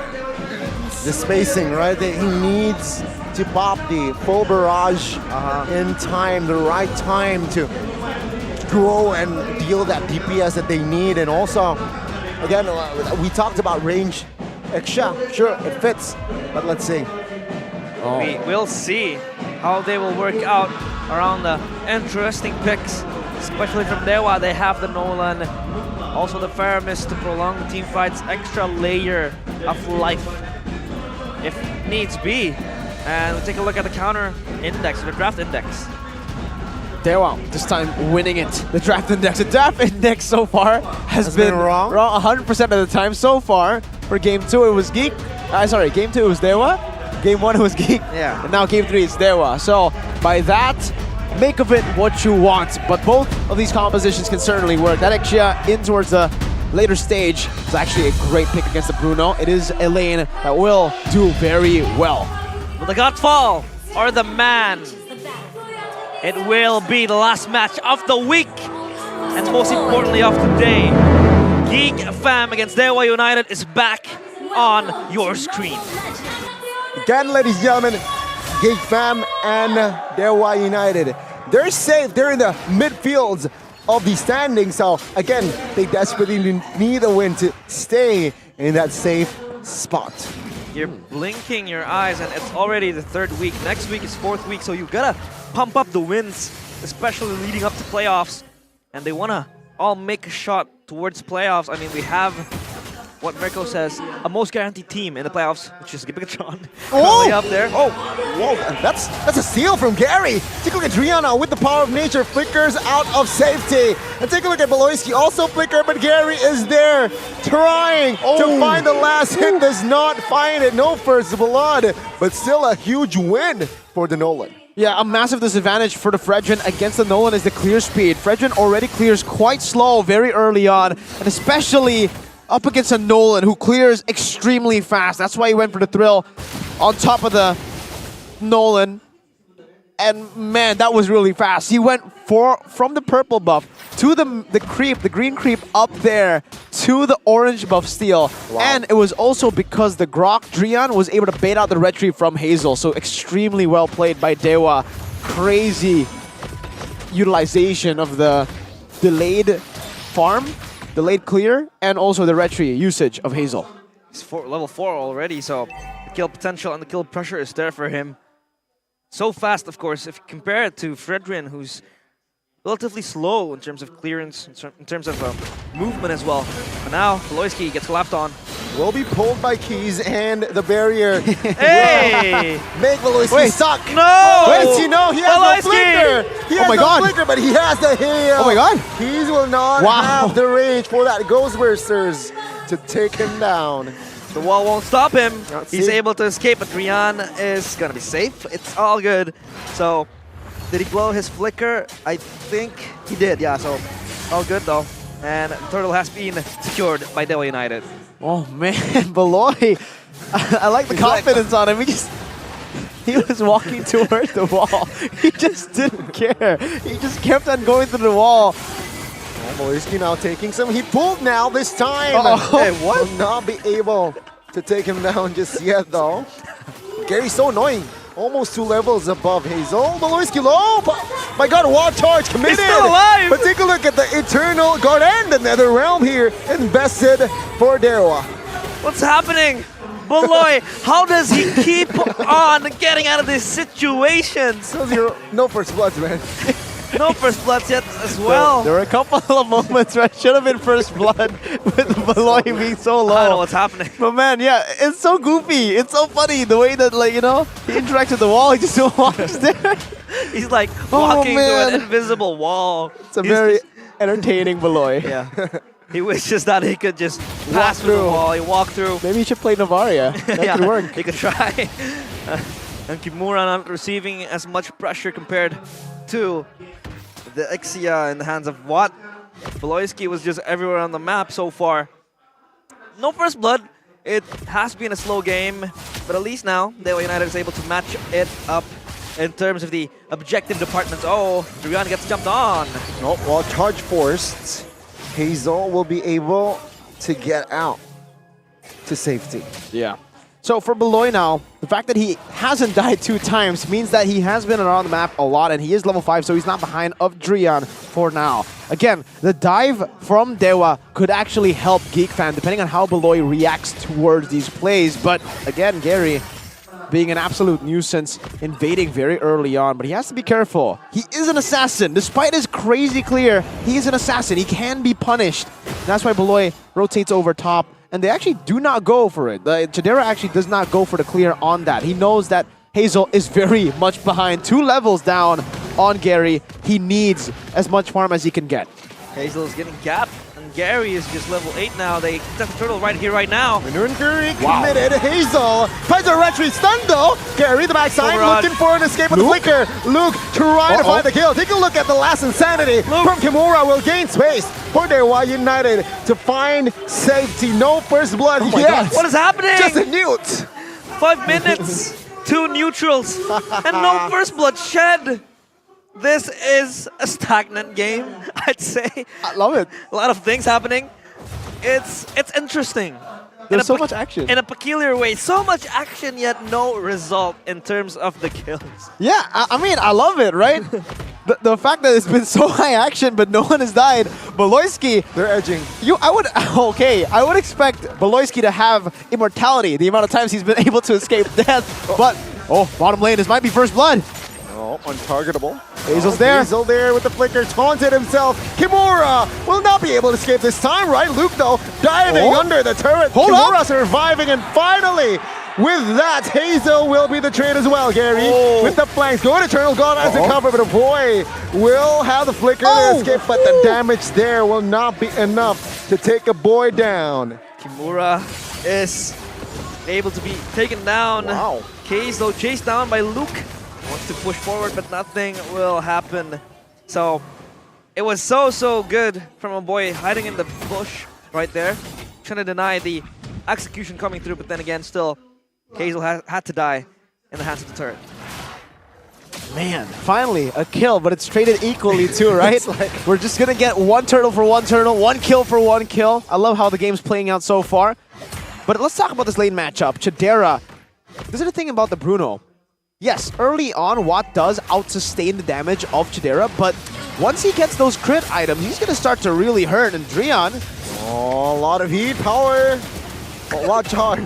He's pulling a Beloy on us. That was a good retreat there. Everyone's pulling a Beloy on us. Beloy is it? Gary, though, in the front side, Netherrealm here. Forced to be used, but Hazel will secure that kill. No trades here. This time as the turtle will be claimed by Geek Fam as well. Finally, they break the chains of trades. Hazel again, his palm grasping every possible neutral as Kimura can't really do much. He's down in the jungle now. Good delay there for that purple. Now Kimura will be untargetable. No Viraga armor taking some heat, and Hazel knocks him down. Take a look at the purple or bottom side of the map now. What? Luke, wow, interesting. Xia now will be able to recall though. Yeah, so much pressure now for Geek Fam. This mid-game power spike is hitting, and they are utilizing all of it. Gary, he's gonna fall off, man, this damage. I don't even think he can burst Luke down at this point, unless Luke is standing still. And Geek Fam, 3-1-0 on Hazel.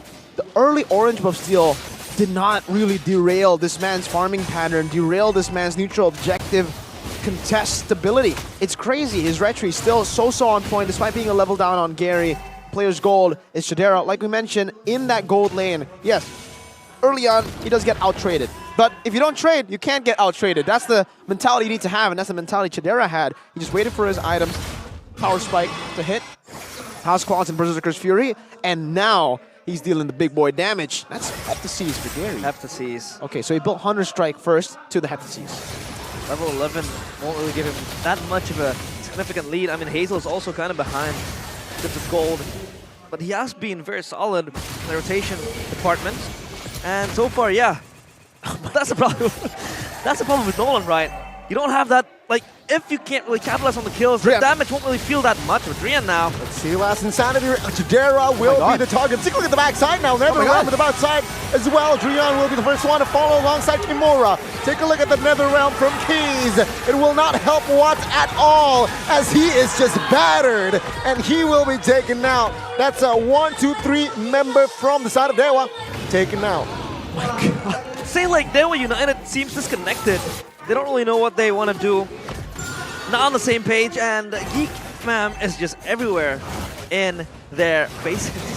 For sure, the way the Geek Fam have been playing, so oppressive all around. Luke even, that's a new combo for the Lapu, by the way. The bravest fighter into 3 recalls, and now also the damage reduction from recalling. No, that's false, ladies and gentlemen. There's no damage reduction for recalling. It only works for Luke, apparently, and Lazel just gets a free Lord. They're channeling and chaining all these objectives around so well, man. Geek Fam, where was this in game 1? It's like dominoes, you know? Like, if one fall, the others will. And it has been the case for Geek Fam. They weren't really able to get the first blood. A few hiccups here and there, losing that initial contest with Gary. And now they have 6 kills. They have all the neutrals needed. Sieging on the turrets, getting prio. Even the topside turret is almost naked, so they could possibly just capitalize on this and close out the game because Dewa United, it's going to be hard for them to crawl from this. Hard is an understatement. It's really tough because Geek Fam have all of the snowballing done and ready. And for Gary, he actually needs a snowball to happen. For Watt, he is very behind. Unlike Iman on the Ixia against Skylar, right? Despite him dying 2 times, he's still actually quite equal in gold against Skylar. Watt is 2,200 gold behind of the Bruno. Chidera's going to 2-tap him if he gets 2 crit balls. 2-tap. That will get bursted down, and the Lord now sieging upon the players of Dewa United, the gods. Will they be slain here? Because Geek Fam has given us an impressive showing in game number 3. Dewa United is just left without an answer. Well, David versus what Goliath. Was that full barrage? Let's see, full barrage, questionable. Eternal Guard committed as well. Kimura, though, will have no Paraga. Now, minions cleared. They look for the mid push soon. And yeah, 8,000 gold already here. Secure, let's see here, the siege and the defense. Barrier to buy time, but all the way. Renew and Fury Flicker there does not connect, just gaining to gain space for Geek Fam to secure the mid turret. And it's just free all around. This amazing siege from Geek Fam. Oh, let's see the stun up again. Chidera at the backside, receiving a lot of damage as well. Drian now stuck, but the damage will not be enough. Take a look at Luke in the front side, zoning a lot of members as Ria now will be the target, will be taken out, and that is a 1-for-1. Gary is just stuck behind. Can't jump in. They were united since shambles. Geek Fam will look for the end. Let's see, full barrage pops just to clear. Geek has that info. 25 seconds for the next Lord, and Geek Fam, they will be focusing on that objective. The lifeline was in the hands of Watt. Of course, with the full barrage, you can always have that extra layer of defense clearing out the waves from afar. So Dewa United, they can still bandage this deep scar. I don't know about that. Corrosion Scythe and Wind of Nature. That's what Watt has. That is so sad. That's why he doesn't have damage yet. That's why when he pops in a full barrage, it looks more like a quarter barrage. Quarter barrage. There has been no damage because he doesn't have the items yet, unfortunately. He hasn't been given farm, and Geek Fam, just get it. Gary can't even contest this. Look at that full barrage. It's a quarter barrage. Yeah, it's underwhelming to say the least. Not see now. Geek Fam, they're looking for the engage. Luke, no previous fighter just yet, and even forcing Kimura to pop that last insanity as a defensive one. A carry, uh-oh. Deja vu, man. Oh no. Last time around, good thing there's no I Angela. remember this. I think it was Veldora. Oh Trying to no. stop the Lord. That was against an Angela. Yeah. Big. Oh, Kimura, he was just from his base now. Yeah. He has the immortality though. Now with 5 members, runs out of Geek Fam, full barrage on the backside, never round force as well. The base though, very low. And ladies and gentlemen, what's a man to a god, but what's a god to a geek? The gods bleed to the Geeks as they secure yet another win, continuing their trend, continuing their positive momentum, and they're able to convert it in this match as they close out the final game of the week with 2-1 finish against Dewa United. Well played to Geek Fam, calm, cold, and collected in that last game. Playing it so well, just outscaling the Ixia by zoning her from farm. They did the way to shut down the Ixia. Yes, you want to try to kill her, but the best way, I guess, is just to zone her away from farm and to put Ixia in a spot where he has to buy Wind of Nature's second item. I think that was ouch. Checkmate. When you have to go for Wind of Nature's second item over after Corrosion Scythe, you're just not going to deal damage. We saw the full barrages were super underwhelming, very unfortunately for Watt because he wasn't able to get farm. I think, me personally, I would say that defensive item might as well just go Glass Cannon at that point because everyone was losing hard. If they had other members who could carry and all he needed to do was deal a bit more damage, yeah, all right, the Wind of Nature staying alive would be great. But in that position, it was hard either way. It doesn't matter, Wind of Nature or full Glass Cannon. Geek Fam just played a better game from the second minute onwards. Yes, but of course, we will shortly see and hear the winner interview as the Geek Fam. The Geek Fams are erupting here late night, but here we go to Monica Conado up on stage for the interview. Sekali lagi dong suaranya untuk Geek Fam. Luar biasa. Ini tadi kita lihat di game yang kedua, kita melihat Cloudera beraksi. Gimana Cak Dera dengan Cloud kamu nih, kamu sampai disebut-sebut Cloudera. Apakah ini ajang pembuktian kamu kan di panggung stage MPL Indonesia Season 13? Maniac juga loh tadi kamu pakai Cloudnya Cak Dera. Jangan dibagain-bagain please, nanti di ban. Jangan dibangga-banggain nanti di ban kayak tadi game ketiga akhirnya di ban ya. Tapi tetap kalian menang nih. Tapi gimana tuh kemenangan kali ini jadi boost buat kalian kah di stage MPL Indonesia? Cadera, jadi boost kah untuk kalian? Semangatin kalian kah untuk kemenangan kali ini? Jadi semangat buat kalian? Jadi semangat buat kalian? Oh jadi semangat dong dari match kemarin lebih tepatnya. Karena kan momentum kita, kemenangan pertama lebih tepatnya. Oh, gimana kalau Baloy? Kayaknya udah lega banget ya. Kayaknya kelihatan lega nih. Gimana kali ini kalau dilihat fun fact-nya, ini pertama kali kalian menang lawan Dewa di regular season. Kalau regular season 12 kemarin nggak pernah menang lawan Dewa. Kali ini ketemu Dewa pertama kali langsung menang nih. Walaupun memang kalau di playoff kemarin kalian yang mulangin Dewa. Tapi di regular season tuh nggak pernah menang, sekarang menang. Emang apa yang berbeda nih? Ngelihat Dewa pas regular season kemarin sama yang sekarang? Lebih semangat aja lawan mereka. Kira-kira itu ya. Lebih semangat. Tapi ada kehadiran Rian di Dewa. Apakah ini mempersulit kamu, Baloy? Kebetulan Dewa sama Drian sekarang maka mereka ini bagus. Bagus? Yeah. Udah lancar banget ya Baloy, bahasa Indonesianya makin lancar aja lagi. Tipis-tipis. Tipis-tipis, udah tahu nih tipis-tipisnya. Tapi Hazel, ini di samping aku Hazel lagi senyum-senyum banget. Kemarin tuh ingat-ingatnya katanya Hazel bilangnya mau jadi Rookie of the Week. Kenapa kamu pede banget buat jadi Rookie of the Week kali ini? Apakah kena menang terus di minggu ini? Pengen aja kan keren gitu Rookie of the Week soalnya. Keren aja Rookie of the Week. Iya. Tapi kamu percaya diri banget buat jadi Rookie of the Week. Kenapa ya? Karena skill kamu emang luar biasa di antara para rookie. Harus percaya diri sih. Harus percaya diri. Itu aja, yang penting harus percaya diri ya. Itu intinya. Udah di coaching sama Baloy nih dari tadi, udah dibisik-bisikin sama Baloy. Tapi Aboy, gimana? Ketika mungkin awal season kali ini kalian kurang perform, tapi hari ini di minggu ini kalian menunjukkan performance yang luar biasa. Apakah ini berarti kalian udah beradaptasi kah dengan roster kalian dan udah tahu nih kelemahan-kelemahan dari tim-tim lain? Kalau di awal emang kita masih chemistry-nya masih kurang lah, masih belum adaptasi. Cuman perlahan bisa membaik.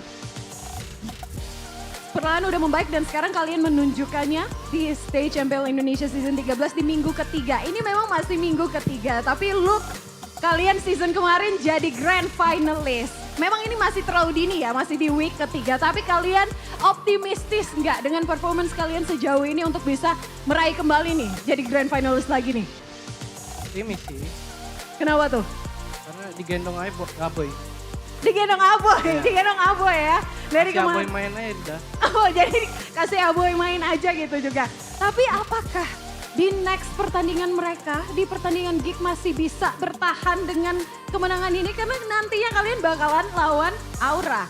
Dan ini menarik ya, karena ketemu Aura berarti Baloy ketemu Yawi juga yang dari region yang sama, Gimana Baloy, are you excited? Ya excited lawan dia. Jago deh. Kenapa? Soalnya dia best runner di PH kan. Jadi excited banget lawan dia. Excited banget. Ada pesan-pesan nggak tuh sebelum nanti ketemu di Land of Dawn? Message before you meet at the Land of Dawn. Good luck aja, jangan makan gua. Good luck aja, jangan makan gua. Good luck aja ya. Oke, selain Baloy ketemu Yawi, Hazel juga kamu bakalan ketemu ini rival rookie kamu, bakalan ketemu sama Gugun. Gimana tuh? Udah siap banget nggak? Siap banget dong mestinya. Siap banget, udah pakai 2 mic ya? Pengen gantiin ini Rookie of the Week. Pengen gantiin Rookie of the Week. Siapa tahu kita akan lihat siapa Rookie of the Week kali ini. Dan tentunya performance dari Geek Fam kali ini luar biasa. Tapi kita akan kupas lebih dalam lagi bagaimana performance mereka dari para casters yang sudah ready di sana. Silakan casters.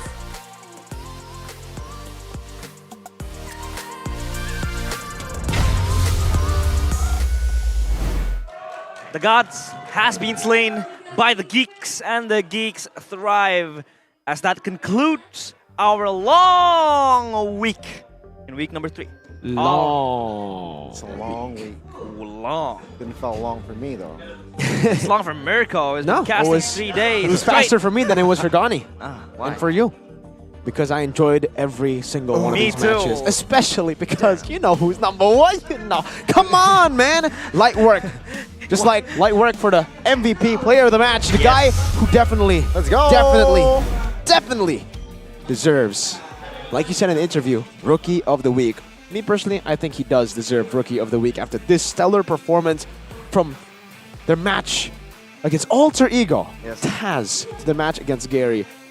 He just showed his class this game. In every 50-50, it was never a 50-50. It was only 100-0 for Mr. HAZLE. 4-1-1 on the Fredrin this time, Concussive Blast, and the Inspire Season Hunter. Really, just the classic emblems here. For the itemization, also very, very standard, but I love the usage of the sub-items earlier as well. The Ares belts to the steel leg plates to get him a bit more tankiness at the start of the game, when he was actually struggling quite a bit in the farming department up against Gary, but also props to his team for enabling him to be such a monster in these retribution battles. You need a roamer that thinks alike.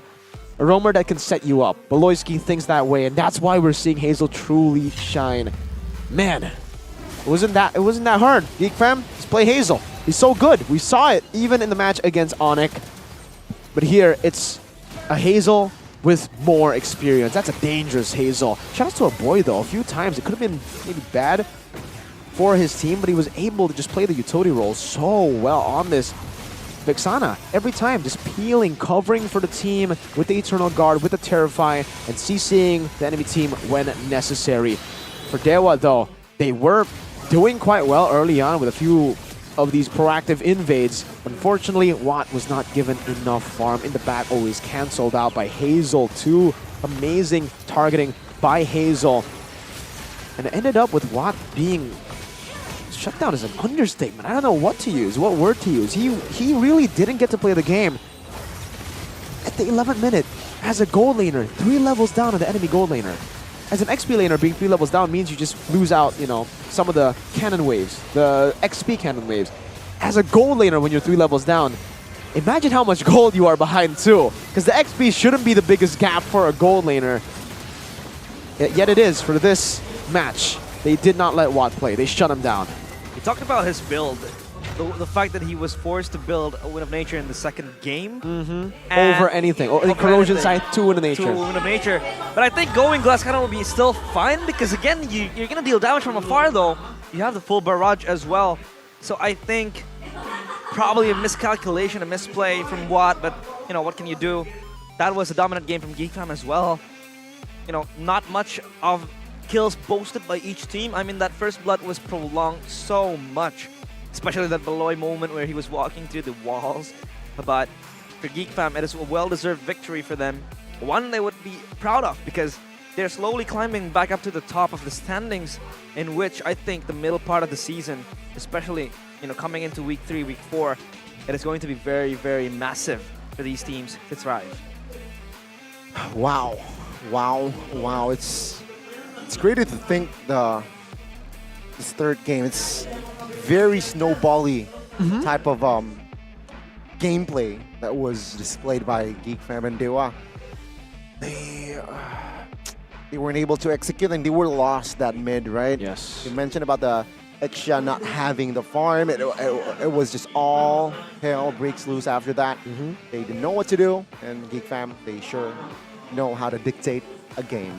And he was also forced to buy the Sea Halberd. So his last item before the game ended was the Sea Halberd. Yeah, it didn't change much.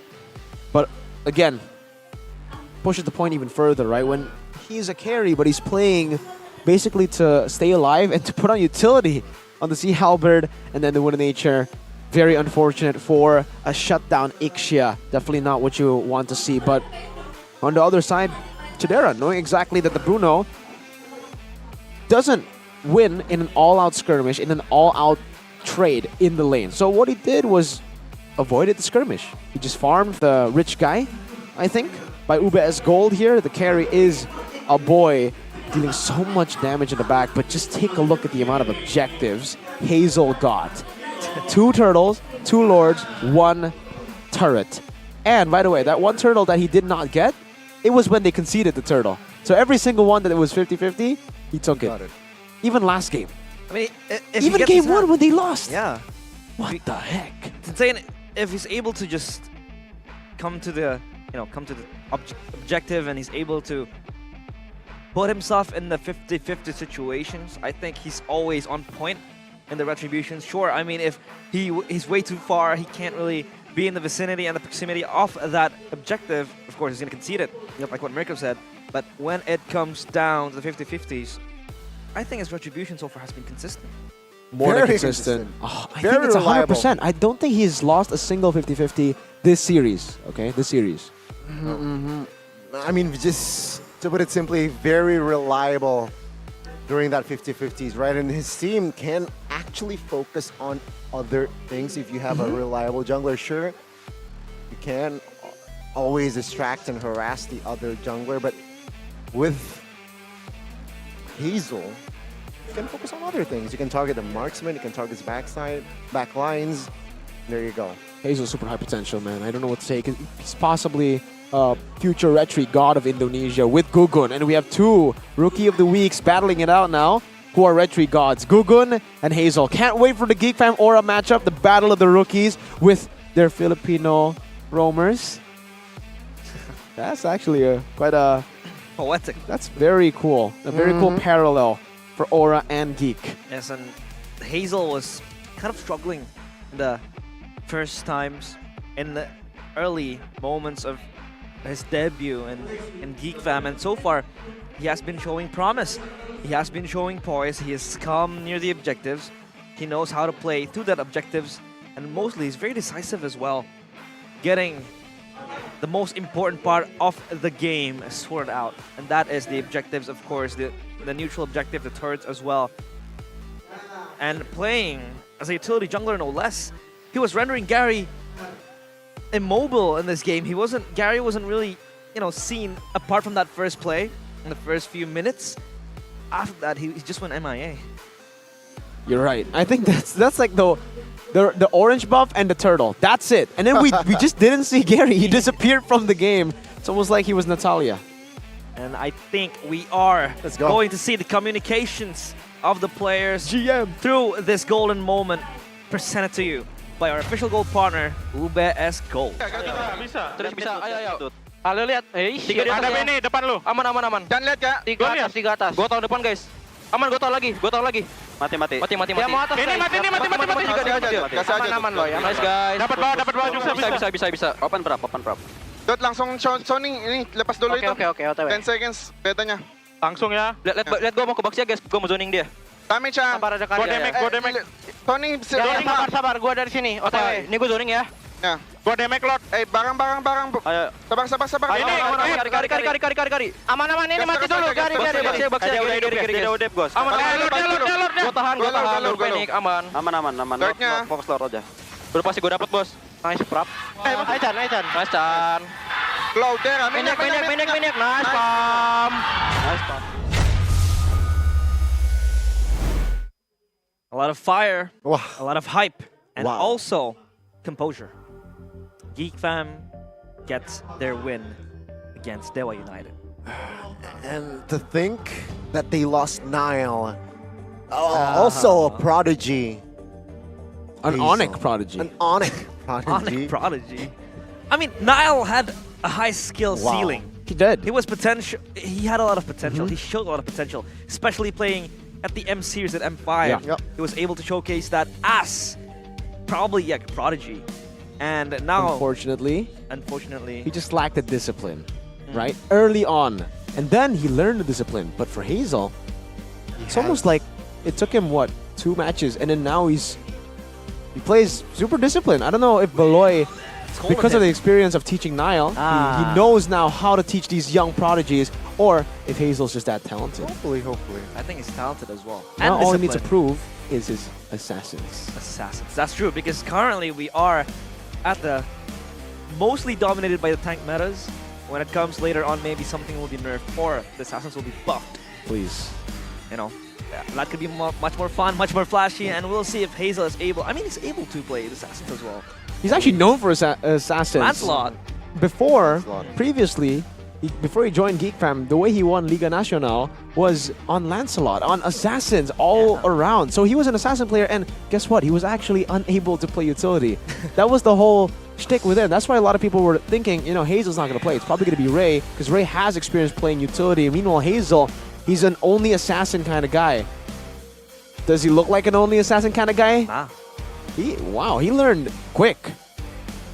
With some veterans, with Coach Bluffsy, Wura, shout-outs to them because they certainly played a big role in Nurturing. Hazel's Development. Yeah, I think it's like they're nurturing Hazel, getting him ready for this stage, and we will see how far Geek Fam will be able to move on.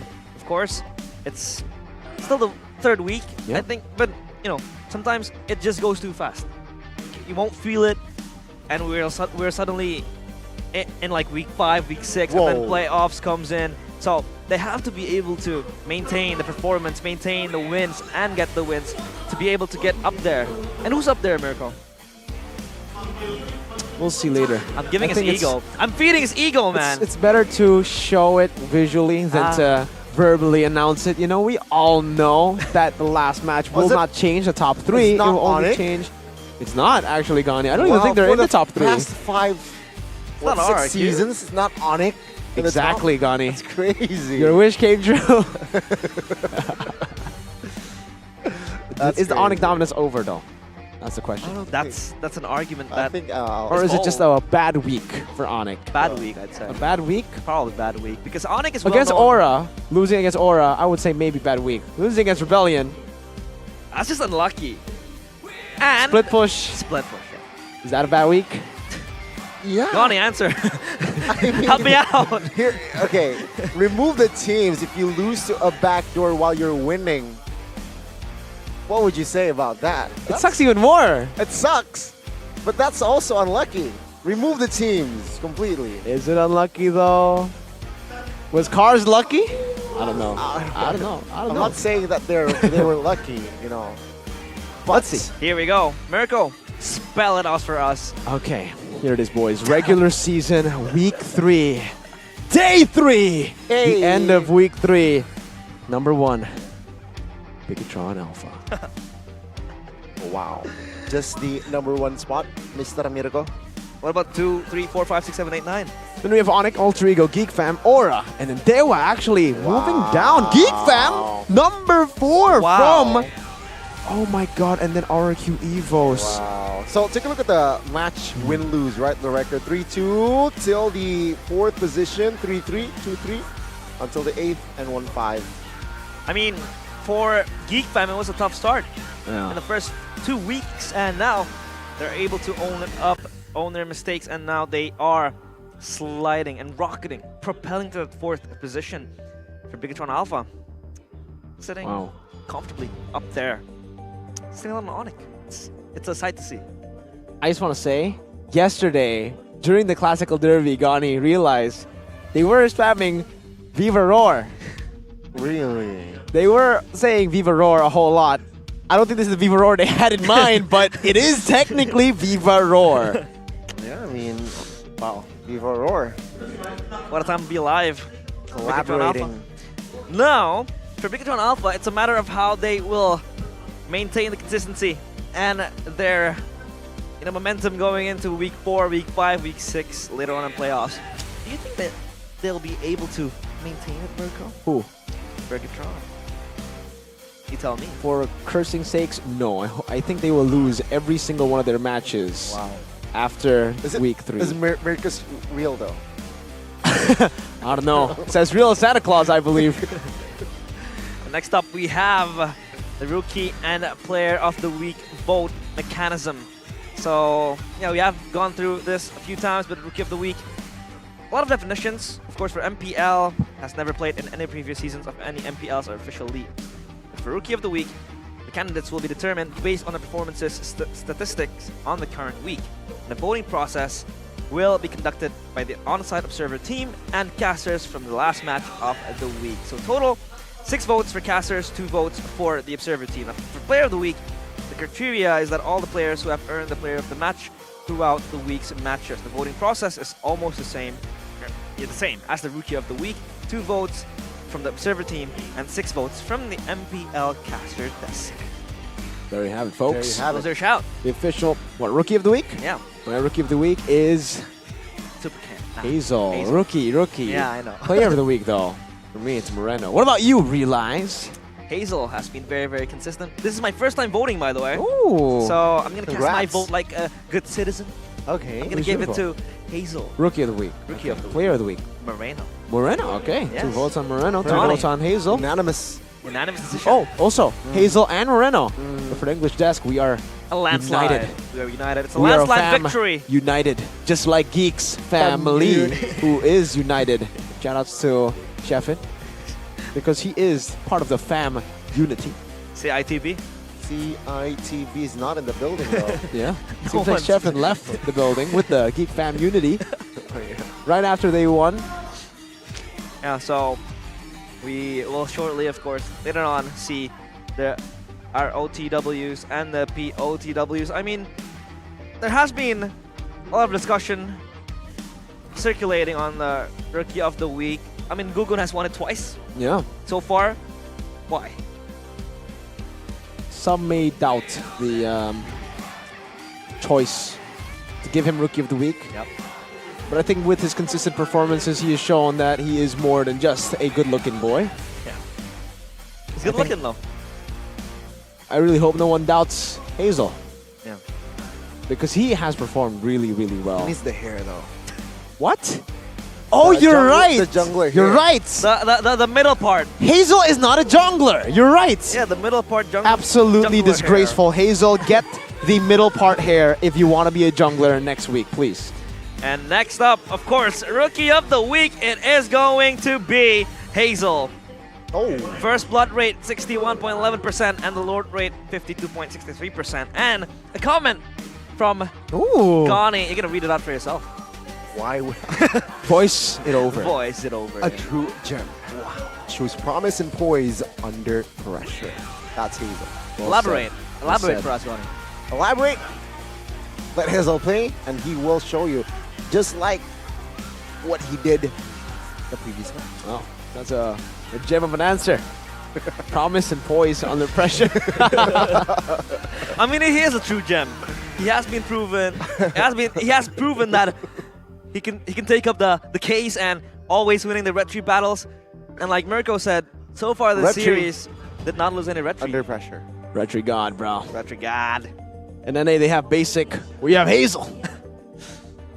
Yeah, so far 61% first blood rates. That's also high. That's actually higher than Ken, 55. That has gone down because exactly. the first 2 games he didn't get a first blood. Yeah. But let's see. POT dubs. POTW. Drum roll, please. Player of the week. Drum roll. It's gonna be Moreno. With a first blood rate of 6.67%, it's fine because it's a mid laner. You know, you don't really get the early kills as much as the junglers. And a team fight participation though is 74.69%. And a comment from the Bigot Trooper himself. Voice it out for us, Mirko. Moreno, the best filler mid lane in week 3. Filled in the roles that was needed by BTR in every situation. Utility on the Vixana, playing in the back just to CC to peel the cover, no problem. Or bro, even when they carry, bro. On the Varia, on the Valentina, very creative. Nice. Very nice. Was that Mirko or somebody Bro. else from the Philippines? Shout out to my big damn brother, Naisu. Nice. He kind of sounds like that. I mean, Nice has a nice voice. He does, man.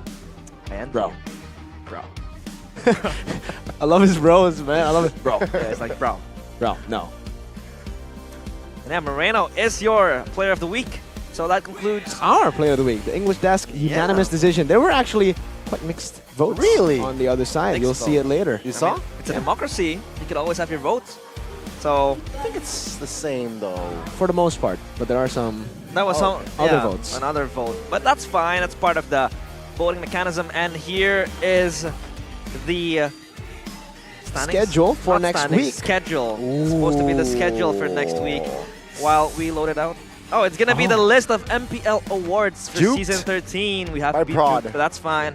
We have a lot of awards to be won, not only by the players and the teams, but also the other stakeholders and the participants, quote unquote, Yes. of MPL Indonesia. We have the regular season MVP, the finals MVP, first team awards, second team awards, rookie of the season, most improved player, coaching team of the season, ID and EN, Ooh. best talent, best teammate, dream team awards, and outstanding media contribution awards. What's up, bro? I didn't realize this, by the way. They showed this last week, but I did not realize coaching team of the season. I love that. We've only seen best coach. Now it's the whole coaching team. So analyst, assistant coach, finally getting the credit that they deserve, I Yes. think, here for coaching team of the season.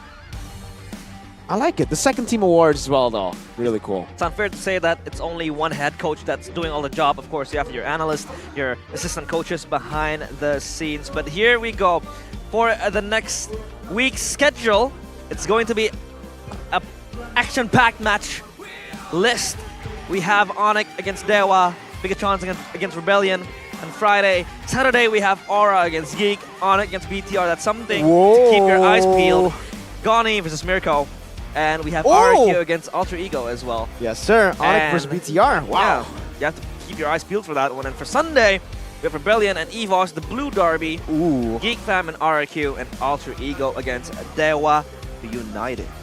A highlight match, of course, Onyx BTR, the Blue Derby as well. I feel like underrated match. What else? And also the RQ Ultra Ego feud that stemmed all the way from Season 6, the Grand Finals, when a young Albert got the finals MVP with the craziest MPLID defense of all time on the 1-1 against 3 of Alter Ego's faces. Wow. Udil, Ahmad, and Leo Murphy. That was insane. But of course, as today concludes, we want to thank you, our lovely sponsors, of course, for helping us build and run a smooth show here at MPL Indonesia Season 13. We want to thank you. Of course, Indonesia is powered by Moonton, presented by our official tournament smartphone, Samsung Galaxy, our official e-wallet GoPay, our official gold partner UBS Gold, our partner in esports, Dunia Games, GamesMax, Araimo, and Telkomsel, and of course our suppliers, Indomaret, Point Coffee, Neo, QLED, Super Smart TV Plus, Saturdays, and we want to thank you, our government partners, PBSI. Thank you for being able to support us, being able to help us build a smooth sailing show, and it has been 3 weeks. 3 weeks of total excitement. 3 weeks of total plot twists and joyfulness. Nice. Crazy matches all around, 2-1 in every single match this week. And though we did start off week 1 and week 2 with some predictable matches, I think it's safe to say right now, Season 13 is shaken up to be an insane, unpredictable one. Hopefully next week we get the same full best of 3 series again. Every week. That could be very nice. With then our Queen Evos coming back on top, and then the whole regular season shifting back and forth. I think that's what we all hope for. Imagine if the tables are flipped. But of course, we have to say our farewells and bid it for next week. Stay tuned, of course, for next week matches here at MPL Indonesia Season 13. We own this! We own this. We own this. Simple words, we own this. We own this.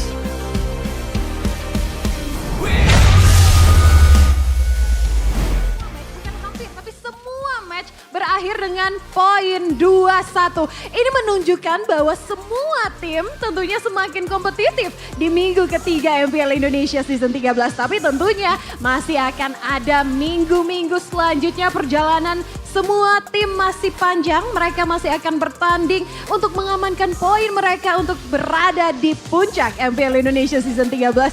Ini bakalan seru sekali dan tentunya keseruan ini tidak lepas dari MPL Indonesia Season 13 powered by Moonton, presented by official tournament smartphone Samsung Galaxy, official e-wallet GoPay, official gold partner by UBS Gold, dan tentunya ada partner in esports kita, ada Dunia Games, GamesMax, Oraimo, dan juga Telkomsel.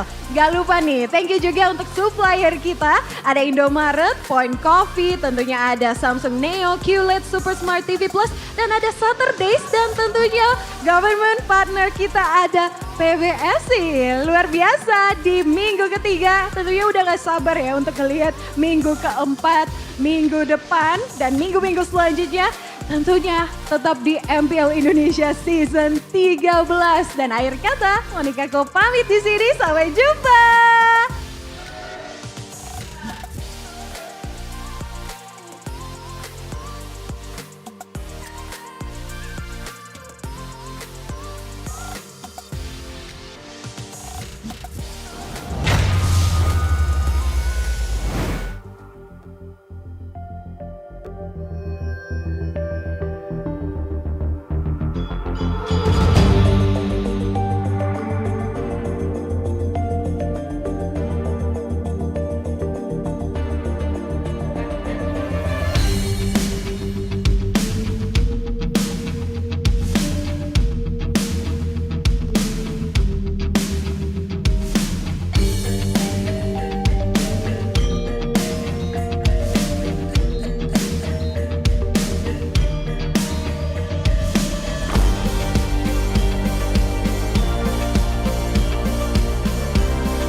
terus berlari, terus ke arah puncak tertinggi.